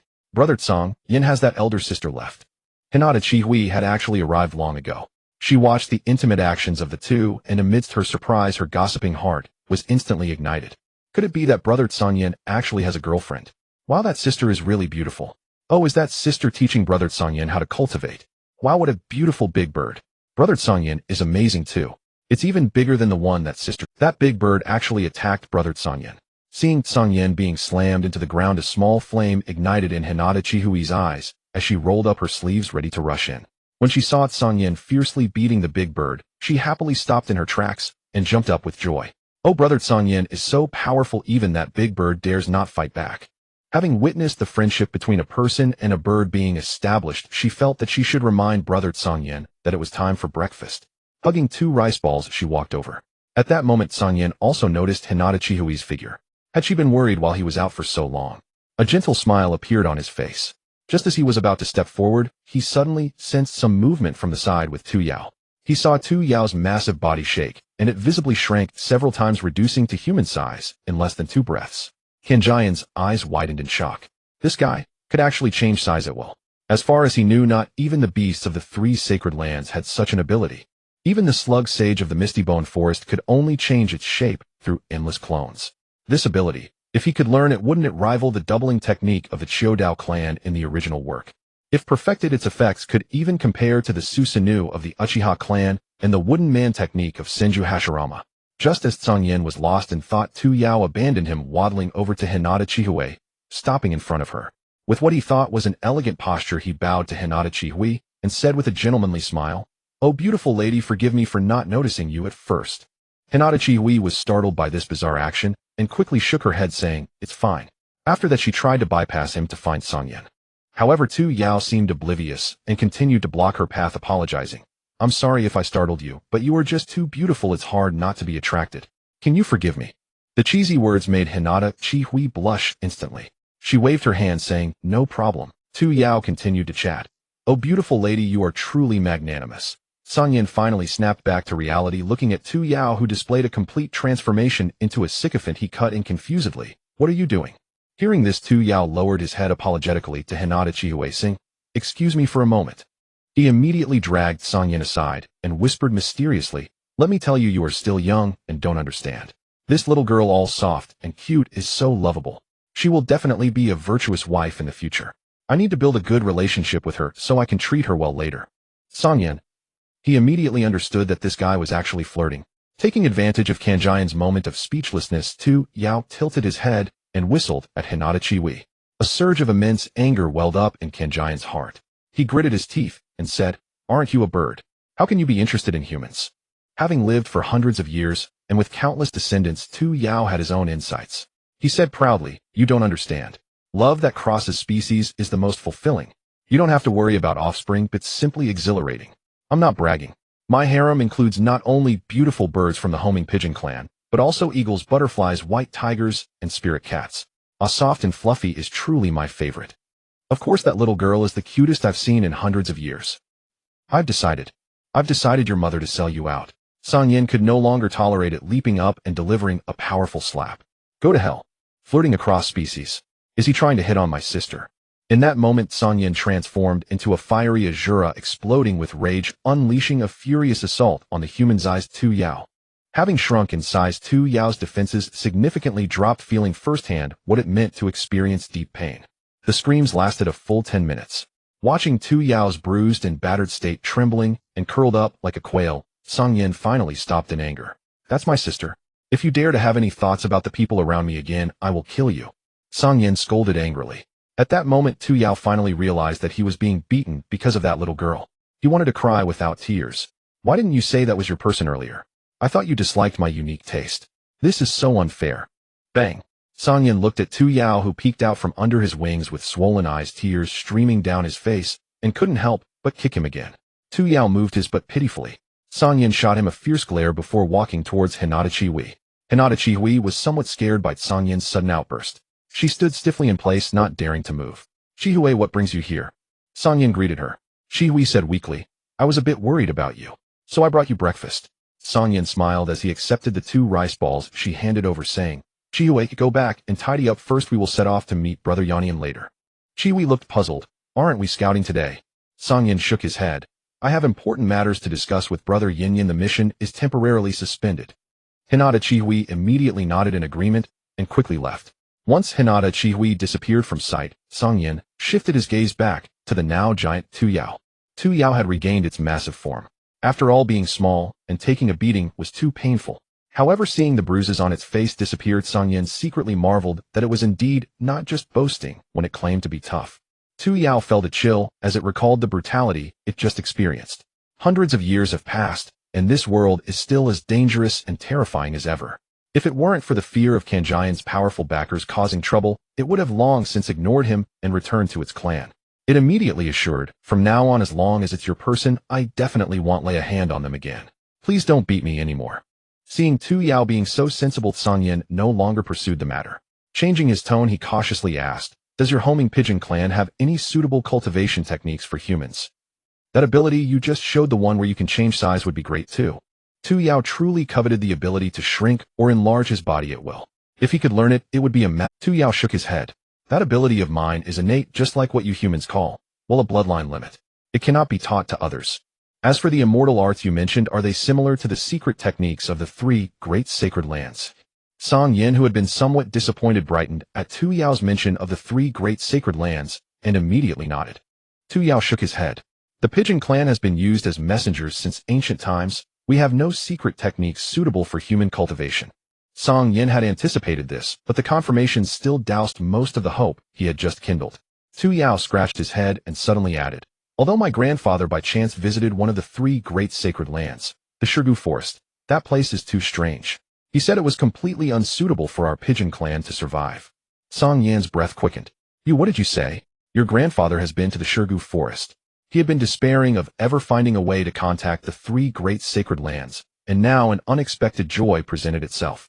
Startled by Cang Yan's intense expression, Tu Yao quickly covered his head with a wing. "Don't hit me, Cang Yan." As a messenger pigeon, it was not surprising that the pigeon clan had low combat ability, but still he found it hard to imagine that such a large bird with a single flap of its wings could cause him some trouble. What was it afraid of? Though puzzled, Cang Yan knew the information about the 3 great sacred lands was more important. He quickly said, "I won't hit you. I just want to ask, did your grandfather really go to the Shirgu Forest?" Tu Yao, now certain that Cang Yan had no intention of attacking, poked his head out and sighed in relief. "Yes, my grandfather mentioned it in his notes." "Is there a specific location?" Tu Yao thought for a moment. "I think so, but I forgot." "Cang Yan, could you lend me your grandfather's notes?" "No." Tu Yao blurted out instinctively, but seeing Cang Yan's stiff expression, he quickly added, "We're friends, how can it be called borrowing? I'll give it to you if you want." "Cang Yan, can't you stop pausing between sentences?" His face lit up with joy. "Deal. If you help me, you'll find you 10 beautiful female pigeons." Tu Yao shot him a disdainful look. "Xiao Yuzi is the current leader of the pigeon clan, and I am his great-great-grandfather. What kind of beautiful female pigeon do you think I haven't seen?" Cang Yan, He hadn't expected this fellow to be so highly ranked. That was rather awkward. But Tu Yao rubbed his wings together, looking infatuated. "My grandfather's diary records a type of bird called a seagull. There are many kinds, and every single one is breathtakingly beautiful enough to topple cities and kingdoms. Unfortunately, they all fly too fast, and he never caught a single one. You see." He winked excitedly, the implication clear. "Cang Yan, Watching Tu Yao drool with such obsession, Cang Yan felt utterly exasperated. Lust knows no age and beauty doesn't care about the backside. If he wrote such things in his diary, he probably wasn't a good bird either. Like grandfather, like grandson. Both were perverts. If he had known, why had he been so polite? But since the words were already out and he was a bit thin-skinned, he had no choice but to nod reluctantly. Fine. Deal. A deal. With Cang Yan's promise, Tu Yao was electrified, his beak almost splitting to the back of his head in excitement. Cang Yan was equally thrilled. Good, then hurry up and bring the diary. I want to read it carefully. Tu Yao's expression froze and his excitement vanished. He said sheepishly, a few hundred years ago there was a great tremor in the ninja world that severely affected our pigeon clan. My grandfather's study collapsed, and I don't know if it's still there. Tu Yao looked chagrined. Cang Yan. Seeing Cang Yan's face darken like the bottom of a pot, Tu Yao quickly added, I can go look for it. What if it's still there? Cang Yan stared at him as if he were an idiot. Buried for hundreds of years. Do you think that thing still exists? Tu Yao immediately retorted, my grandfather traveled far and wide. He was the wisest pigeon in our clan. Even I have to admit defeat. He wrote the diary for the heritage of the pigeon clan. How could he not have foreseen this problem? Cang Yan, with your intelligence you dare to say such a thing. But Tu Yao's words still rekindled a glimmer of hope. You mean those notes are still intact? Tu Yao thought for a moment. The material of those notes is special. Fire cannot burn them, water cannot rot them. They should still be there. Cang Yan was overjoyed. It's just that it's been so long I've forgotten where my grandfather's study was. Finding it will take some time, Tu Yao said apologetically. Cang Yan waved his hand dismissively. It doesn't matter. Time is not an issue as long as we find it. Even if he learned the exact location of the Shirgu forest, he didn't plan to go there immediately. Not to mention the time needed to gain the recognition of the slug immortal. The conditions for cultivating immortal arts were extremely harsh. A vast amount of chakra, powerful mental strength, and excellent body control. All three were indispensable. His strength was still too weak, and dabbling in immortal arts prematurely could be dangerous. Tu Yao nodded immediately. Alright, I'll go back and search for it. I'll let you know when I find it. Cang Yan thanked him. Tu Yao spread his wings to leave. But Cang Yan couldn't help asking, by the way, I'd like to know, you're probably not weak, right? Why didn't you fight back when I hit you? Tu Yao's expression froze, and his mind raced. He couldn't tell his past miserable experiences. That would be too embarrassing. If he revealed that there was a seal inside his body, would he attract the attention of the person behind it? His grandfather had hoarded many storybooks which detailed how some powerful people liked to send their children or descendants to impoverished places for training. Though some were bizarre, it showed that strong experts had peculiar tastes. Absolutely not. Tu Yao quickly made up his mind and chuckled. You're so strong, how dare I fight back? Anyway, I'm off to find that diary for you. Before Cang Yan could wave goodbye with a bang, Tu Yao turned into a large cloud of white smoke and vanished on the spot. Cang Yan scratched his forehead, puzzled. That guy's reaction was a bit odd. Oh well, why overthink it? He was probably really weak. Thinking of the day's gains, Cang Yan couldn't help but laugh. But to get back early, he quickened his pace toward the tent. On the other side, Tu Yao returned to the clan's territory and went straight to the pigeon capital to find the current. I don't dare hit outsiders, but I dare hit my great-great-grandson. After beating his great-great-grandson until he begged like a grandson, Tu Yao flew triumphantly toward his palace. My beloved concubines. Haha, I'm back. The moment he pushed open the great doors of the palace, Tu Yao sensed something amiss. His hundreds of concubines were prostrating in perfect order. The entire hall was eerily silent with a chilling strangeness. Tu Yao looked at his huge bed where a man in white robes was lounging sideways, lazily feeding himself a grape. The man had curved horns pale as jade and a pair of pure flawless white eyes exuding a compelling pressure. Upon closer inspection, he bore a striking resemblance, about 60%, to the child he had seen. Tu Yao stared at the somewhat familiar face, his heart sinking. An unprecedented fear surged within him. Strong. Too strong. Just lying there, Tu Yao felt a bone-chilling sense of oppression. Suddenly the man cast his gaze upon him. Tu Yao felt as if he were falling into an abyss. A vast ocean of oppressive force surged towards him, sending a shiver down his spine and an unprecedented sense of suffocation rising in his heart. Master, please spare me. Tu Yao lay on the ground struggling to utter a few words. Whoosh. The oppressive force suddenly retreated like a tide. The man sat up, a faint smirk on his lips. Since you were so sensible, get up. His deep magnetic voice carried no hint of threat. Yet Tu Yao did not dare to show any disrespect. Not daring to delay, he hurriedly scrambled to his feet, passing through numerous favored concubines, and knelt before the large bed, his face full of eagerness. Master, your esteemed presence graces us. What orders do you have? The man nodded slightly. Do not give him your grandfather's diary for now. Just delay it for 2 years. Tu Yao was taken aback, immediately understanding the man's intention. Indeed, his grandfather's words were not wrong. If he had revealed it to that child earlier, he might have already met his— He immediately nodded, saying, "I will obey your command, master. Here to reward you, I specifically caught 10 seabirds for you. How about that? Is it acceptable?" Tu Yao followed his gaze and immediately saw 10 beautiful female birds. They had black tails with a hint of enticing red rings at the tips of their beaks and slight red eye rings, all of them with black tails. Perhaps because they were captured by a stronger being, each bird's eyes held fear, looking delicate and charming. Tu Yao was mesmerized.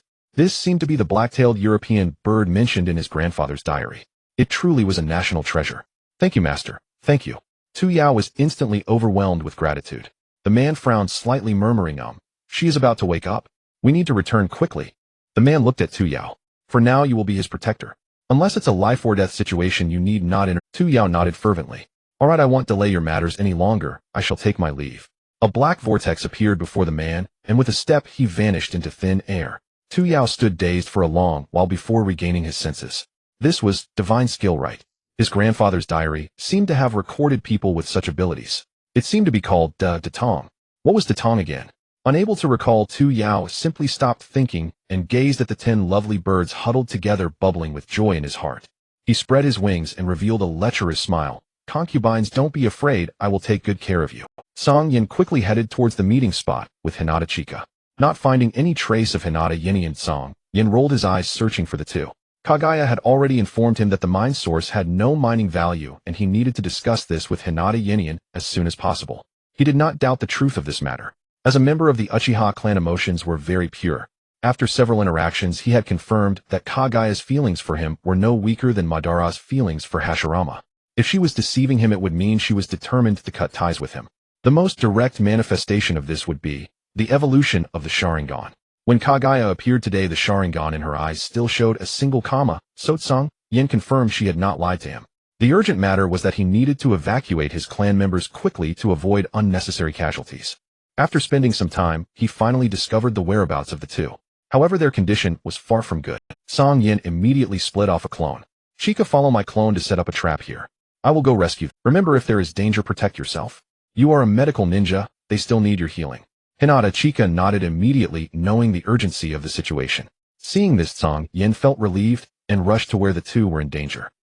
At this moment, Hinata Yin was in a state of extreme anxiety. He and Hinata Hikari had stealthily advanced through the night and accidentally approached the mine source fought over by the two clans. What frightened him was that even at night a battle had broken out between the two clans. Moreover, it was no longer just a war between two clans. He also detected the chakra of the Shimura and Yuki clans. Just as they were about to uncover key information, they were discovered by the outer members of the Yuki clan. With no choice, he could only lead Hinata Hikari to flee frantically. Thanks to their extraordinary long-distance insight, they managed to evade several interceptions. However, those few seemed relentless in their pursuit, employing extraordinary tracking skills to stay on their tails. After fleeing for a long time, Hinata Hikari ultimately fell behind due to exhaustion. To save him, Hinata Yin also fell into the encirclement of several enemies. Although Hinata Yin was not weak, facing two enemies alone was somewhat hard to handle. Hinata Hikari was already at the end of his strength. Once one of the enemies restrained him, he was knocked to the ground in less than 2 moves. When Cang Yan arrived, the youth from the Yuki clan had just pierced through his chest. Hinata Hikari seemed to see Cang Yan appear, a glimmer of longing for life flashing in his eyes, but due to his shattered heart, his life force dissipated in an instant. In Cang Yan's astonished gaze, the caged bird mark on his forehead emitted a bright light. The next second, his white pupils corroded, as if by sulfuric acid, turning into black holes. Thud! The man flung Hinata Hikari's corpse away, and upon seeing the change in his eyes, a hint of killing intent appeared on his face. So it's the Hinata clan. In the shinobi world, only the Hinata clan would destroy their eyes to protect the secrets of their bloodline. Cang Yan stared blankly at this scene. He was not afraid of killing, but watching someone he knew die right before his eyes felt. He suddenly thought, what if it were his brother, his father Kaguya? If they died before him, like Hinata Hikari, what would he do? Hinata Yin, catching a glimpse of Hinata Hikari's death, let out a furious roar. But he was already at the end of his strength, feeling an overwhelming sadness.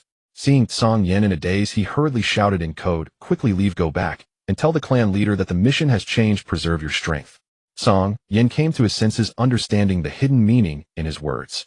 It seemed they had confirmed that the mine source indeed had no mining value. Another little brat eager to send himself to death. The youth who killed Hinata Hikari had a ferocious expression as he looked at Cang Yan, who had suddenly appeared grinning maliciously.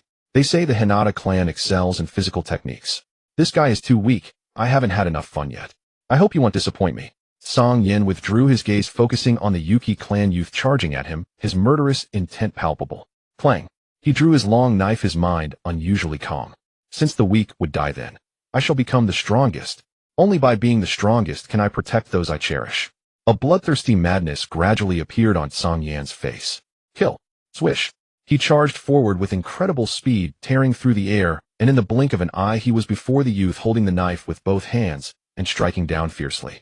The youth was shocked by Cang Yan's terrifying speed and hurriedly drew a kunai to block. Clang. The weight of the blow sent his kunai flying. Taking advantage of the youth's retreat, Cang Yan crouched, turned around, and executed a sweeping kick. Bang. The youth was swept off his feet, instantly losing weight and flying backward. Cang Yan's moves were relentless, giving him no chance to react. With a leap, he propelled himself into the air, forming a Rasengan in his left hand, and slammed it down towards the youth's head. The youth could not even stabilize his body, and could only watch helplessly as the blue chakra ball drew closer. Bang! In the youth's eyes filled with terror, his head exploded like a watermelon. A strong smell of blood surged forth, making one feel nauseous. Cang Yan, however, remained expressionless, and did not pause, swiftly dodging towards the three who were attacking Hinata Yan. Bastards! Quickly stop him! Upon seeing the youth's tragic state, the three shouted in unison, and immediately sent one person to intercept. Hinata Yan's pressure was instantly reduced significantly. Though he couldn't kill the opponent, he could delay them for a while. Cang Yan resembled a fierce beast, effortlessly neutralizing the incoming attacks, then splitting off two clones, quickly resolving the situation with a pincer attack. Together with Hinata Yan, they killed the last one. Hinata Yan, having narrowly escaped death, felt as if he had been soaked in water, dripping wet. He panted heavily, watching Cang Yan methodically clean up the battlefield, and he couldn't help but wonder, has he become this strong? Cang Yan finished quickly and looked at Hinata Yan. Brother Yan, can you still walk? Hinata Yan stood up and nodded. Seeing this, Cang Yan said no more and carried Hinata Yan's body on his back. The crimson blood quickly soaked his back. He was completely unaware. With a cold expression, he said, Brother Yan, let's go back. Hinata Yan nodded and quickly followed Cang Yan as they left. Returning to the clan grounds, Cang Yan buried Hyuga Hikari, then went to the clan leader's tent with Hyuga Nobutoshi and Hyuga Chia. Hyuga Nobutoshi reported his findings. The clan leader Hyuga Kohei, upon learning that the mission had yielded an unexpected outcome, wore a face dark enough to drip with gloom. With an irritated wave, he dismissed them and immediately summoned the clan elders. Cang Yan no longer cared. The Hyuga clan had lost several ninja. For such a piece of news, he believed the clan would be quiet for a while. However, as long as the ninja system existed, war would not cease. Watching Hyuga Chia, whose eyes were still red and swollen from crying, and the dejected Hyuga Nobutoshi, covered in injuries, his desire to grow stronger reached an unprecedented depth.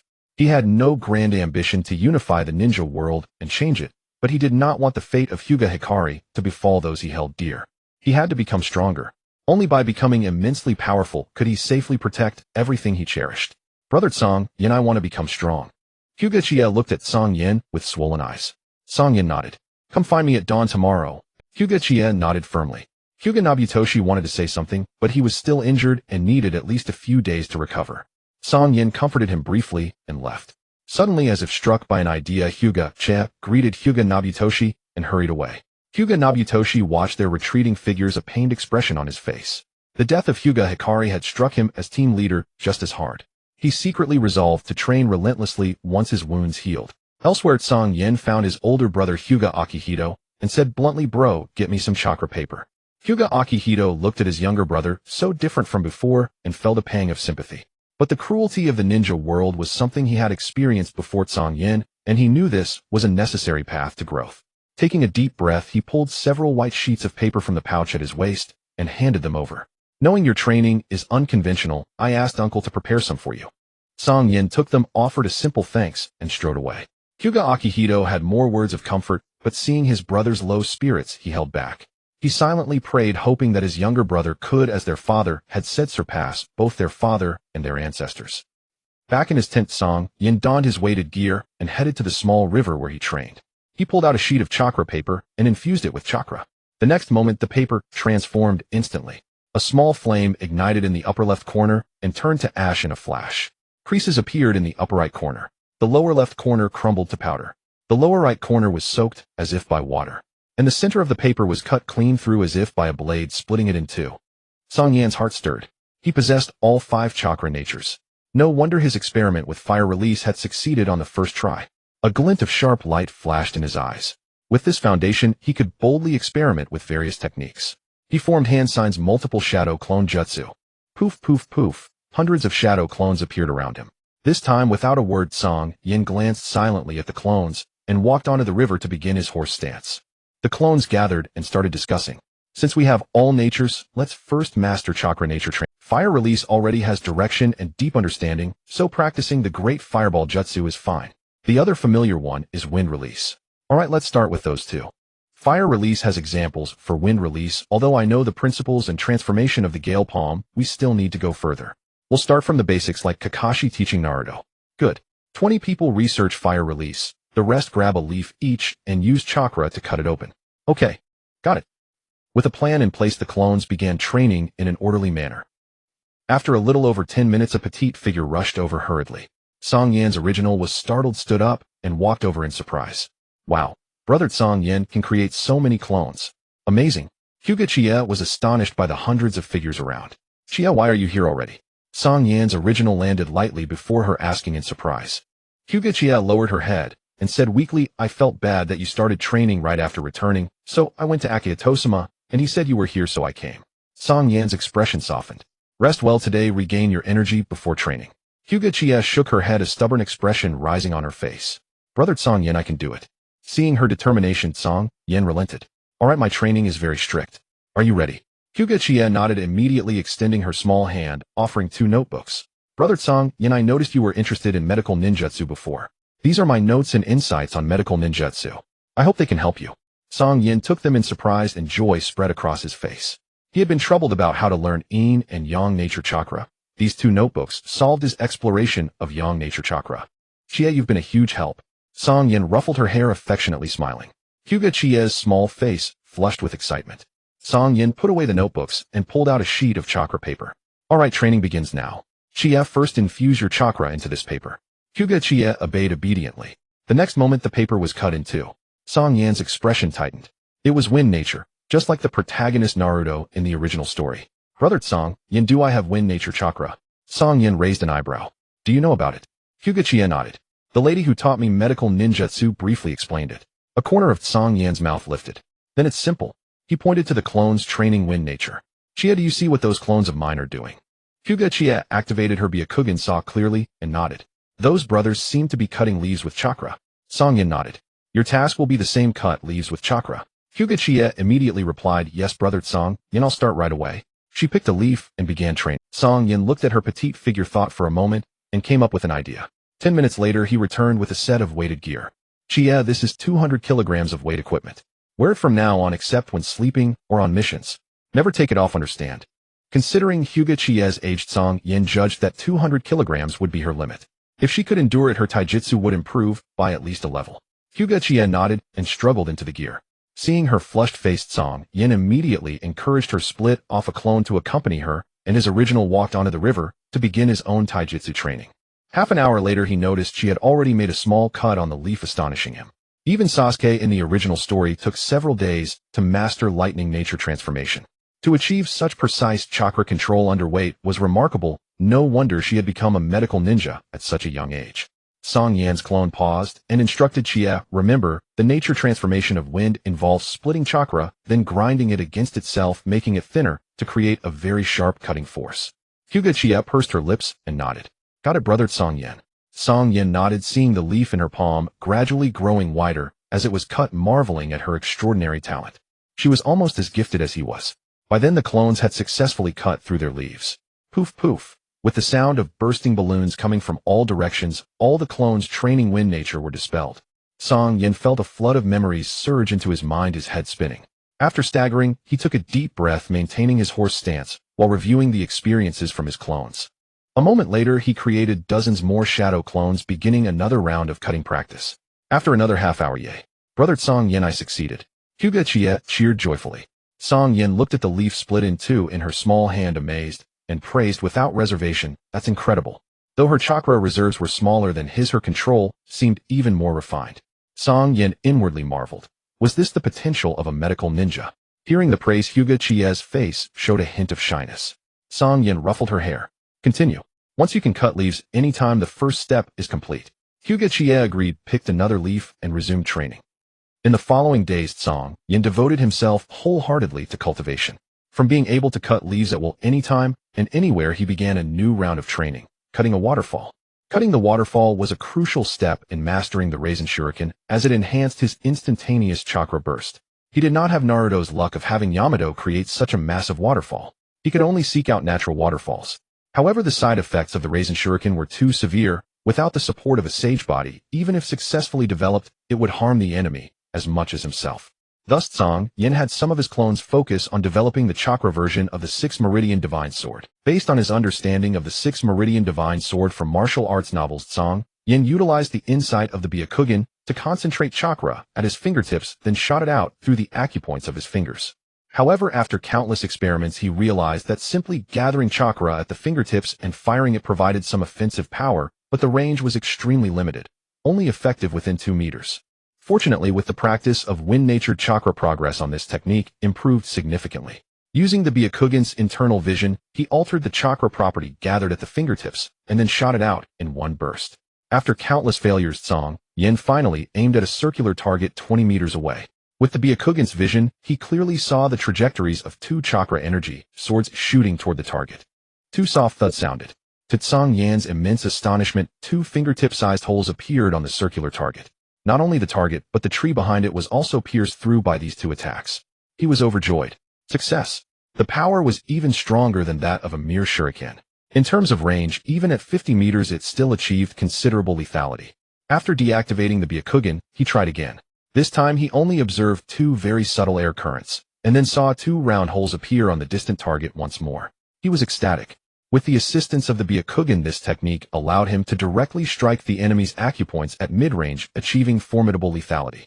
While ensuring power, it also enhanced the stealth of the attack. This directly compensated for the weakness of Gentle Fist, which required close combat. After his ecstasy, Cang Yan felt that improvements were still needed. If he were to face an experienced ninja, even if the opponent couldn't see his attack, they could dodge and advance by sensing the movement of his fingers through experience. He thought since the Hyuga clan could release chakra through the entire Bodhis Meridian system and acupoints, why should he limit himself to the fingertips? Imagine if someone were locked in a life-or-death struggle with him, and with both of equal strength, he suddenly unleashed such a technique from the chest, thigh, or even other places. That scene would surely catch the opponent off guard. At the very least, the enemy would be severely injured, at worst they would lose their life. Thinking of this, Cang Yan's eyes grew brighter. He decided to act on it immediately. The training progressed fervently. On the other side, Uchiha had also successfully completed the first step early. However, considering her physical constitution, Cang Yan did not have her follow him in waterfall cutting training, but instead taught her the Rasengan. As a sealless jutsu, the power of this technique was unquestionable. If she could learn it, it would serve as an additional trump card. Of course, as a member of the Hyuga clan, Gentle Fist could not be neglected. One day, Cang Yan was recalling his clones and digesting their memories when Hyuga Aikido appeared. Not Cang Yan, father wants to see you. Cang Yan frowned slightly. Another mission. He followed Hyuga Aikido to the clan leader's tent. Hyuga Hongping stood with his hands behind his back, his expression still stern and solemn, exuding a sharp aura. Father, is there a mission? Cang Yan asked respectfully. Hyuga Hongping nodded. The Fire Country Daimyo has sent word requesting that our clan dispatch 2 excellent members to serve as guards for 1 year. I have recommended you. Cang Yan's expression changed, his face showing displeasure. In his past life, he had never been fond of the daimyo rule in the Naruto world. Now being ordered to serve as a guard for a bunch of good-for-nothings deeply irritated him. And the duration was a full year. How much time would this waste? Father, could someone else go? Cang Yan asked. As soon as he said this, Hyuga Aikido beside him sensed trouble. The Hyuga clan's rules were extremely strict. Questioning the clan leader's decision at the moment a formal mission was announced was a clear sign of defiance. This was a grave disrespect. Indeed, Hyuga Hongping's expression darkened. Give me a reason. Cang Yan hadn't thought that far and hesitated. I want to stay in the clan where I can contribute more to the clan. Hyuga Hongping's face grew icy. The daimyo and our Hyuga clan have close ties. I cannot refuse. The implication was clear: you will go whether you want to or not. Cang Yan felt very uncomfortable hearing this. Hyuga Hongping said coldly, "I'll give you a month to prepare." Then he looked at Hyuga Aikido. Brief him on the precautions. Don't disappoint me. Hyuga Aikido acknowledged. Hyuga Hongping waved his hand, signaling them to withdraw. Cang Yan was reluctant and wanted to argue further, but his older brother Akito pulled him out. Outside in the open space, Cang Yan wore a long face, looking unwillingly at his brother. "Brother, what do I do? I really don't want to go." Akito said solemnly, "As the clan leader's son, you should know that father's decisions cannot be defied." Cang Yan was helpless. Hyuga Akito knew Cang Yan's temperament. After a pause, he said seriously, "This is the last time. Otherwise, even I can't save you." Cang Yan felt a pang of sorrow. He had planned to improve himself in the shortest possible time, but now he had to go be a bodyguard. Who could understand his misery? Akito saw that he had calmed down a bit, took a deep breath, and said flatly, "Actually, it was my suggestion that father send you." Cang Yan. After realizing Cang Yan felt a surge of anger. He had thought his brother was considerate and reliable, but it turned out he was a huge traitor.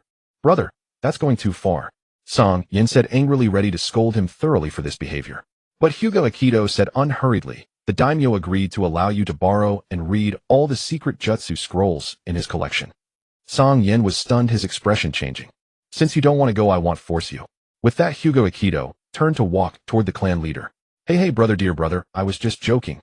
Cang Yan's expression shifted rapidly, his smile blooming like a flower full of flattery.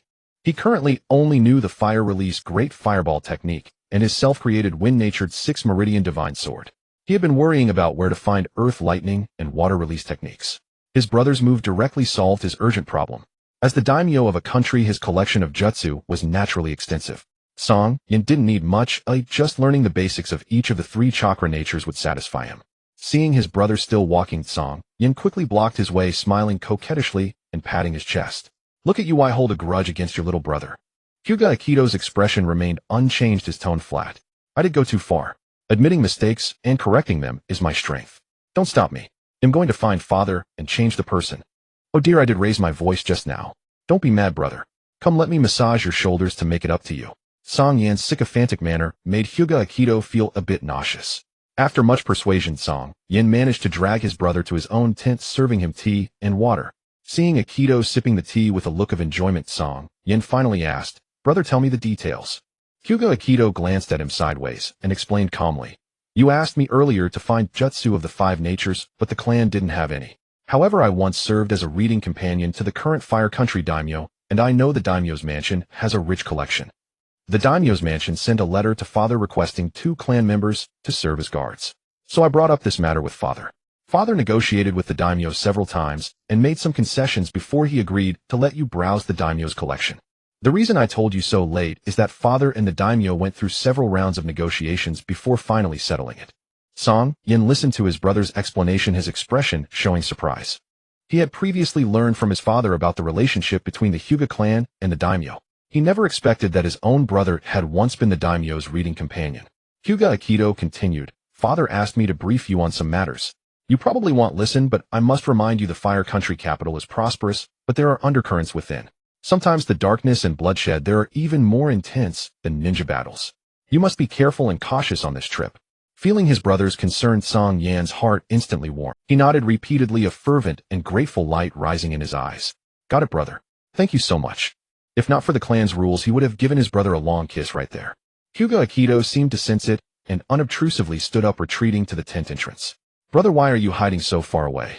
Cang Yan asked puzzledly. Hyuga Akito said expressionlessly, "I'm afraid you'll act impulsively."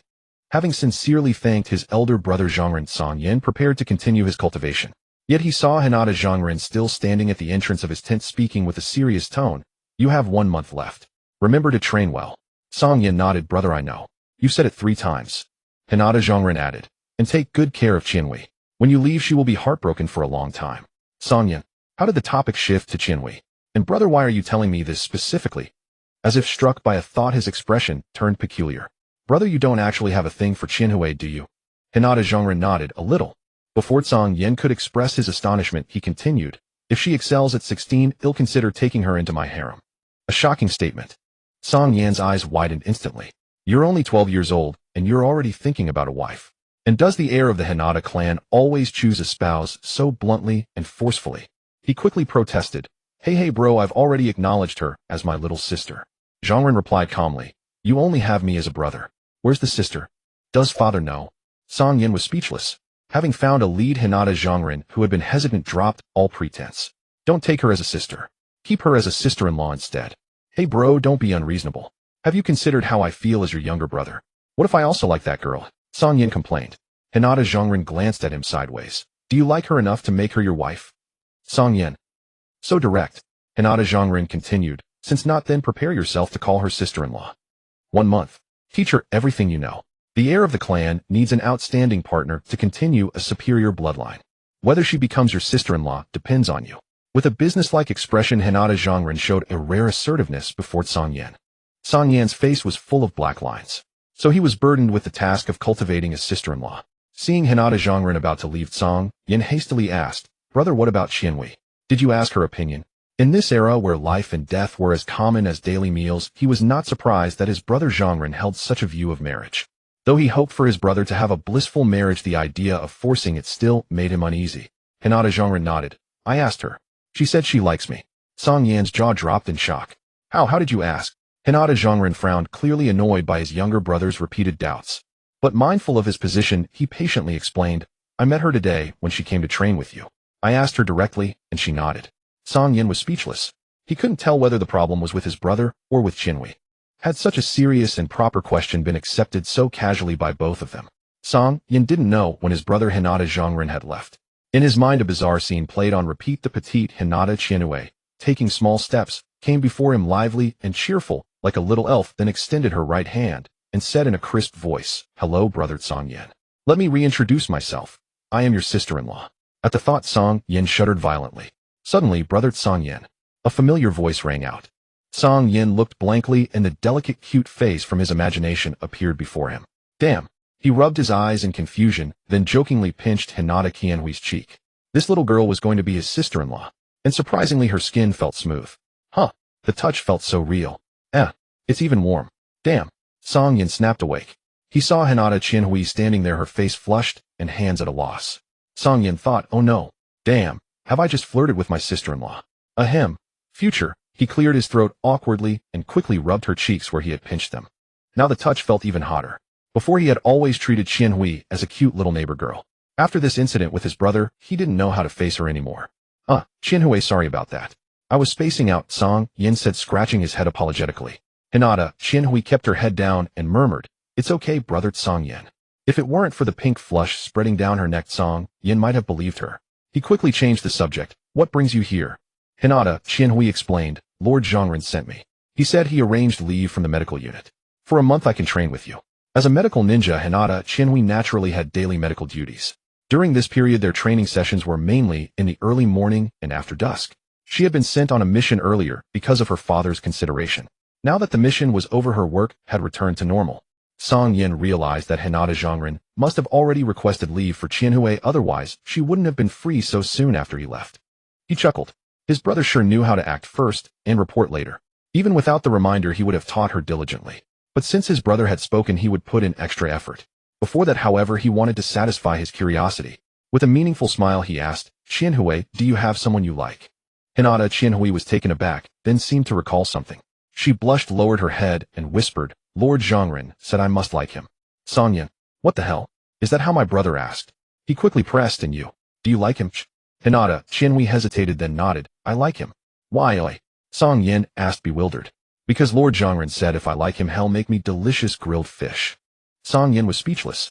This girl, so naive. She was tricked by grilled fish.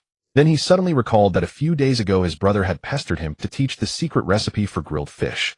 Cang Yan had wondered why a boy who cared little about food suddenly became so interested.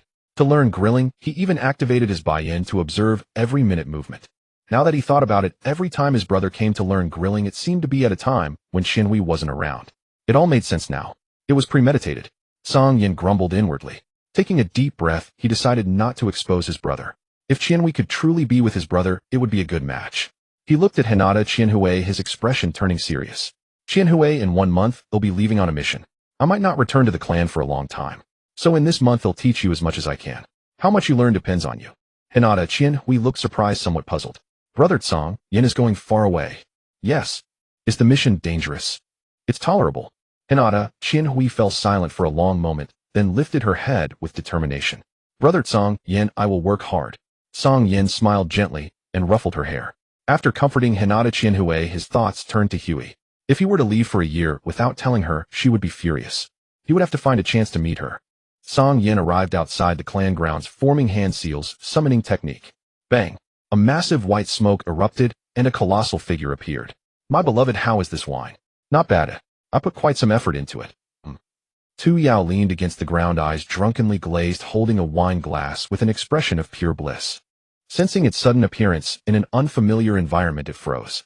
Cang Yan. Though he already knew of this creature's lecherous nature, seeing that expression and recalling the promises it had made last time, he couldn't help but seethe with rage. Hey Tu Yao, have you found your grandfather's notebook? Cang Yan clenched his fists, suppressing his fury. Tu Yao looked down and saw the familiar little ant. Wait, no. Familiar face, and its expression stiffened. It tossed the wine glass aside, composed itself, and said solemnly, Alas, I've expended great effort just to locate the original site of my grandfather's study. I haven't even started digging yet. You know, I haven't done any strenuous exercise in years. Doing this kind of manual labor requires a balance of work and rest, doesn't it? Tu Yao spoke with utmost sincerity. If not for the scene he had just witnessed, Cang Yan might have actually believed him. He ground his teeth and asked, Then how much longer do you think it will take to find it? Tu Yao probed cautiously. 10 years. Cang Yan. No, not 10 years, not 10 years. At most 5 years. Seeing Cang Yan's dark expression, Tu Yao quickly added, 5 years. By then it'll be nothing but dust. Cang Yan roared. Are you kidding me? By the time you find it in 5 years, my ashes will have been scattered. Though he still needed to grow stronger before mastering sage arts, once his physical condition and chakra reached a certain level, only sage arts could propel him to the next breakthrough. 5 years. He simply couldn't afford to wait. Tu Yao grimaced. I don't want this either. My grandfather was a centuries-old bird who wrote hundreds of thousands of notebooks. The thing you want is in one of them, and I have to search page by page. And besides, you said, time wasn't an issue. Cang Yan. Well, that did argue for a lengthy search. Suppressing his irritation, Cang Yan said in a low voice, Didn't you say you found your grandfather's study? Who knows? Maybe it'll only take a few days. Tu Yao looked woebegone. Brother, I told you hundreds of years ago a great earthquake shook the ninja world, and we carrier pigeons were affected too. Finding the old site of my grandfather's study in such a short time is already incredibly fast. Cang Yan. From the creature's account, he had vaguely guessed that the great earthquake that shook the ninja world was the epic battle between Kaguya Ōtsutsuki and her 2 sons. But he needed sage arts and couldn't afford to waste time. Taking a deep breath, he said in a low voice, At most 2 years, you must find it. He didn't know what dangers lay ahead. Reaching the minimum threshold for sage art training within 2 years was the shortest goal he had set for himself. After all, that would also include the time needed to find Shikatsu Forest and gain the Slug Sage's approval. He still had a long road ahead. Tu Yao put on a reluctant expression. You're really putting this bird on the spot. Cang Yan's face turned cold. He had a feeling this creature was trying to pull a fast one on him. Are you sure? Cang Yan's voice carried a hint of threat. Knowing when to stop, Tu Yao nodded quickly. Deal. Inwardly, he was gloating. That powerful figure had also asked him to delay for 2 years. Now he wouldn't have to worry about being rushed by this kid. Cang Yan took a deep breath and changed the subject. Can you help me contact Kaguya now?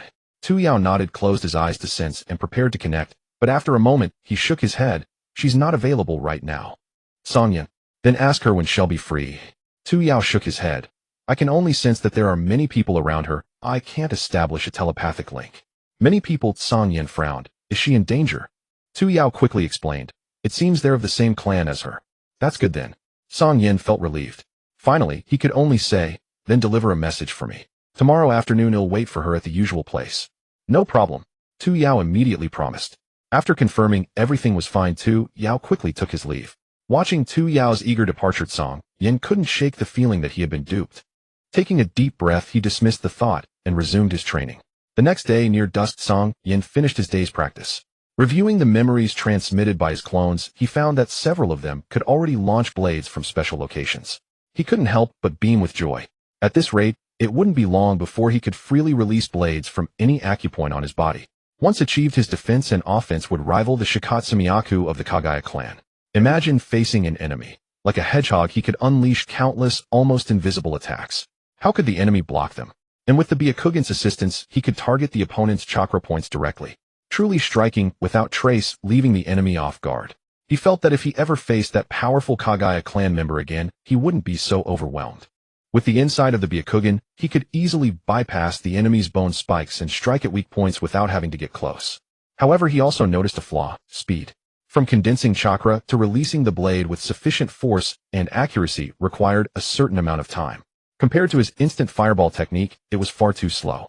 He would have to improve his proficiency with this move. Cang Yan quickly washed up, changed clothes, left a clone to teach Hinata Chia, and his main body swiftly left the clan grounds. At the appointed spot, Uchiha Kaguya was sitting by the river staring blankly at the flowing water. Today Kaguya had dressed up a bit, wearing a beautiful red martial arts dress. And indeed, though young Kaguya was already developing, her black belt cinched her slender waist, and her slightly raised chest outlined a very well-proportioned and graceful figure. Cang Yan sighed. So beautiful at such a young age, when she grew older she would surely be a stunning beauty. Delighted, he carefully approached her. Taking advantage of her distraction, he pulled her into his arms. But the next moment Cang Yan's body stiffened, and every hair on his skin stood on end. He saw the kunai in Kaguya's hand gleaming coldly, its sharp blade pressed against his neck with piercing chill and a faint sting on his skin. Cang Yan's back went cold. For the first time he felt so close to death. Swallowing with lingering fear, he forced a smile that was uglier than crying. It's me, little Kaguya. Kaguya realized her reaction was too extreme, and quickly withdrew the kunai. She had been lost in thought, and suddenly found herself embraced. A ninja's instinct made her react instantly. Fortunately, she recognized Cang Yan's scent, otherwise she would have stabbed him. Only after Kaguya put away the kunai did Cang Yan's trembling body slowly relax. He collapsed into Kaguya's arms, holding her waist, and said pitifully, "Little Kaguya, are you trying to kill your husband?" Kaguya held his head, looking flustered. Her pretty face flushed with embarrassment and shyness. After a long while she finally stammered, "I am sorry, Cang Yan." This girl was so innocent, it was heartbreaking. He had scared her first, yet she was the one apologizing. Only then did he realize how dangerous his prank had been. Normally he could have dodged Kaguya's move, but now it was a joke that nearly got his throat slit. Cang Yan decided to avoid such jokes in the future. Too risky. Shaking off the thought, he said it was fine, and then enjoyed the warm virgin scent of Kaguya, looking utterly content. After a while he asked curiously, "Little Kaguya, what were you thinking about just now? I came so close and you didn't even notice." As if struck by a thought, Kaguya lowered her head, her expression tinged with melancholy. Cang Yan, sensing something amiss, hastily sat up and holding her slender shoulders frowned, and asked little Kaguya, "Has something happened?" Kaguya bit her lip, hesitating before speaking. "Father seems to have learned about you from brother. He pressed me for information about you." Cang Yan was taken aback, puzzled. "Did your father say something?" Kaguya's face showed guilt. "I'm sorry I let it slip. Father found out which clan you belong to from me." Cang Yan. He thought it was something serious. "Was that all?" He chuckled softly. "So he knows which family. From the day you recognized me, I anticipated this. It's all right. You don't blame me." Kaguya murmured. Cang Yan pinched her cheek and said with a smile, "I'm already grateful that you managed to keep it from your father for so long." Hearing this, Kaguya's tension eased slightly. Cang Yan smiled and pulled her into his embrace, a look of profound emotion on his face. In such a turbulent world, to keep a secret for an outsider for so long, her feelings were beyond doubt. He was about to comfort her softly, when suddenly a sharp warning prickled his senses. He scooped up Kaguya and instantly retreated. Thud, thud, thud. Several shuriken were embedded in the spot where they had just been sitting. Cang Yan held Kaguya, his expression hardening. "Bastard, let go of my sister." A delicate-looking young boy, his face brimming with anger, leaped out from the bushes. "Izuna." Seeing the newcomer, Kaguya felt a pang of guilty embarrassment. Cang Yan, hearing the boy's words, instantly understood. A strange unease crept into his heart, a sensation akin to being caught red-handed as the third party. He couldn't help but glance at Uchiha Kaguya in his arms. Being the elder sister, Kaguya quickly composed herself. She gracefully slipped out of Cang Yan's arms, smoothed her hair, and looked at him with a scrutinizing gaze. "Why are you here?" Her voice was cool, tinged with a hint of displeasure.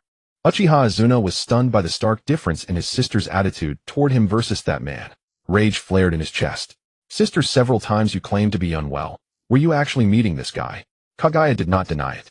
Her silence shattered Izuna's composure.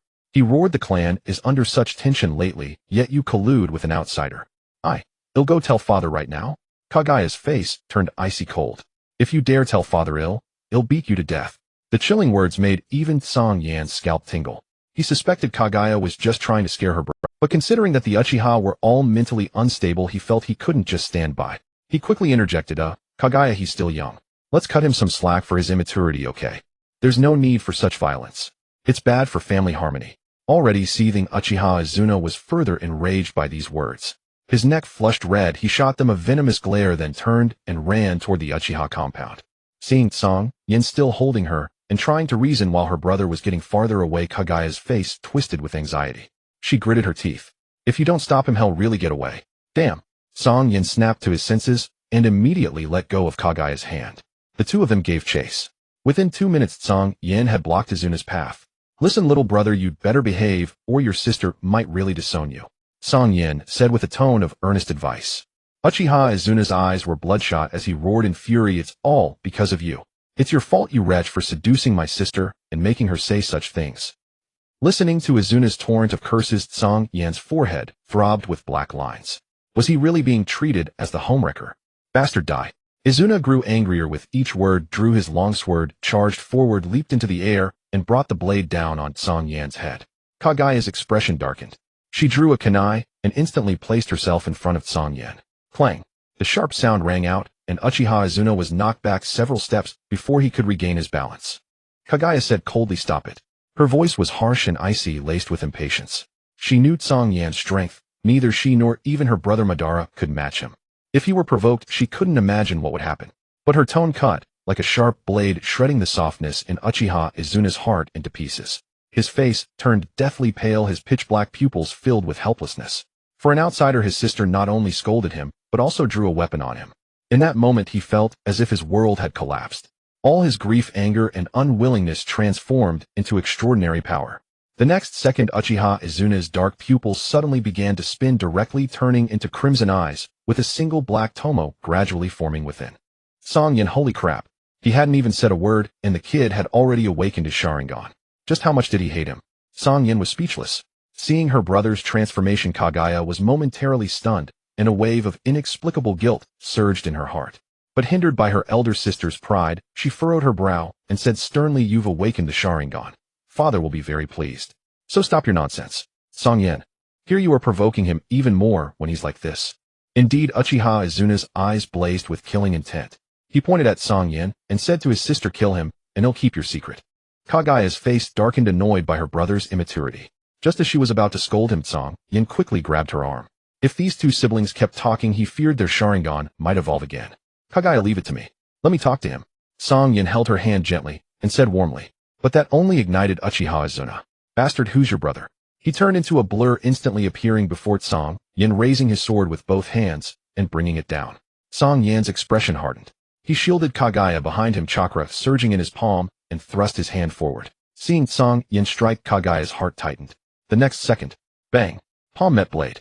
Izuna felt a numbing sensation in his hands, and his longsword was sent flying. Seeing her brother unharmed, Kaguya breathed a slight sigh of relief. Cang Yan smiled and squeezed her hand, giving her a reassuring look.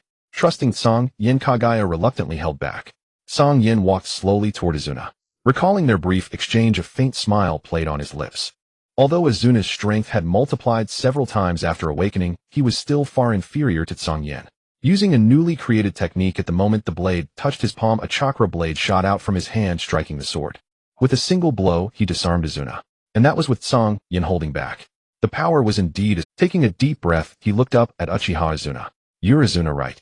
To vent your anger, go ahead, and rest assured, for Kaguya-sake, I won't seriously injure you." Though they had met before, Izuna hadn't awakened his Sharingan at the time, and Cang Yan had used a transformation jutsu, so Izuna didn't recognize him. But Cang Yan's words only further provoked Izuna. "Bastard, die." Uchiha Izuna seized the longsword that had been knocked away, his Sharingan spinning wildly as he shifted his form like a phantom, charging forward with each strike aimed at Cang Yan's vital points. In a mere moment, Izuna had already unleashed over 100 attacks. What infuriated him was that although his Sharingan could clearly track the opponent's evasive trajectory, his body always lagged behind in speed, never landing a single decisive blow. He couldn't help but fume inwardly. Hadn't he undergone the same weight training as his brother? Why was there someone faster than his brother? Watching Cang Yan's nonchalant demeanor, Izuna felt as if his heart was being fried in oil, agonizing beyond measure. In the distance, Kaguya clutched her clothes, her heart aching with helplessness. She couldn't easily give up on either her brother or Cang Yan. She knew her brother's stubbornness, but there was no better solution at hand. She could only pin her hopes on Cang Yan. At this moment, Izuna, who had just awakened his Sharingan, was already growing weary. After dodging another lethal strike, Cang Yan noticed that Izuna had stopped moving. What? Stopping already? Uchiha Izuna, having recognized the vast gap in their strength, stared coldly at Cang Yan. Cang Yan remained indifferent. "Kids still want to go?" Feeling belittled, Izuna's anger reignited. After hurling several shuriken, he lunged forward ready to stake everything on one final move. Cang Yan spotted the thin wire attached to the shuriken and instantly understood his plan. Instead of retreating, he charged forward with astonishing speed. Under Izuna's startled gaze, Cang Yan evaded the wire encirclement and closed in. Bang! Cang Yan's fist slammed into Izuna's abdomen. He had put some force into this blow. Izuna had no time to react. He doubled over like a shrimp, hurtling backward until he crashed into a tree as thick as a man's waist, finally halting. Uffed!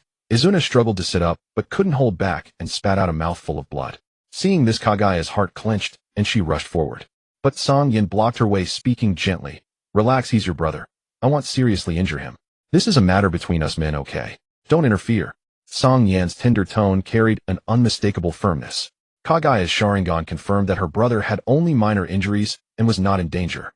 She looked at Cang Yan with worry. He's still young. Cang Yan, I know my limits. With that, he turned from Kaguya and walked slowly toward Izuna. Hello, I'm Cang Yan. Cang Yan introduced himself. Uchiha. Izuna coughed from the pain, then paused. You're Cang Yan. The last time he and his brother had met someone named Cang Yan. Could it be? Cang Yan knew he had remembered. Smiling slightly, he said, That's right, we've met before. Izuna's expression immediately turned grave. His brother had said that Cang Yan was someone even he feared. He never expected to encounter him here.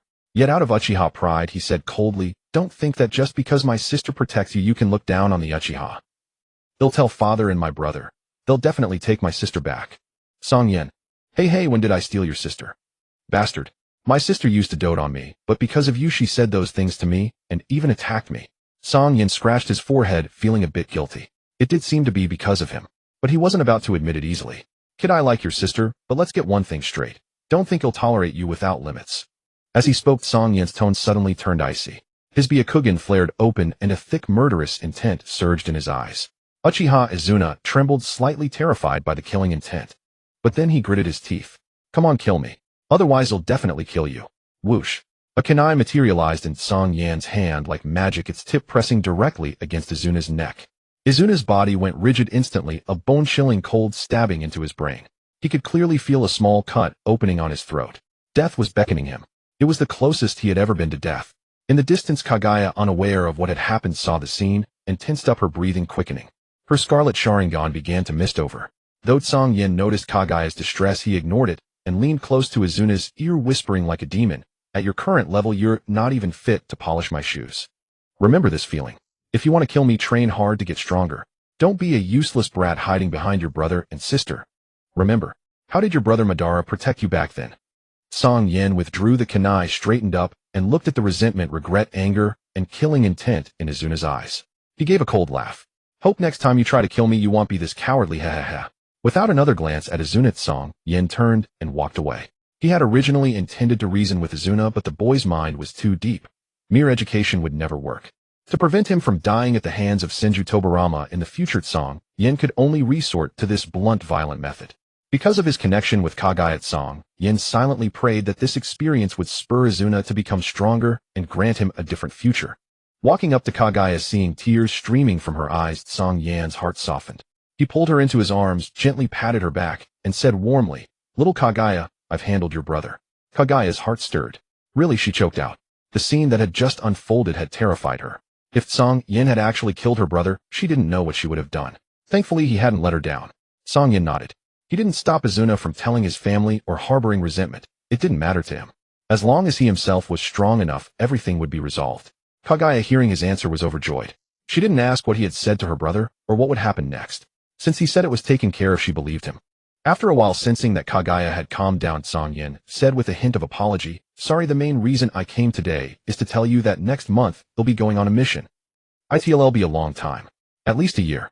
Hearing this, Kaguya hugged Cang Yan's waist even tighter. After a long moment, she murmured, Then can we meet every day until then? Cang Yan's heart ached at her response, and he immediately agreed. Noticing the murderous glare from Uchiha Izuna, Cang Yan knew it was time to leave. He held Kaguya's shoulders and said softly, If anything happens, you can send word through brother you. Looking at Kaguya, who was especially beautiful today, Cang Yan smiled and said, Little Kaguya, you really are beautiful today. Kaguya, caught off guard, felt a blush creep across her fair cheeks. Heaven knows how much preparation she had put into her appearance before leaving. Hearing such a straightforward compliment, all the words she had rehearsed were forgotten. Cang Yan looked at the pure adorable girl, couldn't help himself, and kissed her forehead. Kaguya felt the warmth on her brow as if realizing something, and her gaze grew dazed. He kissed me.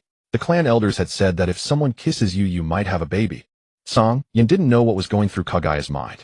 Glancing back at Izuna, whose expression shifted from shock to disappointment, and then to gnashing teeth, Cang Yan curled his lips in a provocative smirk. Seeing the change in the boy's expression, Cang Yan knew he had gotten the message. He smiled inwardly. Little Kaguya, see you tomorrow. Cang Yan squeezed her hand, whispered his farewell, and reluctantly let go before darting away. Kaguya stared blankly at his retreating figure.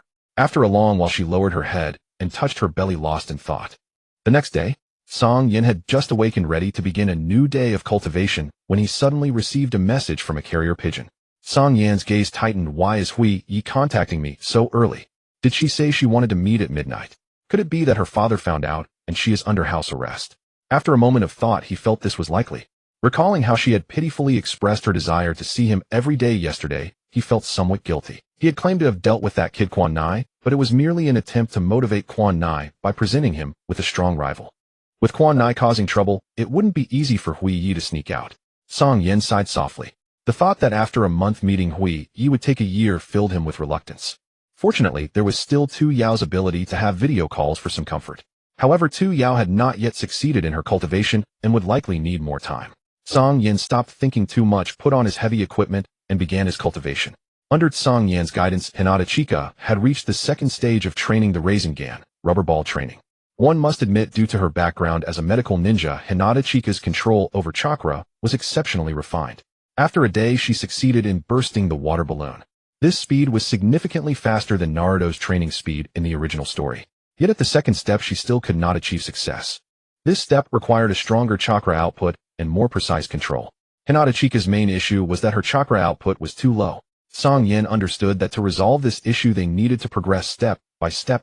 It could not be rushed. For now, he could only enhance her physique and chakra through more heavy training. Time flew by. Under the sparse moonlight, as the full moon shone brightly, Cang Yan exhaustedly concluded his training.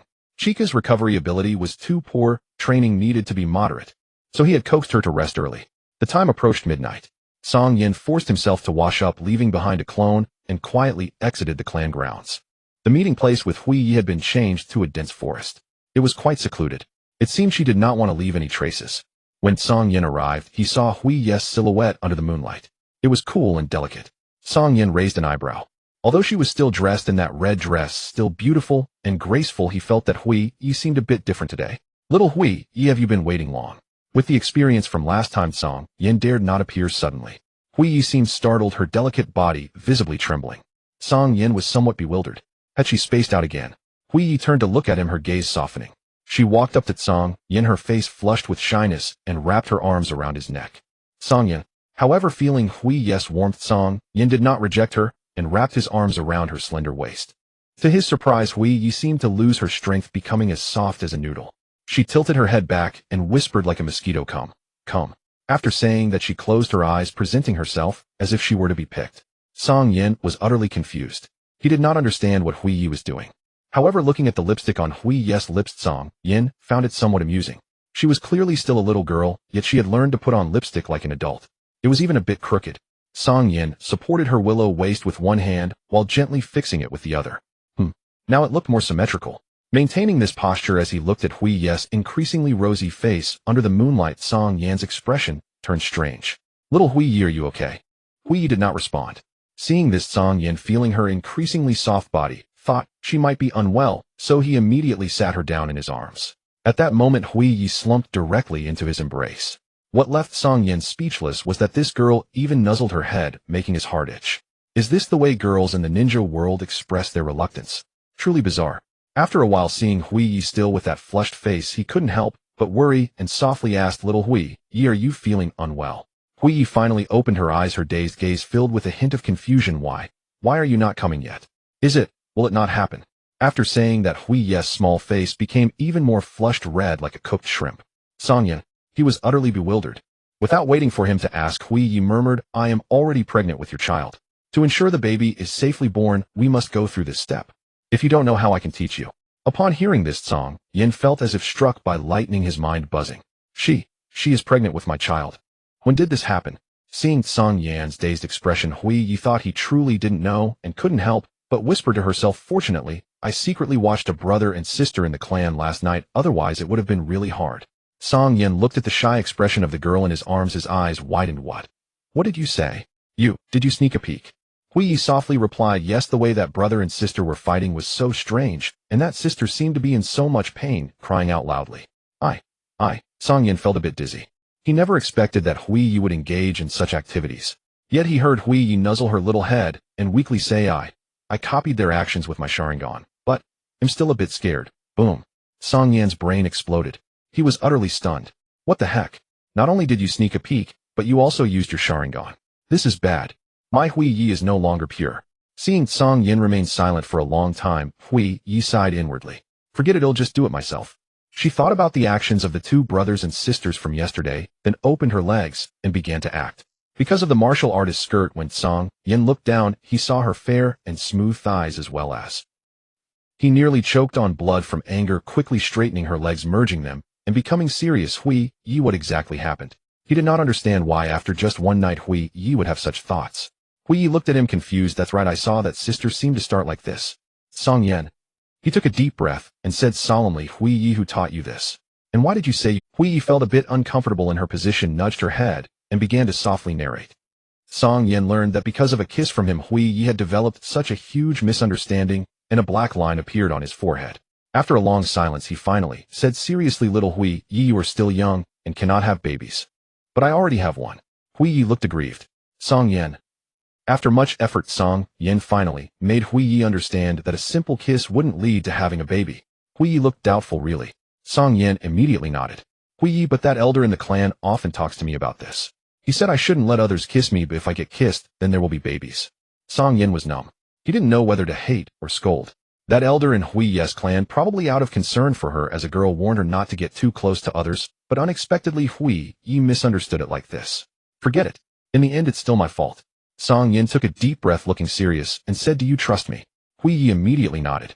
Cang Yan, that's right, just listen to me. Yi seemed to contemplate, and finally nodded. Seeing this, Cang Yan finally let out a sigh of relief. Little did he know that in the next second then, when will we have a baby? Cang Yan. After much painstaking explanation, Yi finally dismissed the idea of having children. Perhaps relieved of the burden, Yi finally relaxed and became talkative. Cang Yan is having a baby, very painful. Cang Yan nodded. Also, that sister cried out very loudly. Cang Yan's face darkened. Forget the scenes you sneaked a peek at last night. I copied it with my Sharingan, but it seems I can't forget. Cang Yan's face darkened, then just forcibly forget it. Can't forget. If you can't forget, go beat your brother. Alright then, go ahead and beat him. The night passed, nearing dawn. Cang Yan, with dark circles under his eyes, woke the sleeping Huey. This girl was simply too curious. She had dragged him into a midnight conversation about childbirth. To avoid polluting her pure heart once more, Cang Yan could only do his utmost to brush her off until she grew weary and fell into a deep sleep. Cang Yan, fearing a beastly ambush and having to ward off mosquitoes, endured the night. At that moment, Huey opened her eyes, still groggy with sleep. Hugging Cang Yan's waist, she murmured, is it dawn? Cang Yan replied helplessly, almost. If you don't go back soon, your father might come after me with a blade. Huey burst into laughter. Cang Yan smoothed her stray hairs and said gently, get up. They'll teach you it. Huey sat up a bit confused. What technique? Cang Yan grinned. One that will let you grow stronger quickly and increase your safety. Upon hearing that, Huey immediately grew excited. Watching the little girl who could switch between cool and lively at will, Cang Yan couldn't help feeling secretly pleased. Such a pretty girl will surely be a good wife in the future. He stood up, brushed the grass blades off her, and turned serious. Activate your Sharingan. This move might be somewhat difficult to learn. As a solid clone, the shadow clone technique requires not only immense chakra, but also precise chakra control. Recording it with the Sharingan saves both time and effort. Huey nodded, her expression serious, and her pupils transformed into single Tomo Sharingan. Cang Yan smirked, then began forming hand seals. He channeled his chakra and murmured, shadow clone technique. With a puff, a shadow clone appeared beside him. Huey was astonished. Staring at the two figures she couldn't distinguish even with her Sharingan, she exclaimed, it's a solid clone. Cang Yan nodded and laughed. The shadow clone has many uses. Apart from being sent to explore dangerous places or infiltrate enemy camps, it can also accelerate the speed of learning techniques. At that moment, the shadow clone chimed in. With this technique, little Huey, your safety will be greatly improved. Huey was taken aback. The clone actually has its own consciousness. However, as if noticing something, she frowned and asked, "You said it can also speed up learning techniques." Cang Yan nodded. The clone explained, after the clone is dispelled, the experiences it went through become the original's accumulated experience. Huey was stunned, instantly understanding the terror of this technique. If two shadow clones are used for the same training, the experience gain doubles, and accordingly the time required for training is directly halved. By the same logic, increasing the number of shadow clones shortens the time by the corresponding factor. Thinking of this, Huey's breathing quickened. Seeing this, Cang Yan immediately added, "Of course, if you use clones for training, you must control the number. Otherwise, dividing too many will easily overload your mental energy and cause mental damage." Huey nodded. She had naturally thought of that. Curious, she asked, "How many shadow clones can you create now?" Cang Yan raised one finger. Huey guessed, 10. 100. Huey's eyes widened. With 100 shadow clones, wouldn't the training time be reduced to 1/100th of normal? Her mouth agape, she said incredulously, So this is how you grew so strong." Cang Yan, pleased with her reaction, tilted his head smugly. "Just average. Huey's beautiful eyes curved. "Thank you, Cang Yan, for teaching me such a powerful technique." Cang Yan laughed. "You're the one I like, why be so polite? Besides, if you become stronger, I won't have to worry about your safety, right?" Huey snuggled into Cang Yan's embrace. Cang Yan tousled her hair and said softly, "Your chakra is extraordinary, even larger than your brother Madara's, so the side effects from practicing this technique will be much smaller. But you still need to act within your limits, understand?" Huey nodded. "Okay." The sky gradually brightened, and the stars faded away. Cang Yan knew there was no more time to delay. "All right, tomorrow night we can meet again. If anything comes up, remember to send word via carrier pigeon." Huey nodded reluctantly and released Cang Yan's waist. Seeing her slightly aggrieved expression, Cang Yan couldn't help but kiss her forehead again. This time Huey's cheeks only flushed slightly without overthinking. After a moment of tenderness, Cang Yan urged Huey to leave. On the way back, recalling the earlier blunder, Cang Yan gave a wry smile. That girl, even knowing the pain of childbirth, was still willing to endure and try. This showed how deep her feelings for him were. Although he was happy about it, it also exposed a problem he had to take seriously. The love of the Uchiha clan was deep and heavy. Once lost, it would be replaced by even stronger hatred. In this era of frequent wars, Cang Yan suddenly grew worried. Initially, he had thought of the ninja world's progenitor because of her name and wanted to get close to her. But as their relationship developed, he now wished she would stay at the Onetamo stage. Because he could hardly imagine what tragic events would occur if Huey's Sharingan evolved into the Mangekyo. For a moment, Cang Yan's heart was filled with complicated feelings. He returned to the clan grounds with a heavy heart. He split off a clone and began today's training. His main body, burdened with worries, walked toward the resting tent. From that day on, Cang Yan's shadow clones devoted themselves to training daily while his main body met with Huey at night. In the blink of an eye, nearly a month passed, drawing to a close. Except for a few days when Huey had clan affairs and couldn't spare time, she arrived punctually every other day. That night, Huey lay in Cang Yan's arms. They gazed at the moon in the sky, unable to sleep all night. As dawn approached, Huey finally broke the silence. "You're leaving tomorrow, aren't you?" Huey's voice was low, filled with great reluctance. Cang Yan nodded. "Will you miss me?" Huey asked softly. Cang Yan nodded. "I will." Huey fell silent. Cang Yan comforted her. "If you miss me, you can have brother you contact me. I previously summoned an ancestor of Yes clan. It has a special ability to let us communicate via images remotely." Huey's beautiful eyes narrowed slightly. "There's such an ability." Cang Yan nodded. "However, since it hasn't learned the shadow clone, yet it can only connect to you passively. Once it learns the shadow clone, in a few days you'll be able to contact me anytime." Huey smiled happily. After a long while, as if making a decision, Cang Yan lowered his head and looked at Huey. "It's getting late, little Huey. Before we part, I want to test your current strength." Huey was puzzled. "Why?" In her heart, she was unwilling to fight him even in practice. Cang Yan said gravely, "At the very least, I need to know if you have the ability to protect yourself." These days he had carefully considered many scenarios, yet still felt it wasn't safe enough. But out of concern for Huey, he finally spoke up. Huey remained silent for a while, then finally nodded. The two stood up, facing each other. Cang Yan drew his long blade from the grass beside him and handed it to her. "This is the blade I commonly use. Keep it. Consider it as me accompanying you and fighting side by side." Huey looked at the gleaming silver blade, her heart stirred. Meeting Cang Yan's sincere gaze, she nodded, and Cang Yan took a deep breath, his expression gradually turning cold. "Huey, go all out, with the intent to kill me. Tonight, I don't want you to hold back." In that moment, Cang Yan made up his mind. Since he was worried about the after effects of her Sharingan evolution, it was better to provoke it himself rather than let her endure it alone in solitude. Huey was startled, but Cang Yan instantly activated his Byakugan, stepped forward, and a kunai appeared in his hand, pressing straight toward Huey's throat. In shock, she instinctively raised her blade to block. Clang! The terrifying force numbed her arm, and her body uncontrollably flew backward. After retreating over 20 meters, she finally dissipated the strength. Seeing the face that was usually so gentle with her now like that of a cold-blooded killer, Hui Ye's heart was filled with immense bitterness. Cang Yan said in a cold voice, "Hui Ye, if you want to survive, fight back. Hesitation will only make those who care about you uneasy." As he spoke, he suddenly struck, throwing the kunai directly at Hui Ye's heart. At that moment, time itself seemed to freeze. Hui Ye realized that the kunai was truly meant to kill her, and a surge of unprecedented grievance and anger burst forth from the depths of her heart. Her black pupils abruptly transformed into crimson Sharingan, and as the tomo spun rapidly within her eyes, they directly evolved into two tomo. Cang Yan witnessed this scene and sighed inwardly. Indeed, with just such a small stimulus, she had upgraded her Sharingan. Ding!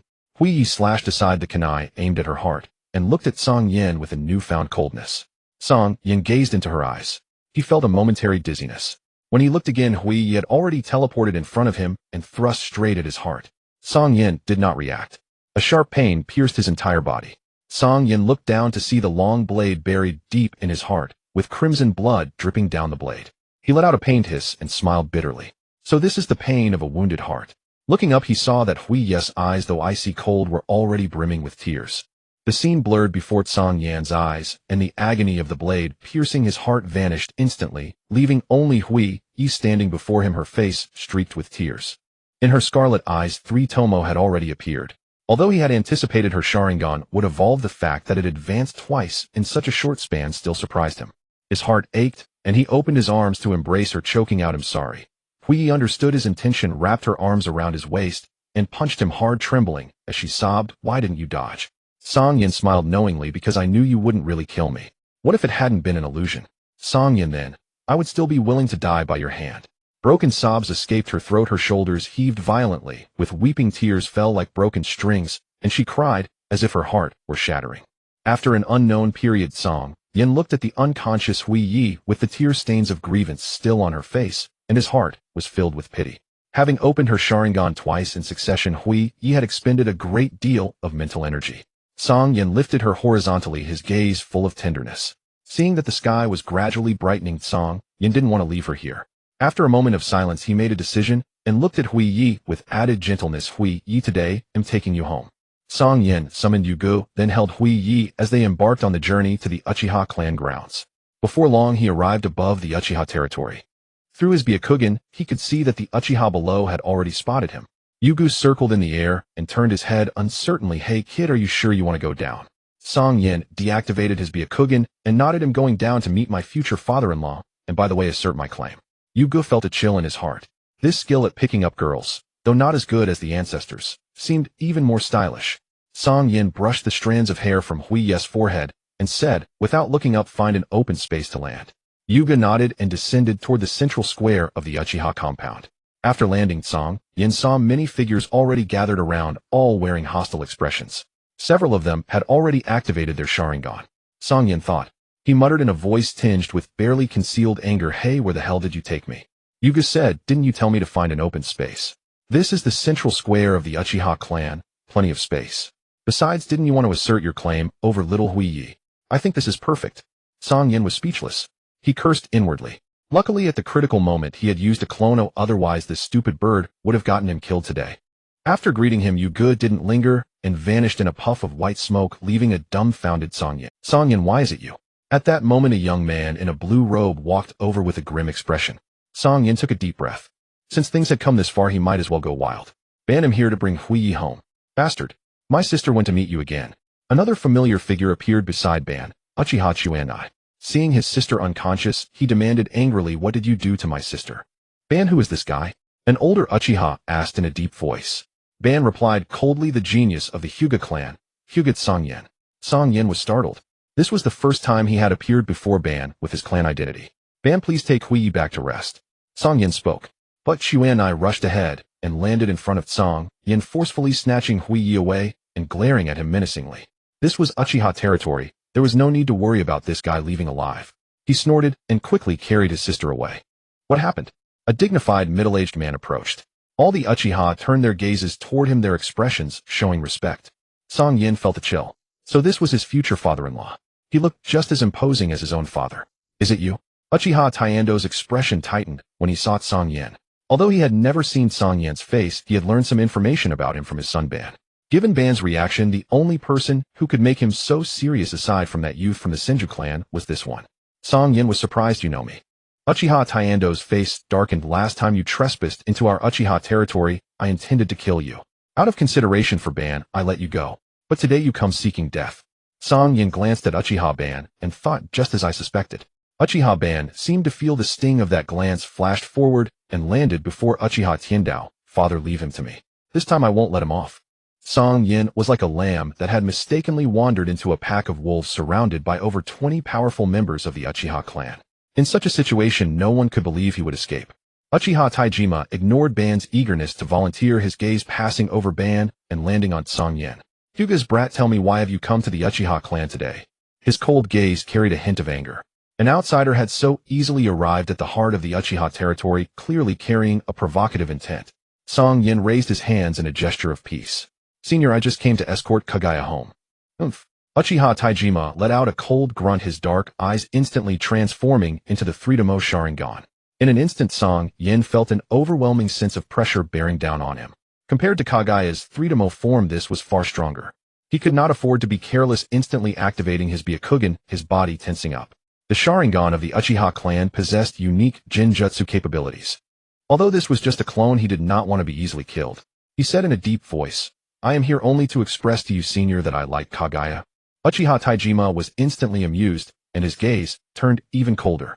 He had intended to control him directly with Genjutsu, but this brat seemed to have been on guard against the Sharingan from the moment he appeared, refusing to make eye contact. Even with the Three-Demo, he found it impossible to control him without making a move. He'll give you one more chance, but if you have no last words, then die. Uchiha Taijima had already lost patience and spoke coldly. Cang Yan saw him pressing in and solemnly replied, Senior, my presence here today is not meant to threaten you. I merely wish to express my feelings to you. Although he anticipated that this would provoke the Uchiha, Cang Yan felt no fear. The Hyuga and Uchiha currently had no direct conflict of interest. As the head of a clan, one should not have such a narrow vision. With the threat of the Senju clan outside, easily establishing a new enemy clan would only place the entire clan in jeopardy. This was also the main reason he decided to come here. Uchiha Taijima, seeing him in such a perilous situation, yet remaining so composed, could not help but feel a sense of admiration. However, he did not show it on his face, his tone icy. Can I take this as a provocation from the Hyuga clan against my... Cang Yan shook his head. I said I am only here to escort Kaguya. I represent only my own thoughts. As for your desire to cast the Hyuga as an enemy through conspiracy, I cannot help you. Uchiha Taijima recognized the implication behind his words and sneered. I didn't expect the Hyuga to produce such a bold brat. Cang Yan smiled slightly. Hee, senior, you flatter me. The surrounding Uchihas began to stir restlessly. Chief, stop wasting time. Oh, let me take action. I will teach this brat a good lesson. Why should it be you? Chief, let me handle this. I can extract the secrets of the Hyuga's Byakugan. Uchiha Ban could no longer contain himself, and said again, Father, please let me handle this. Uchiha Taijima raised his hand to signal his clan members to be quiet, then turned to his son Ban.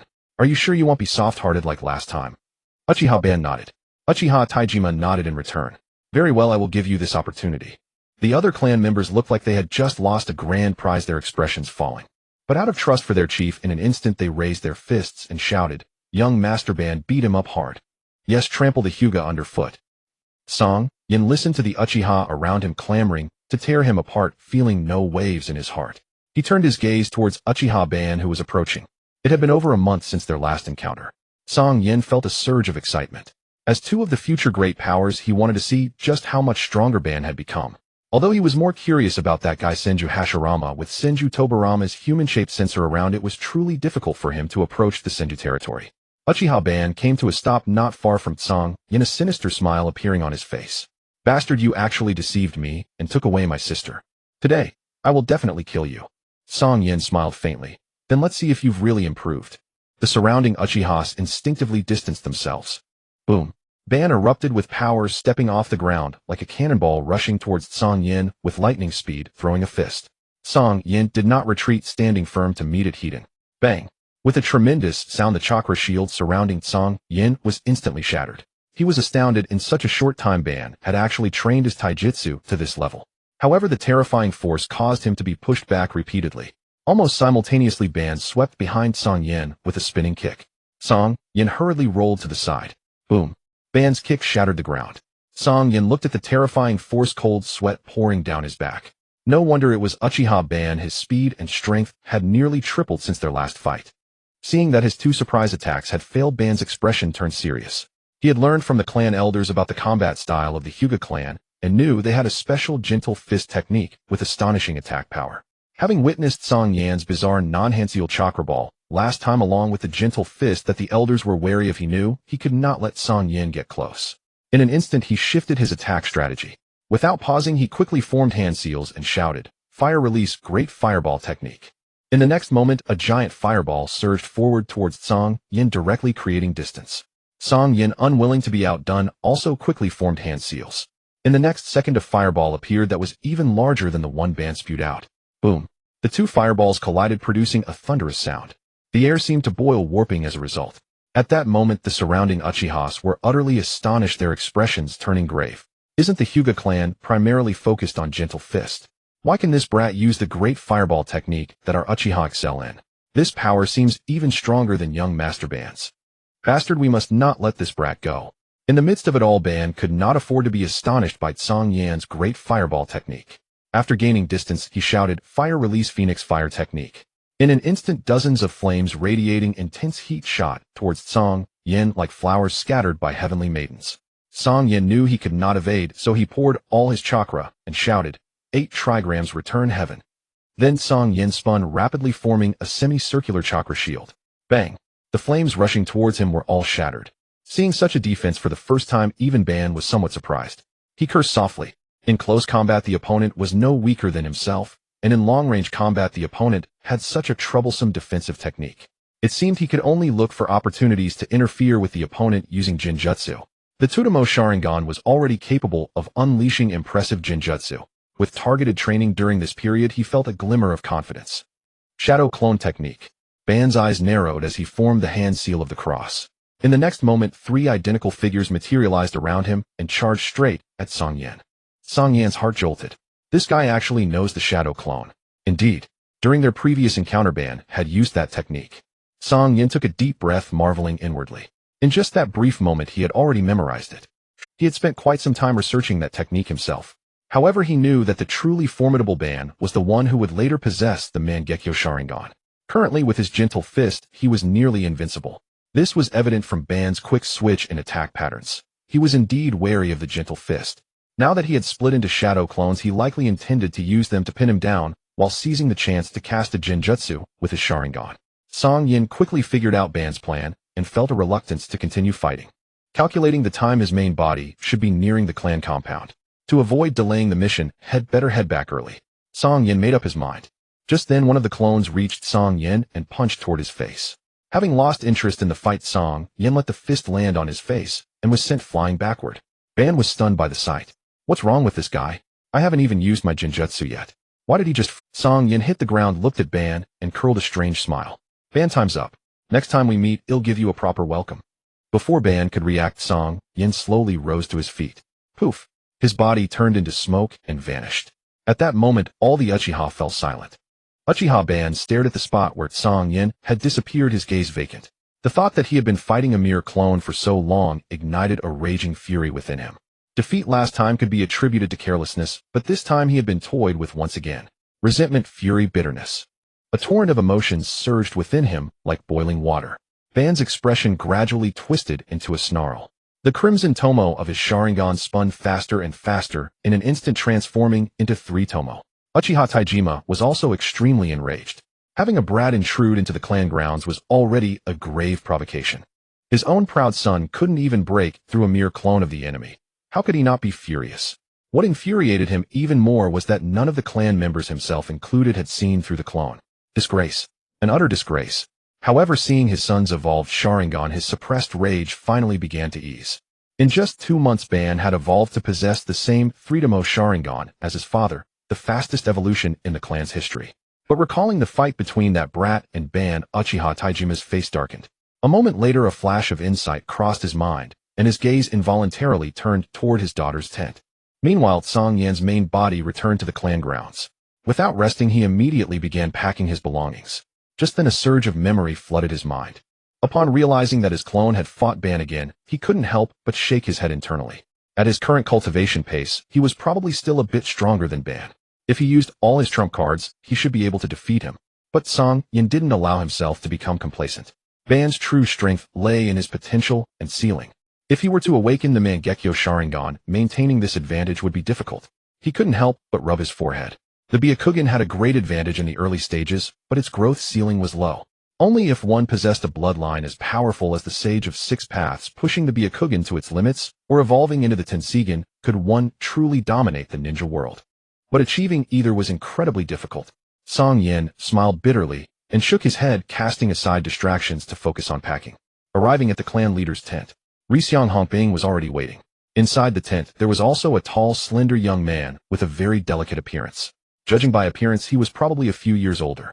You both understand the mission, Rixiang Hongbing said in a deep voice. Cang Yan and the young man nodded. Rixiang Hongbing said no more, his gaze falling on Cang Yan. I've already negotiated with the daimyo. Take care of yourself. Cang Yan nodded. Thank you, father.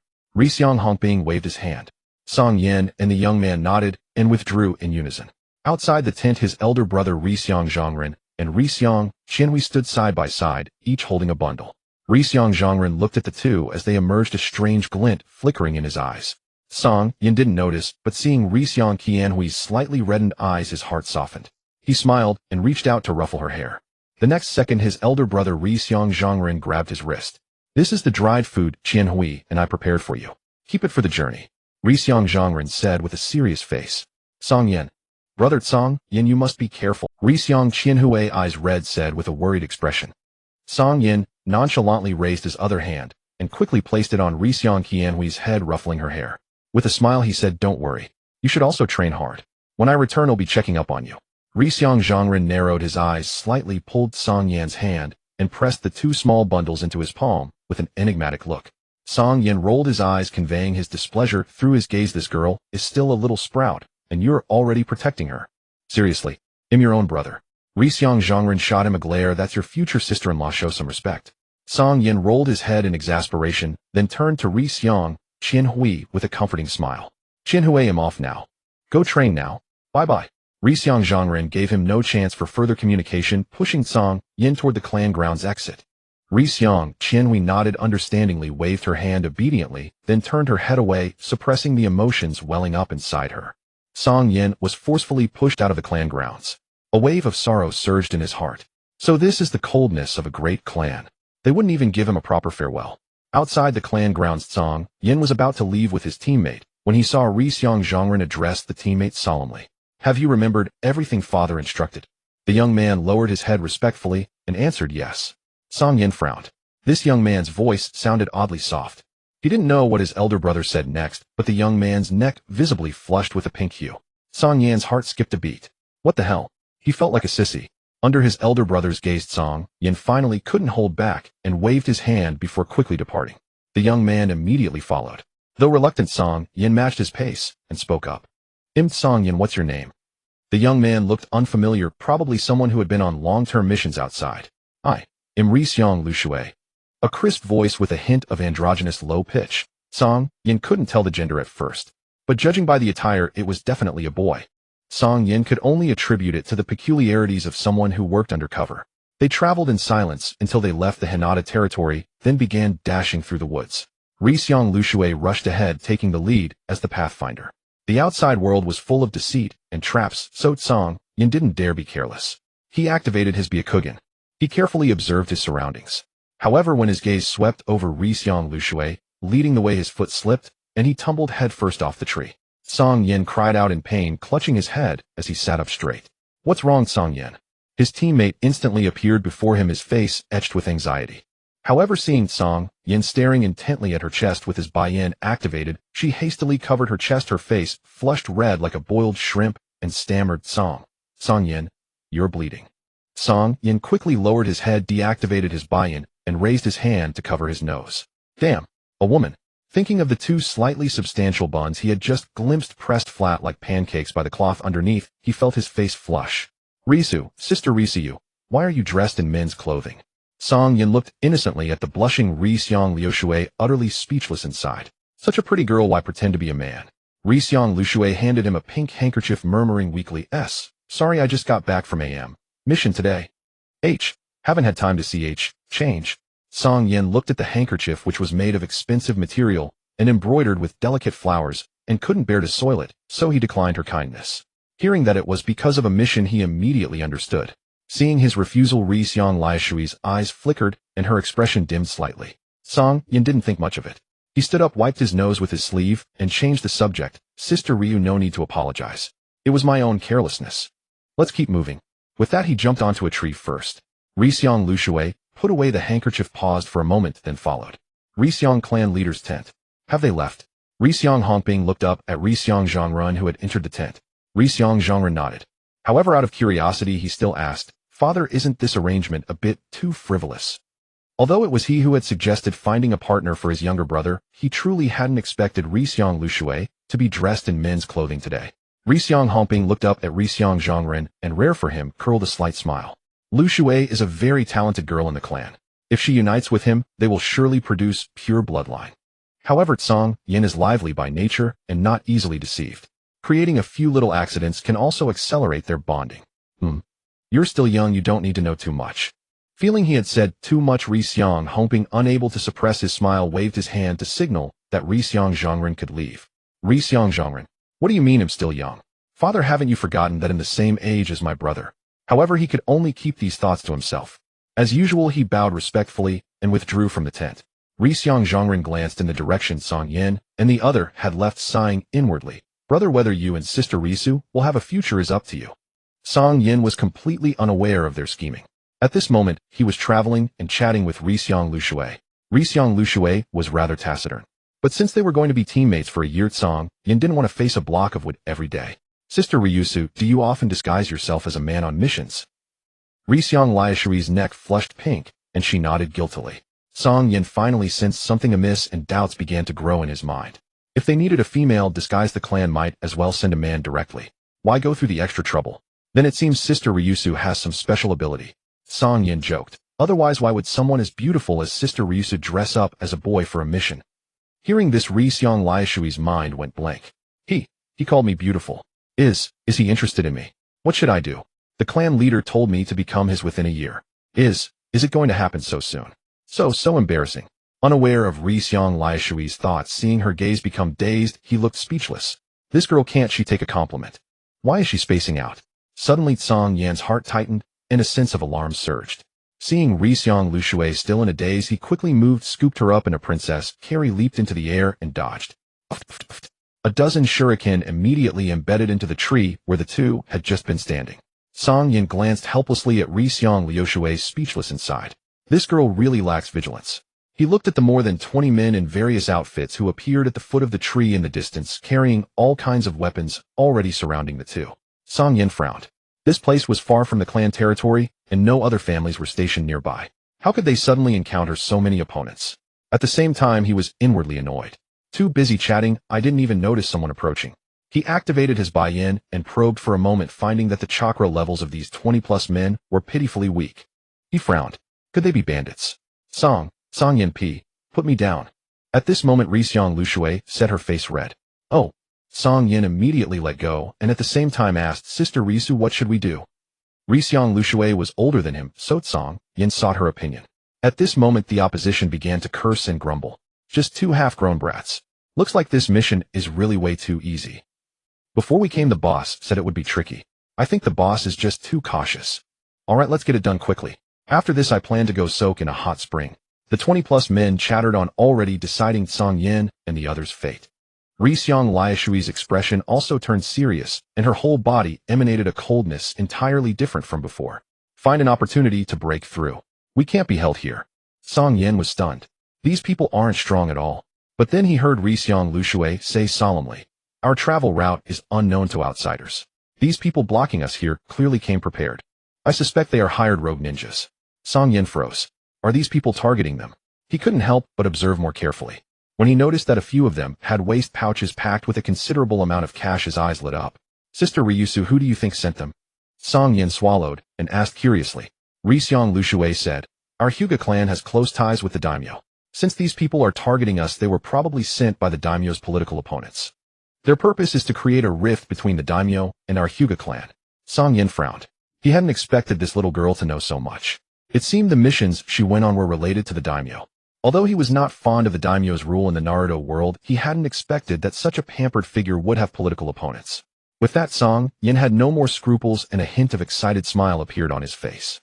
Since it involved the power struggle behind the daimyo, they were mortal enemies. Might as well reap some gains and make a contribution to his own wallet. Cang Yan did not understand why these fellows were carrying so much money while out on a mission. However, after the previous mission, his own funds were pitifully scarce. It was just the chance to replenish from these people. Cang Yan'll hold them off, you run first. At that moment, relentlessly spoke, her body subtly shielding him. Cang Yan was taken aback, looking in surprise at the cross-dressing relentlessly beside him. They had only met today, yet this girl was already so protective of him. His heart stirred, and he wanted to explain, Sister Lushui, you. But relentlessly directly interrupted him. Cang Yan, get ready. With a swish before Cang Yan could finish, relentlessly threw several shuriken, and then charged toward the weakest point in the encirclement.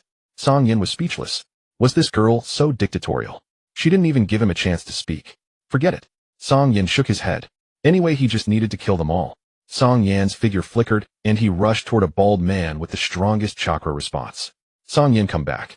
Relentlessly was already engaged with two bandits, but when she saw Cang Yan charging unarmed toward the bandit leader with the strongest chakra response, she cried out in alarm. Her heart was anxious. She had planned to break a path for Cang Yan to escape while she covered the rear, but Cang Yan's actions had completely disrupted her plan. Although she could sense the vast chakra within him, this was a life-and-death battle, not a friendly spar. Their opponents were all desperados. Relentlessly knew she could not delay. Gritting her teeth, she resolved to kill the enemies before her in the shortest time possible so she could free herself to rescue Cang Yan. Gentle fist, 8 trigrams, 32 palms. The next moment, she cried out, abandoning defense entirely.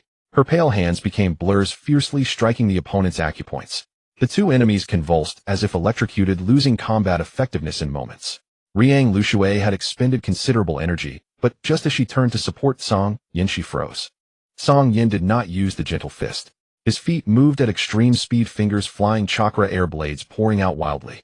Puff, puff, puff. Invisible air blades struck the vital points of the surrounding bandits from a distance. Those struck immediately lost their combat ability and collapsed limply. The bandit leader, before realizing what had happened, found his companions falling all around him. His eyes widened. After a moment of realization, he screamed, Ghost, you're a demon. Ah, run. The unknown was the most terrifying. He hadn't even seen how his companions were struck. If he faced him, he would die. Without a moment's hesitation, he turned and fled. Cang Yan naturally would not let him go. Silently praising the battlefield effectiveness of his new technique, he moved, without slowing, sprinting to the bald man's back and raising his palm to strike. It struck the center of his back. The blue chakra air blade plunged directly into the opponent's body. The bald bandit leader's heart meridians instantly ruptured, and he died on the spot. After dealing with the bandit leader, Cang Yan had no time to collect loot and continued the harvest. Ah, run. Don't kill me, I was just passing by. The remaining bandits screamed one after another, eventually all turning into corpses. Relentlessly watched this scene, swallowed hard, and stared blankly. Cang Yan, was he actually this strong? Even if she had dealt with these bandits herself, it would have taken some effort. But Cang Yan, had he just solved it so easily? His relaxed demeanor was like having afternoon tea. Relentlessly was stunned. At that moment, she recalled that Cang Yan was the future husband arranged for her by the clan head, and a blush crept onto her fair face. Sister Lushui, come quick. At that moment, Cang Yan exclaimed. Relentlessly's body trembled instinctively, and she rushed over. When she leaped at Cang Yan's side and saw that he was unharmed, she breathed a sigh of relief. Sister Lushui, look, what are these?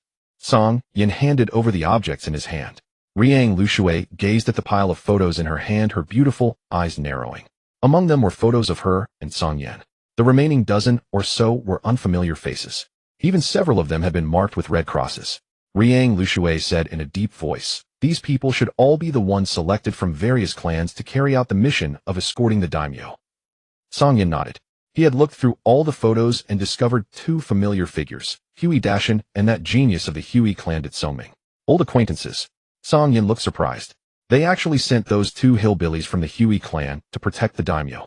Cang Yan chuckled inwardly.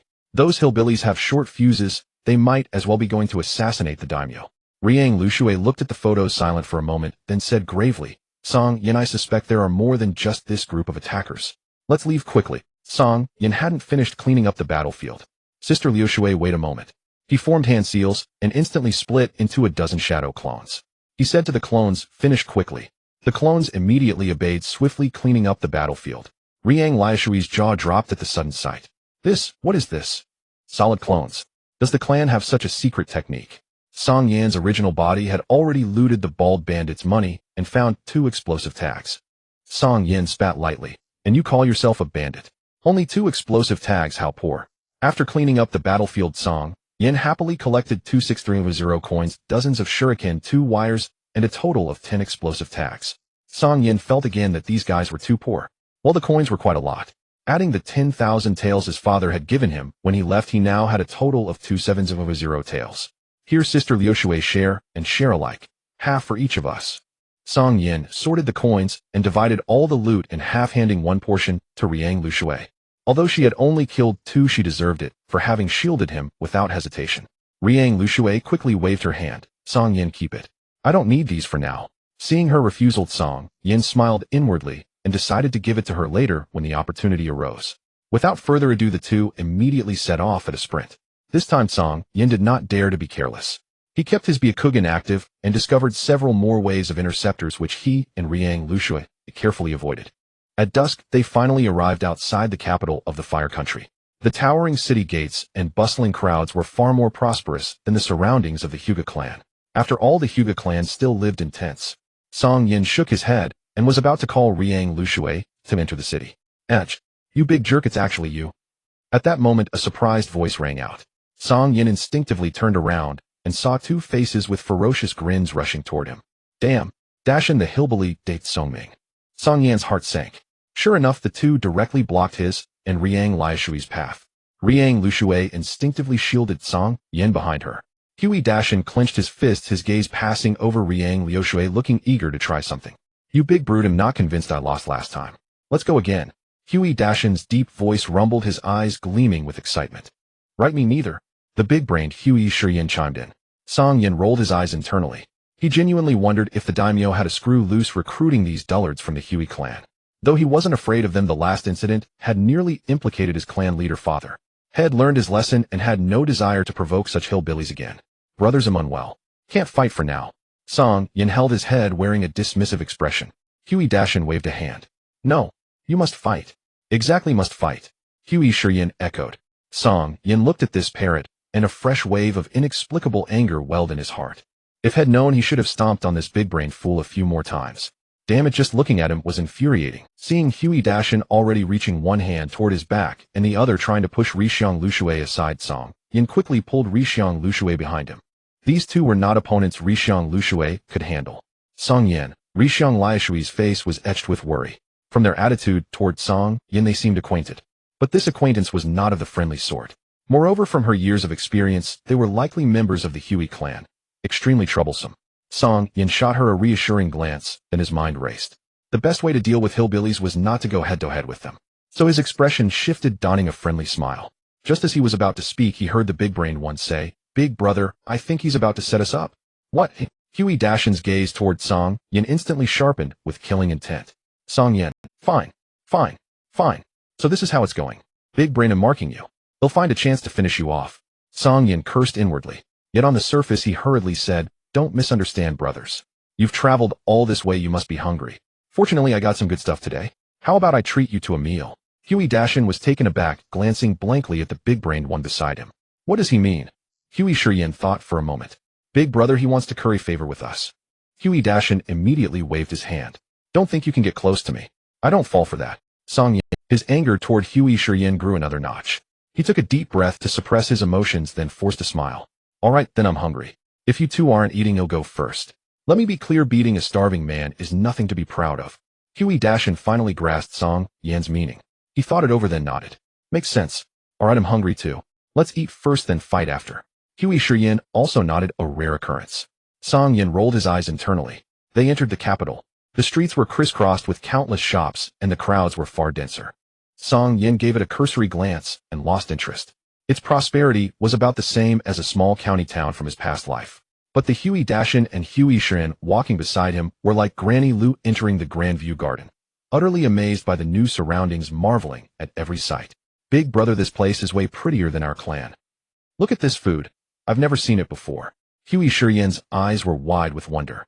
Huey Dashin nodded in agreement. Cang Yan watched speechless. He felt like mocking them for their lack of worldly experience. But then he thought of that big-brained one's twisted logic and wisely kept his mouth shut. The two were probably sent to protect the daimyo. Picking a fight now would be inconvenient to explain. Boss, give me 10 of these. Oh, and this too, and this. Cang Yan generously bought every snack. Many of the treats were exorbitantly priced. But since the money in his pocket didn't have to be turned over to the clan, what a relief. It was enough for him to splurge for a while. Here you go, brothers. My treat. Cang Yan handed a portion to each. Staring at the snacks stuffed into his hands, Huey Dashin asked in confusion, "Why are you buying us these?" "Yeah, we have money." Huey Shirin echoed. Cang Yan shrugged indifferently. "Fine, then you pay." Huey Dashin pulled out a dozen or so bills, glanced at the snacks, and asked the shopkeeper, "Boss, how much?" The shopkeeper didn't look up. 12,000 yuan. Huey Dashin counted the money, his brow furrowed. He counted again, his frown deepening. Huey Shirin remarked in surprise, "Big brother, we don't have enough." Huey Dashin nodded. "Yeah, correct." Cang Yan. Watching these two dimwits, he had nothing more to say. He simply paid the amount and handed it to the shopkeeper. "Big brother, he paid for us," Huey Shirin said. Huey Dashin nodded, frowning at him. "What do we—" Huey Shirin thought it over. The clan chief said, "Don't pass up a good deal. Let's eat." Hearing that their chief had uttered such profound words, Huey Dashin grew solemn. "Right, we must obey the chief." Huey Shirin's little brain whirred again. He whispered, "Big brother, the chief also said when we take advantage we should say thank you." Huey Dashin immediately understood and nodded to Cang Yan. "Thanks." Huey Shirin, "Thanks." Cang Yan. He waved dismissively, then handed a portion to Rixiang Luxue behind him. Smiling, he said, "Sister Liuxue, you just returned from your mission, so you probably didn't bring extra clothes, right? Let's go get you some." Rixiang Luxue wanted to say she had brought some, but she had already lied earlier, saying so now would only make it more obvious. Besides, this was the future little husband the clan chief had arranged for her. Thinking that he wanted to buy her clothes even before she officially married into the family, her heart felt sweet. With that thought, she followed him shyly. Huey Dashin and Huey Shirin naturally tagged along. They arrived at a large clothing store covering nearly 100 square meters, and Cang Yan strode in. He strolled through the shop. There were many colors, but the styles were all uniform, mostly traditional kimonos, and the prices weren't cheap. Cang Yan wasn't inclined to be picky. He grabbed a few pieces and turned to Rixiang Luxue. "Sister Liuxue, how about these?" Rixiang Luxue was still lost in her shy daydream. Hearing Cang Yan's question, she lifted her head slightly, glanced at the clothes, and whispered, "What do you think?" Cang Yan assumed she wasn't satisfied, but was too polite to say so in front of the shopkeeper. He shook his head. "I think the styles are mediocre. Let's find another store." He put down the garments and was about to lead Rixiang Luxue out. But she hesitated, glancing at the clothes head set aside, thinking to herself, they look fine. Why doesn't he like them? Just as they were about to step out of the store. Hey, young man, don't go. If there's something you don't like, just say." The shopkeeper, a chubby middle-aged man, saw Cang Yan picking several expensive garments, and then the girl said something, and they turned to leave. He grew anxious. As a seasoned merchant, he couldn't easily let a sale slip away. He immediately blocked their path. Huey Dashin and Huey Shirin, seeing the shopkeeper blocked Cang Yan, thought a fight was about to break out. They rushed forward. "You treated us to good food, well, fight for you." The shop owner was nearly frightened to his knees by the two men's brutish and fierce glares. Seeing this, Cang Yan hurriedly grabbed their arms. "No need, no fighting for now. Call us when it's time to fight." Kaguya Dashin glanced at the shop owner, then at Cang Yan, and nodded. "Such a weak fatty, you should be able to handle him. If there's someone formidable, call me." Cang Yan immediately gave his word. A docile donkey must be coaxed along. And just like that, he had turned them into bodyguards. After pacifying the two, Cang Yan turned to the shop owner. "Boss, your store selection is too limited. Don't you have any other dresses?" The owner's eyes lit up. If the customer intended to buy, there was an opportunity. Though he had just retreated 2 steps in fear from Kaguya Dashin, and the other, the owner, now swiftly recovered his smile, as if nothing had happened. "Young sir, our store has plenty of styles. As for dresses, well, judging by your attire, you must be ninja lords. I do have some dresses suitable for warriors, but they are custom-made, and the price might be a tad steep. What do you think?" Cang Yan waved his hand. "Money is no issue. Take us to see them. Right away." The owner thought he had found a big spender, his face blooming like a flower as he led them to the second floor. Cang Yan looked around. Indeed, the second floor offered a much wider variety with all kinds of dresses and many form-fitting outfits suitable for ninjas. Cang Yan was momentarily dazzled. It was his first time taking a girl clothes shopping, and he felt a bit out of his depth. So he turned to Hinata Ryujui. Sister Ryujui, why don't you pick some? To his surprise, Hinata Ryujui blushed. I'm not particular about such things. You choose. Cang Yan. After a brief pause, he understood. Indeed, she wore men's clothing and had her chest bound so tightly. This girl was probably a rough sort too. Cang Yan thought since he would eventually buy clothes for Kaguya anyway, this could serve as practice. He nodded and began selecting. This one, and this one. Cang Yan picked out dress after dress, saying to Hinata Ryujui, Sister Ryujui, please try these on. Hinata Ryujui blushed all the way to the roots of her ears, her 2 index fingers fidgeting nervously as she swallowed hard. Okay. Cang Yan was a bit surprised by her reaction, but he simply assumed she was a shy girl. Watching her enter the fitting room, he turned his attention elsewhere and continued browsing on his own. This one would look beautiful on Kaguya, but the neckline is a bit low. They'll have her wear it just for me later. Well, this one is nice too, though it's a bit short. Damn, this is too revealing, no way. Kaguya Dashin and Kaguya Shiryan sat on chairs by the entrance with the shop owner munching on snacks, watching Cang Yan with keen interest as he stared at women's clothing. The shop owner, seeing that the 2 men looked formidable, wanted to leave to introduce things to Cang Yan, but every time he moved, Kaguya Dashin's fierce gaze locked onto him. Helpless, he could only stay with these 2 living gods. Kaguya Dashin watched Cang Yan muttering to himself while staring at a pile of women's clothes, frowned, and turned to Kaguya Shiryan. What is he looking at? Why are they all women's clothes? Does he want to wear them? Kaguya Shiryan looked at Kaguya Dashin as if he were an idiot. Big brother, why would a man wear women's clothes? Kaguya Dashin immediately understood, indeed. But Kaguya Shiryan whispered, he must be a pervert. The shop owner. Didn't he hear that young man call the girl who went in sister? He was picking clothes for his sister, or maybe she was his girlfriend. Couldn't they even figure that out? Must be brain dead. But he only dared to think such thoughts. Kaguya Dashin saw Kaguya Shiryan's cautious demeanor and sneered. Why are you whispering? We're not afraid of him. Oh, that's right. Kaguya Shiryan had a sudden realization. The shop owner. Cang Yan strolled around admiring for a long time until he saw a slender, graceful figure emerge from the fitting room. If not for those white pupils, Cang Yan might have thought she was a different person. Honestly, her fair-skinned, slender figure and budding curves were the complete opposite of her previous masculine attire. She looked even more youthful and beautiful, with a faint blush on her face like a fresh lotus emerging from water. Adorable and lovely. Cang Yan was momentarily stunned. On the other side, Kaguya Dashin and Kaguya Shiryan were eating skewers, but when they saw Hinata Ryujui come out, they too froze in place. After a long silence, Kaguya Dashin looked blankly at Kaguya Shiryan. Wasn't the person who went in a man? How did she come out as a woman? Kaguya Shiryan was equally confused, but then he had a sudden realization. She used a transformation technique. Kaguya Dashin was taken aback, then his expression hardened. What a move. Using a transformation technique to ambush us. Kaguya Shiryan nodded in agreement, and his gaze toward Hinata Ryujui turned hostile. The shop owner beside them. Hinata Ryujui, feeling embarrassed under Cang Yan's gaze, lowered her head, her straight purple-black hair covering half her face. She blushed and asked Cang Yan, how do I look? Cang Yan snapped out of it, and quickly smiled, nodding, absolutely beautiful. Sister Ryujui, after this change, I almost didn't recognize you. Hinata Ryujui felt a sweet warmth in her heart at such straightforward praise, but she bowed her head even lower. Sister Ryujui, go on, try on the rest. In his past life, Cang Yan had thought shopping was a tiring and boring activity, but today it gave him a completely different feeling. What was feasting one's eyes on beauty? This was it. He immediately resolved to bring Kaguya to this clothing store more often in the future. Hearing Cang Yan's words, Hinata Ryujui obediently nodded and went back into the fitting room. Over the next half hour, she was urged to change into more than a dozen outfits. Cang Yan feasted his eyes. With a sudden impulse, he told the owner to pack everything. However, when it came time to pay, he heard the owner say the total was about 100,000. Cang Yan winced internally. Indeed, beauty comes at a cost. But since he had made the grand gesture, he wouldn't. He paid the bill with a flourish, discarded the men's clothes Hinata Ryujui had changed out of, and left carrying large bags and small parcels under the owner's respectful gaze. Finding a spot, Cang Yan stored all the purchased clothes into a storage scroll and handed it to Hinata Ryujui.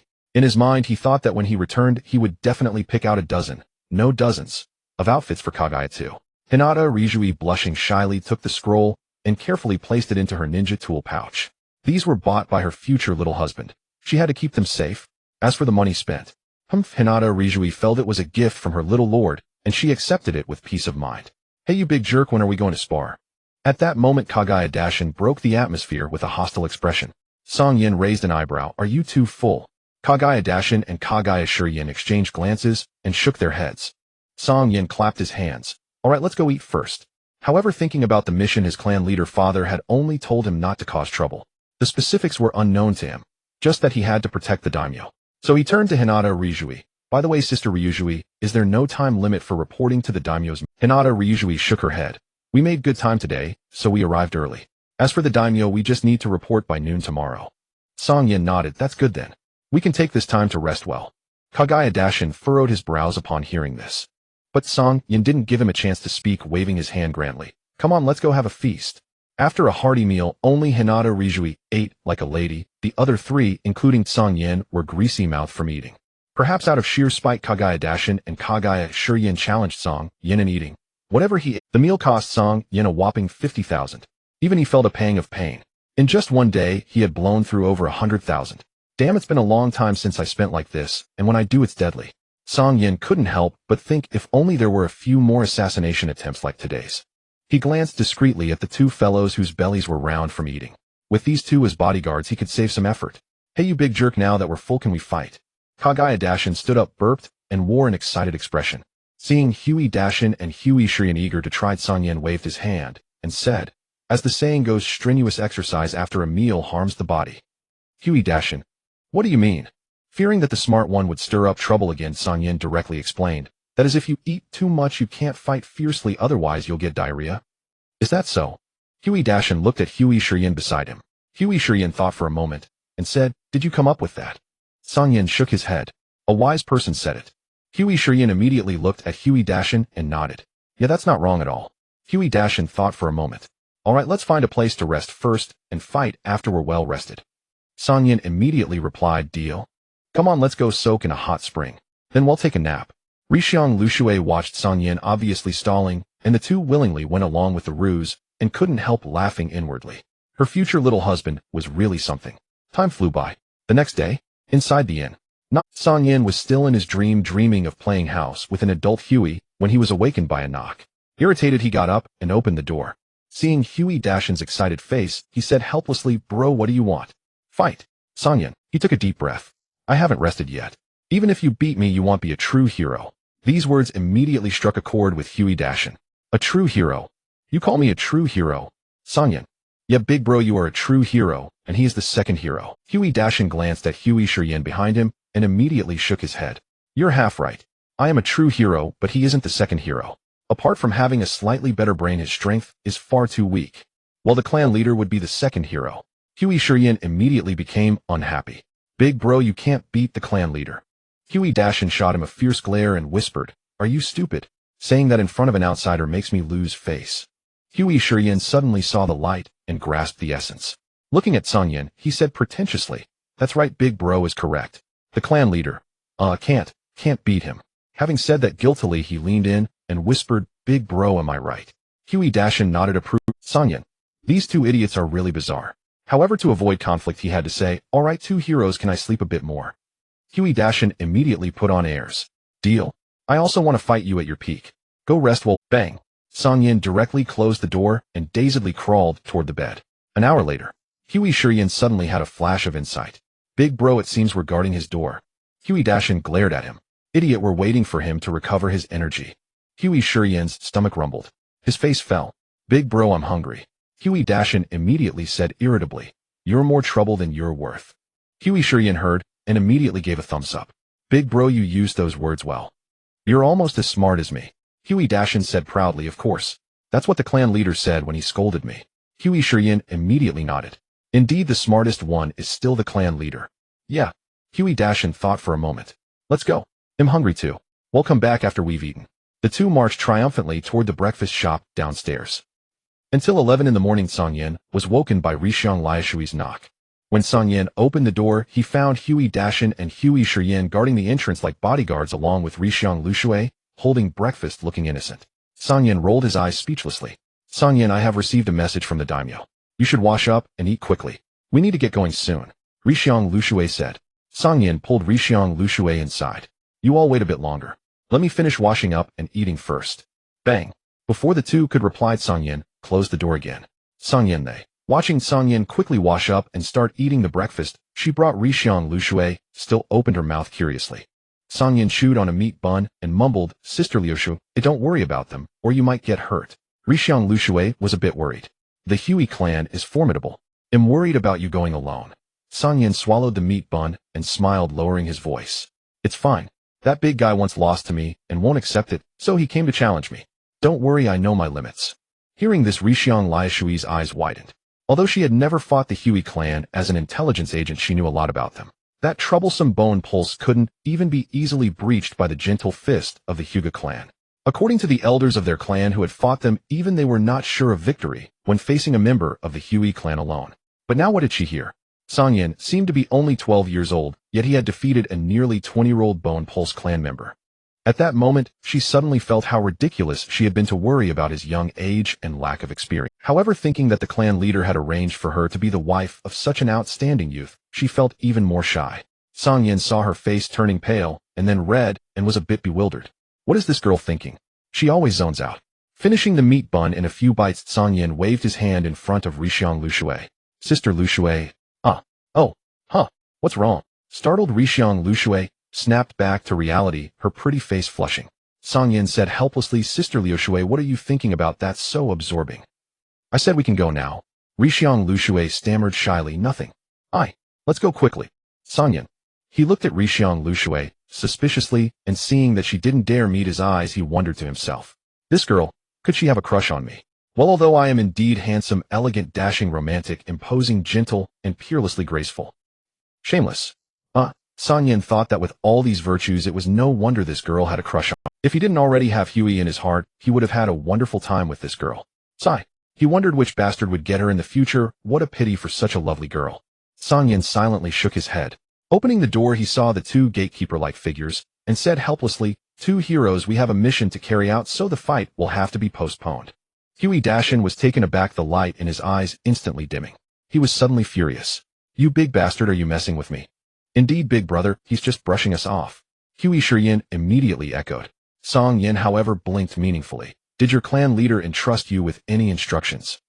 Hui Dashin was taken aback, as if he had indeed forgotten something. He glanced at Hui Shiyin beside him.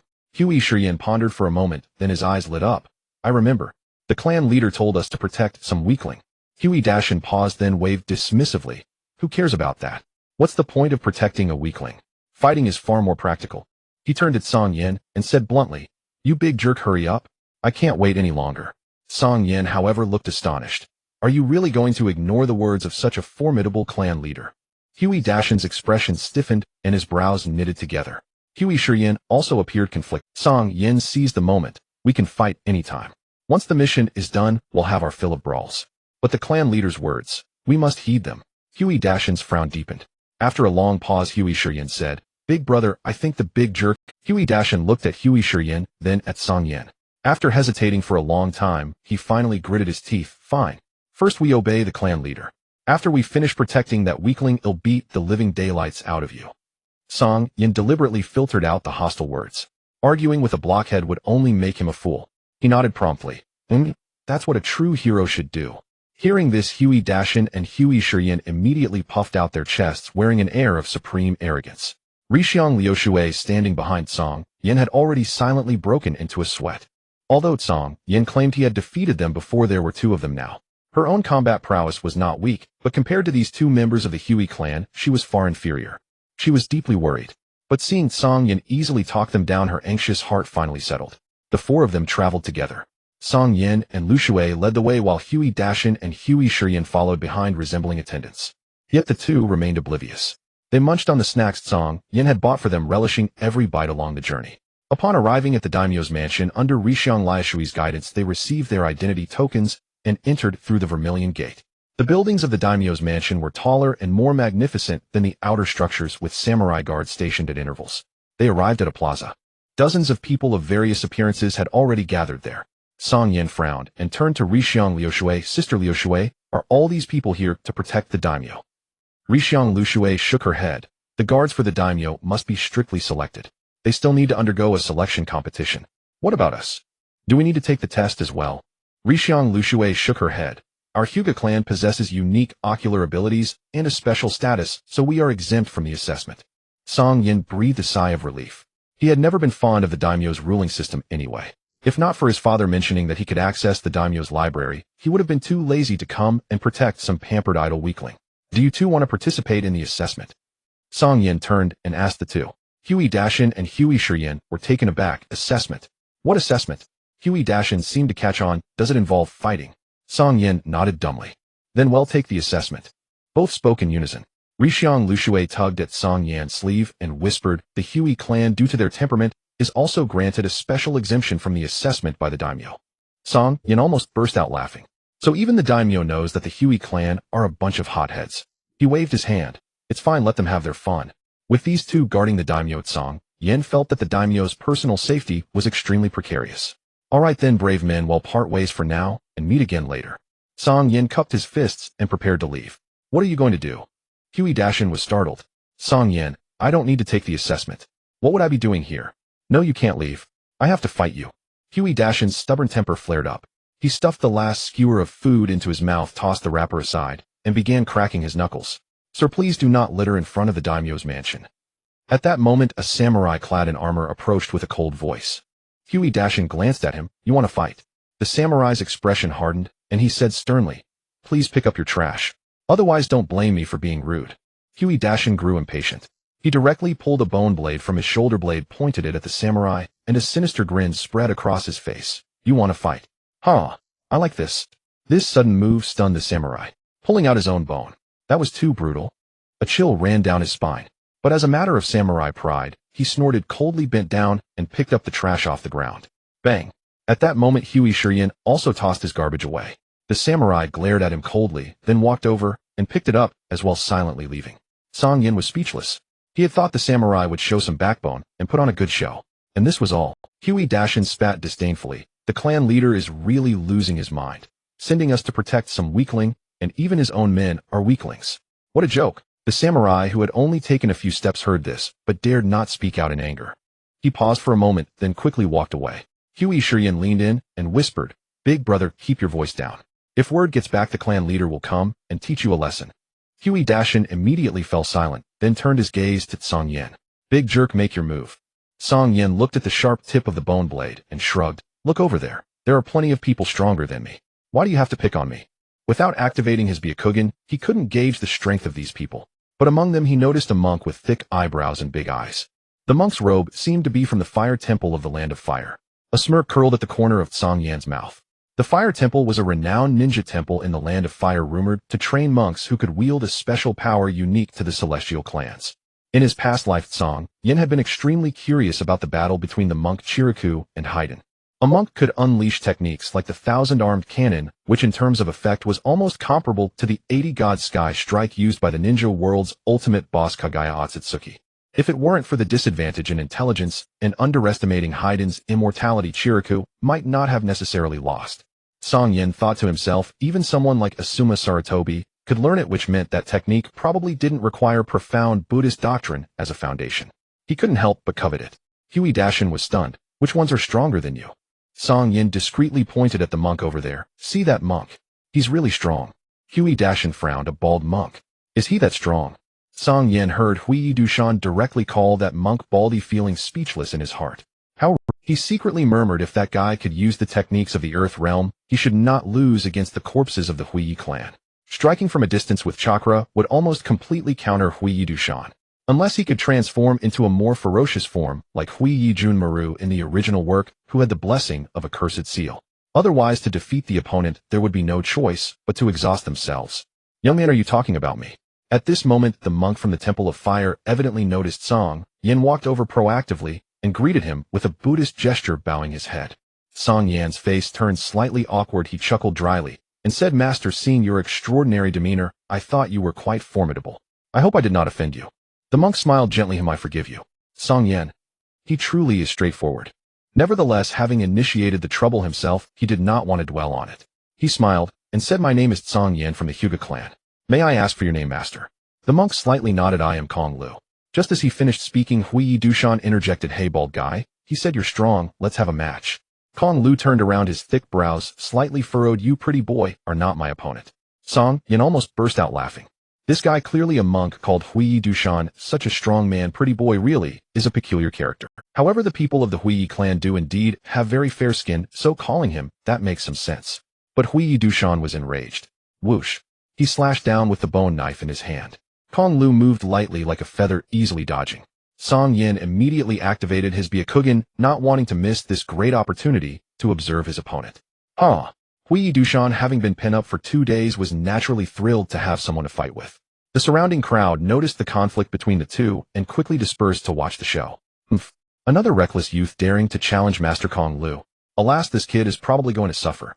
I'm not so sure, this guy seems a bit crazy. He has a different vibe compared to ordinary people. Song Yan heard the exchanges among the people, and secretly thought, since so many people praised Kong Lu, he must also be a powerful figure, likely using the same kind of celestial techniques as in the original works Earth realm. Thinking of this, Song Yan's eyes brightened, and he became even more focused. Ignoring the whispers around him, Huiyi Dushan charged forward, sweeping at him. Kong Lu landed without dodging or evading, arching back to avoid the attack, and then raised his leg, kicking Huiyi Dushan's wrist. Huiyi Dushan groaned in pain, and the bone knife in his hand was instantly kicked away. Kong Lu supported himself with one hand, executed a spinning kick, and directly hit Huiyi Dushan in the face. He instantly flew back. Bang! Standing up and preparing to get serious, a sharp voice rang out in the arena. Everyone, if you wish to become the guards for the esteemed lord, there will be a designated area for you to showcase your... Standing up and preparing to get serious, a sharp voice rang out in the arena.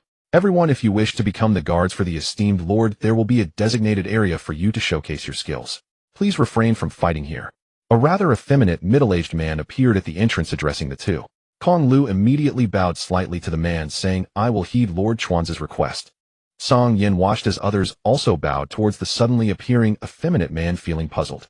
Why does this guy sound like a eunuch? Just as he was about to quietly inquire with Hyuga Ruri, he discovered that the man referred to as Lord Chuanza by Kong Lu cast a glance at him, and a flash of killing intent passed through his eyes. Song Yan's heart stirred, and his expression slightly tightened. Hyuga Ruri tugged at him, and only then did Song Yan lower his head, slightly feeling confused in his mind. Although that killing intent was very subtle, he keenly captured it. He couldn't help but feel puzzled. Did I offend this guy somehow? He was certain that this was his first time meeting this guy, but why did he show killing intent towards him right from the start? While he was full of questions, the sharp, effeminate voice rang out again. The two young friends from the Hyuga clan and the two friends from the Huiyi clan, please follow me.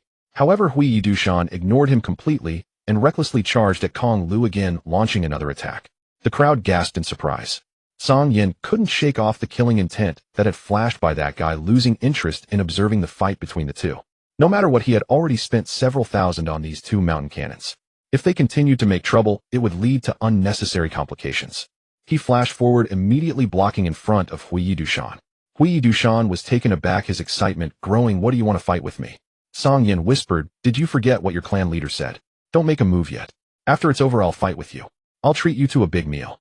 Huiyi Dushan was stunned. Remembering the clan leader's strength, he ultimately managed to suppress the fervor in his heart. You said it, don't go back on your word. Song Yan nodded. Let's go, Song Yan said, and then walked towards the man named Chuanza with Hyuga Ruri. Huiyi Dushan and Huiyi Shiyan also followed behind Song Yan. Feng Chung Chuanza gave Song Yan a meaningful glance, sneered slightly, turned around, and walked into the gate. The farce temporarily ceased. This immediately caused the surrounding people to sigh, critiquing Song Yan for meddling. However, Kong Lu and some capable ninjas had their eyes slightly narrowed. Thinking about the speed at which Song Yan had just flashed to block in front of Huiyi Dushan, it was almost as fast as lightning. When looking at Song Yan's back, their eyes held more caution. Alright everyone, please follow me to participate in the test. At this moment, a samurai in armor guided the others to enter the gate and walk towards the other side.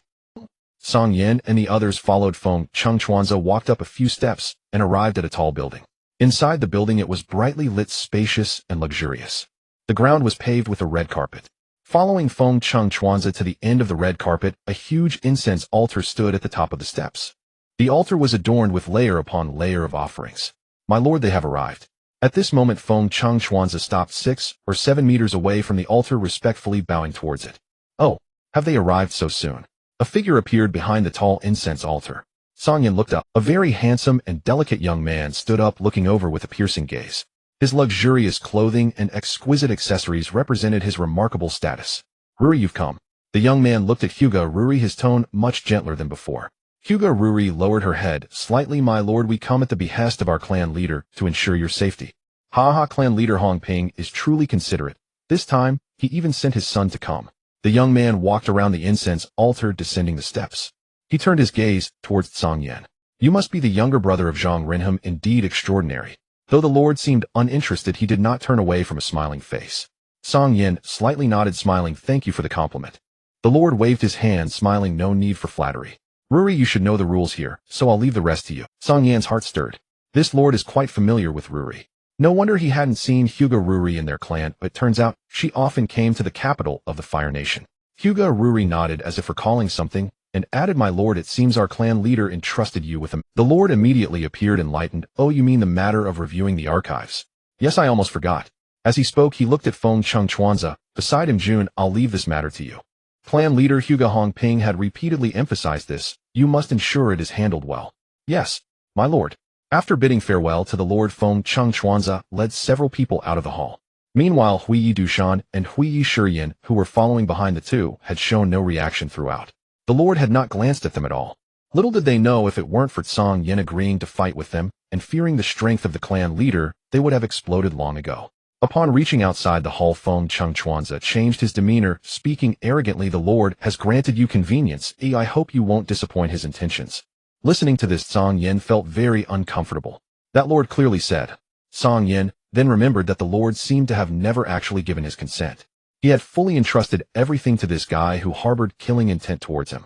His expression slightly tightened, as if he had figured something out, and he began to coldly laugh in his heart. His brother Zhang Ren had mentioned that to get the lord's agreement, the clan had paid a considerable price. Is this guy just going to brush me off like this? Realizing the hidden implication behind it, Cang Yan was about to retort when he saw Rixiang Liashui's expression turn cold. Lord Chuanza, regarding this matter, our clan leader has already paid a certain price to the daimyo. It is a fair trade. Just lead the way, if the rest need not trouble you. Though barely 15, the sharp aura emanating from Rixiang Lushui surprised even Cang Yan beside her. You. Fengqing Chuanza's face changed, his arrogant expression instantly darkening. Rixiang Lushui said calmly, please lead the way, Lord Chuanza. Cang Yan wondered why Rixiang Lushui had suddenly become so assertive. Yet seeing that bastard displeased made him feel good. Fengqing Chuanza's eyes flickered as he stared at Rixiang Lushui with a very unfriendly expression. But in the end he said nothing, gave a cold snort, and then walked off in a certain direction. Rixiang Lushui glanced at Cang Yan, signaling him to follow. Cang Yan nodded. They arrived at a secluded pavilion guarded by over a dozen attendants. Fengqing Chuanza turned and sneered, this is the daimyo's library.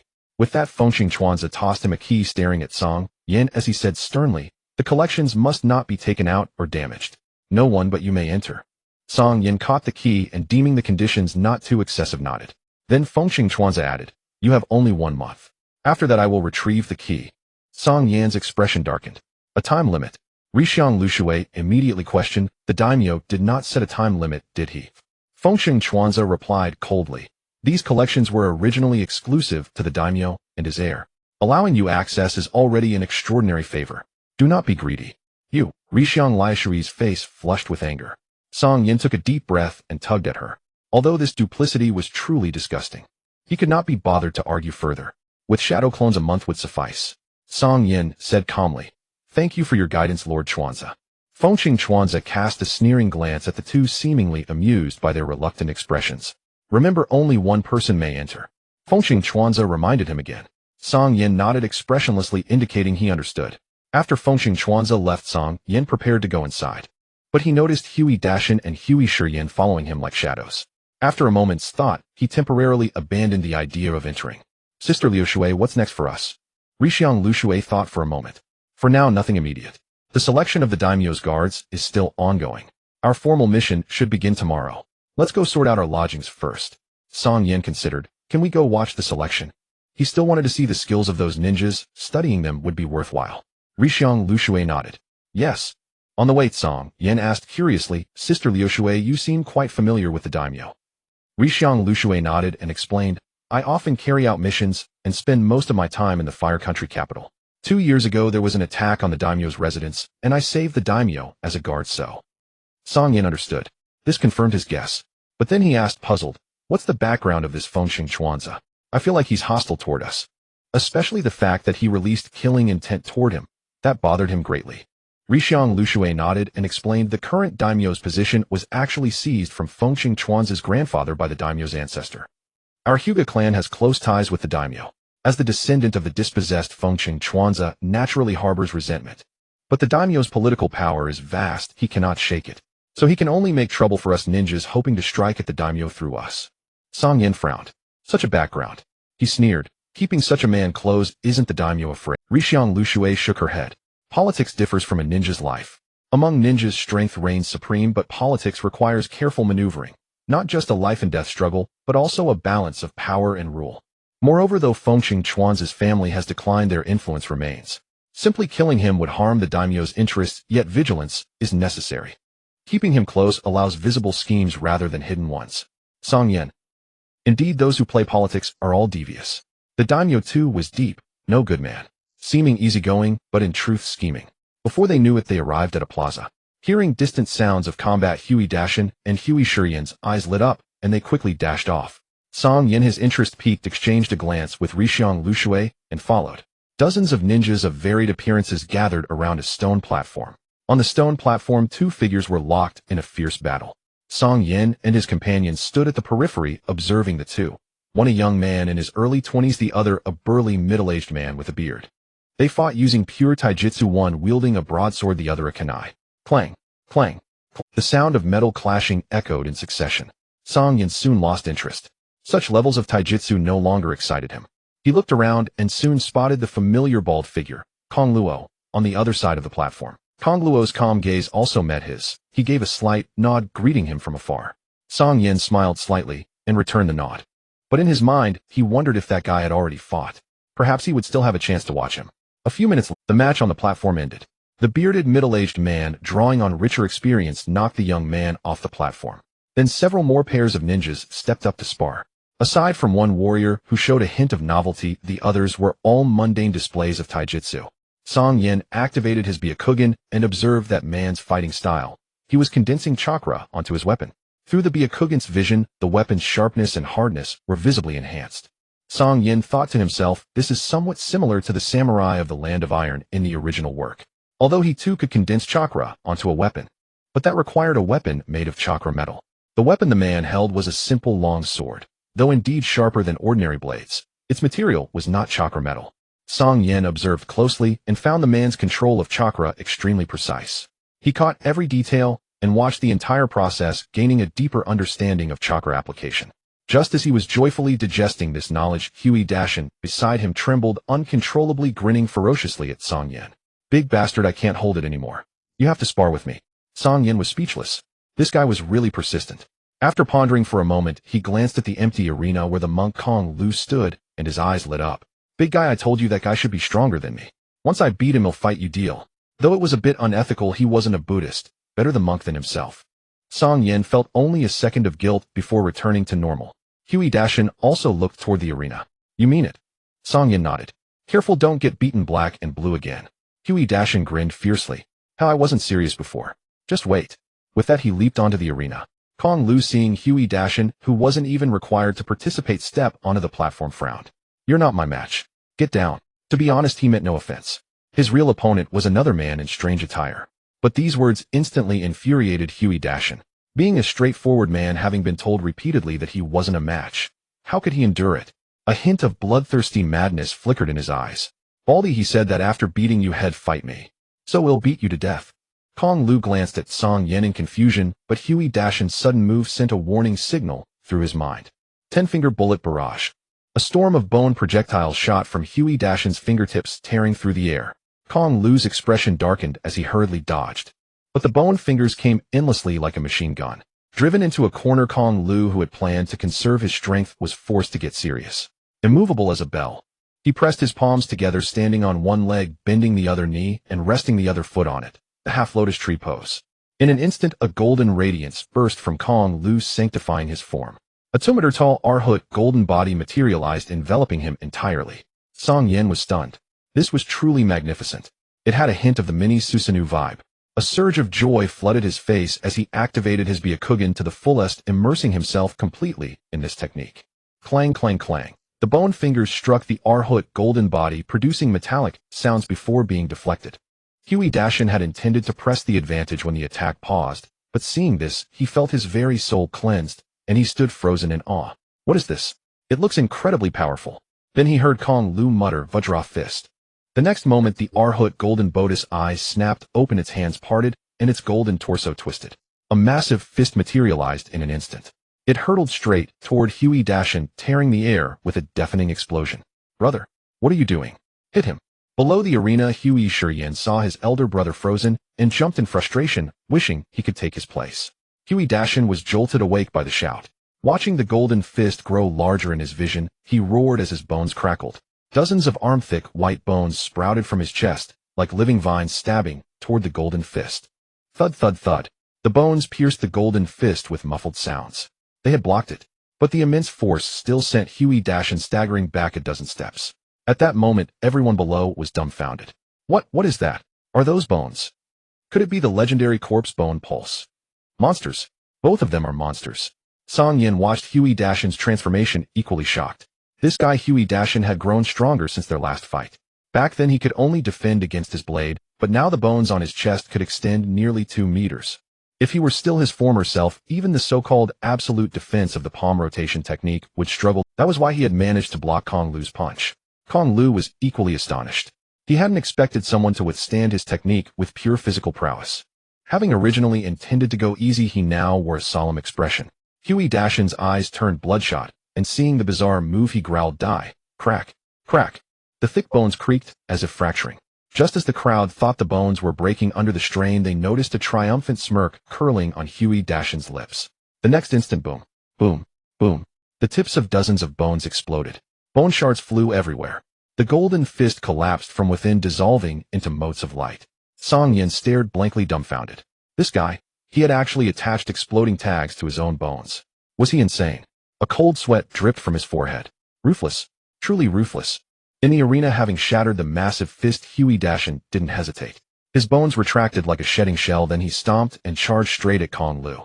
Simultaneously, he swung his arms, sending countless bone fingers toward Kong Lu. Kong Lu was caught off guard by the sudden explosion. Puffed. He spat blood, unable to withstand the blow as the golden Arhut around him dissipated. Cang Yan sensed trouble. Through his Byakugan, the shockwave from the explosion had traveled directly from the chakra, maintaining the golden body, to Kong Lu's core, injuring him. Not only was his chakra in disarray, but his meridians were also damaged. Cang Yan knew that in this state, unless Kong Lu fought to the death, Huey Dashin's attack would be fatal. Whoosh. Since he had started this, he couldn't stand by. He landed directly in front of Kong Lu. 8 trigrams palm, revolving heaven. In an instant, a massive spiral of chakra erupted, not only deflecting Huey Dashin's bone fingers, but also sending Kong Lu tumbling off the arena. Ha! You big bastard, you finally made a move. Huey Dashin shouted excitedly, seeing Cang Yan intervene. Cang Yan stopped the revolving heaven. But Huey Dashin kept charging, and through his vision, he could see the bones stirring within the man's body.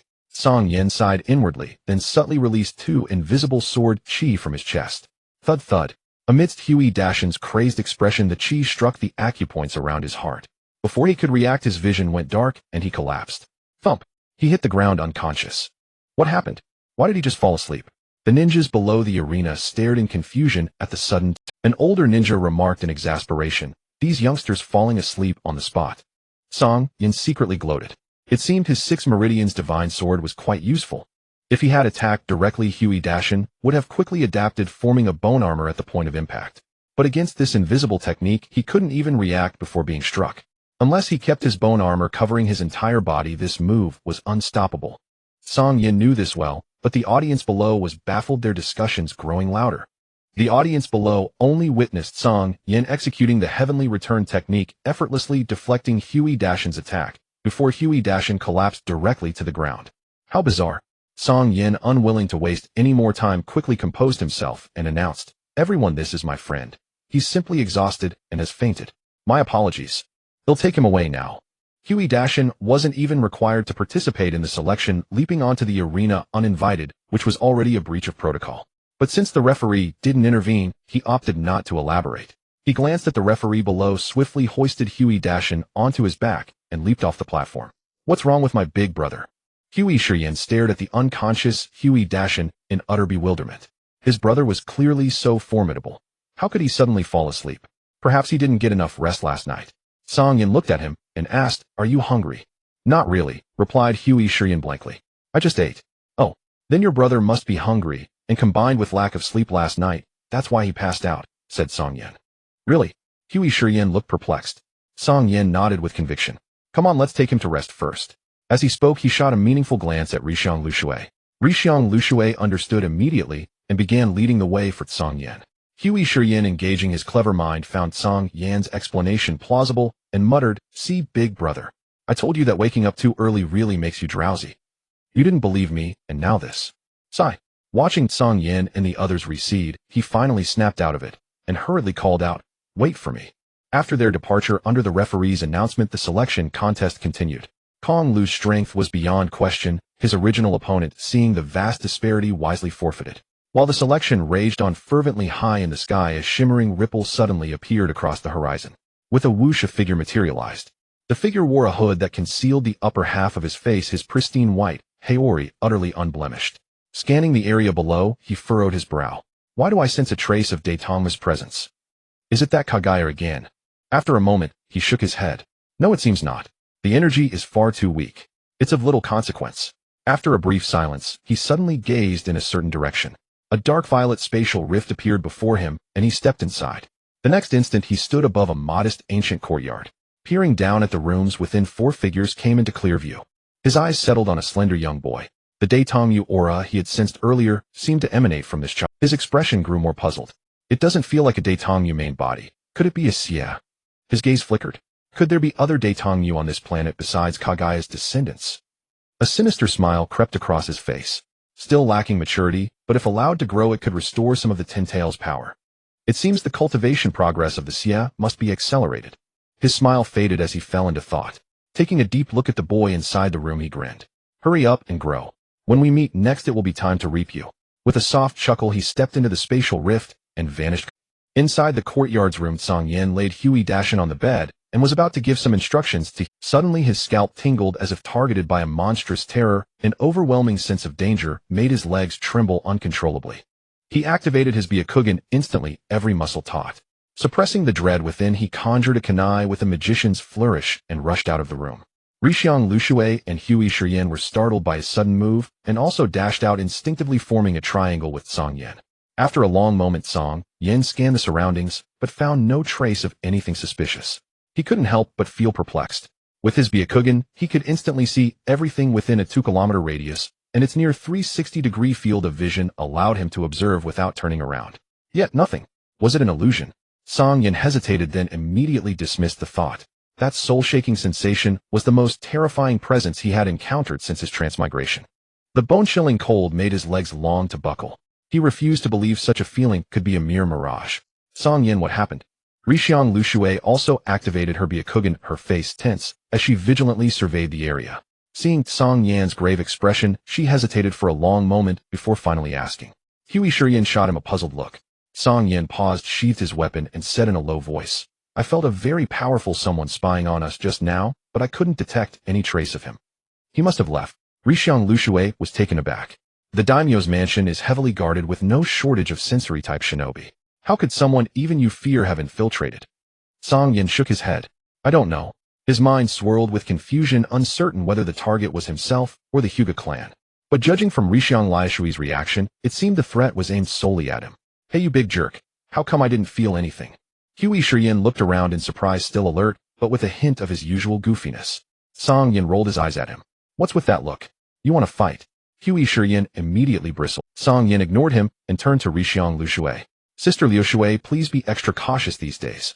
I believe that person's intentions are not pure. Hell likely show up again." An enemy, even he could barely detect, was far beyond Liashui's capabilities. He said this merely to reassure her. Liashui nodded, but the worry on her face remained. "Cang Yan, should we inform the clan head and request reinforcements?" Cang Yan's identity was special. If they encountered an insurmountable foe, even shielding him with her own body might not guarantee his safety. The thought of the clan head immediately came to her mind. Cang Yan quickly shook his head. "We're here on a mission, not to seek protection. Don't worry, everything will be fine." His father's strength was formidable, but that aura he had sensed was extraordinary. A single misstep could drag the entire clan into danger. That was something he wished to avoid. He smiled, attempting to ease her anxiety, but it only deepened her concern. She was no child to be fobbed off with a few words. Though she didn't know exactly how strong Cang Yan was, he was at least a notch above her. If even he couldn't track that presence, the threat was unimaginable. Seeing her so weighed down, Cang Yan felt a bit awkward. Well, it seemed this girl was genuinely invested.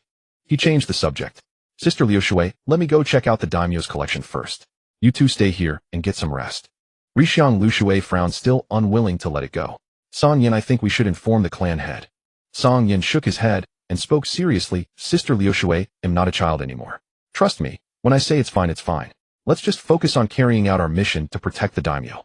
Rixiang Liu Shui wanted to argue further, but meeting his resolute and confident gaze, her heart softened, and she decided to trust him.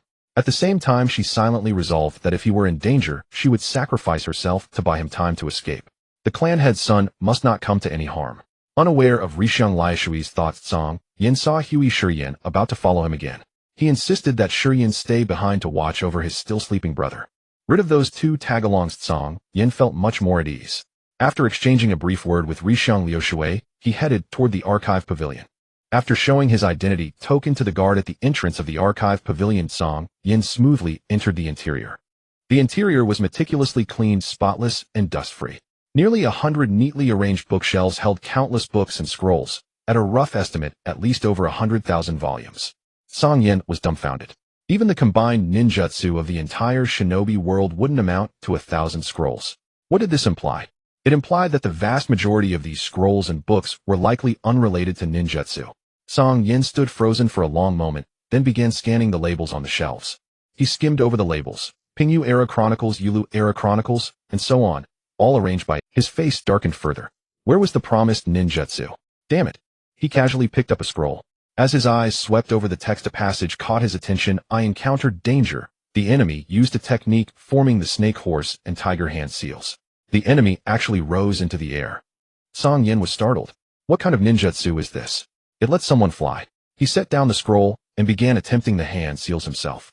Fortunately, his previous cultivation had granted him an unprecedented precision in chakra control. As he formed the seals, chakra began flowing through his body in the prescribed sequence. After completing the hand seals, a strange sensation coursed through him. He hastily activated his Byakugan to observe his body. He noticed that his body seemed to have been diluted by the air. Its density had decreased. He was stunned. He recalled that in the Naruto world, only the lightweight rock technique used by Inoki of the Hidden Stone Village could alter body density. Could this be the lightweight rock technique? Cang Yan murmured, then formed the seals again, amplifying the quantity and speed of his chakra. After several attempts, he felt his body become feather-light. He felt as if he were a piece of fluff ready to float away at any moment. At that moment, he nearly cried out in excitement. Learning this technique means I can fly. He was overjoyed. After a long bout of excitement, Cang Yan suddenly realized something and felt bewildered. How do I revert back? He took a casual step and his body rose into the air like a balloon. Bang! He crashed straight into the ceiling. A sharp intake of breath. The intense pain made him wince. What panicked him more was that he was like a beginner learning to swim for the first time. Completely unable to maintain balance, experiencing a weightless sensation akin to spacewalking. The unfamiliar feeling left him helpless. He drifted from one end of the pavilion to the other, bumping his head and feet everywhere, leaving him dizzy. In desperation, he used the multiple shadow clone technique. He was about to speak when a loud bang sound. One clone tumbled headfirst into a bookshelf corner and vanished instantly. The original was speechless while the other clones remained silent. Damn it, this troublemaker is playing around like this. When I regain control, he'll beat the hell out of you. The clones tumbled and collided in midair, their curses unceasing. The original was on the verge of tears. Brother, stop cursing. I summoned you to come up with a solution. The clones finally snapped to attention and cursed again. Hurry up and think. My butt is about to hit the... I can't flip over, damn it. With a bang, that clone was eliminated. The other clones think, damn it, think. This idiot, even his explosion is too close. I'm about to disappear too. The clones immediately began pooling their thoughts. During this time, 6 more clones hit bookshelf corners, and one was accidentally popped by a curtain fringe due to excessive movement. Suddenly a clone spoke up. Hey, do you remember the evil sealing seal that Kakashi used? I recall it, but what does that have to do with our current situation? Idiot, how did Sasuke later perform the evil removing seal to free Orochimaru? He just reversed the hand seal order, right? Damn it, original, try it now? Let's all try it too. All the clones began reversing the previous hand seal sequence. After dozens of attempts, one clone finally felt something. Bang! Bang! Bang! After sacrificing 8 more clones, the remaining ones finally gained some control over their bodies. Ah, holy shit. One clone, after succeeding, failed to notice his position and fell from midair, landing hard on his backside. Regaining his familiar weight, Cang Yan wiped the cold sweat from his forehead and made a silent vow in the future, when encountering unknown ninjutsu, he would always let his clones test it first. Seeing the remaining clones glaring at him menacingly, he quickly said, "Brothers, we don't have much time. Let's settle our grudges after we finish reading these scrolls and books, okay?" The other clones gave him a fierce glare, then turned toward the bookshelves. Cang Yan breathed a sigh of relief. After skimming through several other scrolls, he returned to the previous one, feeling both elated and troubled. He was delighted that a random scroll head grabbed had taught him the lightweight rock technique, but troubled because most of the other scrolls were historical records of various daimyo eras. In other words, if he wanted to learn ninjutsu, he would have to read through all these hundreds of thousands of scrolls, because a tempting technique might be hidden in any corner. He clutched his forehead and finally accepted the reality. With a series of popping sounds, he directly conjured over 200 shadow clones. "Brothers, I leave it to you," Cang Yan said solemnly. "Fine, a month later expect our loving iron fists." "Okay." Seeing the unfriendly glares of these clones, Cang Yan dared not speak his mind. Those bastards. The previous clones had at least shared his suffering. What right did these clones have to say that? He strongly suspected they just wanted to join in the fun. He left the archive pavilion dejectedly, not drawing the attention of the guards. Although his original body could also participate and speed up the process as the original, he needed to rest. The simple accumulation of memories compared to the accumulation of cultivation experience placed a greater impact on the brain. He also had to carry out his guard duties. If he fainted from exhaustion and delayed his mission, his father would likely hold him accountable afterward. Returning to the small courtyard, Kaguya Shogun was sitting bored on the steps in front of the house. Seeing Cang Yan appear, he immediately stood up, excitement coloring his face. "Big bastard, my brother is still asleep. I want to fight you." The scene of him being beaten by Cang Yan was still vivid in his mind. Now that his elder brother was absent, he couldn't wait to seize the chance to regain his honor. Cang Yan rolled his eyes. "Are you sure?" Kaguya Shogun immediately nodded. In a flash, Cang Yan spat a cheese sword from his mouth, striking the acupoint at the center of Kaguya Shogun's brow. With a thud, Kaguya Shogun's vision went dark, and he collapsed limply. Cang Yan had controlled his strength, merely knocking him unconscious. This guy was even more troublesome than Kaguya Dashin. The entire feud between him and the Kaguya clan had started because of this man. If he didn't still need him alive, he would have killed him. Ignoring him, Cang Yan walked straight into the side room. Hyuga Rizui was carefully arranging the bed. Seeing Cang Yan enter, she immediately said, "Cang Yan, I've already made the bed." Cang Yan felt a bit embarrassed. "Thank you for your trouble, Sister Ryujui." Hyuga Rizui blushed and shook her head. Cang Yan's gaze shifted, noticing another bed opposite his, and he felt puzzled. "Sister Lu Shui, whose bed is this?" Cang Yan pointed at the extra bed, puzzled. Rixiang Lu Shui blushed, saying, This is mine." Cang Yan exclaimed. He was confused, and said, "Sister Lu Shui, isn't there another room next door?" Rixiang Lu Shui lowered her head and stammered, I'm a bit scared to be alone." Cang Yan replied, "You, someone who often goes out on missions, say you're scared alone." He patiently asked, "Sister Lu Shui, what are you afraid of?" Rixiang Lu Shui weakly said, "That powerful person you mentioned before." Cang Yan responded. He took a deep breath and gently said, "Don't worry, Sister Lu Shui, even if that person comes, they won't harm you." Rixiang Lu Shui raised her head, her face filled with skepticism, looking as if she was saying, "Don't try to fool a 3-year-old." Cang Yan realized that what he said was a bit naive, smiled awkwardly, and hurriedly explained, "But Sister Lu Shui, our genders are different." "It's fine, I don't care." Cang Yan thought to himself, "But I do care. Although both are still children, a boy and a girl alone in a room, what if Kaguya found out and got angry?" He started a mental storm in his heart, but saw Rixiang Lu Shui raise her head, determinedly stating, "I don't care, wherever you sleep, I will sleep there too." It was not that she was afraid of the powerful enemy, but rather that she feared for Cang Yan's safety when she was not by his side. Since the clan leader had secretly betrothed her to Cang Yan, she felt obligated to protect him. Unbeknownst to her thoughts, Cang Yan was speechless at this moment. Encountering an unknown powerful enemy could indeed be frightening, but forget it, Cang Yan's heart softened. After all, she was just a little girl. If it got out, it would merely be that an older sister was sleeping with her younger brother. Sleeping in the same room. He felt that it must be his past life memories influencing him, making his thoughts impure. Not thinking too much, he nodded in agreement. Rixiang Lu Shui's face immediately flushed with joy upon receiving Cang Yan's nod. It seemed that the task assigned by the clan leader was progressing further. In the afternoon, with nothing to do, Rixiang Lu Shui went out, and it was unclear what she was doing. Kaguya Deshan and Kaguya Yan were still deep in sleep. One was inside the house while the other was in the yard. Cang Yan, feeling soft-hearted, tossed Kaguya Yan into the house, thinking that if this guy started trouble again, he would definitely deal with him. Cang Yan regained his composure and split his consciousness. There were only 2 clones. The remaining clone was still buried in study in the library. Cang Yan sighed inwardly. Is this really my limit? Compared to Naruto in the original work, I am indeed lacking quite a lot. Cang Yan shook his head, not thinking too much, and looked at the 2 clones. You two, regarding that monk's technique, I think we should solidify it a bit more. The 2 clones nodded, understood. The technique used by the monk from the empty road had already been firmly memorized along with the flow and nature of chakra. He planned to research it further, perhaps he could create a new technique. The next day, as dawn broke, Cang Yan was awakened by Rixiang Lushui. Cang Yan, get up, we need to report to the daimyo. Rixiang Lushui spoke softly, her head lowered.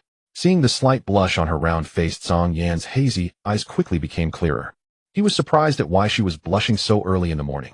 However, he didn't ask too much and nodded. Sister Lushui, I'll get up right away. Sitting up, he noticed a small tent formed by the thin blanket over his lower body. Cang Yan was a bit confused. Lifting the blanket to take a look, he immediately realized what had happened. Watching Rixiang Lushui shyly run out without turning her head, Cang Yan couldn't help but feel exasperated. Damn, I forgot there was someone else in the room. Since crossing over, he often slept in his clothes due to the heavy burden of training. However, due to habits from his past life, he subconsciously tended to strip down in the middle of the night. Last night, because Rixiang Lushui was there, he didn't take his clothes off, but didn't expect to have unknowingly stripped down in the middle of the night. Cang Yan felt his face heat up at the thought. After quickly calming his younger brother, he dressed and organized his gear before stepping out of the house. Seeing Rixiang Lushui standing in the yard lost in thought and blushing, Cang Yan just knew that this girl must not have thought things through. He cleared his throat. Rixiang Lushui was startled awake, her gaze meeting Cang Yan's eyes, and she quickly lowered her head shyly. Cang Yan said. He scratched his forehead and decided to talk to her again. About that. Sister Lushui, I think we should sleep separately. Rixiang Lushui was taken aback, looking up and saying, but we are already sleeping separately. Not that I mean we should sleep in different rooms. Cang Yan said this, feeling a little awkward. Rixiang Lushui bit her lips, still blushing, saying it. It's fine. Cang Yan helplessly replied, Sister Lushui, as a girl this could put you at a disadvantage. Rixiang Lushui shook her head, stammering, I'm not at a disadvantage. What's disadvantageous is you. Cang Yan said. Damn, how can this girl be so obstinate? He intended to argue a bit more, but saw Rixiang Lushui say, don't worry, Cang Yan, in the future. I won't look anymore. Cang Yan's face felt hot. What else could he say? He couldn't just yell at her. He finally sighed and could bang bang bang.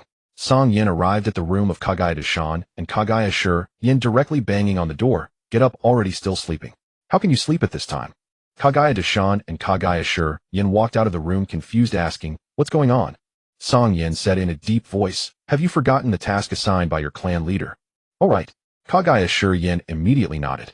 Kaguya Deshan, however, looked at Kaguya Yan with a confused expression, asking, where are we? What happened? Kaguya Yan cleared his throat and quickly explained, Big brother, you were exhausted from fighting yesterday and fell asleep. That big idiot carried you here. Last night it seems we both slept together. After explaining, Kaguya Yan also became puzzled. When did I come in? How did I also fall asleep? Cang Yan impatiently said, hurry and get dressed, gather your gear, and let's go together. Kaguya Deshan and Kaguya Yan instinctively complied. The 4 of them arrived at the daimyo's great hall. At this moment there were more than a dozen unfamiliar figures. The young daimyo sat at the top, dressed in luxurious clothing, and if one overlooked the drowsy expression, he still held a certain authority. Cang Yan thought to himself, is this the morning court of the world of Hokage? Rixiang Lushui was the first to speak. Lord Daimyo, we have come to report. The daimyo seemed to just wake up, lazily yawning. Good morning. At that moment, Feng Chengchuanze entered the great hall with a serious expression, coming to Cang Yan and the others respectfully, stating, Lord Daimyo, the selection yesterday has ended, and the qualified individuals are waiting outside the hall. The daimyo nodded. Then you arrange their tasks. Feng Chengchuanze immediately responded respectfully. At this moment, the daimyo looked at Cang Yan and the others and directly said, Miss Lushui, this matter will trouble you. After hearing this, Cang Yan furrowed his brow. I'm here to carry out a guard mission. Why do I have to solve a case? He saw Hinata Ryujui nod, as if it were normal. Yes. After completing the mission, they left the hall. Cang Yan frowned. Sister Ryujui, do we have missions like investigating cases? Hinata Ryujui nodded. In name we are guards, but in reality there is much to do. Our clan, because of our special abilities, has been entrusted with important tasks by the daimyo. Many times we are sent to carry out missions that ordinary people cannot handle. Cang Yan speechlessly pointed at the two behind him. And these two? Is the daimyo really not going to deal with? Hinata Rijui glanced at the two, leaned close to Cang Yan's ear, and whispered, "Yesterday afternoon the daimyo was displeased because of their unauthorized action. When he learned that you stopped them, he entrusted them to us." Cang Yan, then why didn't you tell me last night? Hinata Rijui looked innocent, and said weakly, "You seemed very tired yesterday, and you were studying something with your clone. I couldn't bear to disturb you." "All right."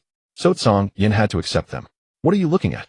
Kaguya Oyama, seeing Cang Yan glance at them several times, said irritably, "Cang Yan, I might think you look handsome." Kaguya Oyama was taken aback, then grew smug. "Of course, my wife also says I'm the handsomest in the clan." Kaguya Yaiwa couldn't help but curl his lip. "Big brother sister-in-law actually said you're the second handsomest. The clan leader is the most handsome."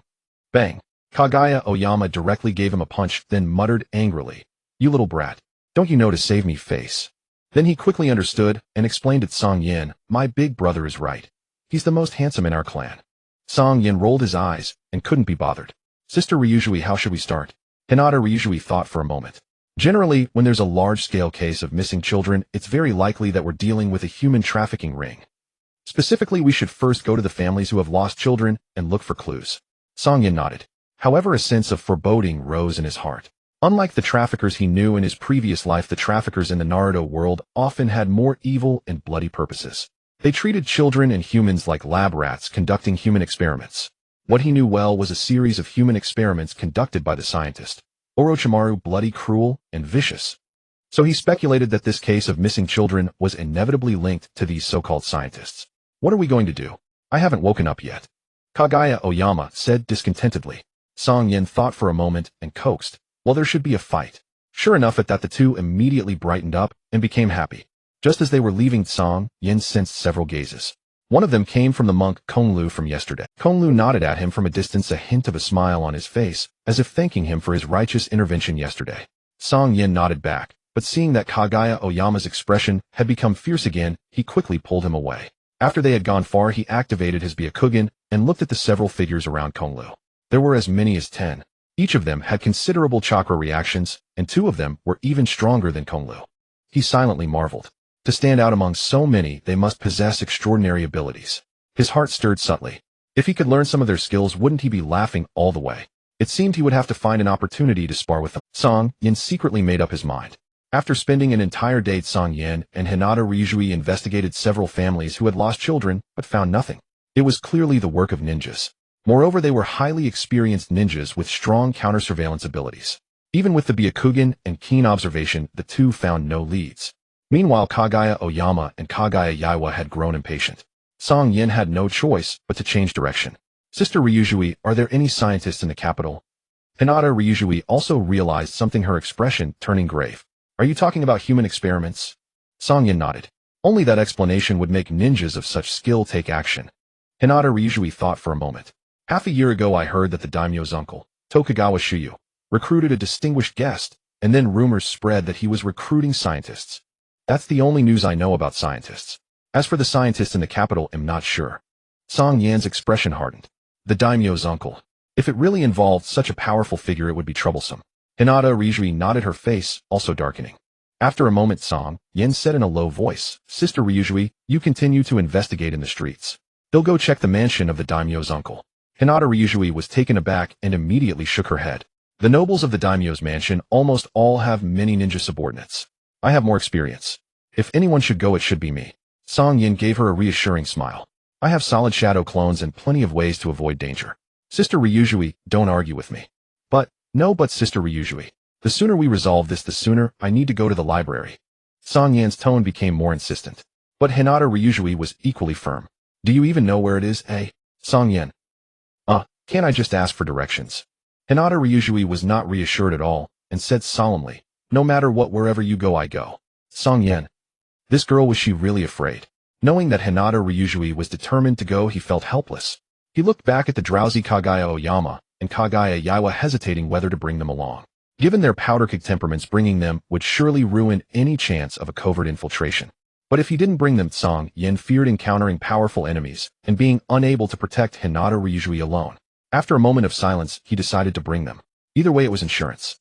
With these two as muscle, even if they encountered danger, it would be much easier. Still, he hoped his worries were unfounded. Cang Yan, all right, Sister Ryujui. Let's find a place to rest and eat something. We'll move after dark. Only then did Hinata Ryujui's eyes curve into a smile. She nodded and laughed. They found a restaurant. Kaguya Oyama and Kaguya Yaiwa immediately perked up. As soon as the food arrived, they started devouring it like starved ghosts. Cang Yan glared at them fiercely, then joined in, all the while planning in his heart to make these two work hard in the coming days and score a big haul. In the dead of night atop the roof of a building, Cang Yan roused the soundly sleeping Hyuga Dashin and Hyuga Shiryan. The two, still groggy with sleep, yawned and wore expressions of displeasure. Cang Yan leaned in and whispered something, after which the two reluctantly rose to their feet. Riang Luxue stood ready, her eyes burning with determination. Sister Liuxue lead the way. Riang Luxue nodded and, taking the lead, leaped and dashed across the rooftops in a certain direction. Cang Yan shot them a meaningful glance. Hyuga Dashin and Hyuga Shiryan ultimately resigned, followed Riang Luxue to the roof of a two-story building where they all crouched down. Riang Luxue carefully pointed at a relatively empty courtyard across the way. That is the residence of the daimyo's uncle. Cang Yan looked over. The low walls and cramped grounds made Cang Yan feel that the courtyard's owner was merely an ordinary person. Compared to the daimyo's mansion, it seemed like heaven and earth apart. Before Cang Yan could observe further, the Hyuga brothers awkwardly crouched beside him. Hyuga Shiryan whispered, "Brother, this bastard is too much, telling us to keep quiet and obey him." Hyuga Dashin glared at him. "Didn't you say one who accepts favors is short-handed, one who eats is short-mouthed? This jerk, though a bastard, has treated us to plenty of good food these past 2 days. What's so hard about staying quiet for a while?" Hyuga Shiryan muttered grudgingly, "Fine, I'll listen to you, brother." Overhearing them call him a bastard left and right, Cang Yan's lips twitched involuntarily. It seemed he would have to find an opportunity to make these two change their tune. Ignoring them, Cang Yan activated his white eye. Just then Riang Luxue gasped in surprise. Realizing her mistake, she quickly covered her mouth. Cang Yan's brow furrowed. Riang Luxue pointed in astonishment at the ground of the distant courtyard. Cang Yan followed her gaze and fully activated the white eye's penetrating ability. The courtyard itself had only a few patrolling figures. But deep beneath the courtyard there were hundreds of people hidden. Even more shocking, extending from the courtyard's edge, the ground within 3 kilometers had been hollowed out, revealing an underground complex larger than the daimyo's mansion. Cang Yan was momentarily stunned. Turning his gaze back to the surface, he noticed that all the residential houses around the courtyard were completely empty. According to what Riang Luxue had told him earlier, this area was bustling during the day, but at night not a single person was home sleeping. Cang Yan was taken aback for a moment, then let out a cold sneer. A cunning fellow. These houses were likely all lands owned by the daimyo's uncle, used to conceal the underground palace. As the daimyo's uncle possessing a palace even more magnificent than the daimyo's, the implications were self-evident. Cang Yan snorted coldly. However, what made his brows knit even tighter was that within that vast palace many areas were shrouded in white light barriers, impenetrable even to the white eye. They must have been sealed. Cang Yan glanced sideways at Riang Luxue. "Sister Liuxue, when did the daimyo's uncle start recruiting scientists?" Riang Luxue lowered her voice. "It was about 3 months ago." Cang Yan pondered. From the perspective of a power-obsessed fanatic, it was understandable. But using such large-scale sealing techniques with many areas directly connected was suspicious. Moreover, Cang Yan felt these seals had been set up not long ago. If given enough time, the opponent could have covered all the underground buildings with seals, not just a portion. Just then there seemed to be movement in the courtyard across the way. 2 figures appeared at the gate, their expressions puzzled. Cang Yan sensed trouble. It was likely that Riang Luxue's earlier noise had alerted them. Riang Luxue now looked tense and glanced apologetically at Cang Yan. Cang Yan thought it over and decided it was best not to provoke a conflict for now. Such a massive hidden structure likely harbored unknown secrets. Though none of the people he had seen so far were exceptionally powerful, Cang Yan felt that the sealed areas were highly suspicious and of unknown danger. With their small group and no reinforcements, if they encountered a strong enemy and got trapped, escape would be difficult. Head back first. Cang Yan waved lightly, signaling Riang Luxue to leave. At the same time, he gestured for Hyuga Dashin and the other to prepare to depart. "Bastard, what's the point of all this? Coming and going is really annoying." Hyuga Dashin, seeing that they had only just arrived and were about to leave again, grew irritated. Hyuga Shiryan's face also darkened. "Big brother and I are here to help you fight. What are you afraid of?" "Damn." Cang Yan, hearing their voices completely unguarded, felt a sense of foreboding. "Who's there?" The 2 figures, having clearly detected something amiss, immediately rushed forward. Cang Yan cursed inwardly, shot the 2 a harsh glare, and dashed toward them. With a flick of his fingers, he sent 2 chi blades. Uff, uff, 2 sounds. The opponents collapsed mid-charge. Having dealt with them, Cang Yan dared not let his guard down and quickly surveyed the area again. Finding no unusual movement in the courtyard, he breathed a slight sigh of relief. Approaching the 2 bodies now lifeless, he felt a pang of annoyance. To avoid exposure, he had resorted to lethal force. Now if they returned, the discovery of these bodies would surely alert the enemy. The difficulty of investigating the missing children would then increase exponentially. At this moment, Cang Yan already regretted bringing these 2 along. Whoosh whoosh whoosh. Riang Lushui and the others landed beside him. Hui Dashin and Hui Shiyan, looking at the bodies on the ground, had a glint of excitement in their eyes. For them, battle was a pleasure. The scent of blood only drove them wilder. Seeing their state, Cang Yan knew retreat was no longer an option. After a moment's deliberation, he turned to Riang Lushui. Sister Liushui, you stay here and support us. They'll go in with them to have a look. Riang Lushui wanted to refuse, but meeting Cang Yan's stern, unyielding gaze, she finally nodded and agreed. Stay hidden. If anything goes wrong, send a signal and alert the daimyo's mansion. Cang Yan said gravely. Riang Liushui's eyes had already grown misty, but she nodded firmly. Cang Yan had no time to console her. He turned to Hui Dashin and the other, his expression dark. You too, am grateful for your help, but I hope you'll keep your promises. Otherwise, I won't hesitate to let your clan leader know about your deeds. The 2 brothers were unperturbed. They were looking forward to the fight ahead, and whatever Cang Yan said went in one ear and out the other. Cang Yan said no more. He shot Riang Lushui a meaningful glance, then, with a flicker of movement, vanished into the courtyard. The Hui brothers followed, their faces filled with fervor. Until the 3 disappeared into the opposite side, Riang Lushu bit her lip and whispered, You must come. Cang Yan moved with lightning speed. Before the people in the courtyard could detect him, he knocked them down. This time he controlled his strength and did not kill anyone. After all, he was the uncle of the daimyo. Trespassing was already unjustifiable. Killing too many would only provoke a frenzied retaliation. After subduing everyone on the ground, Cang Yan began searching everywhere for a secret passage to the underground structure. Finally, he found the mechanism behind a painting in the main hall. There were several similar hidden passages, but this one was more concealed, allowing him to evade most of the people in the castle. After confirming there were no traps, Cang Yan cautiously opened the mechanism entrance and stepped inside. In a strange space, a figure wearing a hood and a white haori sat on a stone chair, meditating with eyes closed. Suddenly, he frowned slightly and slowly opened his eyes. Did someone break into the temporary base? He muttered expressionlessly, chin resting on one hand. It seems I need to train some assistants. Doing everything myself is truly troublesome. He slowly stood up, and a black-purple vortex appeared before him. With one step, his figure instantly vanished. Cang Yan cautiously entered the passage. To his surprise, he encountered only a few people along the way, and their combat strength was extremely low. After knocking them unconscious, without much effort he arrived before a massive sealed light screen. Staring at the densely packed patterns on the light screen, Cang Yan's scalp tingled. Such a massive formation with intricate lines indicated its extraordinary nature. He couldn't even decipher it, let alone understand its operational state, which would take considerable time. At that moment, an unprecedented sense of danger surged within him. How powerful must the person who created such a vast formation be? Big brother, what is this? Kaguya Shirgan looked at the enormous light screen, filled with curiosity. He reached out to touch it. No.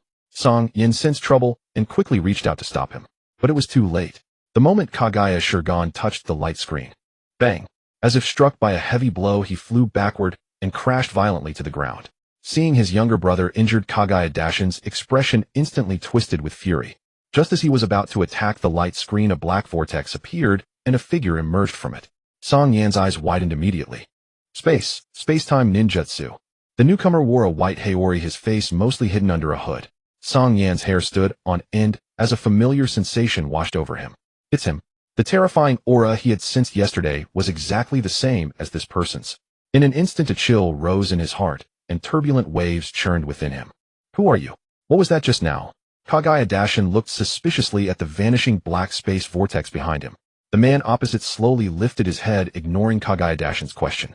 After lowering his hood, he looked at Cang Yan with keen interest. Hey, you actually came here. How interesting.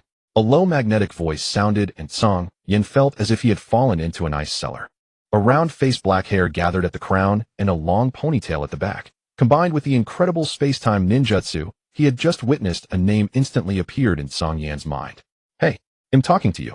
Ignored Kaguya Dashin's face, flushed with anger. Kaguya Shirgan staggered to his feet, groaning in pain as his teeth clenched from the agony. Staring at Cixin, he roared, "Bastard! He'll kill you." Kaguya Shogun had only taken 2 steps when the man raised a hand slightly, and his eyes flashed. Instantly 6 black rods pierced Kaguya Shogun's body, sealing him in place. His face contorted in pain, and despite exerting all his strength, he couldn't move an inch. Seeing this, Kaguya Dashin let out a roar, 10-finger drilling bullets. Whoosh, whoosh, whoosh. Countless bone projectiles shot toward the opponent. Cang Yan gritted his teeth, silently, thoughts surging in his mind. He had expected obstacles, and even unknown experts tonight, but he never imagined it would be Cixin, the vessel of Ōtsutsuki Ishiki. That person was someone whom even Naruto and Sasuke at the 6 paths level couldn't defeat together. Why is he here? At this moment, Cang Yan had countless questions, but the top priority was how to get out alive. Seeing Kaguya Dashin had already attacked, Cang Yan steeled himself and leaped between them, executing 8 trigrams. Palms returned to heaven to block the assault and knock Kaguya Dashin back. Cixin looked at Cang Yan's inexplicable actions with slight surprise.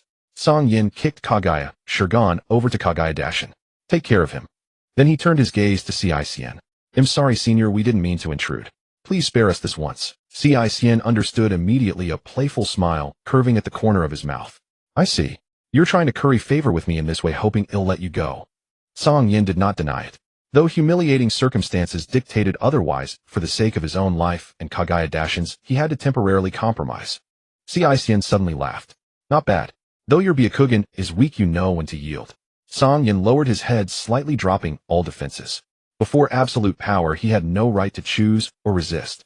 In the original story, this man was extremely arrogant and ruthless, yet on the other hand, he had a certain gentlemanly demeanor. Cang Yan could only pray in his heart that the opponent would show mercy to someone as weak as him. But the next moment, Cixin's lips curled slightly as his gaze shifted to Kaguya Dashin. He raised a hand. "However, I don't like being stared at with such hatred." Puff. A scream rang out. Cang Yan turned his head in a daze and saw Kaguya Dashin impaled by black rods driven straight through his heart. For a moment, Cang Yan's mind went blank. It felt as if those black rods were piercing his own heart, his heartbeat thundering like thunderclaps. Suddenly, Cixin's voice rang out again, pulling him back to reality. His eyes moistened and a tear slipped down. An unprecedented sense of humiliation surged within him. TSK, not bad. Still weak, but you've grown somewhat." Cixin spoke with a hint of appreciative delight. Cang Yan's face turned cold. "What do you mean?" Cixin said calmly. "You are too weak now. Get stronger quickly. Perhaps only after you become stronger and fully awaken your bloodline will it be time for me to reap you." Cang Yan froze sharply, catching a word. Reap? He recalled that Cixin's goal was simply to revive the Ten Tails and find and cultivate new karma. In the original story, the only one suitable for his karma seemed to be Kawaki. From the other's attitude and words, it seemed he himself was not the karma Cixin was targeting. Cang Yan immediately thought of a very unlikely answer that could only explain the other's words. Could he be carrying the Ōtsutsuki bloodline? Cang Yan realized this answer. At that moment, Cixin spoke again. "Strive to grow stronger. If your pace of growth, you must have a clan right. Though it may be troublesome, I don't mind putting in the effort." Such a blatant threat against his family made fury surge within Cang Yan. In this world, he had few family members, but that didn't mean anyone could threaten them. His body trembled, and a wild madness began to brew within him. Suddenly, a figure landed directly before him. Cang Yan gazed at the familiar silhouette, stunned. Knowing you might die, you still rush forward. Cixin smirked playfully at the graceful figure blocking Cang Yan. Cang Yan's heart sank to the depths. For the first time, he shouted at Hyuga Ryujui, "What are you doing here?" The figure of Hyuga Ryujui trembled as she turned around, her eyes already brimming with tears.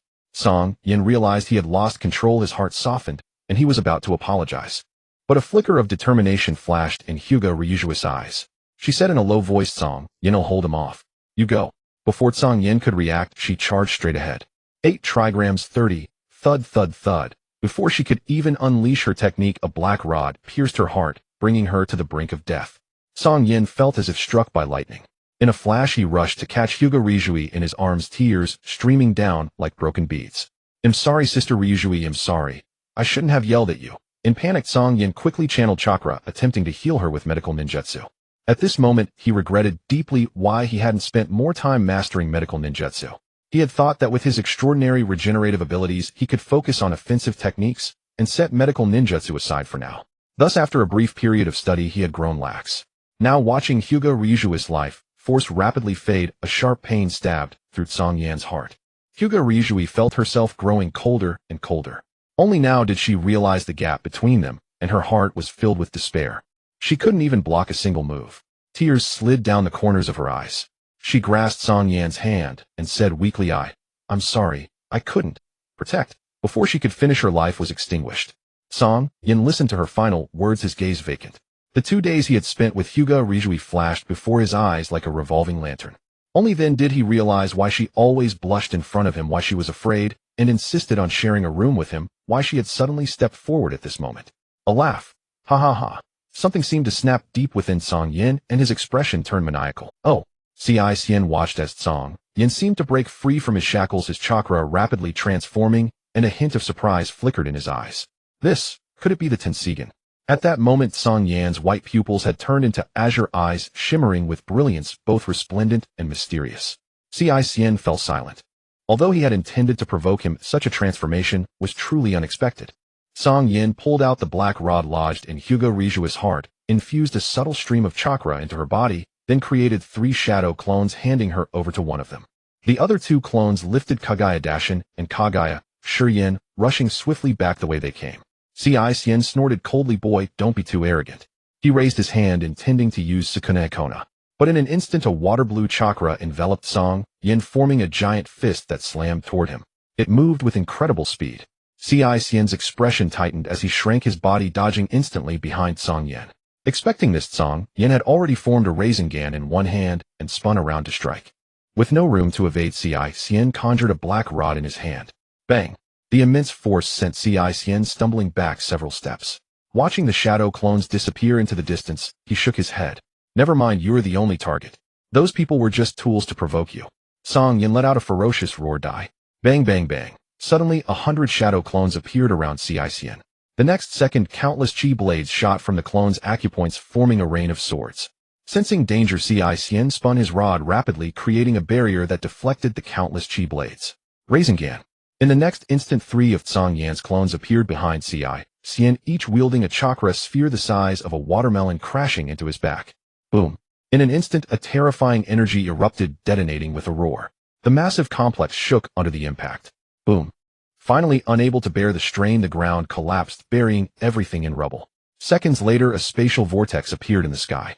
Cang stepped out, gazing at the once courtyard now reduced to ruins. The faint signs of struggling staff and large seal barriers were exposed. A rare flicker of anger crossed his usually impassive face.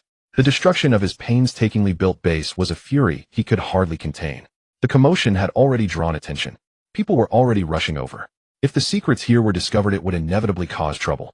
Cang regained his composure and murmured, it seems I'll have to find another place. His eyes flickered, and all the light curtains vanished, revealing the true appearance of the place. Row upon row of hidden laboratories emerged. Inside each laboratory, several figures in white coats cowered in corners, their faces twisted in terror. Around them stood countless 2-meter-tall human-shaped cultivation pods. Inside the pods, countless children floated in green nutrient fluid, their fates unknown. With an expressionless face, Cang raised his hand, summoning a gigantic tea cauldron that swallowed all the laboratory's equipment and personnel. Then dozens of enormous black pillars descended. Boom, boom, boom. With a series of explosions, the site of the former laboratories was reduced to utter ruins. After clearing everything, Cang turned toward a direction and said coldly, "I'll let you live for now." With that, he stepped into a spatial gate and vanished. In a tranquil wilderness with picturesque scenery, a young man in tattered clothes lay still, as if devoured. Not far away, a huge black carrier pigeon lay on the ground, still shaken, patting its chest in terror. Damn it! What kind of monster was that? How could Cang Yan not even scratch him? Too strong. Tu Yao had left a special mark on Cang Yan. The moment he encountered danger, he would sense it immediately. The previous explosion had cost him 2 of his life-saving feathers to rescue Cang Yan.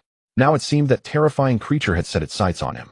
He wondered if Cang Yan's backer could even stand a chance. Tu Yao gazed at the unconscious Cang Yan, his face etched with worry. Meanwhile, elsewhere, a man in a white robe looked at the 3 people lying before him, muttering to himself, these 2 brothers are lucky. Taking them back should liven things up a bit. As for this girl, well, that little one needs a servant. I can take her back too.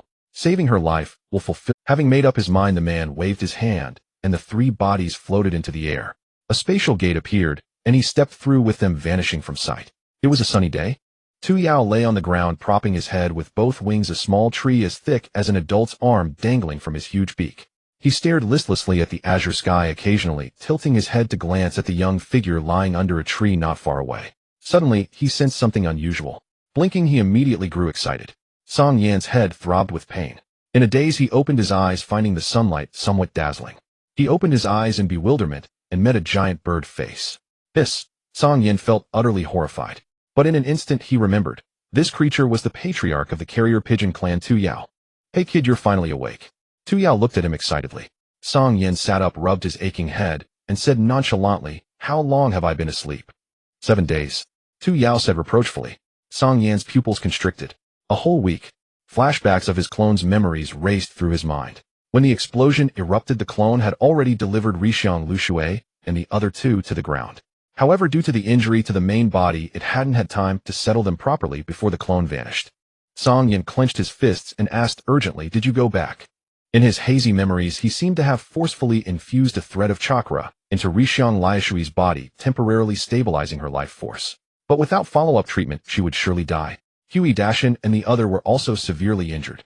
As Tu Yao saw that Cang Yan had mostly recovered, he turned over, lay down, and said lazily, "Go back for what? It's only by my ancestors' blessings that I managed to rescue you." Cang Yan's heart sank, a bitter feeling welling up inside. Forget about Hui Dashin and the other. Rishiang Luxue had truly been targeted by that bastard because of her. She had every chance to escape and save herself, yet she came alone to buy him time, and in the end. In 7 days their bodies should have been discovered by the daimyo and sent back to their clan for burial. Cang Yan couldn't help but clench his fists. "By the way, that little sweetheart of yours has contacted you several times over the past 2 days. Cang Yan was startled, but Tu Yao tilted his head and looked at him meaningfully. "Don't worry, I've already brushed her off for you." Cang Yan lowered his head and said desolately, "Thank you." "You're welcome." Tu Yao waved his wing carelessly. Cang Yan remained dejected for a long while, then seemed to think of something and looked up, asking, "Tu Yao, why did you suddenly show up? And why are you still here?" He had been unconscious for 7 days, and upon waking he saw it, meaning it had been staying by his side all along. Don't summoning beasts usually have a limited time of existence? Tu Yao rolled his eyes at him. "It's all because of you." Cang Yan was confused. "Tu Yao, I don't know if you're just my born bane. Nothing good ever happens when I'm with you. If that bastard hadn't remembered my scent, I would have gone back long ago, afraid he'd lock onto my carrier pigeon clan's territory. That scoundrel is ruthless and scorns life far worse than the strong figure we encountered before. Though he was reckless by nature, he wouldn't bring catastrophic disaster upon his descendants." Cang Yan suddenly understood. Because it had saved him, it had drawn the attention of that bastard Cian. Thinking of this, he looked at Tu Yao with deep guilt and sincerely said, "I'm sorry." Tu Yao paused, then waved a wing. "Considering how sincere you are, I forgive you." Cang Yan, "Thank you." The atmosphere fell silent again. But Tu Yao didn't mind, half closing his eyes in a contented, comfortable manner. Cang Yan then began to ponder his next moves. Based on his vague memories of the battle with Cian, it seemed something extraordinary had happened to him. He took out a mirror and looked at his eyes.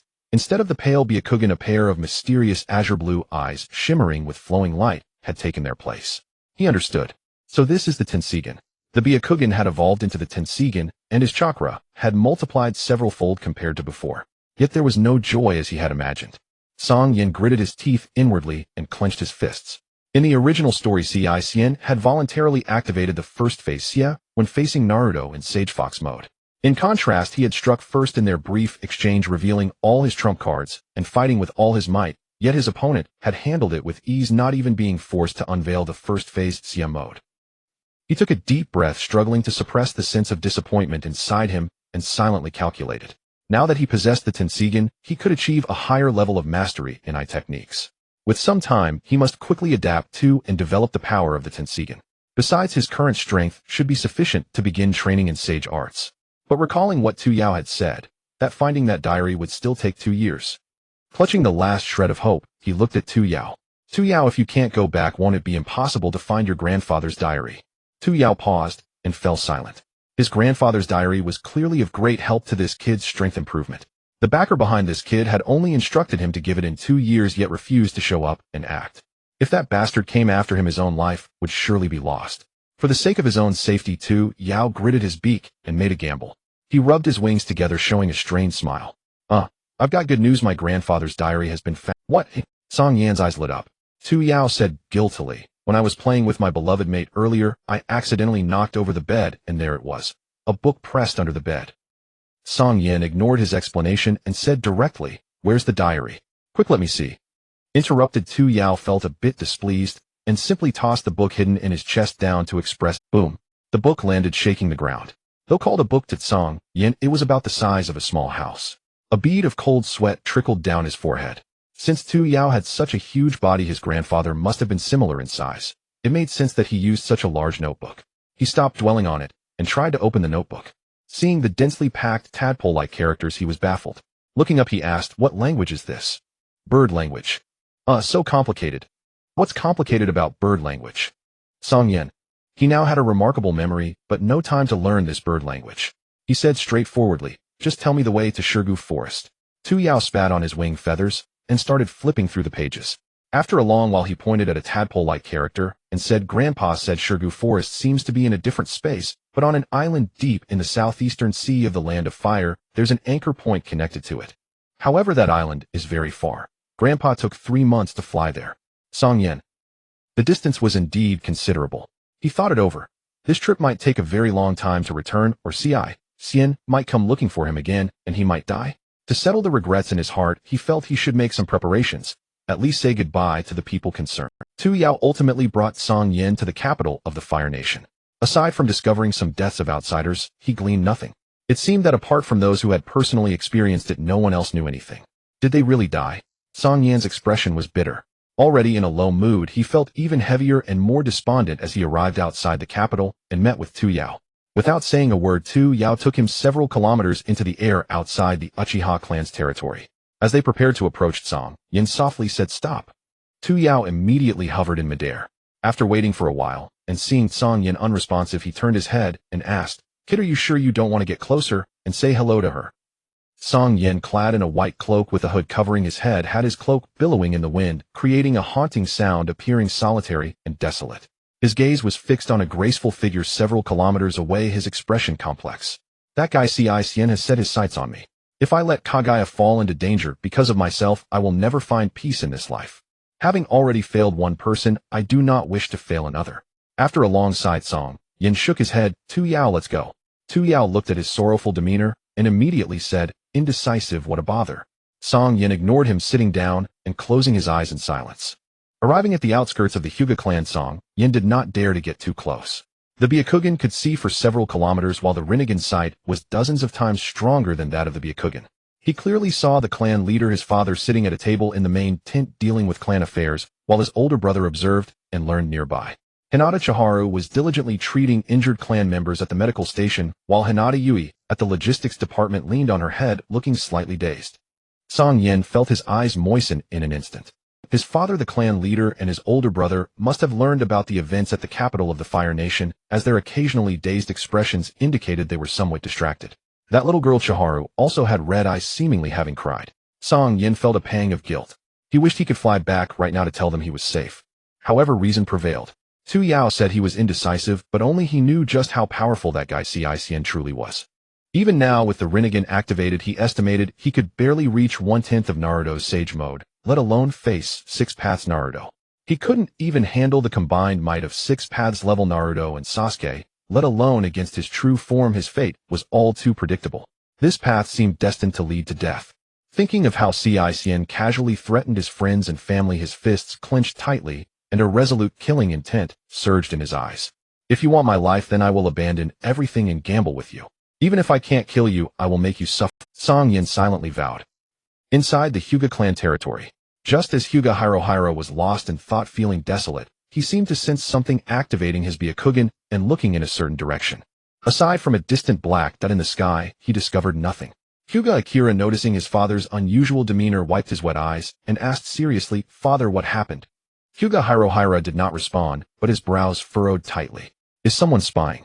Yet he had found no evidence. Oh, was that black dot a person? He had no way of knowing. After a long moment, he shook his head and looked at Hyuga Akira. No news from the capital of the Fire Nation yet. Hyuga Akira shook his head. None. Hyuga Hirohiro sighed, deeply, feeling immensely conflicted. He truly could not fathom how such a simple case of a child going missing could cause his proud son to disappear without a trace. What on earth had happened? He knew nothing. All he could do was wait. Hyuga Akira sniffled, his voice hoarse. Little brother is very clever, father. No news for now is good news. Perhaps they are still alive. Hyuga Hirohiro looked at his son's slightly reddened eyes, shook his head, and said nothing. Such hopes seemed somewhat naive to him. From the intelligence received, the level of destruction indicated that an incredibly fierce battle must have taken. While he admitted that his son Hinata Cang Yan had extraordinary talent, even surpassing his own as a father, he didn't believe his son could unleash such destructive power. The hope of them being alive was actually very slim. Yet as a father, he still harbored a tiny glimmer of hope that they truly were unharmed. After saying goodbye to the past, Cang Yan followed Tu Yao to the depths of the Southeast Sea. Time passed and 2 months went by. On this day, Tu Yao looked at the boundless blue ocean panting and said, Cang Yan, have you not spotted any islands around? If we don't find a place to land soon, I really won't be able to fly anymore. The stormy sea showed no mercy, and Tu Yao had been flying with Cang Yan for 2 days. Just a few days ago, they could still see some islands where they could rest, but in the past 2 days it was as if their luck had run out. There were no islands, nor even a rock to land on. If it weren't for Cang Yan using the technique of weight manipulation on him, Tu Yao would have already succumbed to exhaustion and fallen into the sea. Cang Yan was about to shake his head when he suddenly spotted a rocky island several kilometers away with spatial fluctuations. Cang Yan's face lit up with joy, and he hurriedly said, Tu Yao, there's an island reef over there. Let's go check it out. Tu Yao rolled his eyes. What was so exciting about a rocky island? With his large frame, do you think the reef could support him? However, at least it was a makeshift place to rest, which was better than soaking in the sea. Perhaps it was a burst of energy. Before reaching their destination, Tu Yao accelerated his speed. In less than 30 minutes they arrived at the rocky island that Cang Yan had seen. Tu Yao was greatly disappointed. The area was no larger than a palm, barely able to support one of his feet. Yet he could no longer hold on. His wings flopped lazily, and he directly fell into the sea. As he resigned himself to falling into the sea, he felt as if he had stepped onto a cotton ball. In the next moment, both man and bird felt a strong suction force, and they plummeted down. Ah, help! Ah, I'm going to die, Grandpa. I'm not ready to come find you yet. Ah, Tu Yao's shrill cries echoed, making Cang Yan's ears buzz. But having already prepared for death, he forced himself to calm down. His rinnegan glimmered, and he diligently observed this passage. It seemed somewhat similar to that guy Cien's time-space door. In the next second, a white light drew nearer. Buzz. It was as if they had broken through some membrane and arrived in a different space. Tu Yao still had his eyes tightly shut, shouting loudly. Boom. With a loud bang, he crashed directly into the ground. Cang Yan had long prepared, leaping gracefully and landing steadily at a distance. However, the soil blasted up by Tu Yao still splattered onto his face. It felt somewhat slimy. He raised his hand to touch it, and when he focused, he found his palm was covered with thousands of tiny white bugs. Cang Yan's scalp instantly went numb, and he dared not move. In his past life, he had a phobia of clusters. Although he had overcome his fear of death in this life, he still felt an instinctive fear of these densely packed creatures. He saw those countless tiny bugs slide off his palm like gravel, and upon hitting the ground they gathered together and quickly formed a plump living slug the size of a palm. It raised 2 antennae and stared at Cang Yan. Who are you? Cang Yan's eyes widened at the crisp, melodious voice. Is this the slug sage? He glanced around and noticed that the leaves here were far larger than those in the outside world, covered with countless palm-sized slugs on their surfaces, and there were also many watermelon-sized slugs on the ground. After 2 months of arduous travel, a faint smile finally appeared on Cang Yan's face. You haven't answered me yet. Who are you? The small slug on the ground spoke again in a clear, pleasant voice. Cang Yan snapped back to attention and replied, My name is Cang Yan. Are you the slug sage? The small slug was startled. How do you know me? Cang Yan explained, I've heard of the legends of the 3 holy lands in the shinobi world. Look, that's my companion over there. His grandfather once came here, so I asked him to bring me. The small slug turned to look at the bewildered Tu Yao, then suddenly recalled something. Ah, I remember now. You're the descendant of the carrier pigeon Meng Qi. Cang Yan smiled and said directly, Slug sage, I've come here to learn your sage art. May I? The slug sage nodded. Since fate has brought you here, naturally you may. Cang Yan smiled and said directly, Slug sage, I've come here to learn your sage art. May I? The slug sage continued, However, my sage art has not been practiced by humans for a very long time. It requires exceptional talent and carries the risk of death. You must be mentally prepared. Cang Yan nodded, his gaze resolute. Slug sage, I came here already prepared to die. The slug sage was taken aback. She had never before met a human who spoke of death so lightly. Cang Yan, where is this place? At that moment, Tu Yao finally regained his senses and looked at Cang Yan in bewilderment. Cang Yan. After a brief explanation, Tu Yao suddenly understood and immediately began chatting with a larger slug before him. His demeanor was as affectionate as a grandson meeting his grandmother. Cang Yan marveled at the creature's natural ease with strangers, then turned his gaze to the small slug. Slug Sage, please look after my friend with your clone. The small slug nodded. No problem. His ancestor also came here, I can handle it. Cang Yan nodded again. Slug Sage, may I begin my sage art training immediately? Following the small slug's directions, Cang Yan encountered slugs of various sizes along the way. Some as big as watermelons, some the size of a person. Following the small slug's directions, Cang Yan encountered slugs of various sizes along the way. Some as big as watermelons, some the size of a person, and others as large as a small house. As he passed, every slug turned to look at him, their antennae twitching slightly. Cang Yan felt as if he were walking alone on a runway. After more than 10 minutes, Cang Yan arrived at the foot of a colossal white mountain.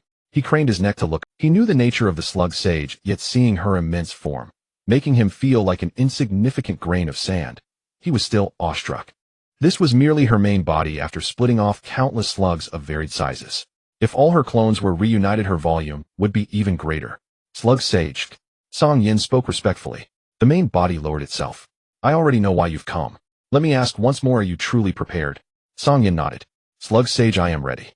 Very well, said the Slug Sage, nodding. Your chakra reserves are substantial, barely meeting the standard for learning sage art. However, the sage art of the Senju forest is extremely difficult to master. The core lies in the manipulation of natural energy.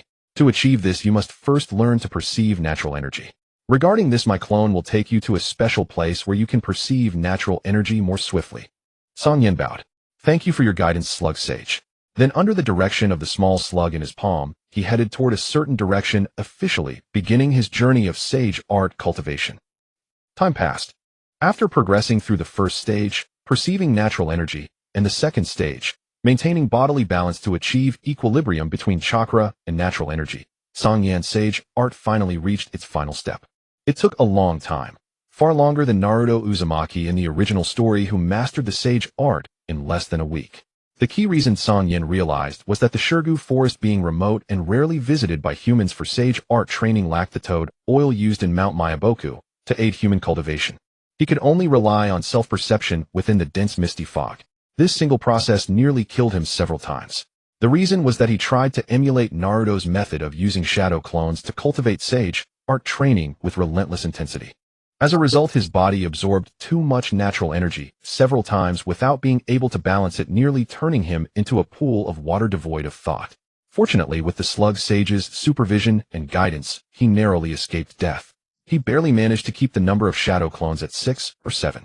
It wasn't that the slug sage couldn't handle more.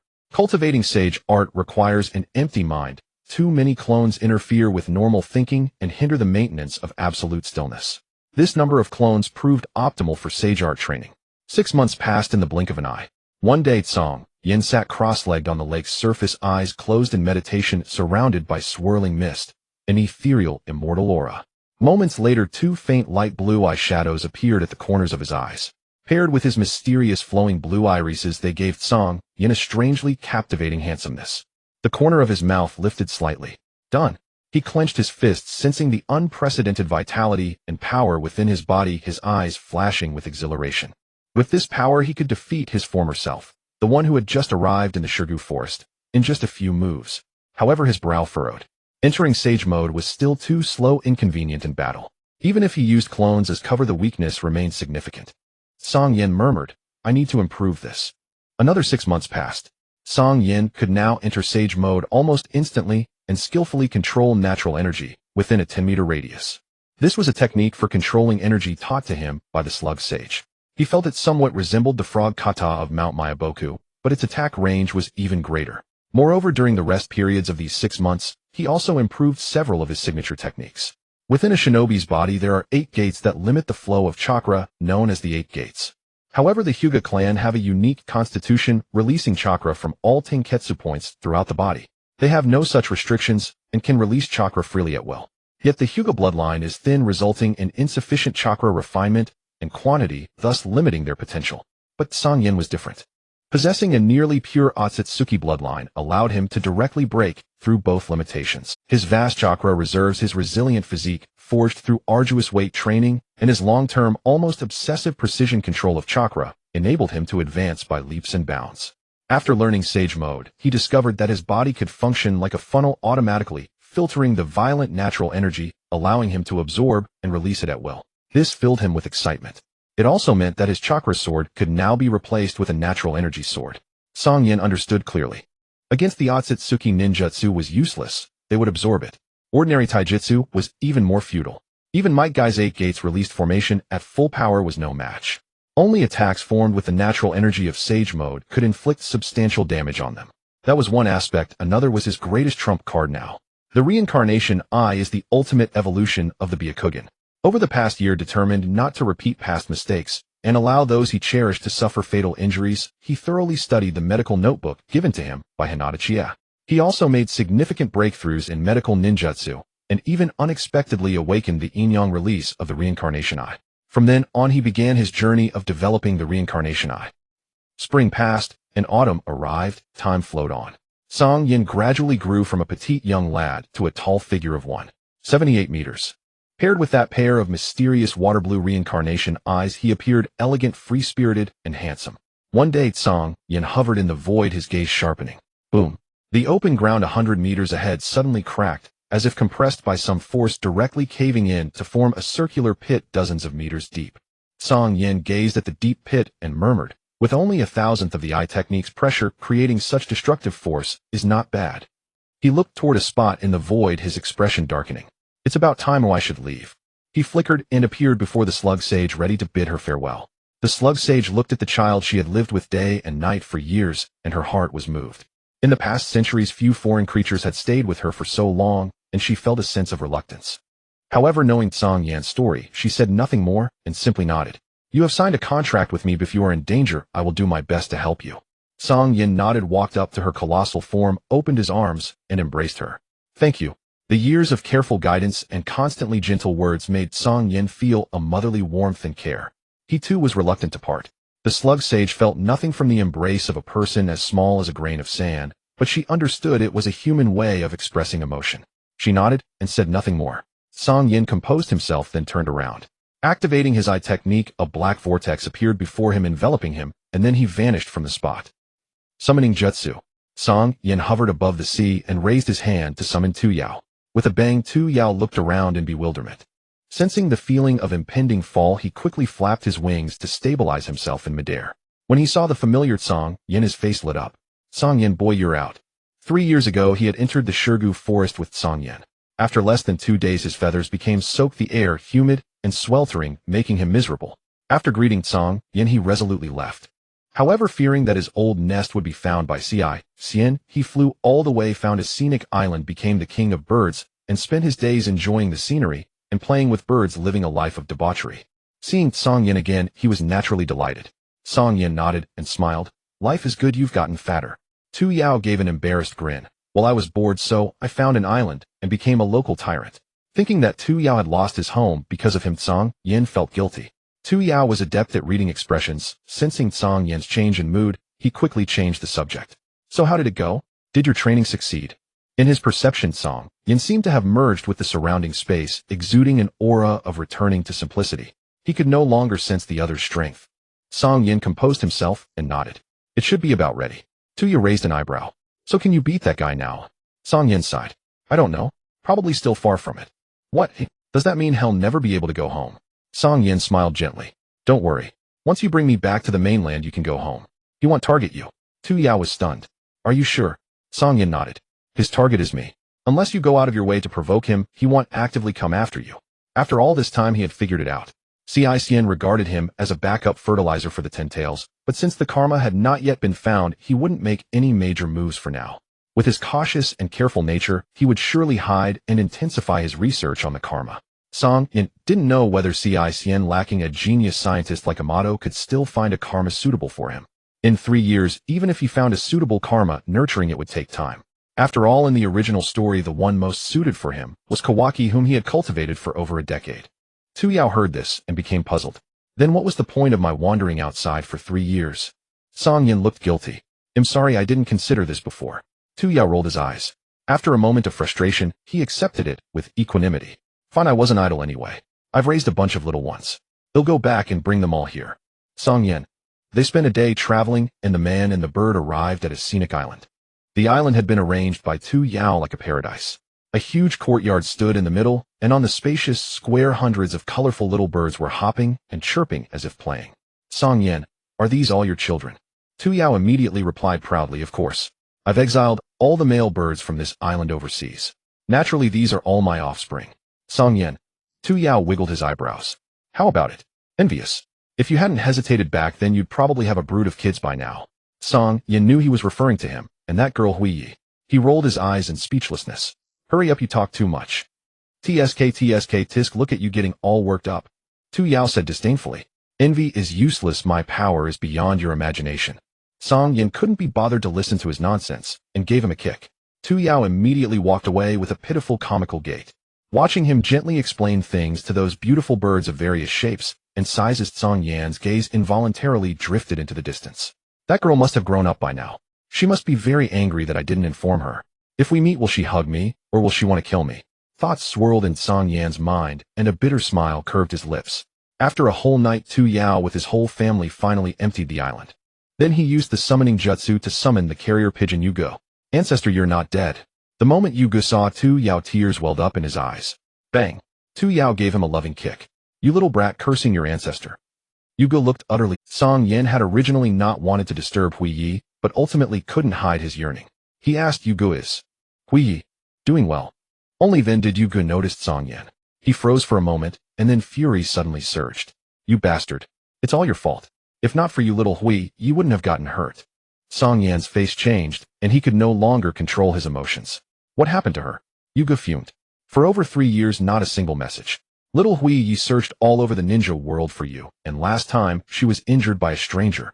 Cang Yan felt as if struck by lightning. Hui had searched the entire ninja world for him, and she had been hurt. His expression abruptly changed and murderous intent surged. Who hurt her? Enveloped by this killing intent, Hyuga felt as if he were being crushed under the foot of an ancient beast barely able to breathe. Although Tu Yao often scolded and beat Hyuga, he was still his own grandson, the most outstanding descendant. Flesh and blood, he couldn't stand by. He quickly grabbed Hyuga by the neck, shielded him in his arms, and shouted, Cang Yan, he's my grandson. Cang Yan came to his senses, realizing he had been impulsive. He immediately withdrew his killing intent and softened his tone. Tell me who hurt her. Hyuga trembled all over, looking at Cang Yan with eyes full of fear. He hadn't expected that after a few years Cang Yan had become so terrifying. You little coward, don't be as chicken-hearted as a hen. Spit it out. Tu Yao scolded with disappointment. Hyuga immediately said, I don't know him. He seemed to be a monk and very strong.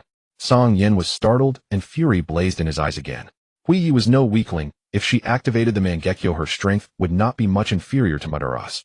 For even her to be injured, and by a monk, he immediately thought of one person.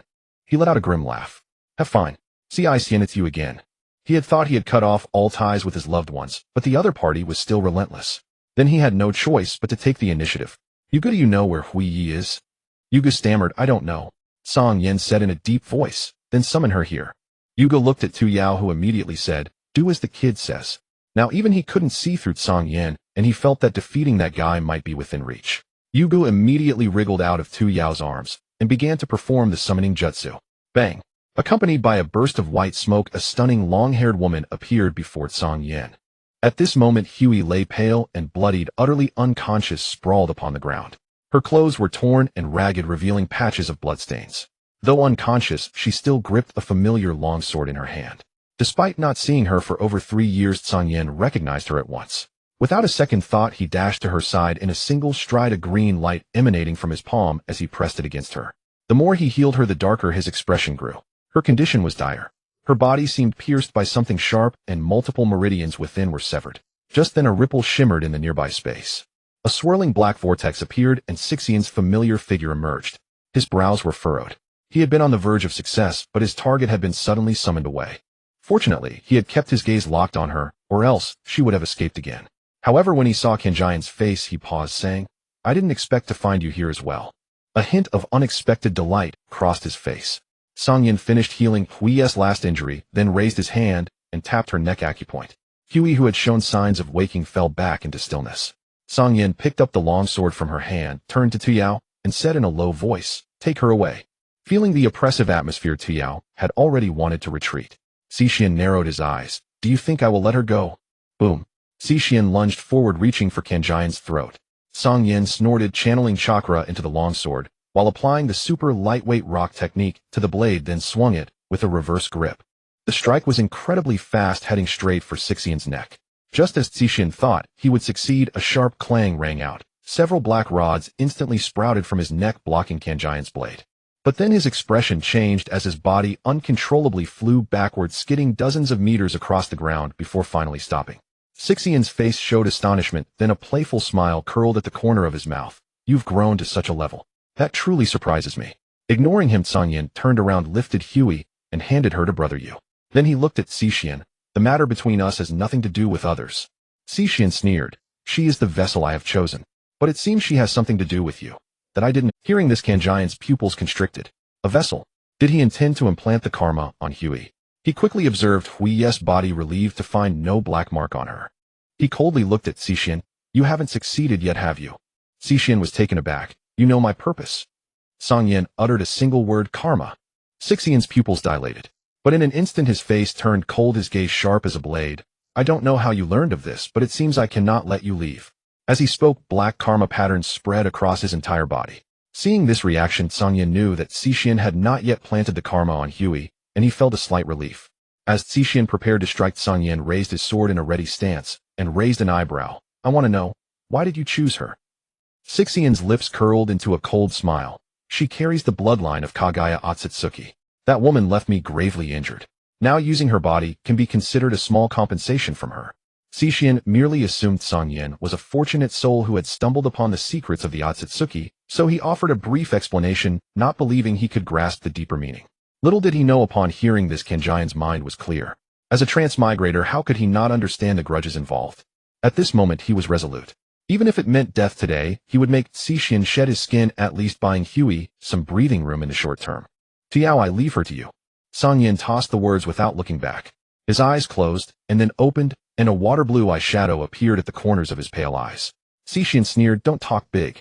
He raised his hand and clenched it toward Tiao. Cang Yan, already on guard, sensed dozens of tiny black spikes shooting toward Tiao, and fiercely slashed his blade. A massive sword aura descended directly, blocking the black spikes. Rumbling, the ground was split open with a huge gash. Seizing the opportunity, Tiao with a loud bang quickly vanished, along with Huey and his countless beautiful consorts, returning to the Pigeon clan. After the dust settled, Cixian saw that Tiao had ultimately rescued Huey, and he raged, meddlesome fool. It seems I'll have to beat you half to death, so you won't cause trouble later. Cang Yan let out a grim smile. Then let's see what you've got. In an instant both moved at once. The island was filled with deafening explosions, space trembled, and rocks flew everywhere. Back in the Pigeon clan, Tiao, looking at the beautiful consorts huddled behind him like quails, breathed a sigh of relief. Finally safe. Ancestor, what should we do about little Huey? Should we tell her? Brother Yu, holding Huey, gently laid her on the ground and looked at Tiao. Tiao was now troubled. Cang Yan had entrusted the girl to him, clearly not wanting her to face danger again. But what would happen when she woke up? What if she went looking for Cang Yan alone again? Tiao scratched his head, deeply perplexed. In his frustration, he gave Brother Yu a sharp slap. You little brat, this is all your fault. If it weren't for that wretched kid making him sign the contract, would your ancestor be in such a dilemma? Brother Yu was sent flying, his face full of grievance. But he eventually scurried back, meekly awaiting the ancestor's instructions. Tiao thought for a moment and finally said, wake her up. You'll see her strength. If she's strong enough, let her go. If too weak, she stays here. Brother Yu obeyed. Hui's consciousness returned, and her body tensed instantly. She quickly got up, leaped back, and dodged away. Seeing it was Brother Yu, Huey relaxed. Brother Yu. Suddenly she noticed a huge black pigeon not far behind Brother Yu, and her eyes froze. Your brother? Yes, ancestor. Hui's voice suddenly choked. From Brother Yu she had learned that his ancestor Tiao had disappeared together with Cang Yan. If he was here, then that meant Tiao, surrounded by countless beautiful birds and consorts with countless descendants, immediately understood her thoughts from her expression. He spread his wings. Cang Yan is fighting the one who was chasing you. He told me to protect you. Huey was stunned. Having fought that opponent twice, she knew exactly how powerful he was. Her face suddenly filled with panic. What did you say? He encountered that person. Tiao nodded. Actually, he met that person over 3 years ago. That's why he had to leave alone and go silent for 3 years. Hui's gaze was vacant. After 3 years of searching, she had never believed Cang Yan was dead. She had given up everything, determined to find him. Now learning he was alive, she felt worry rather than joy. In an instant she made up her mind, looked up at Tiao, and said, I must go back. Tu Yao, having heard from brother Yu how she had scoured the ninja world to find Cang Yan, knew she would make this choice. So he nodded. Fine, but I need to see your strength. If it's not enough, I'll follow Cang Yan's instructions and not let you leave. Hui's eyes sharpened and her aura turned cold. Her beautiful black eyes instantly transformed into crimson Sharingan, with 3 tomos spinning rapidly, finally forming a bizarre spiral pattern. Then a dense pink energy erupted from her body, enveloping her like flames, and a translucent pink skeleton quickly took shape. 2 giant bony hands reached out, and a mass of pink chakra veins entwined around the skeleton like vines. In moments it transformed into a towering half-body pink female, Susanoo, dozens of meters tall. Tu Yao stared at the scene, utterly stunned. This power was definitely beyond his ability to challenge. However, with his centuries of experience, he still felt it was far weaker compared to that person. He shook his head, still not enough.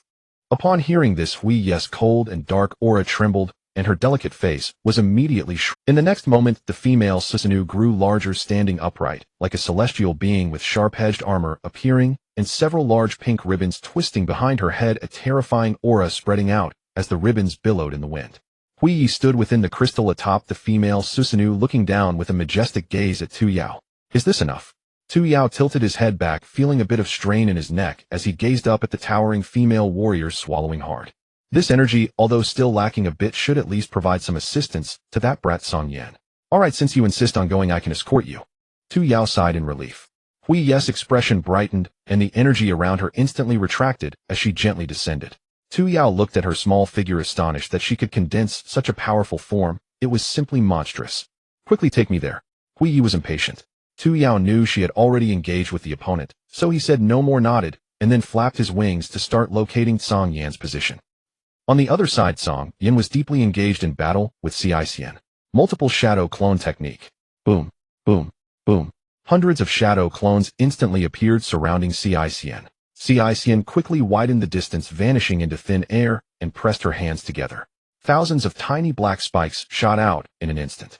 The clones, however, were already prepared, each wielding a massive Rasen, shuriken, boom, boom, boom.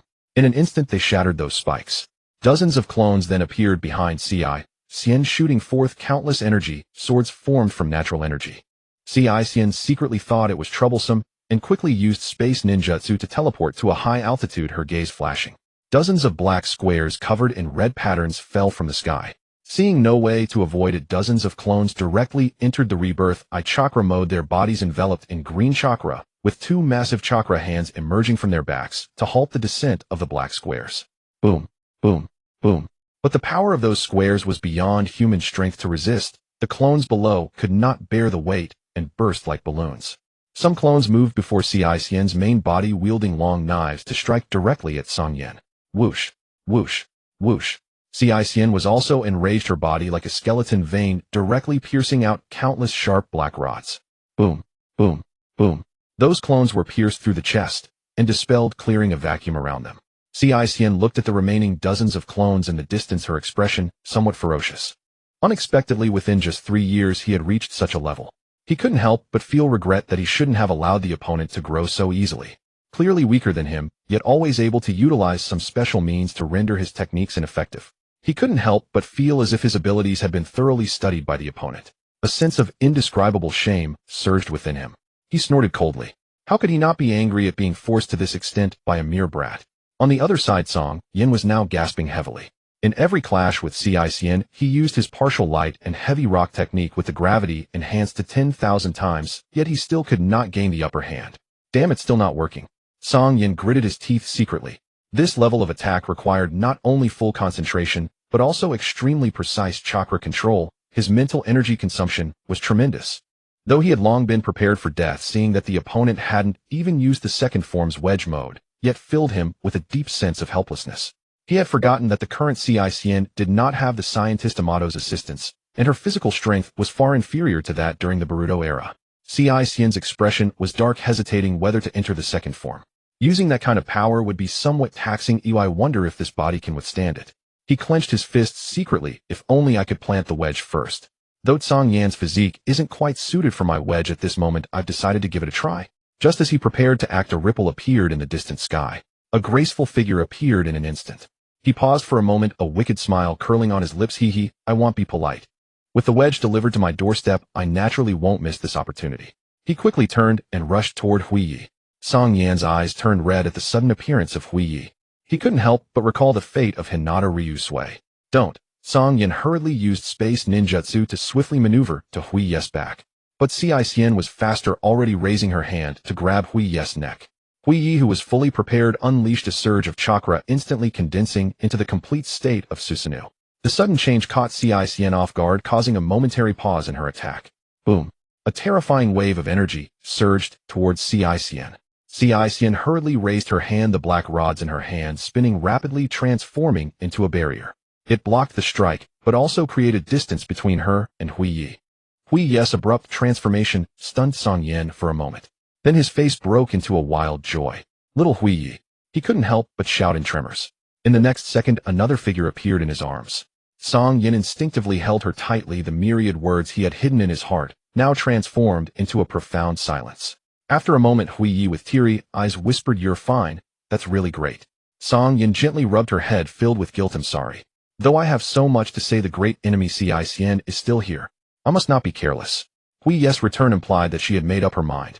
He wouldn't vent his frustrations like he did with Hinata Ryusui, leaving himself with regrets. If they could not live together, then they would die together. Song Yan tightened his grip on her hand. Huiyi, attuned to his feelings, stood beside him. The enormous female warrior's Susanoo enveloped the two, its disdainful gaze directed at Cixin. Cixin took a deep breath, a smile creeping onto his lips. "I didn't expect you to have such abilities." Previously, when he had beaten her half to death, she had not used such techniques. It seemed she was prepared to fight to the death. Swish. Cixin's form finally changed, a curved horn sprouting from her head. "Let's end this quickly," she murmured. Song Yan, seeing her enter the second form of the wedge, felt a chill in his heart, then smiled at Hui. "You make sure to hold my hand tightly when we die, okay?" Huiyi's crimson Sharingan glistened with tears, her grip on Song Yan's hand tightening, as she nodded with a smile, "Okay." Taking a deep breath, he softly declared, "Super light and heavy rock technique." In the next moment, Huiyi felt her Susanoo as light as a feather. Buzz. The female warrior's Susanoo's hands immediately transformed into two long swords. At that moment, Cixin moved. Boom. She charged toward the crystal where the two were like lightning. Huiyi immediately commanded Susanoo to strike at Cixin. Song Yan silently chanted, several black Dao balls instantly forming a barrier reinforcing the crystal, while simultaneously applying the super light and heavy rock technique on Susanoo's blades, black runes surging on the sword's body. The blade's light split the sky, tearing through the air, the space seeming to twist with a terrifying speed. Cixin did not hesitate, leaping through the air, her target set on Huiyi. Seeing Huiyi unable to stop her, Susanoo conjured several green chakra hands again, striking towards Cixin. Boom. This time Cixin did not evade, directly smashing several hands with her head. Even the crystal that Song Yan reinforced could not withstand her blow. As despair filled Song Yan's heart, he embraced Huiyi tightly. Cixin's hand pierced directly through Song Yan's chest, grasping Huiyi's neck. Blood splattered onto Huiyi's face. Huiyi's expression was one of shock, her entire being frozen, even unaware of her neck being grasped. Cixin sneered, "You want to die? It's still too early." He did not strike at Song Yan again, but directly began to plant the wedge into Huiyi. Just as a triumphant smile began to form on his face, he sensed something, and the smile gradually froze. Cixin was filled with astonishment at this moment. Why was he unable to plant a wedge in her? Although his recovery ability was remarkable, Cixin had sealed his chakra when she pierced through his chest, leaving him utterly powerless and immobile. Looking at the dazed Huiyi, tears streamed down Song Yan's cheeks. "I'm sorry." With a soft sound, Cixin withdrew her bloodied hand and tossed Song Yan away. Just as she prepared to try again, Huiyi erupted. "Ah!" She let out a heart-wrenching scream and swung her fist towards Cixin. Cixin remained expressionless, raising her hand to catch Huiyi's fist while pressing the other against Huiyi's forehead. Unable to escape, Huiyi swung her other hand once more. But it was easily dodged. Cixin, seeing that she still couldn't plant the wedge, wore a dark expression that seemed ready to drip water. Huiyi attempted to kick again. Cixin finally could no longer bear it. Boom. With a punch, Huiyi's heart was shattered, and the wavering Susanoo disintegrated in an instant. Cixin released her grip, and like an addicted gambler flashed at Song Yan, who had fallen to the ground, pressing her hand against his forehead. After several attempts, his expression grew ferocious. Why was he still unable to plant the wedge? In a fit of rage, he prepared to explode, wanting to kick Song Yan away, but suddenly heard a crack. The crystal in his abdomen had already begun to crack. Cixin's leg weakened, and she knelt on one knee. He felt something sliding down his face. He raised his hand to wipe it, feeling the wet warmth. He snorted coldly, As a parasitic body of the great Ōtsutsuki, are you really shedding tears from pain? What a waste. He gazed at the two figures on the ground, wanting to annihilate them in his anger, but his already faltering body was hardly capable of launching another attack. Bastard. Bang. He fell directly to the ground. With a fierce glare at Cang Yan, he said, "Since I can't plant the wedge, I'll let you live a little longer. Next time we meet, I will completely eradicate you." After biting his teeth, he used the last bit of strength to cast a space-time ninjutsu, vanishing from the spot. Cang Yan felt his consciousness becoming somewhat blurred. He bit his tongue hard, trying to awaken himself. Seeing the faint figure not far away like a candle flickering, he felt tears welling up and struggled to roar, "Move. Move, damn it." His remaining chakra surged madly through his Bodhis meridian nodes. The meridians rumbled, cracking appeared within, and blood began to seep from his skin, yet Cang Yan remained frenzied. Crack. Finally the chakra began to flow smoothly, and Cang Yan broke free from the restrictions Xian had placed on him. Stumbling, he got up and rushed to Hui's side, tears streaming down his face. "Little Hui, you don't die. Hold on." He frantically pressed his body cells, squeezing out the last bit of strength to use yin-yang release to reconstruct Hui's heart, and the dying spark of life finally regained a semblance of vitality. Cang Yan watched as her heart began to beat, finally letting out a breath of relief, but his body could no longer support him, and he collapsed. In the moment before losing consciousness, he struggled to hold Hui in his arms, then darkness took him. Several days later, in the ancestral land of the Carrier Pigeon clan, on an open patch of grass, "Ancestor, why are they still not awake?" Brother Yu looked worriedly at the two figures tightly embraced on the large bed. Tu Yao lazily lay in the distance, comfortably basking in the sun. Hearing his grandson speak, it beckoned with its wing, "Come here." Brother Yu immediately ran over eagerly. Smack! Tu Yao slapped Brother Yu on the head when he got close, wearing a look of disappointment. "Are you that?" Brother Yu looked innocent. "Ancestor, why did you hit me again?" "Hit you? No, I truly want to know. You asked such a simple question." Brother Yu was puzzled. Tu Yao replied impatiently, "If you had a beautiful dream, would you want to wake up?" Brother Yu shook his head blankly. "I wouldn't." "Then that's a problem. Just look at those two's lewd smiles, and you know they must be dreaming of something fun. Otherwise, why would I make them a whole bed? Do you think I'm just idle, eh?" Brother Yu felt speechless in his heart. Apart from chasing girls all day, aren't you quite idle? But he didn't dare to voice it. He then asked, "Grandpa, are they really okay?" "I don't care about that boy, but little Hui has been good to me. If anything happens to her, I would truly feel guilty." Tu Yao kicked him in anger. "Those two are full of vitality, do you need to worry about them?" Brother Yu flew hundreds of meters away, but returned again in less than half a minute. Tu Yao scolded, "If you have this time, why don't you hurry up and give me some great-grandchildren? With so many descendants, you are the most useless one. How can I expect you to carry on the Carrier Pigeon clan? You don't even have a chick, you might as well lay an egg." Brother Yu looked aggrieved. Here we go again. He wanted to say that he didn't want to have countless harems like Grandpa. He just wanted to be devoted to one bird for life. But if he said that, he would definitely be beaten out, because he remembered that his 192nd brother was exactly like this. Tu Yao, seeing him with his head down and timid, became even more furious, directly issuing the final ultimatum. "In 3 months, give me 10 great-grandchildren, or I'll beat you to death." Brother Yes' expression fell, feeling an overwhelming despair. Sigh, in this day and age, how difficult is it to be a simple, pure love warbird. Just as the grandfather and grandson were exchanging feelings, Cang Yan's eyelids twitched, and he gradually opened his eyes. Feeling the soft and delicate body in his arms, his eyes instantly welled up, and he hugged Hui even tighter. Hui felt a bit uncomfortable being embraced so tightly, and opened her eyes in a daze. "Where's this? Didn't she die?" Realizing she was being held, she jolted awake, ready to struggle free, but suddenly caught a familiar scent. Her delicate body trembled, unsure of what was happening. After hesitating for a moment, she slowly shifted her body and turned around. She met a pair of bright eyes shimmering with blue light, though those eyes were already wet. "Cang Yan, did we die?" Hui's voice was somewhat choked. Hearing her voice, Cang Yan was overwhelmed with joy, and tears immediately streamed down his face. He choked back a laugh, saying, "We didn't die, we're still together." Hui's eyes also filled with tears as she wrapped her arms around Cang Yan's waist, burying her head in his embrace. After 3 years, this sense of security and happiness surged back like a distant memory. How wonderful! The two tightly embraced, savoring this moment of tranquility. However, not long after, while Cang Yan was still in a dreamlike state of happiness, he suddenly sensed something was off. Hui began to get restless, her little hand directly reaching towards his. His old face flushed, and he quickly caught her little hand. "Little Hui, what are you doing?" Hui blushed. "I want to have a baby with you so you won't be able to leave so easily in the future." After saying this, she broke free and continued to explore with her little hand. Cang Yan hurriedly exclaimed, "Don't. Hui, blushing, said seriously, "Don't worry, I've grown up. I recorded every step and action of having a baby with my Sharingan, and I haven't forgotten a single detail, and am no longer afraid of pain." Cang Yan's expression darkened instantly, recalling Hui's outrageous actions from back then. But sensing her little hand had already gone deep, he hurriedly tried to stop her in a fluster, but still one misstep led to him being caught by his vital point.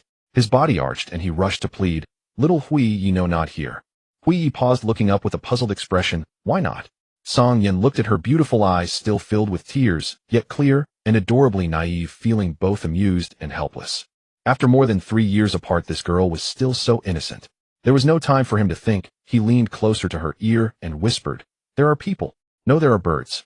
In the gaze of the rebirth eye, a group of gossiping birds quietly stretched their necks, staring eagerly at this place. Hui was taken aback, not understanding. "Does this have anything to do with us having a baby?" Cang Yan was nearly in tears. The sharpness of this girl was directed towards battles, yet she was overly naive about other matters. Seeing that she was about to take action, he couldn't suppress his own arousal. In a moment of desperation, he directly kissed Hui's lips. The warm and novel sensation left Hui's mind blank, her body suddenly becoming soft, and her little hands loosened their grip. Cang Yan relaxed his body and quickly restrained her wrists with both hands, arching his back to prevent his younger brother from getting excited again. 1 minute later, Hui's eyes were hazy and her breathing quickened. Only then did Cang Yan release those soft, fragrant lips. He licked his lips, tasting a hint of blood with a faint fishy flavor. Hui softly said, "I want more." Cang Yan was stunned. He was frightened. This girl, not yet 16, was always thinking of taking advantage of him. It seemed he would have a lot to deal with in the future. Cang Yan sat up and saw her looking unwilling to move. With a helpless sigh, he said, "Little Hui, you're too dirty. Shall we go wash up?"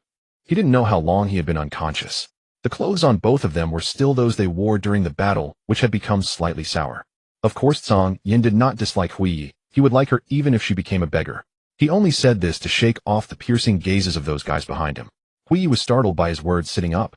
"Do I smell bad?" Cang Yan replied. No, you smell good, just your clothes are a bit tattered." Hui immediately lowered her head, looking aggrieved. Cang Yan couldn't help but smile at her rapid mood change. He stood up, wiped away the tears that hadn't dried at the corners of her eyes, and gently picked her up in a princess carry, saying, "Let's go buy some clothes first, then we can soak in the hot springs." Hui nodded obediently, slumping in his arms. The rebirth eye's space-time ninjutsu required a spatial anchor point. Fortunately, there was already an anchor point on the small island where they fought before. He shot a glance at Tu Yao's gossiping gaze, activated the pupil technique, and stepped into the spatial vortex that appeared before him. In an instant, he arrived at the small island where they had fought before. With a faint glance at the messy small island, he looked into the distance. Now his flying speed was as fast as lightning. In less than 10 minutes, he was holding Hui and arrived at a lively little town. After finding a clothing store, he split off a clone while his main body pulled Hui inside with big strides, skillfully selecting clothes for her. Under the guidance of the owner, Hui simply washed up and shyly began trying on clothes. It must be said that Hui's face, having been washed, looked like a peeled egg, fair and smooth. Without any makeup, she was still stunning. After 3 years of growth, her figure had become even more graceful and slender. Her tall stature seemed capable of wearing anything, making her a walking clothes hanger. Cang Yan was dazzled. 2 hours later, Hui had nearly tried on all the clothes and skirts in the store. His clone had also returned with the coins looted from the bandits. With a wave of his hand, he told the owner to wrap up all the clothes Hui had tried on. At that moment, Hui had just changed into a light blue long dress tied with a white belt at her waist, looking very gentle and charming. Upon hearing Cang Yan's words, she was startled and hurriedly whispered, "Why buy so many? I can't wear them all." Cang Yan chuckled, "My little Hui is worth it." Hui's face turned red. After paying gracefully, Cang Yan had his clone carry the large bags while his main body held Hui's little hand as they left. The clone looked resentful, hastily sealing the purchased clothes in a scroll and tossing it to Cang Yan before voluntarily dispelling. He didn't want to give up a single second of being with Hui. In the following time, Cang Yan took Hui shopping, eating snacks, playing with toys, and buying many little items that Hui liked. Like a normal couple, they sweetly spent an afternoon together. At dusk, Cang Yan decided to take Hui to soak in the hot springs. Fearing that Hui might develop any undesirable thoughts, he specifically chose a hot spring facility that did not allow mixed bathing. The two enjoyed the tranquility of this moment, separated by a screen. Cang Yan could finally think about his plans for the future. Before Cian left, Cang Yan saw that the black crystal cracks on his abdomen were quite severe. Compared to the original story, there were many more cracks after his battle with Mingzhua. Recalling Xian's actions in his second form simple, yet extremely fierce aiming for a quick resolution, he immediately thought that Xian currently lacked the help of the top scientist Amato, so his body should not have fully recovered. In this case, he probably wouldn't act rashly in the short term. However, recalling the failed attempt of Xian to plant a wedge in Hui Yi and him, a hint of doubt arose. Could it be that aside from possessing the ancestral bloodline, there were other secrets? Cang Yan pondered for a long time, still unable to comprehend. After a while he chuckled and shook his head. Having escaped death and survived with the one he loved, he should just enjoy the tranquility and not overthink things. Where there's a will, there's a way, one step at a time. Cang Yan, I miss you. At that moment, Hui Yi's crisp voice floated over from behind the screen. Cang Yan snapped back to reality and hurriedly replied, "All right, I'll go out to wait for you." Saying this, he nimbly jumped out of the hot spring and rushed towards the changing room. He was afraid that if he was a moment late, Hui Yi would come over in the nude. He spent 3 blissful days with Hui Yi. However, it seemed that this girl was determined to play deeper games with him, and he was a bit scared. At 15, she was still a middle school student in his past life. Raised under the red flag, he couldn't bring himself to do such beastly things. He could only change up his methods to distract her attention. One day after they had eaten, Cang Yan looked at Hui Yi, who was slumped in his arms and unwilling to get up, with a helpless expression. Having a girlfriend who clings too much is also a troublesome matter. Finding a beautiful grassy area in the suburbs, Cang Yan lay down holding Hui Yi. "By the way, little Hui Yi, how did you awaken your Mangekyo Sharingan?" Cang Yan initiated the topic. The days of bliss had made him complacent, and he hadn't thought to ask until now. Hui Yi seemed to have touched a sensitive nerve, her delicate body trembling violently. Cang Yan was taken aback, suddenly realizing that he had been careless. To evolve the Sharingan to Mangekyo, one must endure the extreme pain of losing a loved one. Mentioning it now was undoubtedly pouring salt on her wounds. He scolded himself for speaking out of turn and quickly embraced the precious girl in his arms, filled with apologies, saying, "I'm sorry I spoke too much. By the way, do you remember the shop we went to yesterday? It seems they have new products today. Shall I take you to eat there later?" Cang Yan hurriedly tried to change the topic, attempting to ease the atmosphere. However, Hui Yi remained silent for a long time, only tightening her grip around his waist and softly sobbing in his arms. Cang Yan felt a pang in his heart, cursing himself for speaking out of turn. After a long while, Hui Yi finally calmed down, looking up at him with tearful eyes, and softly said, "Let's have a baby, shall we?" Cang Yan was at a loss for words. He suddenly thought that the Uchiha clan's mentality might not be entirely normal. Hui Yi was so fixated on this matter, could there be more to it? When she awakened her Mangekyo Sharingan, could it still be related to him? Cang Yan couldn't help but think.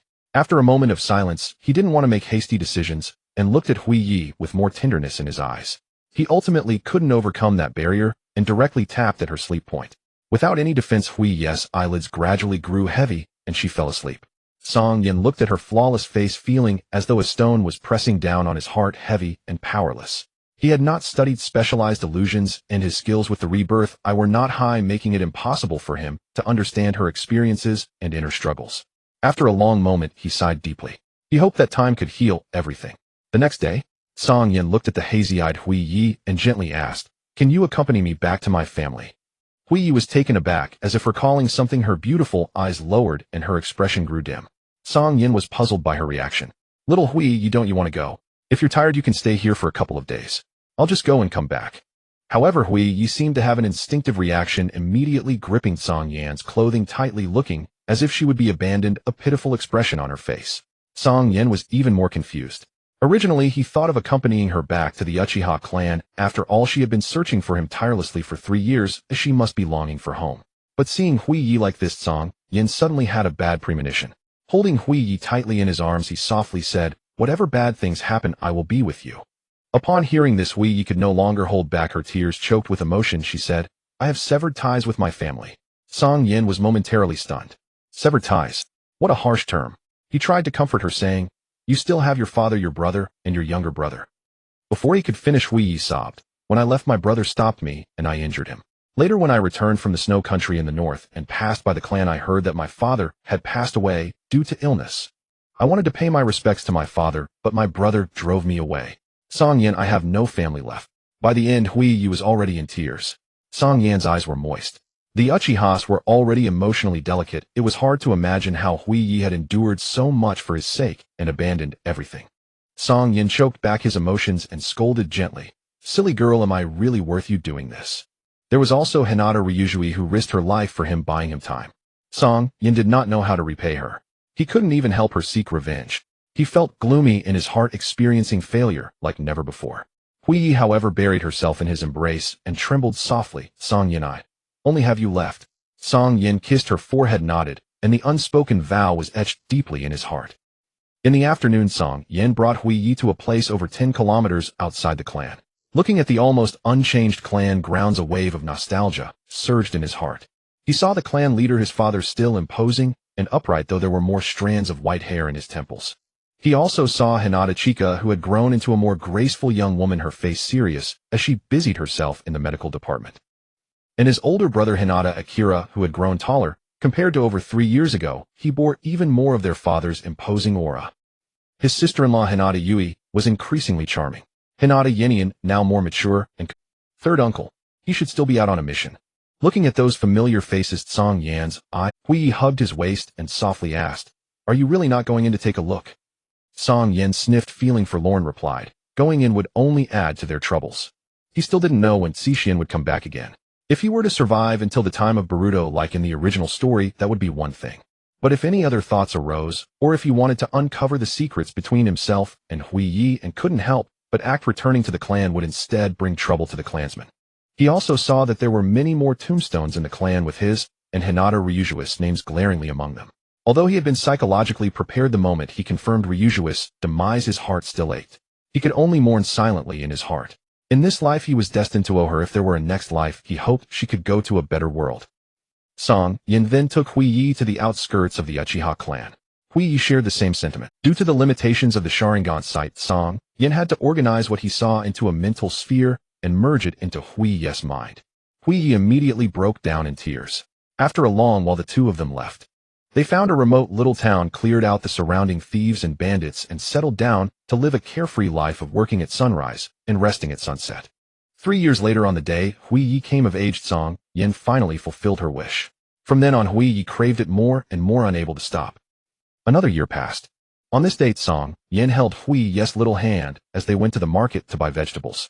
They overheard a merchant say that the Senju and Uchiha clans in the north had put aside their grievances and joined forces with many families to establish a ninja village called Konoha, and had already submitted an application to the Fire Country's daimyo. Cang Yan's heart stirred. Had that day finally come? However, Hui Yi frowned and directly stepped forward to question, "What did you say?" "The Senju and Uchiha are joining to build a village." The merchant, noticing Hui Yi's stunning beauty combined with an inexplicable chill emanating from her, immediately realized she was no ordinary person. He hurriedly replied, "Yes, this was told to me by a business partner." Hui Yi's expression darkened, and just as she was about to explode, Cang Yan quickly grabbed her hand. Smiling at the merchant, he said, "Thank you for the information, and I'm sorry." After saying goodbye, Cang Yan hurriedly dragged Hui Yi home. Upon returning, Hui Yi sat in a chair, gloomy. Cang Yan forced a smile and sat beside her, wrapping an arm around her shoulder, asking, "What's wrong?" Hui Yi's brows were downcast as she said softly, "My father's death is related to the Senju clan. I can't understand how the Uchiha and Senju could reconcile." Cang Yan instantly understood and thought for a moment. He said, "If you don't like it, I'll go ruin the relationship between the two clans now." Hui Yi shot him a glance, a little annoyed, and said, "Won't that reignite war and lead to more clansmen dying?" Cang Yan's corner of his mouth twitched. "Then let's attend their joint ceremony." Hui Yi immediately threw her hands in the air, feeling wronged. "What about my father's revenge?" Cang Yan. Over the years he had adapted to Hui Yi's little temper and knew that this girl was deeply. If she wanted to vent, she would have gone long ago. Why wait until now? He stood up, opened his arms, and said, "Come on, my wife, let me help you vent." Hui Yi angrily punched his chest, then burrowed into his embrace. Cang Yan timely scooped her up like a princess and brought her to the pavilion outside, sitting on a large swing. Over the years, to cheer Hui Yi up, he made quite a few things. This swing was the first piece of furniture he made here. Although it had been used for years, it remained sturdy. The two leaned against each other, gazing at the azure sky, quietly enjoying this moment of peace. A gentle breeze stirred the fragrant flowers in the courtyard. Those flowers were planted by Hui Yi. She took good care of them. They were all different colors and very beautiful. At this moment, Hui Yi rubbed against Cang Yan's chest, her voice choked. "Cang Yan, I regret it." Cang Yan's eyes widened. Standing up abruptly, he questioned, "What? Are you going to leave me?" Hui Yi was stunned for a moment. The emotions she had been brewing suddenly turned into anger. She pulled him back, arranging his arms properly, and dove back into his embrace. Taking a deep breath, she explained, "If I had known we would safely get through these years, I should have gone to seek revenge on the Senju clan earlier." Cang Yan sighed in relief, grumbling, "I thought you didn't want me anymore." Hui gave Song Yan's belly a light slap. Annoyed. Stop it. Oh. Hui paused for a moment and sighed complexly. I miss my brother and younger brother. Song Yan immediately replied, all right. Let's pack up immediately and go see that Konoha village tomorrow. Hui thought for a moment and said, let's go tomorrow. Ooh, I'm hungry. Song Yan quickly nodded. Yes, my lady, I will prepare dinner for you right away. He kissed Hui on the forehead and then hurried off. Hui watched Song Yan's quick and decisive actions, narrowing her eyes, feeling something was off. It seemed that she needed to interrogate him thoroughly tonight. The next day, Song Yan, feeling sore and weak, got up and started preparing breakfast for Hui. Over the years apart from training, he had spent all his time accompanying Hui. However, since this girl discovered the pleasures of intimacy, she became insatiable. The skills he had honed in his past life were of no use in this life. He finally understood the truth behind the saying, there are only overworked oxen, not worn-out fields. Even with his exceptional physique, he couldn't withstand Hui's insatiable demands. This girl had even developed a knack. Whenever he harbored any secret thoughts, she always managed to take advantage of him when he let his guard down. Last night, she seemed to have sensed something was off, wanting to use the same trick again. Thankfully, he held his ground last night, and even if his defenses crumbled, he didn't reveal a hint of his expectations and knowledge about Konoha. Otherwise, she would have been furious with him. The closeness of the Susanoo Valkyrie was not something to be taken lightly. After preparing breakfast, seeing Hui's sorrowful expression, Song Yan pretended not to know, playfully leaned over, kissed the corner of her lips, and gently said, Wife, it's time to get up for breakfast. Hui was still upset about last night's debacle, giving Song Yan a glare, lazily stretching her arms. Help me.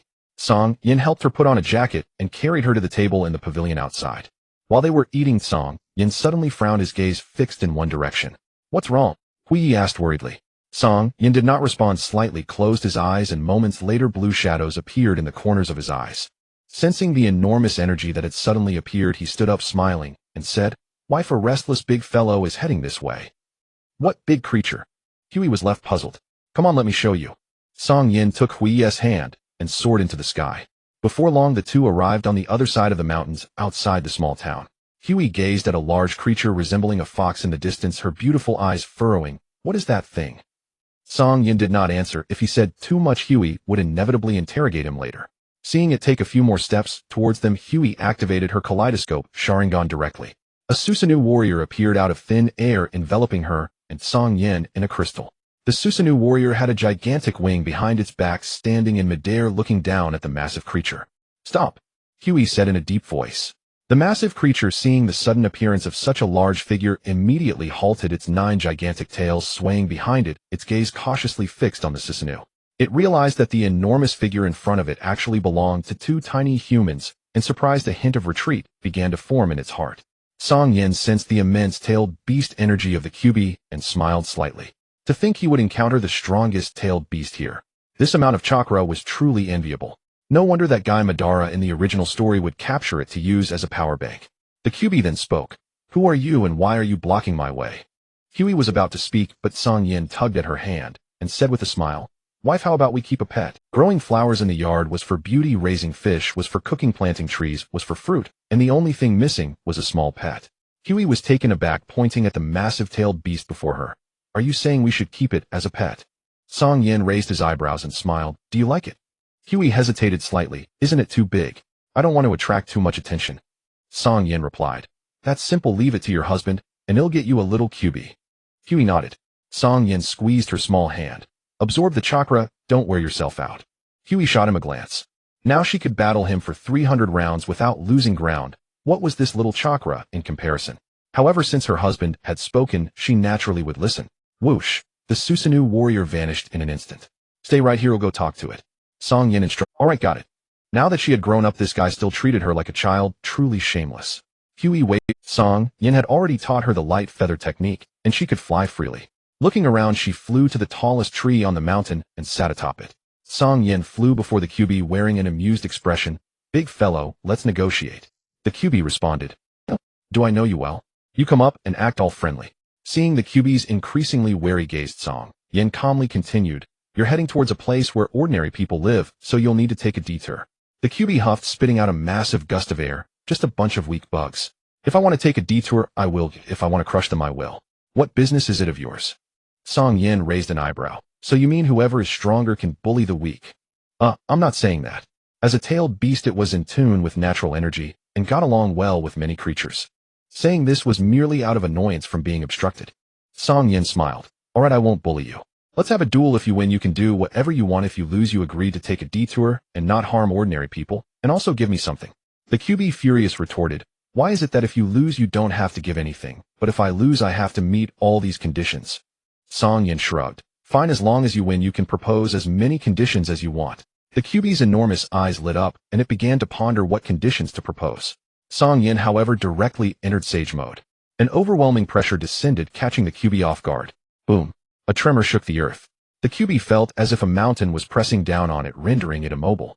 Its expression twisted from the strain, yet it remained pinned down, unable to move. A deep sense of fear and helplessness surged within it, just as it was gradually losing hope. Whoosh! The pressure dissipated like a tide, and it suddenly felt light, immediately standing up and jumping back in fright, baring its teeth at Cang Yan.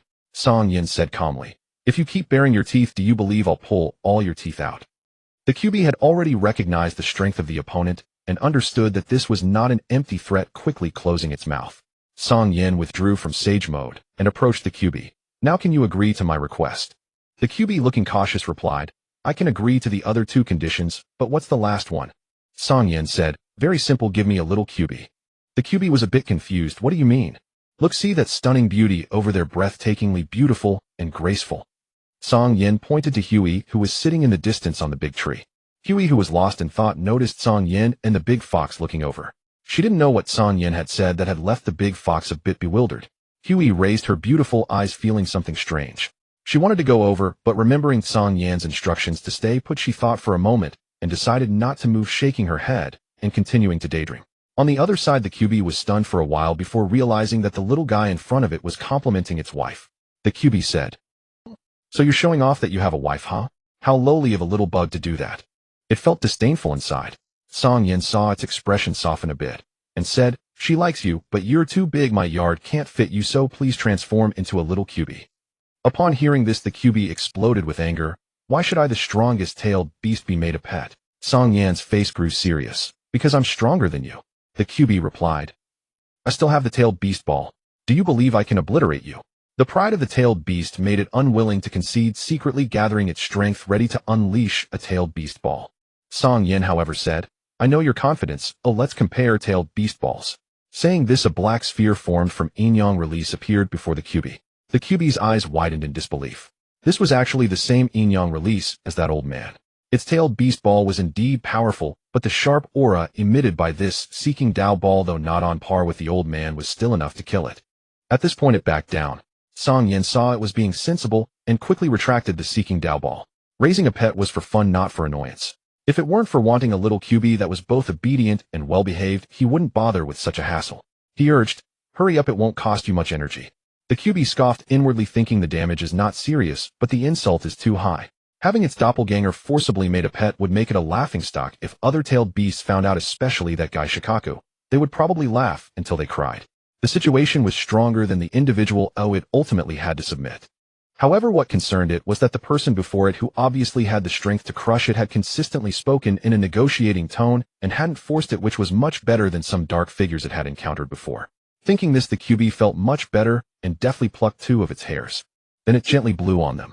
The two hairs instantly transformed into a mass of red chakra energy, gradually forming a small orange fox with 9 tails under its mental command. The small fox was about the size of a Pomeranian in its past life, with soft and smooth orange fur, and its 9 tails swayed gently behind it. As soon as it appeared, it bore a look of human-like fear. Cang Yan looked at the adorable little creature and laughed. Not bad, thanks a lot. Since you have 9 tails, Cang Yan held the little fox in his arms and chuckled, saying a few words. Upon hearing this name, Kurama's huge eyes froze. Was it a coincidence? No, he seemed to have mentioned his trump card before, the tailed beast ball. At this moment it looked at Cang Yan and felt that he was even more mysterious. Cang Yan, alright big Kurama, you should leave too. Remember what I said, don't harm ordinary people. If I find out that you've hurt any, I'll catch you no matter where you are. Kurama snapped back to reality, sensing a lethal threat from those water blue eyes that shimmered with radiance. It shrank its head slightly, glanced at the little 9-tailed fox in Cang Yan's arms that was gradually adapting, snorted, found a direction without any human scent, and ran away without looking back. For a moment the earth shook and the forest trembled. Cang Yan stroked the little nine-tailed fox's head, watching it run farther and farther away, his expression calm. If he had not cultivated the immortal arts, he might have tried to turn the nine-tails into his ally. But now that he had awakened the Tensigen and possessed Sage Mode, and his chakra reserves were no weaker than the nine-tails, capturing it would be useless. Even if he caught it, he would have to spend time and effort cultivating a bond with it, which was not worthwhile. It was better to simply let it go. As for whether it would later be captured by Madara, as in the original story, that would be its own fate. Cang Yan shook his head, turned, and flew to Hui's side. "Here, honey, isn't it cute?" Cang Yan handed over the little Kurama with a grin. Hui snapped out of her daze, took it over, and stroked it. Indeed, it was soft and gentle. A relieved smile appeared on Hui's face. Cang Yan added, "It's called Kurama. From now on it can keep you company and play with you." Hui frowned. "Want you accompany me?" Cang Yan assured her. "You're my wife, of course I'll accompany you." He raised his eyebrows and smiled meaningfully, then added, "Not just playing and eating, but also sleeping together." Having gone through so much and being influenced by Cang Yan, Hui was no longer the innocent and ignorant girl she had been. She said coquettishly, "You're saying strange things again." Cang Yan wrapped his arm around her waist and said with a smile, "Why don't you like it?" Hui pouted, said nothing, and gazed at Kurama in her arms, lost in thought. Cang Yan didn't disturb her. He held her and flew toward the small courtyard. After breakfast, Hui sat on the swing in a daze, occasionally stroking Kurama's fur. Kurama lay on Hui's lap, enjoying the gentle touch and purring contentedly. The feeling of being a pet seemed not bad. Cang Yan finished washing up and began to tidy things. Seeing the clothes rack in the side room full of clothes, he couldn't help but feel a headache. For Hui, he had specially built a room just to store her clothes. Over the years, Hui had accumulated over 1,000 pieces of clothing of all kinds. She was sentimental. Although she changed clothes every day and cultivation often caused damage, she couldn't bear to throw away a single piece and save them all. If they left and never returned, the clothes left here would inevitably gather dust and decay. He sighed softly, created 2 clones, and began to organize and fold them. It took a whole hour to finally pack all the clothes into storage scrolls by category. Looking at the dozen or so scrolls, he couldn't help but ponder.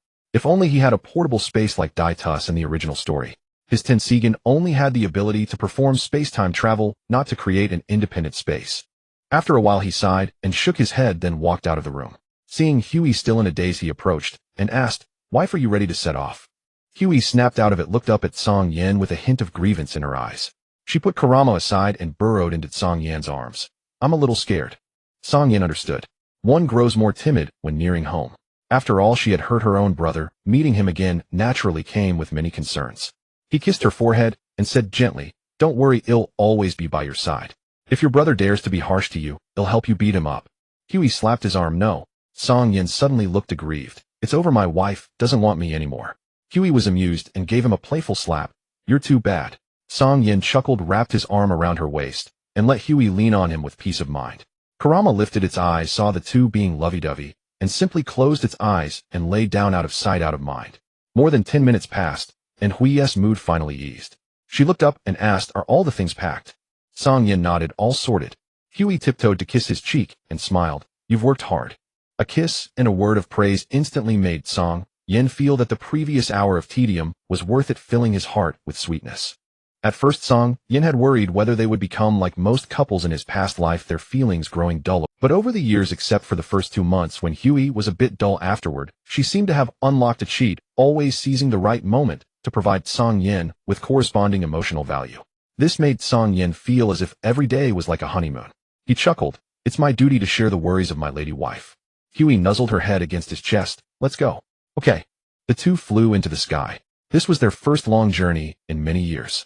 So they traveled slowly, enjoying the scenery along the way. Halfway, Hui seemed to think of something, blinked, and said innocently, "Honey, I think I've left Kurama behind." Cang Yan. Helpless, he had to use space-time ninjutsu and instantly returned to the small courtyard. Seeing Kurama still sound asleep on the rocking chair in the pavilion, he was furious. Hui hurried over, picked up Kurama, and whispered, "Sorry, I forgot about you." Kurama opened its eyes drowsily, looking confused. "What happened?" Cang Yan saw the guilt on Hui's face, sighed inwardly, and decided not to bother. In the afternoon, they finally arrived at a simple gate based on directions they had gathered along the way. The wooden gate was plain and unadorned, without the distinctive symbol he had seen in his past life. Cang Yan sighed. Was he about to witness the birth of my village? He curled his lips into a light smile, and then released a powerful aura. This way they should know he had arrived. He thought to himself. Beside him, Hui was tightly clutching his hem, her face a mix of excitement, unease, and anxiety. Swish, swish, swish. In the next moment, several figures appeared at the gate. Who goes there? One of them, a bearded man in warrior attire, said in a deep voice. The others also stood ready, their expressions tense. This pressure seemed almost on par with those two great ones. For a moment, they dared not act rashly. Cang Yan saw that he didn't recognize them, so he ignored them and looked toward one spot. Three figures were wrapped. Cang Yan frowned. Why couldn't he sense the presence of Uchiha Madara? That kid's growth rate should be much faster than he knew in his past life. Could he still not have escaped the fate of death? Cang Yan cast an almost imperceptible glance at Hyuga, and a sense of foreboding suddenly surged. A dozen seconds later, three figures landed before the several ninjas, who immediately bowed respectfully. Lord Hashirama, Lord Madara, Lord Tobirama. Hashirama nodded. You may withdraw. The men sighed with relief and fled, as if escaping. Uchiha Madara saw Cang Yan and Kaguya, and his already gloomy face erupted in fury. What are you doing here? Hashirama quickly intervened, his voice deep. Madara, calm down. Madara glanced at Hashirama, his emotions slightly subsiding. Hashirama stepped forward, a warm smile spreading across his face. Cang Yan, Kaguya, long time no see. Cang Yan, sensing Kaguya's unease, forced a dry laugh. Ya, long time no see. Hashirama, did you hear that Konoha village is about to be established, so you came to join us? If so, Cang Yan was about to speak, when Kaguya's face darkened, her voice low. Brother, where is Izuna? Hashirama's heart sank with a premonition of dread. Madara snorted, his face full of murderous intent, pointing at Tobirama Senju beside him. If you hadn't left the clan on your own, how could Izuna have been killed by this bastard? Hearing the tragic news, Kaguya felt as if struck by lightning, tears streaming down instantly. Her brother, dead too. At that moment, an unprecedented rage consumed her. Her gaze toward Tobirama Senju churned with murderous intent. Though Tobirama had braced himself, he now felt as if a primordial beast had locked onto him, every hair on his body standing on end. Danger. Extreme danger. He gripped the kunai engraved with the flying thunder god mark, sweat beading on his palms. Whoosh. Hashirama stood in front of his brother, hurriedly saying, Kaguya, listen to me. But Kaguya, expressionless, turned to Cang Yan. I'll handle this myself. Cang Yan knew she didn't want his interference, so he nodded and stepped back. Boom. Terrifying chakra erupted from her, and a Susanoo Valkyrie, over 100 meters tall, materialized out of thin air. Kaguya, holding Nine Tails, stood within a pink crystal, looking down with disdain. Tobirama Senju, come and die. Cang Yan saw Kaguya holding nothing back, and knew she was at the peak of her fury. His gaze shifted to Tobirama Senju, his heart a mix of emotions. That guy was indeed formidable. When he left, Izuna's strength had multiplied several times over. Logically, he shouldn't have lost so easily. Suddenly a thought struck him, and he cursed inwardly. He had overlooked Izuna's constitution. His understanding of Kaguya and Madara was so deep that he had forgotten that ordinary Uchiha who awakened their eyes too early would only drain their physical potential, risking early blindness. Realizing this, a pang of guilt surged in Cang Yan's heart, and he let out a silent sigh. On the other side, Hashirama stared at the towering Valkyrie, seeing his heart shaken. Didn't Madara say that only by transplanting the eyes of a close relative could one sustain a complete Susanoo? Then why could she? Madara looked at the majestic Susanoo, equally stunned. Whose eyes did she transplant? Was it also an eternal Mangekyo? For a moment, the emotions he had suppressed for so long quietly stirred. Tobirama Senju's face was grim. Knowing the Uchiha well, he understood what this was, and a profound sense of helplessness washed over him. If Madara joined in too, his brother alone stood no chance. Tobirama, stay close to me. Don't let her destroy the village. Hashirama knew this battle was unavoidable. He could only relocate the battlefield. With that, he leaped into the air. Tobirama understood and instantly used Flying Thunder God to keep pace. Trying to run. Die. Kaguya cried out, and the Susanoo Valkyrie conjured a long blade in its hand, slashing toward Tobirama. Tobirama pushed Flying Thunder God to its limit. Boom. The blade grazed his back, cutting through the village's outskirts and carving a bottomless trench into the ground. Tobirama's back went cold. He silently thanked his luck. The village had nearly been caught in the blast. The two exchanged a glance and quickened their pace. Madara watched his sister and the Senju brothers, leaving his heart stirring. As he was about to join the fray, he noticed Cang Yan standing with arms crossed in the distance. At that moment, Cang Yan turned around, hesitating whether to follow. He trusted Kaguya's current strength, but better safe than sorry. He decided to go check. Suddenly, he frowned and sidestepped. Boom. The spot where he had stood was blasted into a deep crater by Madara. Cang Yan frowned. Hey, brother-in-law, do you have to be so violent? I am your brother-in-law after all. Madara's face twisted with rage. It's all your fault. If not for you, Kaguya wouldn't have left the clan, attacked me, and made me lose my beloved brother. Cang Yan. Damn, things have gone completely haywire. Boom. Madara's eyes transformed into Mangekyo, his body radiating a cold, surging aura. Cang Yan took a deep breath and spread his hands. Fine, then let's change the place. I don't care much, but there are still so many innocent lives. Buzz. Cang Yan opened a space-time portal and stepped through. Madara's heart sank at the mysterious technique. He could actually open a spatial passage, stronger than Tobirama's flying thunder god. Seeing Cang Yan disappear, he quickly dove in. When he emerged, he found himself on a deserted island. The surroundings were in ruins, evidence of a brutal battle that had once taken place. Madara paid little attention and immediately summoned his Susanoo. A blue Susanoo warrior soared into the sky. Madara glared at Cang Yan, rage surging anew in his eyes. Cang Yan sighed, softly formed hand seals, and slammed his palms on the ground. Earth release, Earth Golem. Rumble. A giant appeared, rivaling the Susanoo warrior in height. Standing atop the giant's head, Cang Yan spoke sincerely. Madara, you are Kaguya's only remaining family.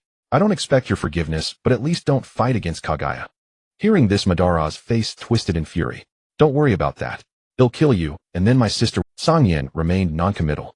Though he was confident that Madara was no match for him, at least not the current Madara, he knew that if either of them died, Kaguya would be heartbroken. He shook his head, a hint of helplessness in his heart.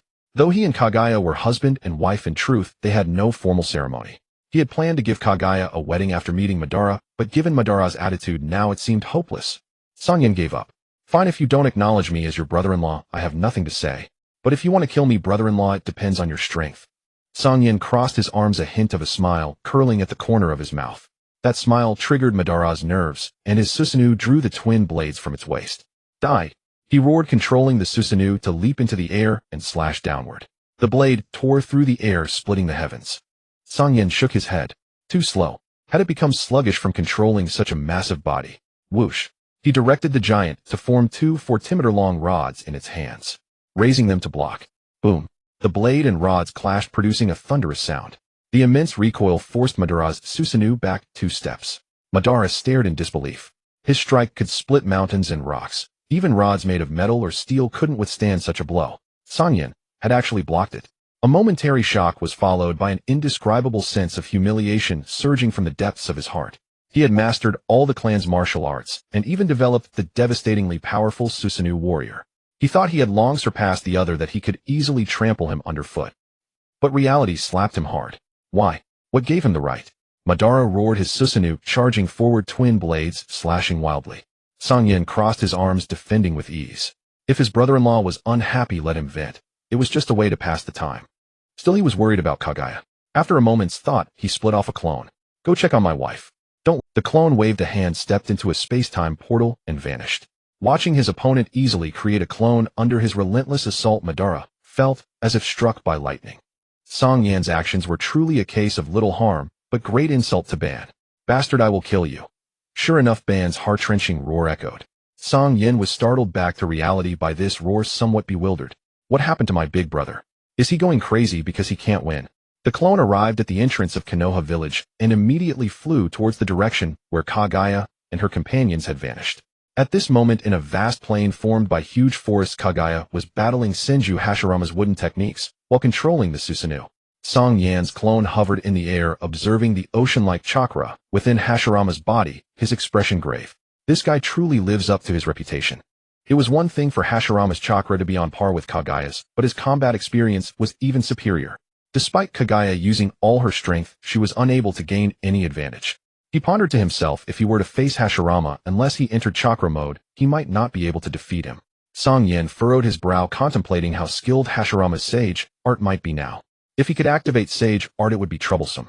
In the arena, wood style wood dragon technique. Suddenly, 2 massive wood dragons materialized from the giant wooden figure, breaking through the air like dragons emerging from the sea, lunging towards Kaguya's Susanoo. The Susanoo leaped up, angrily slicing downwards. Boom. The wooden dragon's head was struck, instantly exploding and losing its offensive power. Seizing the opportunity, Kaguya attempted to strike again, but her footing felt as if bound by something, causing her center of gravity to waver. Her gaze sharpened as her Sharingan flashed with a glint, and the enormous vines entangling her feet were instantly shredded as if by some force. The Susanoo also broke free from its restraints, rolling forward and sweeping its blade towards the wooden figure's waist. Wood style wood shield technique. A wooden shield shaped like a fanged demon face immediately appeared, blocking the side of the wooden figure. Bang! The terrifying force nearly cleaved the shield in 2. Hashirama finally realized that if this continued, he would not stand a chance. Gritting his teeth, he thought, that technique is still not quite mastered. If I use it, I might not have strength left afterwards. Should I use it? He couldn't help but glance towards Cang Yan, who was floating in the distance. He had a premonition that Cang Yan's strength was definitely not inferior to Kaguya's, perhaps even stronger. If he harmed Kaguya, he knew Cang Yan would not stand idly by, and at that moment, if he lost his power, his brother might still lose his life. In a moment, he found himself in a dilemma. Kaguya, can we talk this out? I really don't want to hurt you. Hashirama shouted at Kaguya. Kaguya's expression was cold and unresponsive. Seeing this, Hashirama had to seek help from Cang Yan in the void. Cang Yan, aren't we friends? Please help me persuade her. Cang Yan was taken aback, instinctively looking at Kaguya, only to find her returning his gaze with a hint of anger. Caught between his wife and his friend, he decisively chose his wife. Sorry, I can't intervene. Hashirama was sweating anxiously. Tobirama beside him clenched his fists, his expression growing increasingly grim. Understanding his brother's thoughts, well, he knew exactly what Hashirama was troubled about. Years ago, he sensed that Cang Yan was extraordinary and even used that physical shadow clone technique to walk a path completely different from ordinary ninjas. Seeing him again now, Cang Yan was even more unfathomable. If the woman across from him teamed up with Cang Yan, Hashirama would have no way to withstand them. It seemed that only his own death could resolve his brother's life and death dilemma. Tobirama clenched his fists, whispering, "Is this really the only way, eh?" Hashirama keenly heard this and quickly said, "Tobirama, don't lose heart. I will definitely protect you." Saying this, he shouted at Cang Yan, "Cang Yan, if I harm Kaguya, you can target me, but don't lay a hand on my brother." Cang Yan was taken aback. "Hey, you little brat are making it serious. If you dare to hurt my wife, they'll make you pay," Cang Yan said angrily. Hashirama chuckled. "Deal. It's a promise." Cang Yan, "What promise? What did I agree to?" Hashirama controlled the wooden figure to jump back, dodging Kaguya's furious blow, and whispered, "Tobirama, hold them off for 20 seconds. He then clasped his hands and began to calm his mind. Tobirama was taken aback, realizing his brother was about to unleash a big move. Seeing the opponent's long sword cleave down again with no way to retreat, Tobirama hurriedly formed hand signs, water-style water break wave. He took a deep breath and unleashed a high-pressure water column that directly hit the pink Susanu's hand. The descending long sword immediately changed direction. Boom! The long sword struck the ground, splitting the earth in half, its sharp edge extending for 2 kilometers. Tobirama was drenched in cold sweat. Damn, it's actually stronger than banned by a line. This technique of mine is enough to break metal, yet I couldn't even shatter the opponent's hand, not even a crack. He was stunned, realizing his brother was facing such a terrifying foe. "Big brother, hurry up, oh I can't hold on." Seeing Kaguya's gaze turn even angrier upon spotting him, he quickly shouted, then formed hand signs, water-style, great explosive water wave. He immediately spewed forth a massive tidal wave, quickly enveloping Kaguya's Susanu. The enormous figure's movements in the water became somewhat sluggish. Kaguya snorted coldly, wings sprouting from her back, soaring into the sky. Damn it, she can even fly. Tobirama cursed inwardly, quickly throwing kunai marked with the flying thunder god technique, rapidly maneuvering through the air, and when he reached beneath the Susanu, he quickly formed hand signs. Mutual explosion tags. In the next second, an overwhelming number of explosive tags spread towards the Susanu like vines. Kaguya, unfazed, decisively swung her massive twin blades towards Senju Tobirama. Before her long sword could descend, the heavens erupted with thousands of explosive sounds. A great deal of smoke obscured Kaguya's vision, and the feet of the Susanu began to crack under the continuous explosions. Though furious, she did not lose her focus. Her expression sharpened as she immediately commanded the Susanu to soar high, escaping the smoke of the explosions. Tobirama had anticipated this, using the flying thunder god technique he had thrown to instantly close in on the crystal where Kaguya was located, forming hand signs, water-style heavenly cry. Puff, puff, puff. He immediately spewed forth countless high-speed water needles. Striking Kaguya's crystal, they rang like bells, with a few even embedding themselves into the crystal. With consecutive attacks being intercepted, and now someone closing in on her crystal, Kaguya's expression turned frosty as she narrowed her eyes, a hidden glint flashing in her gaze. Tobirama, fully aware of the troublesome nature of the Uchiha Sharingan, had not looked into Kaguya's eye. Suddenly he felt a chill run through him, a sense of deadly threat emerging from nowhere. Instinctively, he used the flying thunder god technique to teleport next to his brother Hashirama. However, upon careful sensing, he found nothing. His expression darkened. Was it an illusion? Or some special technique? Meanwhile, Cang Yan, far above in the sky, clearly saw what had happened. A phantom figure emerged from Kaguya's body, launching a lethal strike at Senju Tobirama. However, Tobirama narrowly evaded it thanks to his heightened sense of danger. Cang Yan's expression was grave as he discovered that the figure looked exactly like him, or more precisely like himself from several years ago. If it weren't for the Rinnegan, he wouldn't even have sensed the presence of that figure. Is that the unique technique Kaguya activates after awakening her Manjikyu Sharingan? It resembles the rebirth eye technique that Ban used after acquiring the Rinnegan. The Sharingan is often referred to as the eye that reflects the soul. Recalling at the beginning when he had foolishly asked her about her Manjikyu Sharingan, and she had told him she wanted a baby to connect their relationship, he began to understand what this ability was. It should be related to protection and companionship. That figure resembled his former self from years ago. It seemed that when she encountered danger, she thought of him just like the moment she was rescued by him, when she was in dire straits. He sighed softly within. Over the years he and Kaguya had inspired each other, engaging in battles numerous times, yet she had never used this technique. Was it because the real him was by her side, which is why she didn't use it in front of him? Or perhaps his true companionship had filled the void in her heart, providing her with peace of mind. On the battlefield, Hui watched as Tobirama escaped once again, her fair and delicate face tinged with barely contained anger. At this moment Hashirama finally succeeded in gathering his energy, dark patterns appearing on his face as he shouted, "Ninjutsu would release true thousand hands." In the next second, a towering statue of Guanyin, nearly 1,000 meters tall and adorned with countless massive arms, soared into the sky. The enormous wooden figure above him resembled a child. Cang Yan looked at this scene, his expression suddenly becoming serious. Is this his sage mode? Indeed extraordinary. Even his own sage mode seems somewhat lacking in comparison. Damn, is that bastard trying to seriously injure her? He knew Hui's temperament. Since she had clearly stated not to intervene, he could only watch helplessly.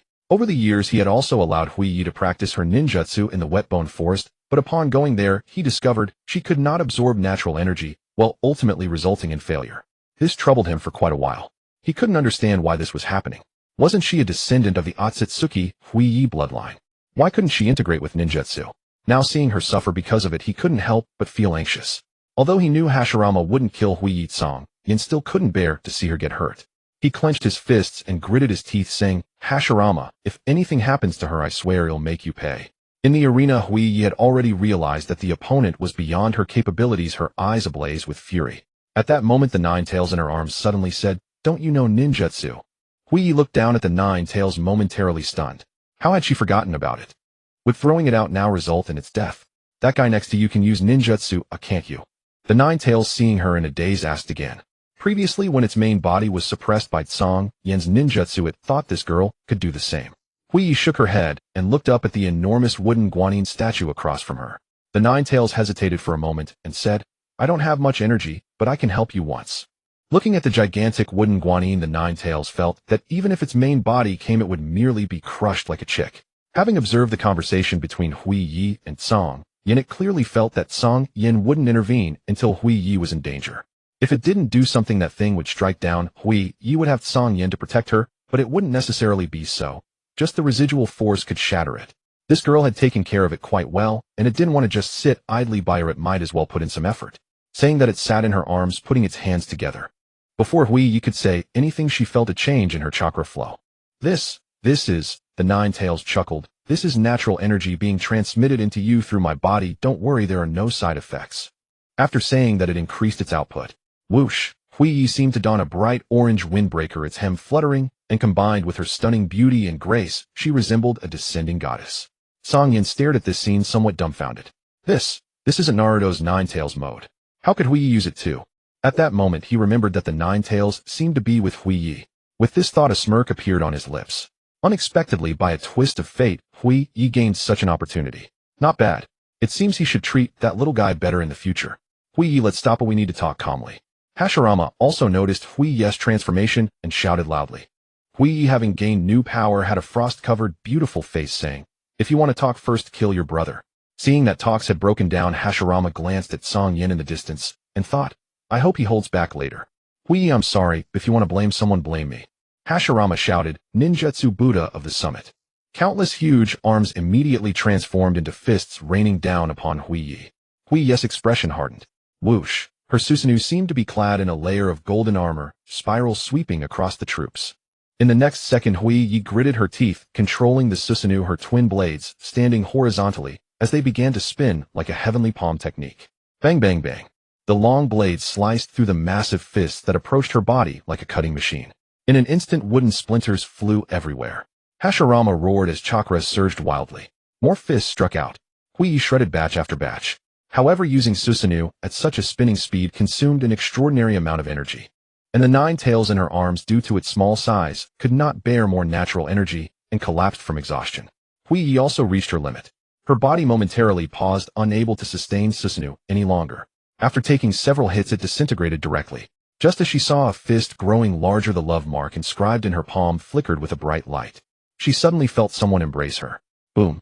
At that moment, a blue shadow appeared between Cang Yan's brows, the Rinnegan's light shimmering, and a tremendous repulsive force suddenly emerged, centered on him and Hui. Boom, boom, boom. Those massive fists that continued to fly and were corroded into particles, directly exploding. The terrifying energy covered several kilometers around. Hashirama's enormous guanine statue also showed signs of disintegration on one side from this attack. Hashirama knelt atop the wooden figure, gasping for breath, a bitter smile on his face. I thought I had caught up to him, but I didn't expect it to reach this level. Cang Yan, it still all depends on you. Cang Yan shot a glare at Hashirama before turning to Hui. At this moment, Hui's forehead was dripping with sweat, tears welling in her eyes, and she had lost the strength to hold onto the 9 tails. Her hand slipped, and the 9 tails fell from her embrace. Cang Yan caught her in his arms softly, saying, "Be good, sleep now, oh I will take care of it for you." Hui pouted, feeling wronged, and hugged Cang Yan's waist before closing her eyes. Watching her fall into a deep sleep, Cang Yan felt a pang in his heart and looked at Hashirama. He said calmly, "Get ready." Hashirama couldn't help but smile bitterly at this. Cang Yan ignored Hashirama any further, his figure flashing as he caught the 9 tails tail just before it hit the ground and then landed. Bang! He formed a single-handed seal, splitting off a shadow clone, saying, "If you don't want to see their brothers' faces, leave it to you." The clone smirked, cracking its knuckles. "Don't worry, if anyone dares to bully my wife unless they are recognized by his relatives, it's as if I haven't eaten." Whoosh! The split clone vanished from sight. At this moment, Hashirama could no longer bear it. The giant guanine statue disintegrated and collapsed. Only a wooden figure over 50 meters tall swayed precariously. Hashirama thought for a moment and simply retracted the wooden figure technique. Tobarama helped Hashirama to the ground.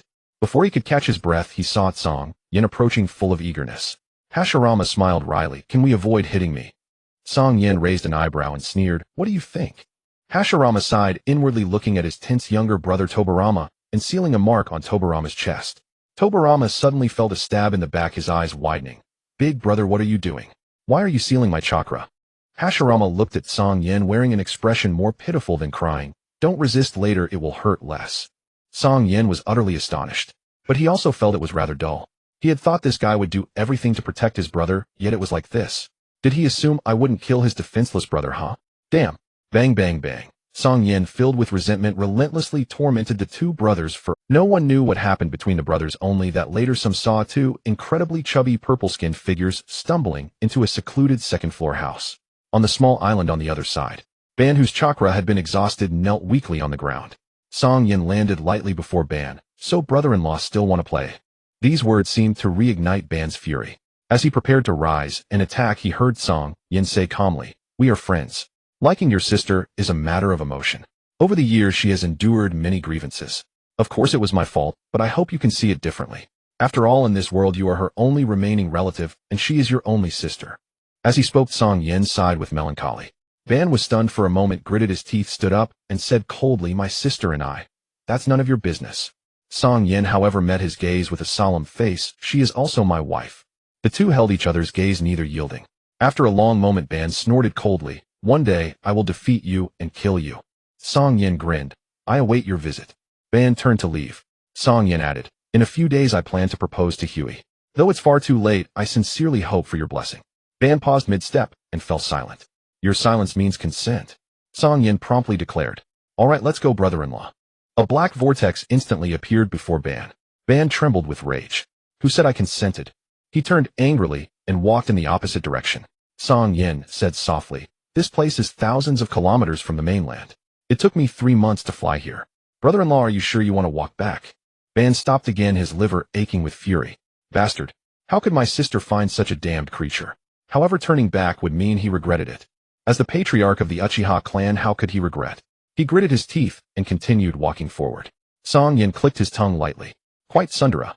Buzz. A black vortex appeared again on Ban's path. This time Ban stepped into it without any. When he emerged, he saw the familiar gate and sneered inwardly. Despicable and shameless. He tricked me when I wasn't looking. Humph. Next time I won't let him off. Ban grumbled in his heart and walked toward the Uchiha clan's territory without looking back. Cang Yan followed behind him. When they reached the outskirts of the Uchiha compound, Ban turned around and said coldly, "Why are you following me?" His clone had sent Hyuga back to the Uchiha territory. An elder who recognized her had settled her in the patriarch's room. Cang Yan's clone saw that Hyuga was sleeping soundly and having nothing else to do dismissed himself. Hearing Ban's words, Cang Yan looked bewildered. "My wife is still inside. Get lost. Not yet married, why call her wife?" Ban cursed angrily with a grim face. But what? Get out now. I am the patriarch of the Uchiha, and the Uchiha does not welcome you." Ban was merciless. Cang Yan. "Damn it. I kindly sent you back and you won't let me see my wife. Shit. I should have left you on that deserted island." Cang Yan cursed in his heart. Although he could force his way in with his strength, the place was in the center of the village, and he didn't want to start a conflict. After a moment's thought, he had to change his strategy. Brother-in-law, you mean that after Hyuga and I are married, I can go and write?" Before Ban could reply, he waved his hand grandly. "Fine. They'll go prepare now." With that, he promptly ran off. Ban stood dazed for a while before finally catching on. "Bastard. When did I say that?" Ban trembled with rage. Suddenly he thought of something and snorted coldly. "I won't let you meet. Let's see how you marry my sister." "Patriarch." At that moment, two figures came out from the gate and greeted respectfully. Ban looked at them with displeasure. "You two are on guard duty today?" "Yes." "Then why didn't you stop the stranger just now, eh?" Ban demanded angrily. The two exchanged glances thinking, what's wrong with the patriarch today? He ran out mysteriously and came back looking like he'd been eating gunpowder. Did he suffer a setback outside? They quickly realized something and bowed their heads, saying in unison, "Patriarch, sorry. We saw him returning with you and thought he was your friend." "Friend? He's no friend of mine. He's the biggest scoundrel in the entire ninja world. Not only does he steal someone's sweetheart, but he even dares to fight. Bastard. Shameless." The two had never seen the patriarch in such a state. They lowered their heads, exchanging glances.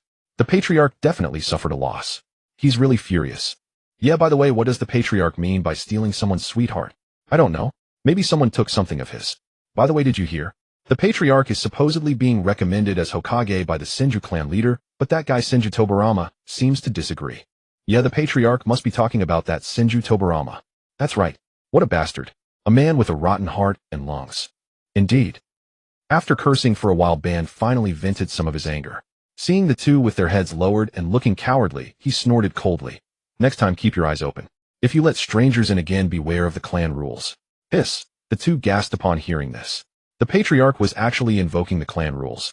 He was truly furious with that Senju bastard.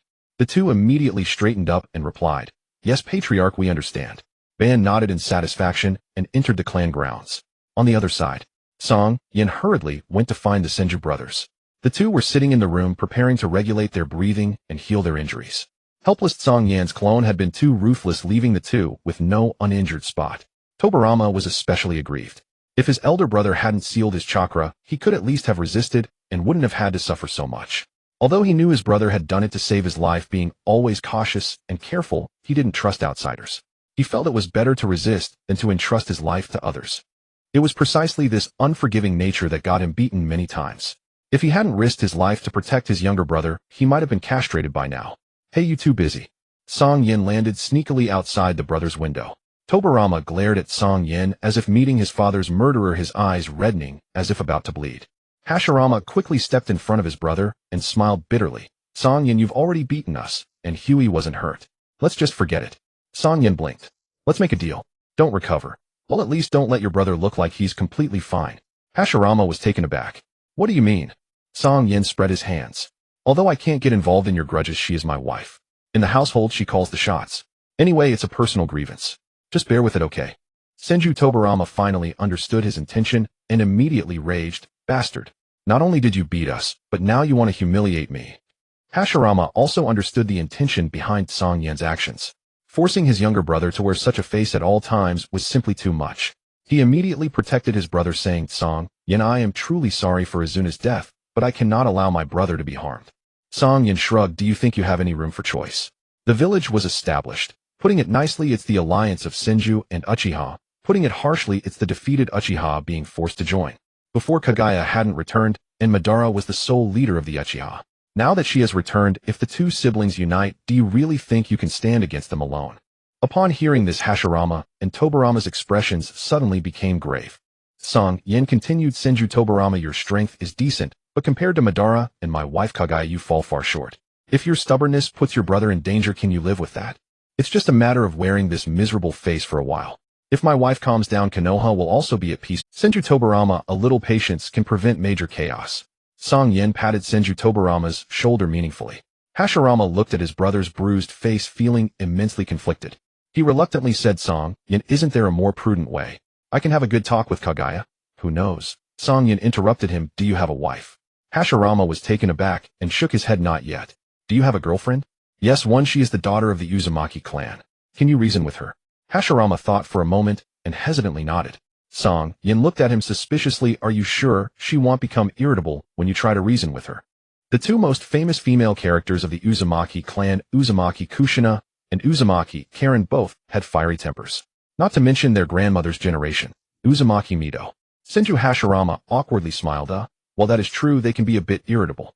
Cang Yan rolled his eyes at him. Exactly, my wife is also a cousin of the Uchiha clan. Do you think she will be reasonable? Senju Hashirama. Senju Tobarama. After considering this, Senju Tobarama gritted his teeth and nodded. For the future of Konoha, I can endure some grievances. Ah, that's more like it.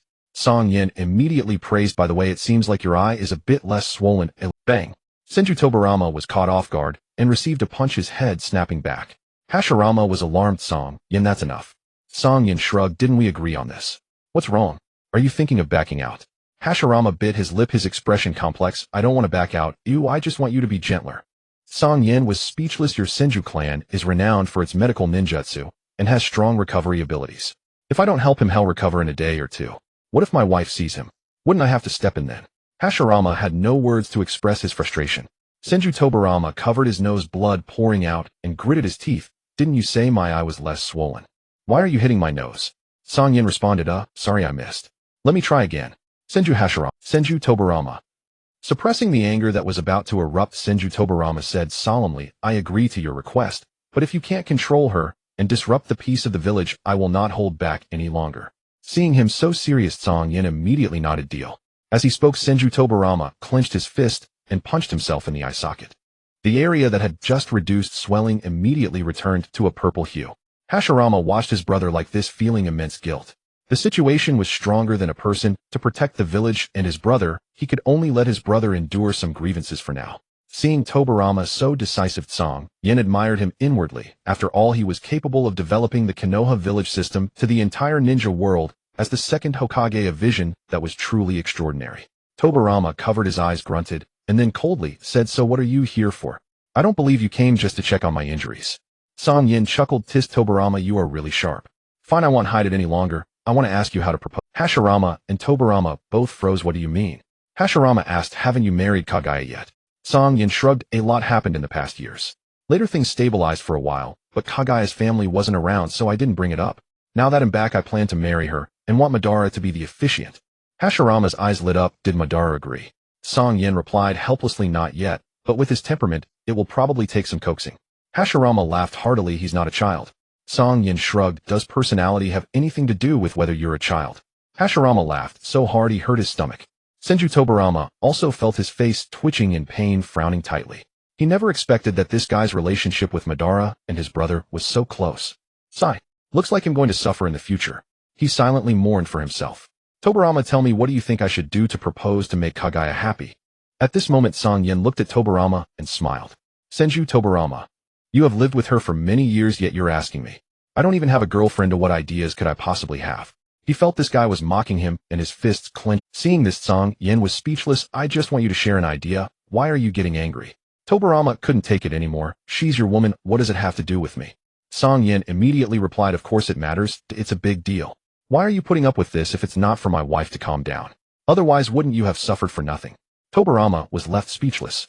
He angrily said, you haven't even married her yet. Why act so intimate? Cang Yan replied, you're still young, and you don't have a girlfriend, so it's normal not to know the little romantic gestures between couples.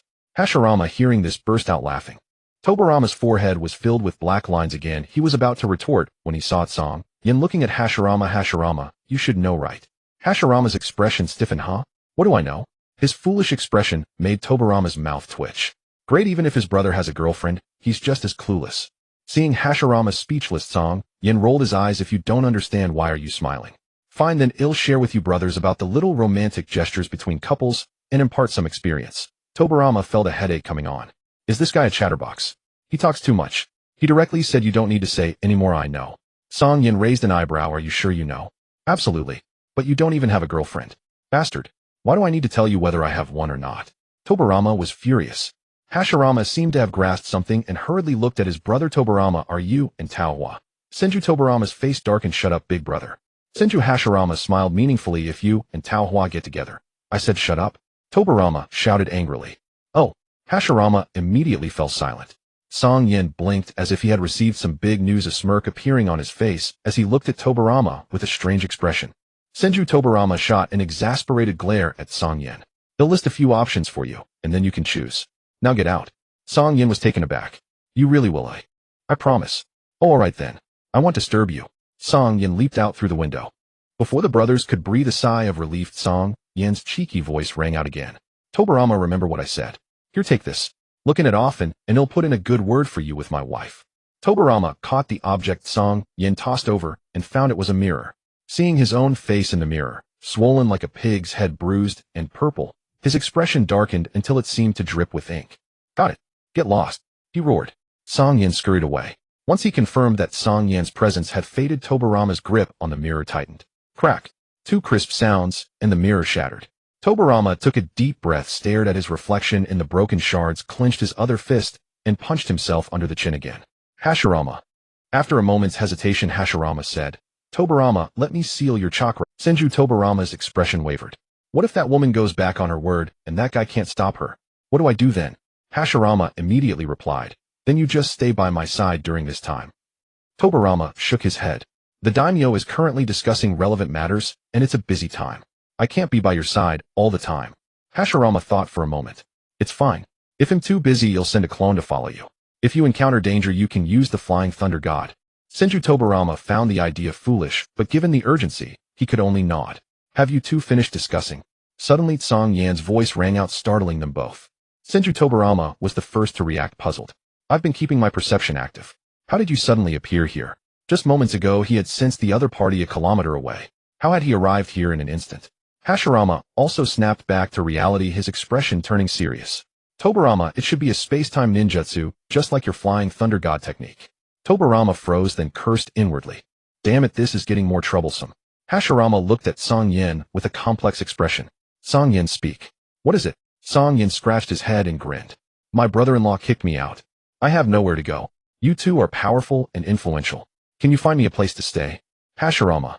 Senju Tobarama knew exactly what was going on with Cang Yan and sneered. You never even went in, so how can you say you were kicked out? Cang Yan. That's just hurtful, isn't it? But seeing his disheveled state, he decided not to argue. So Hashirama, do you have any spare houses? I can buy it. Hashirama laughed heartily. You're my friend. Why talk about buying? The Senju clan has a plan in place. Many clan members have moved out. Finding you a place is no problem. Cang Yan was puzzled. What plan, eh? Just as Hashirama was about to speak, Senju Tobarama interjected. Brother, are you going to reveal the clan's top secret to an outsider? Hashirama waved his hand. It's fine. Cang Yan is not an outsider. He will join us in the future. Tobarama, and I think that although the village has united many clans due to various reasons, there are still irreconcilable conflicts. Since the Senju clan is the leading force, we must take on this responsibility. So I've decided to have the clan members completely sever ties with the family and intermarry with different ninja clans. First, this can maximize the weakening of the family system, and second, it can ensure the continuation of our bloodline to the greatest extent. Senju Tobarama saw his brother hold nothing back, snorted, and sat aside, ignoring them. Cang Yan, however, grew serious. No wonder the Senju clan later vanished without a trace. Hashirama and Tobarama had already planned this long ago. He suddenly recalled Hashirama's granddaughter Senju Tsunade. Her grandmother was the heiress of the Uzumaki clan, Uzumaki Mido, and the most distinctive feature of the Uzumaki clan was their fiery red hair. As everyone knew, the bloodline power of the Uzumaki clan was extraordinary, possessing latent strength capable of suppressing tailed beasts. Nagato, who had only half of the Uzumaki bloodline, had been implanted with Madara's Rinnegan since childhood. Even Obito, who had super shadow-level strength, could only bear the power of one Rinnegan, yet Nagato as a child could endure the burden of both eyes. This showed just how powerful the Uzumaki bloodline was. Calculating this way, even if Tsunade's mother was an ordinary civilian, she would still have at least 1/4 Uzumaki blood.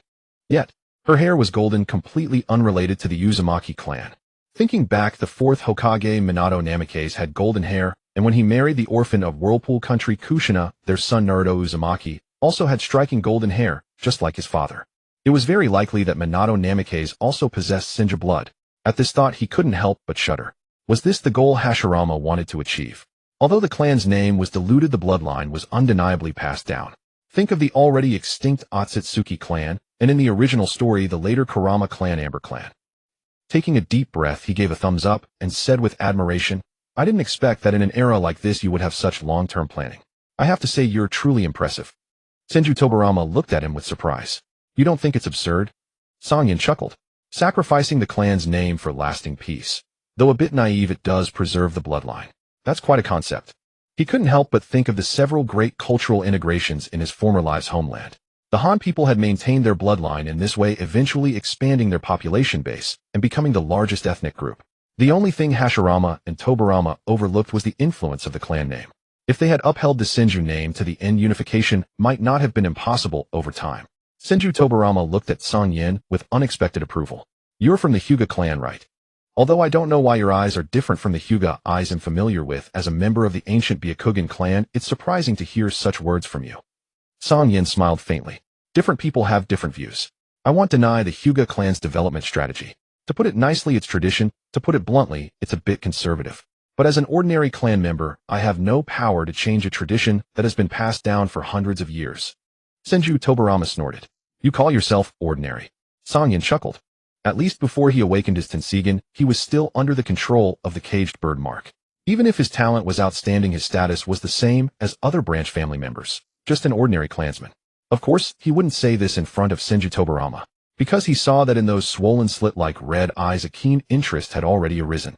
Knowing the plot of Naruto well, he understood that this guy had already become intensely interested in his eyes.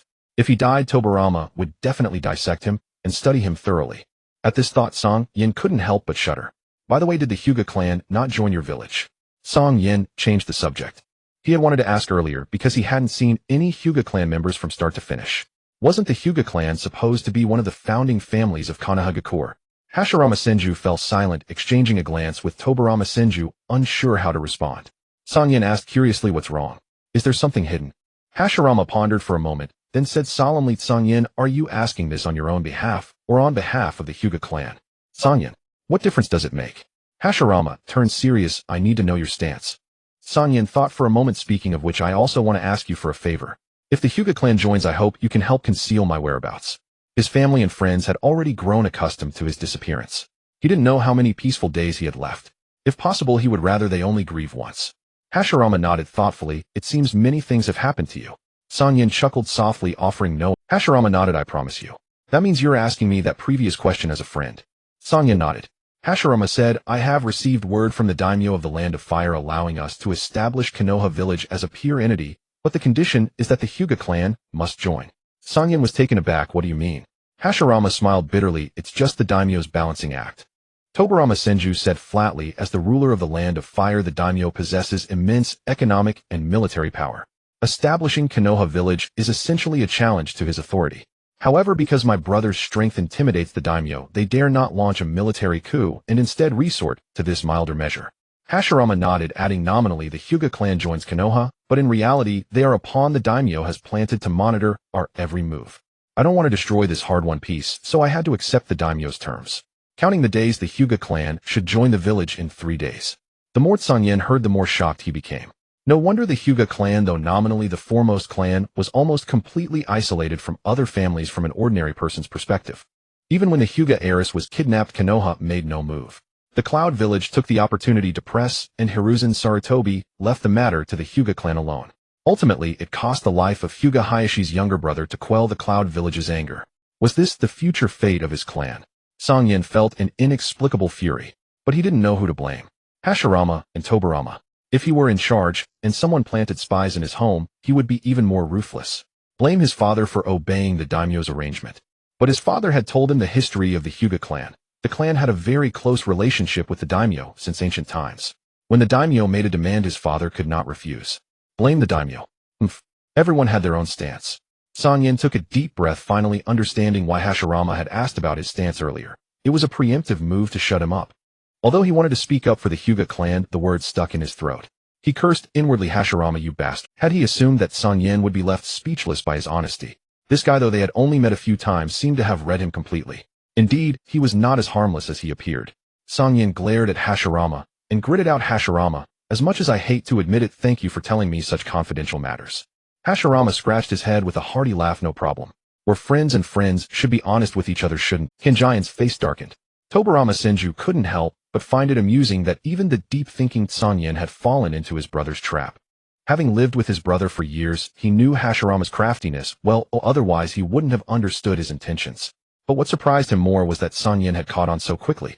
Seeing Cang Yan clenching his teeth in frustration, Tobirama felt a mix of admiration and schadenfreude. To be honest, given Cang Yan's strength, if he had spoken up, his brother would have been biased toward the Hyuga clan, and with his sentimental nature, he might have done something rash. But by asking Cang Yan's stance first, and then revealing the truth, even someone as powerful as Cang Yan couldn't shamelessly argue for the Hyuga clan outright. Tobirama wondered if his brother would have achieved even more if he weren't so soft-hearted. Cang Yan forced himself to calm down, looking at Hashirama with newfound wariness. This man who had managed to recruit Madara with just a kunai certainly had his tricks. In terms of cunning, Tobirama couldn't hold a candle to him. At least Tobirama was straightforward with schemes laid bare. Hashirama, on the other hand, played in the shadows, and the worst part was that you could never find evidence. Damn, Cang Yan cursed. Hashirama laughed heartily, ready to lead Cang Yan to find lodgings. Cang Yan thought of Kaguya Uyama and Kaguya Yaiwa who had died because of him. He figured that with Hashirama's intelligence network, he might have news. He immediately asked Hashirama, there's something else I want to ask. Hashirama nodded, go ahead. Cang Yan, do you know the Kaguya clan? Hashirama was taken aback. Tobirama Senju interjected, you mean the Takashi clan, the one with the special bloodline limit, the Bone Pulse, right? Cang Yan nodded, they should be a clan within the Land of Fire. Do you have any news of them? Tobirama Senju sneered, years ago, I heard that 2 of their clan members were sent to protect the daimyo of the Land of Fire, but then they vanished. The clan demanded an explanation from the daimyo, and even sent assassins after him. In the end, the daimyo put a bounty on them, and the entire clan became fugitives targeted by many families. They were forced to relocate. A few months ago, I heard they appeared in the Land of Water. Cang Yan's heart trembled. So there was such a hidden truth. Tobirama Senju snorted coldly, that clan has extraordinary power, and their unique bloodline limit is quite troublesome, but they are inherently lacking in wisdom and extremely unstable. Foolishly launching a clan rebellion without understanding the disparity in strength only invites disaster.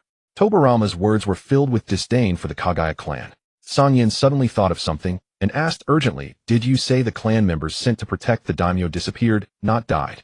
Tobirama paused, thinking him not sure. From the intelligence it seems they did disappear. There was no news. Cang Yan's breathing quickened.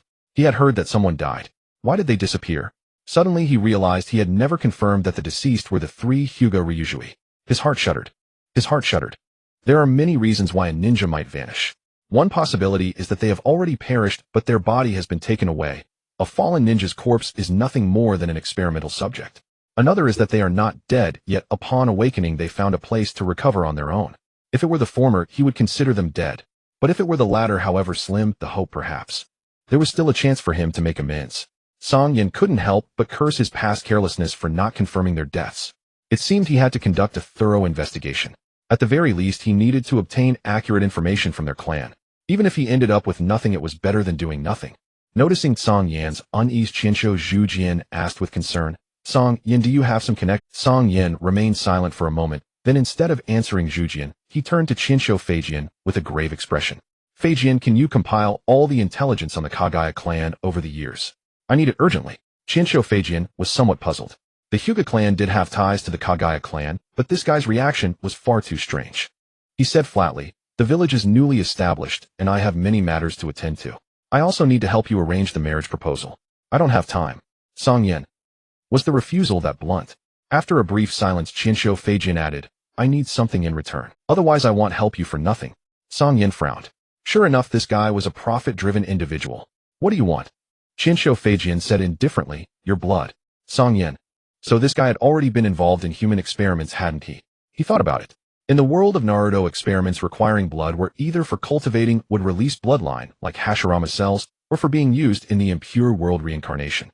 As for the former, he didn't know if his cells were as active as Zujian's. As for the latter, he wasn't dead yet. And because of his past life familiarity with the plot, he even knew exactly how to break free from the control of the impure world reincarnation. So there was no need to worry. He nodded. Fine, do you want it now? Feijian shook his head. I don't have the proper equipment. He'll prepare it first. Cang Yan added. You can take my blood, but only one vial. Don't drain me like a cow. Shinsho Feijian's face twitched at these words. What did he take him for? Cang Yan stared at Feijian with a meaningful knowing look. Feijian felt a chill at that gaze and coughed dryly. He'll deliver the relevant intelligence in 2 hours. Cang Yan nodded. Zhujian spoke up. Cang Yan, let me take you to find a place to stay. All right, thank you. This room is a bit small. This house has too few rooms. Huey has a lot of clothes. I need to set aside a special room for her wardrobe. This place has no yard. Huey loves gardening. I want a yard. Cang Yan followed Zhujian, picking and choosing until Zhujian rolled his eyes. Finally, he couldn't help but ask, Cang Yan, are you sure you're just looking for a temporary place? Cang Yan paused, scratching his head in embarrassment. Sorry, I got a bit carried away. Zhujian sighed in relief. Huey is Ban's sister. Shall likely stay with the Uchiha in the future. The house you get here might not be used later. Cang Yan also realized this. After a moment's thought, he said, she could probably come out and live with me. Zhujian smiled wryly. Even if she's willing, her clan might not agree. Just make do for now. Discuss it with Huey. If she wants to move out too, I'll personally build you a grand... Zhujian hesitated for a moment before making the suggestion. Cang Yan was taken aback, then grinned playfully. Oh, the illustrious patriarch of the Senju clan and future Hokage would actually condescend to build me a house. Zhujian laughed heartily. You're my friend. It's just a small favor. But you're wrong about one thing. I plan to make Ban the Hokage. Cang Yan let out an "oh" and gave Zhujian a meaningful look. Zhujian was confused. What's with that? Cang Yan laughed it off and changed the subject. All right, since you said so, once I discuss it with Huey and pick a spot, you'll build me the house. In his past life, people said the first Hokages would release conquered the world, while Yamado's would release was just for landscaping. He wanted to see what it looked like when the first Hokage himself took on landscaping and construction. This time, Cang Yan randomly picked a room and tidied it up briefly. Then Zhujian was called away by a ninja on official business. Cang Yan saw him off, returned to his room alone, and began pondering what to do next. He had no plans to show himself to the Hyuga clan for now, but he had to visit the Fire Country capital and the Kaguya clan. When his clones vanished, all 3 of them were together. If he could find those 2, he might learn the whereabouts of Rishiang Lushui. With a bang, Cang Yan split off 2 clones, one heading to the Fire Country capital, the other to the Water Country. If he could find something good, if not, at least he had tried his best. In a word, do what one can and leave the rest. That evening, Shinsho Feijian kept his promise and delivered 2 scrolls. A quick scan revealed they were indeed all intelligence on the Kaguya clan. But before he could feel any gratitude, Feijian produced a professional bloodletting kit. Cang Yan grumbled inwardly. This guy really never did anything without getting something in return. After drawing a full vial of blood, Shinsho Feijian packed up his tools with satisfaction. A little miffed, Cang Yan reminded him that his jaw had swollen down a bit. This earned him a glare from Feijian, who then, without even checking a mirror, deliberately punched himself in the face before storming off in fury. Cang Yan felt considerably soothed, then turned his attention to the intelligence Feijian had brought. He noticed there was little recent information, but the incident of their assassination attempt on the daimyo was noted in detail. Cang Yan was puzzled. In this era, countless ninja died on missions. Losing 2 clansmen hardly warranted such a strong reaction from the entire clan. The Kaguya clan was indeed reckless and warlike, but their patriarch also knew when to yield. He wouldn't stir up such a storm unless absolutely necessary. Cang Yan felt there must be more to it. With a bang, he split off a clone and sent it to the Water Country to rendezvous with the previous clone. The clone nodded and immediately used space-time ninjutsu to depart. Once it was gone, Cang Yan sat in a daze for a while, then lay down. For years he had slept holding Huey. Without her by his side, he felt strangely unsettled. But once she woke up, she would probably come looking for him. The night passed sleeplessly. The next morning, as Cang Yan was just dozing off with his worries, he felt a soft, furry thing slip into his arms. Startled, Cang Yan sat bolt upright. Seeing it was just Ju Lamao, he let out a small sigh of relief. Remembering how the fox had exerted itself during Hui's fight with Zhujian yesterday, he rubbed its head with a smile. Oh, it's you. Why are you here so early? Cang Yan yawned and was about to get up. Ju Lamao lowered its eyes with a grave expression. That girl seems a bit off. I'm worried, so I came to find you. Cang Yan listened to Kurama's words, stunned. She's not right. What happened? He had acted in time yesterday. Kaguya was merely a bit exhausted, and his clone had checked her body on the way back. No serious issues. With her strength, what could possibly go wrong? Kurama struggled to explain. You'd better come with me. It leaped off the bed ready to dash outside. Years together had dulled Cang Yan's tendency to fret over every minor injury. Kaguya, sustained his wife, was not so fragile. Yet seeing Kurama's expression, concern still stirred within him. With a swift motion he raised his hand, and a tremendous suction force emanated from his palm. Kurama mid-dash was yanked back like a tiny chick into Cang Yan's grasp. Cang Yan cradled it, stroking its fur with a smile. No need for such trouble. A black vortex materialized before him. Holding Kurama, he stepped into the vortex. The next moment he found himself in an unfamiliar room. Kaguya lay quietly on the bed, attended by a young girl. "Who are you?" The girl sprang up at the stranger's sudden appearance, producing a kunai. Her black pupils transformed into a single Tomo Sharingan. Cang Yan offered a gentle smile at her wary demeanor. "I'm her husband. I've come to see her." The girl tried to speak, but was pushed aside by Cang Yan's repulsive force. "You." Realizing she was utterly outmatched, the girl hesitated for a moment, then fled outside. Cang Yan paid her no heed, and turned his gaze to Kaguya, his expression instantly shifting. Kaguya remained in a deep slumber. But through his Tensigen, Cang Yan saw intricate black runes spreading across her body, flickering in and out of clarity, emitting a faint, enigmatic aura. Her heart pulsed and chakra pulsed erratically, sometimes surging like a blazing fire, then suddenly sinking into silence, vanishing entirely. Cang Yan had never witnessed such a bizarre sight. His face grew profoundly grave. Well-versed in human meridians, he knew that for an ordinary ninja, if the heart's fire extinguished completely, life would cease. But now Kaguya's heart fire wavered between life and death, a precarious oscillation. Under normal circumstances, he would have healed her without hesitation. However, the cryptic black runes on her body made him wary of any rash action. Just then, hurried footsteps echoed from outside. "Bastard, why are you here?" Uchiha Madara stormed in, his voice full of rage. He also noticed something different about Kaguya. His black pupils instantly shifted into a three-Tomo Sharingan. Seeing the erratic fluctuations of chakra within her, he was furious. "Cang Yan, what have you done to her?" Cang Yan found the noise irksome. With a solemn expression, he approached Kaguya and lifted her into his arms. Madara's face darkened, fury blazed in his eyes. He could not overrule his sister's decisions, but this was Uchiha territory. He would not allow an outsider to act recklessly. Cang Yan glanced at Madara, too preoccupied to argue, and directly activated his space-time jutsu. Madara erupted, roaring, "Stay right there." He charged forward and threw a punch. Bang! The blow missed its target, instead blasting a massive. Looking around, there was no trace of them. Madara's face was as dark as thunderclouds, his fists cracked as he clenched them. Weak. Too weak. A sense of unprecedented defeat washed over him. Thud, thud, thud. Several figures rushed in. "Clan leader, what happened? Why is there a huge hole here? Did someone break in?" Madara listened to their clamor, his irritation mounting, and shot them a cold glare. All clan members stiffened, falling silent instantly. "A bunch of useless fools." Madara snorted, brushing past them, and striding out without looking back. His steps were slow, but his fists clenched so tightly they cracked. In his heart, a maddening conviction took root. "Cang Yan, once I decipher the secrets of that stone tablet, it won't be long before I trample you beneath my feet."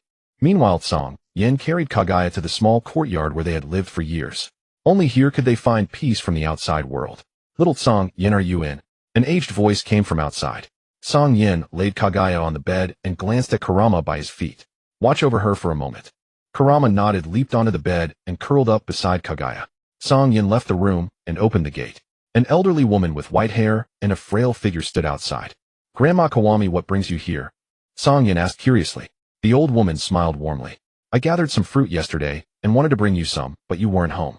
So I came today." Cang Yan accepted the basket with a smile and thanked her. The little courtyard he shared with Kaguya was on the outskirts of the town, quite secluded. Over the years, aside from regular training trips, they kept to themselves, only occasionally going to the market for groceries or strolling to relax. They had little interaction with the townsfolk. However, this old woman was an exception. She lived at the other end of town. Years ago, her son and daughter-in-law went up the mountain to gather herbs and were killed by a wild boar. Worried after waiting a day and night, the old woman set out alone for the mountain. Because of her age, she nearly fell off a cliff. Cang Yan, training in the forest, rescued her. Learning of her misfortune, he found her son and daughter-in-law's bodies and even avenged them. From then on, the old woman would bring fruits and vegetables every few days. Gradually, she grew close to Cang Yan and Kaguya. "Grandma Kawami, please come in and sit for a while." Cang Yan felt fondness for this old woman, his voice softened. She waved her hand. "No, I need to go back and cook. By the way, where is little Kaguya?" "Why haven't I seen her?" Cang Yan replied. "She's not feeling well, so." The old woman grew worried. "Is she all right?" Cang Yan shook his head, reassuring her. "Don't worry, you know I have some medical skills." The old woman relaxed slightly. That's good, that's good. Her cloudy eyes moistened. Imold can't help you much. I know you're not ordinary folks. If only. Her voice choked with emotion. Cang Yan sighed inwardly. He had left without saying goodbye yesterday, afraid of upsetting her, but she had sensed it anyway. He forced a smile. Grandma Kawami, we just went for a walk yesterday. Don't overthink it. She wiped her tears and nodded. Old age makes me talkative. Go take care of little Kaguya. He'll be off now. She sighed softly, turned, and walked away with faltering steps. Cang Yan watched her retreating figure, a trace of helplessness in his heart. In this world aside from Kaguya, he wanted no more emotional ties. Yet such an ordinary old woman still stirred a significant ripple within him. After a long silence, he closed the gate and returned to the room. Seeing that the strange transformation on Kaguya had not subsided, he let out a long sigh and sat opposite her, waiting quietly. For 3 consecutive days, Kaguya remained unconscious. Cang Yan grew increasingly worried. On this day, news arrived from the clones in the capitals of the Water Country and Fire Country. Using some special methods, the clones learned the full story of what had happened from the Kaguya clan. It turned out that a massive explosion had occurred in the capital of the Fire Country, revealing many corpses. The Fire Country daimyo suspected it was related to the child abduction case, because the 4 people sent to investigate the missing children had all disappeared after that incident. The Fire Country daimyo, after deliberation, sent someone to relay this news. The Hyuga clan dispatched investigators, but they found nothing, and the matter was eventually dropped. But the Kaguya clan was different. They felt that if their people died while protecting someone, it was acceptable, but not even a corpse remained. That was problematic. They directly sent people to demand an explanation from the daimyo, but the daimyo, displeased with the Kaguya clan's attitude, had them thrown out. That was like poking a hornet's nest. Not only did they refuse to give an explanation, but they even threw people out. The Kaguya clan leader directly sent assassins to kill the daimyo, but the attempt failed, drawing attacks and pursuits from multiple clans. To preserve some of their bloodline, the Kaguya clan had to migrate en masse, eventually settling in the Water Country.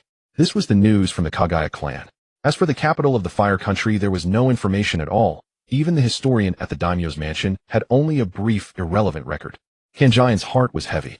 If the 3 were alive, they would surely have returned to the clan after so many years. Thus, after his clone disappeared, the 3 bodies were either taken away by that scoundrel Cien or taken by someone with ulterior motives for human experimentation. In either case, none of the 3 could have survived. Cang Yan, reaching this conclusion, felt increasingly bitter. Taking a deep breath, he abandoned the idea of further investigation. His gaze fell on Kaguya, still unconscious, and his worry deepened. Another 10 days passed. If not for the chakra still flowing within Kaguya, he didn't know how he could have endured. An ordinary person could last at most 4 days without food, water, or sleep, but Cang Yan had already held on for 14 days. Now his aquamarine eyes were bloodshot and his spirit was sluggish. Thud. Finally, Cang Yan could no longer hold on. Still gripping Kaguya's hand, he collapsed unconscious. Gyulama looked at Cang Yan's state, feeling utterly helpless. Thud. At that moment, a knock came from the door. Gyulama sighed, used his tail to lift Cang Yan and place him beside Kaguya, then slowly walked out and opened the door. The old woman had come every day in the previous days, but later seemed to have something to attend to and stopped coming. Unexpectedly, she came today. Little Cang Yan, The old woman looked at Gyulama, who was about the size of a puppy, with a startled expression. What are you? Why are you so strange looking? Gyulama glared at her in annoyance and spoke directly in human tongue. Old woman, how can you speak like that? The old woman was startled by this, let out a cry, and her frail body stumbled, about to fall. Gyulama was truly afraid she might break her back, so he quickly stretched his tail to support her.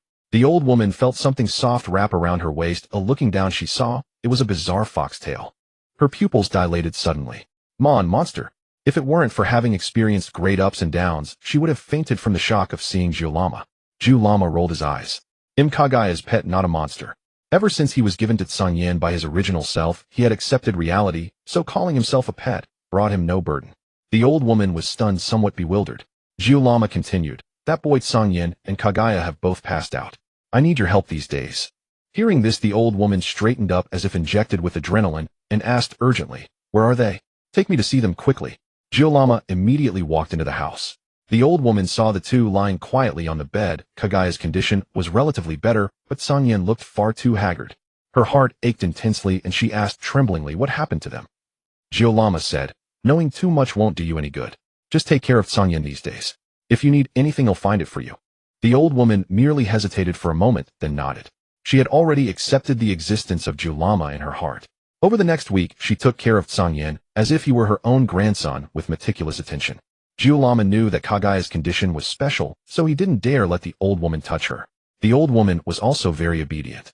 However, with her limited ability, she could only feed Cang Yan some thin porridge and water to maintain his basic bodily needs. Watching the two continue to visibly waste away, she was burning with anxiety. Gyulama, what can we do? The old woman sat beside them feeling sorrowful. Gyulama lay beside them and only uttered one word, wait. The old woman was speechless. Half a month later, Cang Yan's body had almost shriveled to a skeleton. If Gyulama hadn't still sensed the flow of chakra within him, he would have thought Cang Yan was dead. The old woman's spirit also grew increasingly listless. Already advanced in age, her health deteriorated rapidly due to constant worry and low mood. Gyulama became more and more irritable. Kaguya's aura grew increasingly faint, and the fire of her heart pulse beat weaker and weaker. That night, the old woman, exhausted in mind and spirit, made a bed on the floor and slept beside them. At that moment, Gyulama's eyes sharpened, and he looked toward the bed in the darkness. A graceful figure sat up, her gaze shifting over.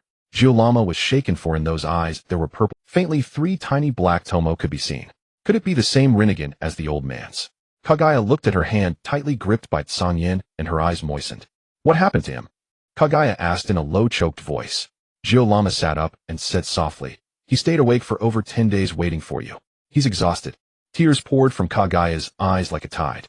She lay down, nestled into Cang Yan's embrace, and wrapped her arms around his waist. Gyulama remained silent. After a long while, Kaguya whispered, Gyulama, I feel my time has come. Gyulama's expression froze, disbelief in his eyes. Is it because of the Rinnegan? Kaguya gave a soft hum, not questioning how he knew. Gyulama felt as if a stone had been pressed on his heart, immensely troubled, and his 9 tails began to sway involuntarily behind him. He must have sensed that that's why he's like this, unwilling to wake up. Gyulama's tails swayed even more violently. Kaguya said softly, after we're gone, please take care of Granny Chuanmei. She had already used the Rinnegan to see the old woman's care for Cang Yan during this time. Gyulama lowered his head, and his tails gradually calmed down. Kaguya said softly, I'm sorry, I have nothing to give you now. If, like the stories he told me, I have a next life, I will make it up to you. Gyulama, head lowered, said gloomily, I hope you mean what you say. Kaguya smiled gently and added, I've already rewritten Granny Chuanmai's memories. Take her away. I want to stay with him for a while. Gyulama sighed, softly jumped off the bed, gave her a deep look, then wrapped his tail around the sleeping old woman on the floor, walked out, and left the small courtyard. Moonlight streamed through the window, casting a patch of brightness. The world seemed to fall silent. Kaguya lay on Cang Yan's chest, savoring the tranquility of the moment. Until dawn, Kaguya suddenly murmured, Husband, I'm sorry. If there is a next life, I still want to love you. With these words, her body began to disintegrate, radiant with a soft glow gradually fading away like flowing light in the dim room. Cang Yan, now emaciated beyond recognition, a single hot tear rolled from the corner of his eye, and he too, like sand swept by the wind, slowly dissipated. Within a strange spatial realm, a handsome young man clad in a white robe sat in meditation with his eyes closed. Suddenly his body trembled as an immense wave of memories surged into his mind. A moment later, 2 crystal tears slid from his slightly shut eyes. The next second, a faint smile curled at the corners of his lips as his aura erupted and swept outward like a tidal wave. With a thunderous roar, the space within a kilometer radius was instantly leveled. He let out a long breath, raised his hand to wipe the tears from his eyes, and his face revealed astonishment, joy, and deep emotion. Who would have thought that a Spiro-Femin act would yield such a reward? As expected of me. The man's lips curled slightly. That girl is pure-hearted, she must have been even more deeply affected. Let's go see. The man took a single step and instantly crossed over to another space. Gazing at the chaotic surroundings, he felt a stir in his heart. He had forgotten there were still a few little ones by her side. Looking at the stunning figure clad in white, her gaze vacant, he shook his head and walked toward the 3 unconscious forms. Raising his hand, he healed the injuries of the 3. With a wave, he tossed them back into the space he had come from. Approaching the exquisite figure, he knelt down and gently wiped the tears from her eyes. What have you done? The woman lifted her gaze, her eyes filled with indescribable complexity. The man smiled faintly. Didn't you see everything? Huey. As he spoke, he reached out, took her hand, pulled her up, and held her gently in his arms. Still haven't. The woman felt that familiar sensation, steadfast and warm, and her body instinctively leaned in, wrapping her arms around his waist. The man's lips curved upward. Sure enough, that clone's influence on her was even greater than his own. Before this, she had always been cold toward him, constantly on guard. Suddenly, Huey pushed him away, her face dark and grim, as she ground out, What exactly did you do, Datong? Cang Yan froze for a moment, then shrugged helplessly and admitted, Over a decade ago, while you were asleep, I plucked 2 strands of your hair and a drop of your blood to create a clone of you. I sent her and my clone into that shinobi world. The memories flooding your mind come from that clone. The woman's face was dark and gloomy. She had been on guard against him all along, yet he still managed to trick her. Daetong Cang Yan felt utterly helpless at her sudden change of heart. He was not originally from this world, but an ordinary office worker from launching. Decades ago, an accident had sent him through a void, landing him unexpectedly in the world of Naruto as an Ōtsutsuki.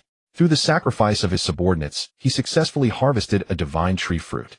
Later he encountered the fledgling Hyuga and her partner, but at the moment of his arrival Hyuga had just succeeded in ambushing Daetong Cang Yan saw that because of his sudden appearance, Hyuga's carelessness allowed Daetong Cang to escape.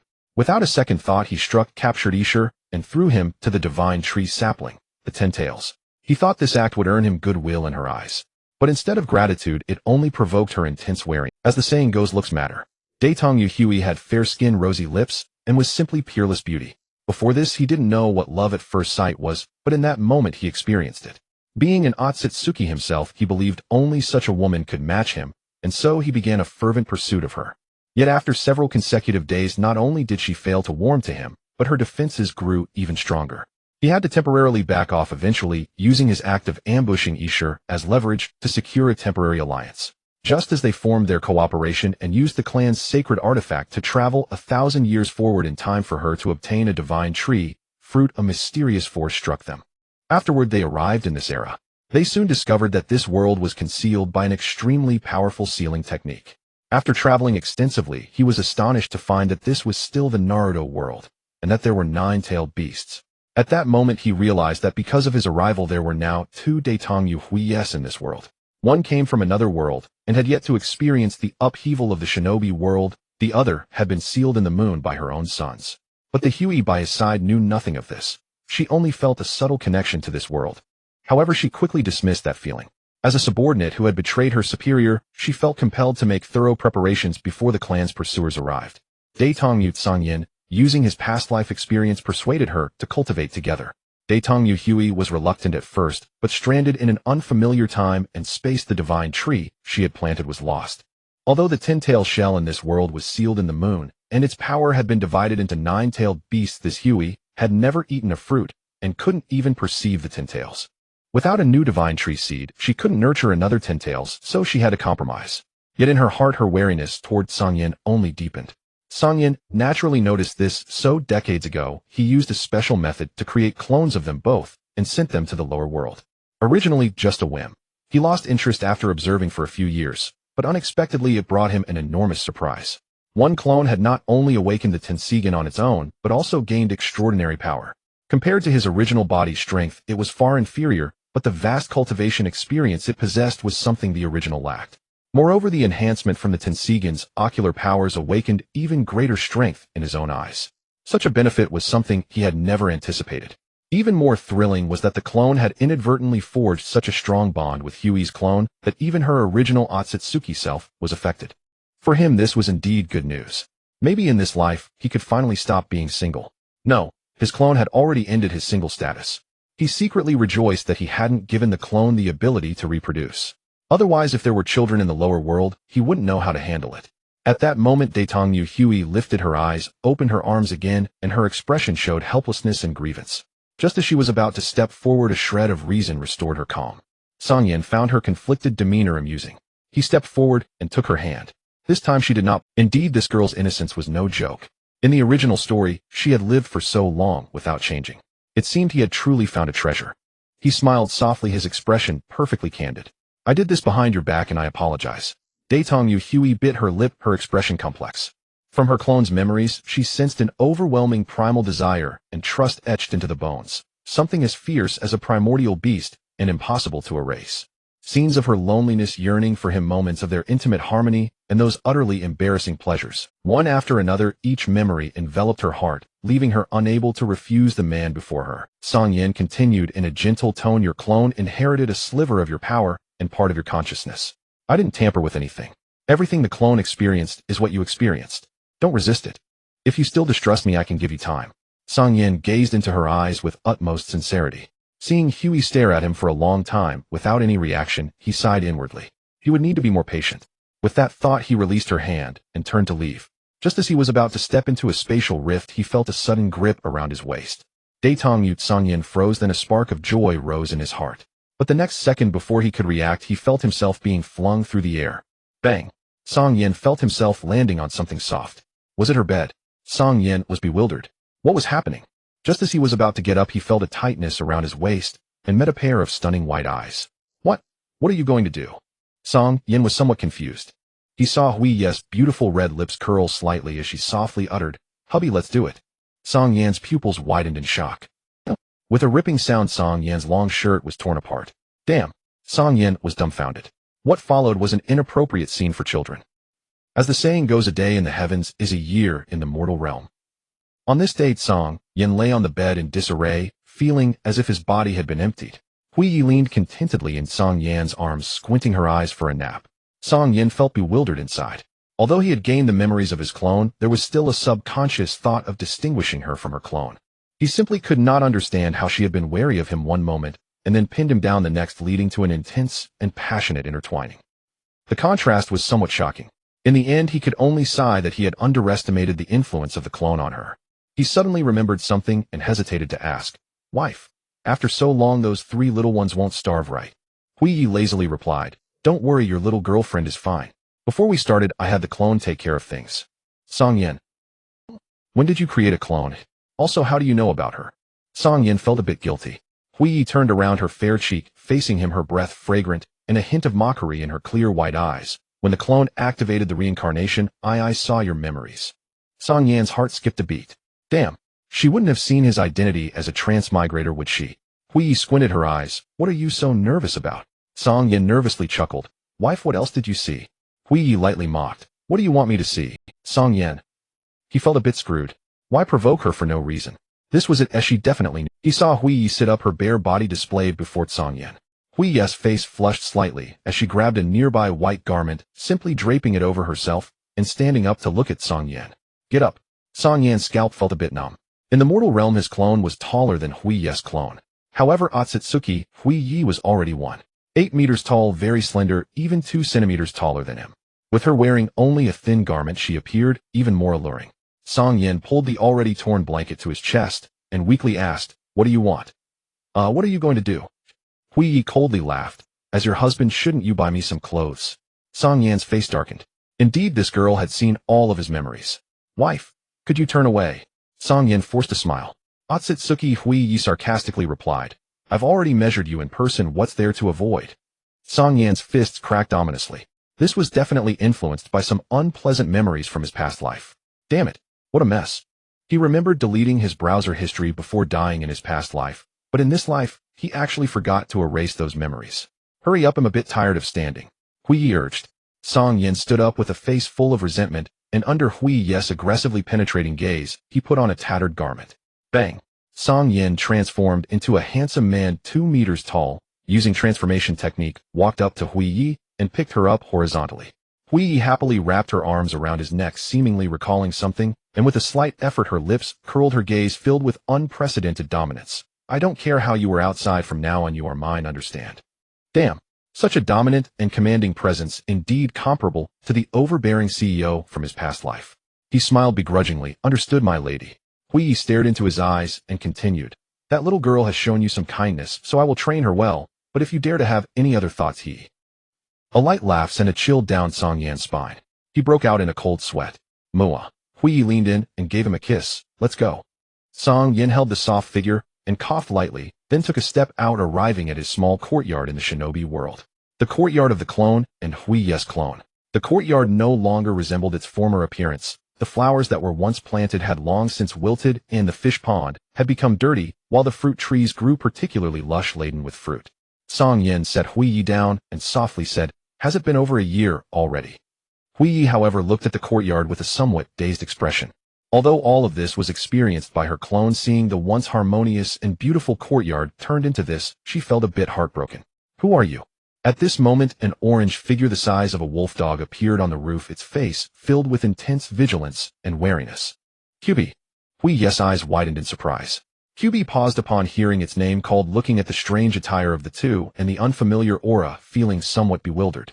"Who are they? How do they know me?" Hui finally showed a knowing smile. "Kyubi, come here." Kyubi blinked looking, though feeling the two's auras were unfamiliar. The woman felt somewhat familiar. After hesitating for just a moment, it jumped down from the roof and approached Huiyi. Huiyi slightly crouched down, opening her arms, and Kyubi jumped into her embrace. Feeling Huiyi's touch. Huh, such a familiar feeling. Huiyi chuckled. Kyubi, I didn't go back on my word. I came to find you. Kyubi's eyes widened in shock. You're Huiyi? Huiyi smirked. Absolutely. Kyubi fell silent for a long time, then suddenly grinned. I originally just returned on a whim to have a look and planned to leave in a few days, but unexpectedly you really came back. Huiyi gently stroked its fur and smiled. You've grown a bit. Kyubi chuckled. I'm a natural energy body, although I'm not as big as my true form. As long as I gradually accumulate, I can become as large as my true form. Huiyi pondered. Then could you not grow larger in the future? I will protect you, okay? The clone's true form is petite, and the size of Kyubi, akin to a Pomeranian, fits the clone perfectly. As the true form, she is over 10 centimeters taller than her clone, making Kyubi just right for her now. Kyubi thought for a moment. If I don't grow larger, then my ability to help you should be limited. Huiyi immediately thought of the golden body mode of the clone. Her beautiful eyes sparkled with a smile. It's okay, I promise to compensate you. Kyubi lay down and softly said, compensation doesn't matter to me. Between family it seems there's no need for compensation. Huiyi was slightly taken aback and softly asked, did Granny Chuan Mei teach you this? Kyubi nodded. That old lady mistook me for a monster when she first met me. After you left, she stayed with me saying I was her family. Sigh. It's a pity that you all left. Just 2 months later that old lady died, due to severe mental exhaustion. Huiyi fell into silence. Kyubi, seeing Cang Yan walk out of the house, seemed to recall something, and with a face full of suspicion asked, she is Huiyi, then you must be that Cang Yan kid. Cang Yan was rendered speechless by Kurama's differential treatment. Hey, are you itching for a beating? Why am I the only one you call kid? Kurama snorted coldly. Just a fool who burned himself out. Though Kaguya had her memories rewritten by that old hag, it didn't take long before she recalled everything. Her final moments were spent whispering your name as she departed this world. Kaguya was stunned. Although her clone's Rinnegan was only the most basic 3-tomo version, its power was still extraordinary for ordinary people. How could it possibly have been undone? Cang Yan sighed and explained, it must have been Kurama's chakra influencing her combined with the obsession in her heart. That's why it happened. Kaguya was momentarily dazed. Was this the power of love recorded in his memories? Here, honey, change into something else. This is the loosest piece of clothing I found among yours. Cang Yan handed her a dress, then passed over a white robe that one of his clones had worn. He also took the opportunity to change his own clothes. His previous outfit had been torn to shreds by Kaguya. Going out for a stroll like that would be far too embarrassing. Kaguya smiled. He'll just wear the dress. We'll be buying new ones anyway. Cang Yan immediately countered, no way. You're my wife. I don't want other people staring at you. As he spoke, his gaze flickered to her bare legs, the implication clear. Kaguya chuckled softly. All right, I'll listen to you. Slap. Suddenly Kaguya gave Kurama a light smack. Kurama's half-closed eyes instantly became clear. Kaguya laughed. Though I said I'd protect you, this guy is my husband. I won't allow you to speak ill of him. Kurama rolled its eyes in response. Even though it had only spent a short time with them over a year ago, it had already discerned the bond between these two. Now that Kaguya had specifically warned it, it nodded impatiently to show it understood. Cang Yan felt immense satisfaction at her protective, charming demeanor. Kaguya handed Kurama to Cang Yan, then took the 2 garments and walked into the room. Not long after she emerged. The long robe just covered her legs, revealing a hint of a water blue collar at her chest. Kaguya placed one hand on her hip, striking an extremely alluring pose, her posture seductive. Cang Yan couldn't help cursing inwardly, this bewitching femme fatale. They'll definitely have to keep a close eye on her. Yet he completely forgot that she had already claimed sovereignty over him. Kaguya smiled lightly. Do I look good like this? Cang Yan swallowed hard and grinned. My wife is stunningly beautiful. Even in men's clothing, you're so gorgeous. I've truly struck gold. Kaguya, and compared to that little girl. Cang Yan's smile froze instantly. More than 10 minutes later, Cang Yan carried Kaguya, who held Kurama, and the 2 of them along with the fox arrived outside the gates of the Fire Country's capital. The clothing store here was the largest with the widest variety of styles. Naturally, this was their destination. Cang Yan set her down, and they walked leisurely into the city like a couple on a stroll. To avoid drawing attention, Cang Yan had reduced Kurama's tails to 1. This action provoked a serious protest from Kurama. As the mightiest of the tailed beasts, even as a clone, it had no desire to resemble Shikaku. It turned its gaze to Kaguya, expecting her to side with it. But Kaguya remained silent, apparently acquiescing. Unbeknownst to Kurama, she simply wanted to experience an ordinary life with Cang Yan, which was why she didn't stop him. Seeing that Kaguya was also on Cang Yan's side, Kurama isolated and without support could only submit in humiliation. On the way into the city, although Kaguya wore an ill-fitting men's robe, her tall, slender figure and flawless beauty still drew the attention of some passers-by. This annoyed Cang Yan greatly. He even detected a hint of malicious intent in some people's eyes. He immediately placed marks on those individuals, planning to deal with them later. Kaguya naturally noticed his little actions, but she merely smiled, faintly savoring the moment. His clone had spent years wandering the ninja world, witnessing brutal upheavals and darker corners of depravity. Killing a few people for his wife's protection was nothing to fuss over, especially since his intent was to protect her. The two of them and the fox arrived at a clothing store. Just as they were about to enter, Cang Yan's pupils contracted sharply when he saw the fat, pregnant-bellied shop owner. Damn, wasn't this the same shop had been to before? He quickly grabbed Kaguya's arm and said with a dry laugh, "Honey, let's find another place." As he prepared to pull her away, Kaguya remained motionless, a slight smile curling at the corners of her beautiful lips. "No need. This one looks big enough." Cang Yan caught the hint of mischief in her eyes and felt exasperated. This woman was definitely doing it on. Before he could speak, the fat shop owner trotted over cheerfully. "Oh my. This beautiful lady, we've just launched our summer collection. Welcome." Kaguya giggled. "Boss, do you have a wide variety of dresses? My husband loves it when I wear dresses.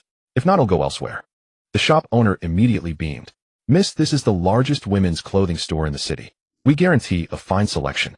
You'll be satisfied." As he spoke, he winked at Cang Yan with a grin. Watching Kaguya's triumphant smile, Cang Yan's forehead darkened with veins. This girl, was she never going to let it go? Ignoring him, Kaguya followed the shop owner inside and headed straight for the second floor. The shop owner chattered on. "To be honest, miss, I don't boast often, but I've never seen a girl as beautiful as you. Even in men's clothing, you're stunning. I recall many years ago, I served a young man whose girlfriend was also wearing men's clothes. Later, after seeing my styles, they bought nearly half the store on the spot. If my selection weren't good, would they have spent so much? So you can rest assured."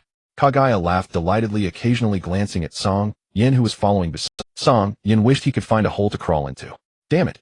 I only brought someone else to buy clothes once, and you've remembered it for so many years." If not for fear that Kaguya would think he was guilty, he would have gladly slapped the fat shop owner into the wall. So hard he'd never be pried off.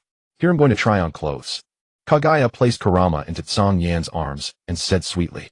Cang Yan looked at her beautiful eyes, which held a meaningful glint, and laughed dryly, feeling guilty. "Of course, my dear wife." Kaguya leaned close to his ear, her breath like orchid. "Choose carefully. If they look good, I might just buy the whole place." "Cang Yan, are you comparing too?" He grinned sheepishly and immediately promised. "Honey, you look good in anything. Not just this store. If you like every store in the city, you'll buy them all for you." Kaguya gave a meaningful smile and then walked into the fitting room. What followed was a complete visual feast for Cang Yan. Having seen Cang Yan's memories, Kaguya knew he disliked kimonos and the like, so she tried on various dresses and warrior outfits. Each time she changed, she paraded in front of Cang Yan like a model on a runway, leaving him parched. Kaguya was thoroughly satisfied with his reaction. Cang Yan had already sent the shop owner downstairs and paid a substantial deposit in advance. Seeing Cang Yan's generous spending, the shop owner's grin nearly reached the back of his head. He handed over the entire second floor to the couple and put up a sign outside saying the store was temporarily closed. A full 6 hours passed, and the sun had already set. The shop owner was on the verge of dozing off when suddenly he jolted awake, his head buzzing. It had been so long. Could those two be doing something indecent in my store? At the thought, the shop owner's mouth twitched. Damn it, he should have informed them in advance. He hesitated about whether to go upstairs and check, but considering the thick stack of deposits, almost equivalent to several months of revenue, he decided against it. After a moment of deliberation, he hardened his heart. Forget it. Even if they do that kind of thing, he'll just close for a few days and clean up thoroughly. Adhering to the principle of customer first, the shop owner finally suppressed his urge to go upstairs. Just then, a stunning woman in a pink long dress gracefully descended from the upper floor. The shop owner was taken aback. It wasn't that he had never seen beautiful women before, but the woman before him, a blend of allure and elegance, gentleness and freshness, was unlike any he had ever encountered. She was like a celestial maiden descending to the mortal realm, flawless and ethereal, yet carrying a touch of earthly warmth, truly a rare sight in this world. He couldn't help but swallow dryly and let out an awkward chuckle. "But beautiful lady, have you made your choices, eh?" Huey curved her lips. "Boss, I've picked what I want. Come upstairs with me." "Right away." The shop owner promptly stepped out from behind the counter. Huey lowered her voice to caution him. "Boss, once we're upstairs, try to act naturally. Otherwise, my husband might get angry. If he loses his temper, this shop of yours might not survive." Hearing this, the shop owner's legs trembled so violently that he nearly collapsed. But his legs seemed to be supported by an unseen force. He couldn't help but glance at Huey. Huey let out a delicate laugh. Boss, stand steady. If you fall again, I won't help you. Though the shop owner knew the two were no ordinary people, he had never seen anyone support someone from a distance like this. He quickly straightened up, wiped the sweat from his forehead, and gave an embarrassed smile. Sorry, my apologies for the rudeness. Huey shook her head with a light chuckle and continued upstairs. Honey, they'll leave this to you. She walked over, took Jalama into her arms, grabbed a small bag from the shop, and headed downstairs. Cang Yan let out a helpless sigh. While he was completely wrapped around her finger now, the shop owner looked bewildered, wondering why the radiant woman who had brought him upstairs had so easily slipped away. Cang Yan spoke up. Boss, please pack up these dresses along with those warrior dresses, warrior pants, sweatpants, sweaters, short shirts, and the sun protective jackets. The shop owner instinctively replied, Oh sure. Wait, what? Cang Yan said dryly. I said pack up all the clothes hanging on this floor. Oh, and all the women's bags in your shop. They'll take them too. The shop owner was dumbfounded. It was the first time he had seen anyone buy clothes like this. He asked uncertainly, Sir, are you sure you want to pack everything here? Your wife is very tall, and some of these clothes might not fit. Cang Yan cut him off. Not everything. See those few items on the counter there. Leave them. As for the rest, my wife likes them. Don't worry about the sizes. Clothes aren't always meant to be worn. They can be for appreciation too. The shop owner was baffled by this remark. It was the first time he had encountered someone buying clothes just for looking.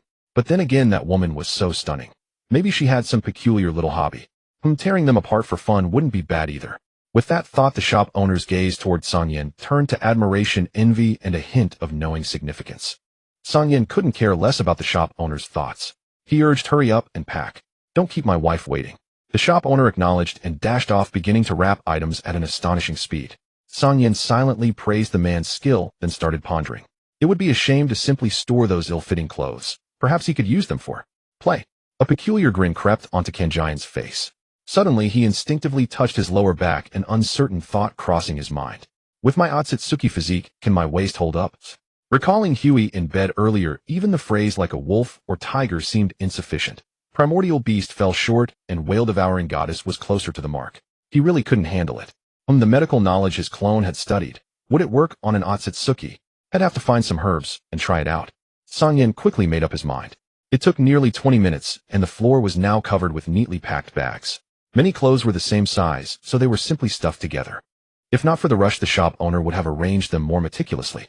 Meanwhile, the racks that had been filled with hanging clothes and handbags were now completely emptied. Except for the few kimono-style garments left on the counter, everything else was wrapped up. They're all packed, but there's only me here. I can't possibly carry all these myself. The shop owner, drenched in sweat, approached Cang Yan, inwardly fretting over the big sale. How could one person possibly carry so many clothes? Cang Yan smiled. That's easy. His pupils flickered and a man-sized pitch-black hole materialized before. Then with a slight wave of his hand, the wrapped clothes on the floor rose like spirits, forming a single file and flying one by one into the dark portal. The shop owner was so stunned by the sight that he let out a strangled gasp, rolled his eyes back, and collapsed on the Cang Yan ignored him. After tossing all the packages into the alternate dimension, he clapped his hands and murmured, though that dimension is only for Huey, and me playing bumper cars in the open air is still a bit indecent. They'll have to find time to build a home. Cang Yan ignored him. After tossing all the packages into the alternate dimension, he clapped his hands and murmured, though that dimension is only for Huey, and me playing bumper cars in the open air is still a bit indecent. They'll have to. Back then, Huey was extremely wary of him. She wouldn't even allow him to shop or wander, let alone gaze at her too long without her becoming alert. So the money had been saved. Unexpectedly, it came in handy today. He dropped the boxes beside the unconscious shop owner. This should be enough. Last time my clone bought half the shop, and it only cost about 100,000. Well, the rest can be a tip. Cang Yan declared magnanimously. A smirk played on his lips as he used the white eyes Jinjutsu to erase the shop owner's memory of his space-time jutsu, then slowly walked downstairs. As soon as he stepped outside, he saw his wife cornered in a secluded spot by a group of rogue ninjas. Hui's eyes gleamed with fear. She looked pitifully adorable, casting a tender gaze that could melt anyone's heart. Veins bulged on Cang Yan's forehead. This wife of his was sick. Absolutely sick. Damn it. This had to be something she learned from the novels he read in his past life. Cursing inwardly, he quickened his pace. Meanwhile, Hui's legs were trembling. Already exuding grace and allure, her feigned timidity only made the surrounding men's lecherous intentions flare even more. Don't come any closer. Huey clutched Jalama tightly, stammering. Jalama was utterly exasperated. The Huey he knew wasn't like this at all. How had she turned into such a drama queen after barely a year apart? And if you're going to act, why choke me by the neck? Leave that girl alone. A clean-cut young man stepped forward pointing at the group with a shout. Bang! But the next second the young man was sent flying crashing into the nearby wall and losing consciousness on the spot. Cang Yan cursed angrily. Damn it, that's my wife. Who the hell asked you to play the hero? The enormous commotion left the several wandering ninjas surrounding Hui momentarily dumbfounded, unsure of what had just happened. Did this person want to join them? Hui was also taken aback for a moment, blinking her eyes innocently at Cang Yan. Seeing that people had gathered due to the earlier disturbance, the atmosphere had escalated, and Cang Yan could only continue pretending. He cleared his throat, pointed at the few wandering ninjas, and shouted, Hey, you evil ones, let go of that flower-like girl who is stunningly beautiful, captivating enough to topple kingdoms. Surpassing, she's sure, and more beautiful than Diao-chan. The onlookers were left in shock, while the shouted-at wandering ninjas were equally bewildered. They exchanged glances. What did he just say? I didn't hear clearly. I caught about 1/10 of it. Seems like he told us to let her go. One ninja pointed at the woman in front of them. At this moment, Hui was both astonished and blushing, an inexplicable sense of embarrassment washing over her. Did this guy just recite every idiom he knew? Although she felt pleased that Cang Yan described her like this, being in front of so many people, even with her Buddhist memories, she felt a bit shy. She shot a playful glare at Cang Yan, holding on to QB and quickly returning to her indifferent demeanor. But the pink tips of her ears refused to fade. At that moment, the wandering ninjas also reacted, and one burly ninja suddenly cursed, Damn it! I haven't even had a taste. Before he could finish his sentence, he was kicked away, crashing into a wall and exploding like an egg. The other ninjas were stunned. The onlookers were also left speechless. Cang Yan, however, had a cold smile on his lips, saying, Those who speak insolently, die. Ugh! People finally reacted and retched. Though the few wandering ninjas managed not to vomit, their stomachs churned, filled with dread. Some wanted to beg for mercy, but Cang Yan gave them no chance, tossing them into the sky, one in each hand. In an instant, they transformed into stars, vanishing into the horizon. As for when they would fall, and whether they would turn into mush, he couldn't care less. Hui, her face slightly flushed, lightly stepped in front of Cang Yan and playfully said, You really look so manly when you're fierce. Cang Yan shot her an exasperated glance, and with a slap, Hui felt a tingle in her backside. Cang Yan wrapped his arm around her waist to steady her, leaning close to her ear and gritting his teeth. If you dare to pull such stunts again and put yourself in danger, I'll discipline you. Hui felt a little dazed from the slap, her charming face flushed with anger. She pressed her lips together but still managed to reply, I understand. Cang Yan nodded in satisfaction, and as if remembering something, he suddenly became serious, saying, Wife, I like you, and I love you very much. If you didn't have the strength and were bullied as your husband, I would naturally step in. But you clearly have strength, yet still play around like this. If something goes wrong, what am I supposed to do? Hui was momentarily stunned. Cang Yan kissed her forehead and said with deep affection, In this world, I can allow you to bully others as much as you want. I am willing to do anything for you, but I don't want you to be harmed or wronged, not even a little. Do you understand? Hui knew from her clone's memories about Cang Yan's feelings for her, but hearing it in person at that moment made her anger, which had arisen from the slap, dissipate instantly. For the first time as Ōtsutsuki, she showed her vulnerable side, pouting, I understand, husband. While she had previously called him husband in a teasing manner, this time, it was heartfelt. Cang Yan immediately grinned, so obedient. At the same time, he thought to himself how clever he was, avoiding a potential crisis of being confronted later. At this moment, Hui lowered her head and softly said, Next time be gentler, okay? It hurt. Her voice was soft, tinged with a hint of grievance. Cang Yan was taken aback, and then laughed. All right, let's go, wife, I'll give you a massage when we get back. Saying this, he ignored the onlookers who were still retching and directly picked up Hui, holding her horizontally, and with a few flashes they disappeared from the street. The next day, Cang Yan woke up in a hotel holding Hui. Last night's atmosphere had been calm. He had also roughly grasped Hui's thoughts. Overall, due to her clone, she still trusted and liked him as before. However, because she had seen her past lives' memories, her personality had become a bit erratic and quirky. He couldn't help but feel a bit melancholic. The feeling of having one's secrets laid bare was truly troublesome. The good thing was his wife was not like the Hui in the original story, who had eaten the fruit of the divine tree. In terms of strength, she was not stronger than him. Although her clone had evolved to the level of the Rinnegan, her strength had still limited growth. This made him start to consider whether he should take her to retrieve the Rinnegan on the moon.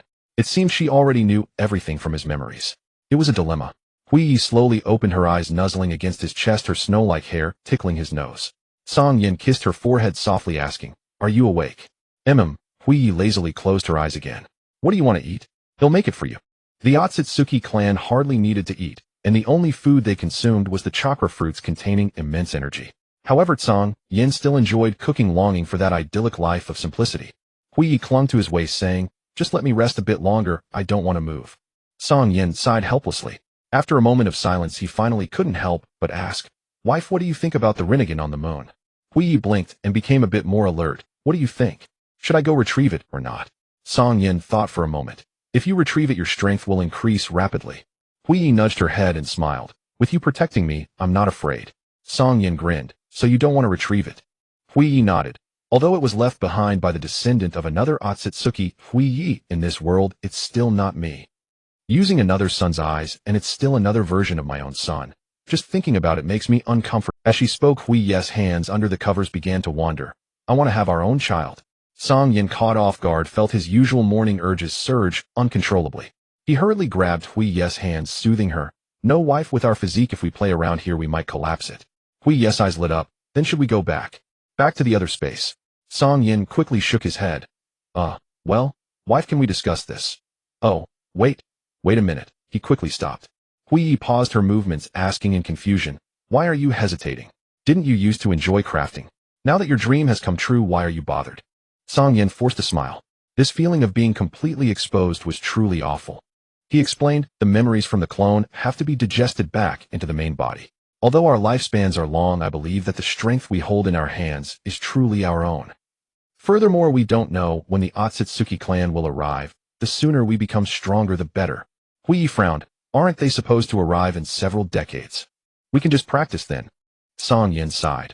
"I wish it were that simple, but the experiences from the clone have surpassed my expectations.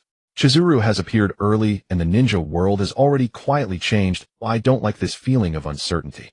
Hui leaned on Cang Yan, gazing into his eyes with interest, exhaling softly. "Did you have intentions for me long before you did that?" She knew the answer in her heart, but wanted to hear him say it. Cang Yan nodded honestly. "Of course, you're so beautiful, and the strongest woman in the ninja world. Only I am worthy of you. To be honest, if it weren't for the temporal artifact being misplaced when we came here, I would have traveled back 1,000 years to take care of that bastard who bullied you." Cang Yan's heart tightened as he met Hui's gaze. Damn. He had guarded against every possibility, yet still failed to prevent this. He gave a sheepish smile, about to explain. But Hui rolled her eyes. "You can't even handle me one person. Two. Are you sure you can manage?" Cang Yan immediately felt indignant. But thinking back over the past year, even Jing Tun had underestimated Hui's combat prowess. Cang Yan could only turn his head away in frustration. Hui, however, straightened his head back, a hint of danger flickering in her eyes. "There was one reason I didn't mention earlier. It was precisely to guard against this very thought of yours. I never expected you'd still think of it. Tiskmin, you're all just big jerks." Cang Yan could no longer hold back. He grabbed Hui by the waist, flipped her over, and pinned her beneath him, his eyes burning with anger. "Wife, you're really playing with fire." Hui, however, wrapped her arms around his neck, tilted her head, and teased. "No, I want to play with you." No, I want to be played by you." "Cang Yan, you've changed." Hui smirked. "It's you who made me change." Cang Yan took a deep breath and eventually held back. He really couldn't endure another year of this torment. He wrapped her legs around his waist, lifted her up, and said, "Let's wash up and have breakfast first." Hui clung to him seductively, asking, "Shower together." Cang Yan was speechless. "Wife, I don't want to bathe, but I want to eat some dates." Cang Yan, "Fine, I'll buy you some later." A month passed quietly in the small courtyard of the shinobi world. During that month, Cang Yan spent his days with Hui, idling, going shopping, holding her while they napped on the grass, eating delicious food. In short, they relived all the simple, beautiful moments that ordinary couples experience. Their days were peaceful, harmonious, and sweet. At night, Cang Yan would have Julama accompany Hui while he returned to the alternate space to start building a house. Now he lacked neither money nor power and could quickly erect a very large structure using only chakra. But he didn't want to be hasty. He spent a long time creating many sketches and testing different designs. Finally, after a month, he ended up with a grand courtyard that he was most satisfied with. One day, Cang Yan covered Hui's eyes from behind and stepped with her into a space-time wormhole. "Wife, don't open your eyes," he reminded. Hui was inwardly speechless. "Even with my eyes closed, I can see, you know." But to fulfill her husband's desire to surprise her, she held back and didn't look. "Tada!" Cang Yan removed his hands, and Hui opened her eyes at just the right moment, letting out a well-timed gasp. Cang Yan. So fake. Realizing she had overacted a bit, Hui quickly hugged Cang Yan's waist and coquettishly said, "Honey, I'm not good at acting. Forgive me, okay?" As she spoke, she blinked her eyes, looking obedient, naive, and adorable. "Cang Yan, Have you been replaying those TV dramas I watched again these past few days? Hui giggled. Without your company at night, I've been so lonely. I had to kill time this way. Then she pouted, assuming an adorable expression. Well, do I look like that picture you like? Cang Yan. When a noble and elegant lady acts cute, it's truly irresistible. He cleared his throat and said sheepishly, Wife, can you just give me some face and stop bringing up old scores? Hui blinked playfully. Why don't you like it? Cang Yan immediately hugged her waist and laughed. I like it.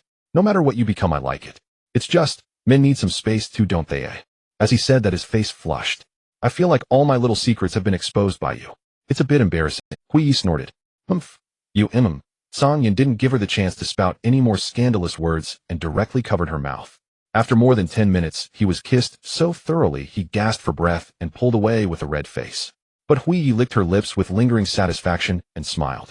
Honey, let's do this more often. I like it. Cang Yan. Another month passed. Cang Yan took Hui to buy many furnishings and necessities. Due to the environment, plants couldn't grow inside the house in the alternate space, so they had to go to the small courtyard in the shinobi world for all 3 meals, shuttling back and forth. They lived quite freely.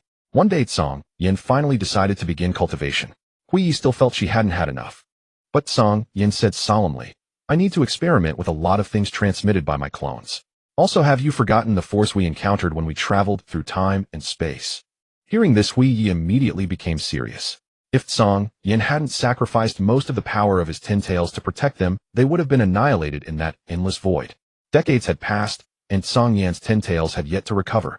Even if he found a planet for it, it couldn't grow a divine tree. Its recovery could be said to be far off.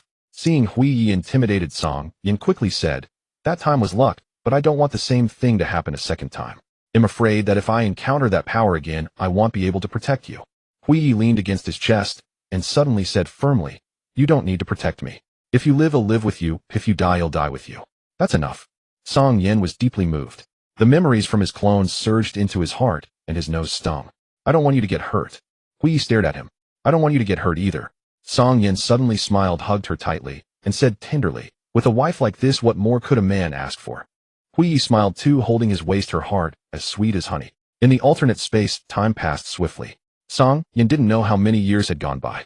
He only knew that he had fully mastered the power of the Tensigen returned by his clone, and with its help he elevated his Byakugan to the next level, directly transforming it into the legendary perfect eye of his clan, the Jogan. If before the Byakugan could see through illusions primarily in black, white, and gray tones supplemented by special chakra colors like those of the Sharingan, then the Jogan saw objects in vibrant colors with a clarity that even the most advanced displays of his past life couldn't match. Cang Yan couldn't help but think that if he had such eyes in his past life, crushing Shui, the strongest brain, would be effortless. Moreover, the Jogan's abilities were far more formidable than the original Byakugan.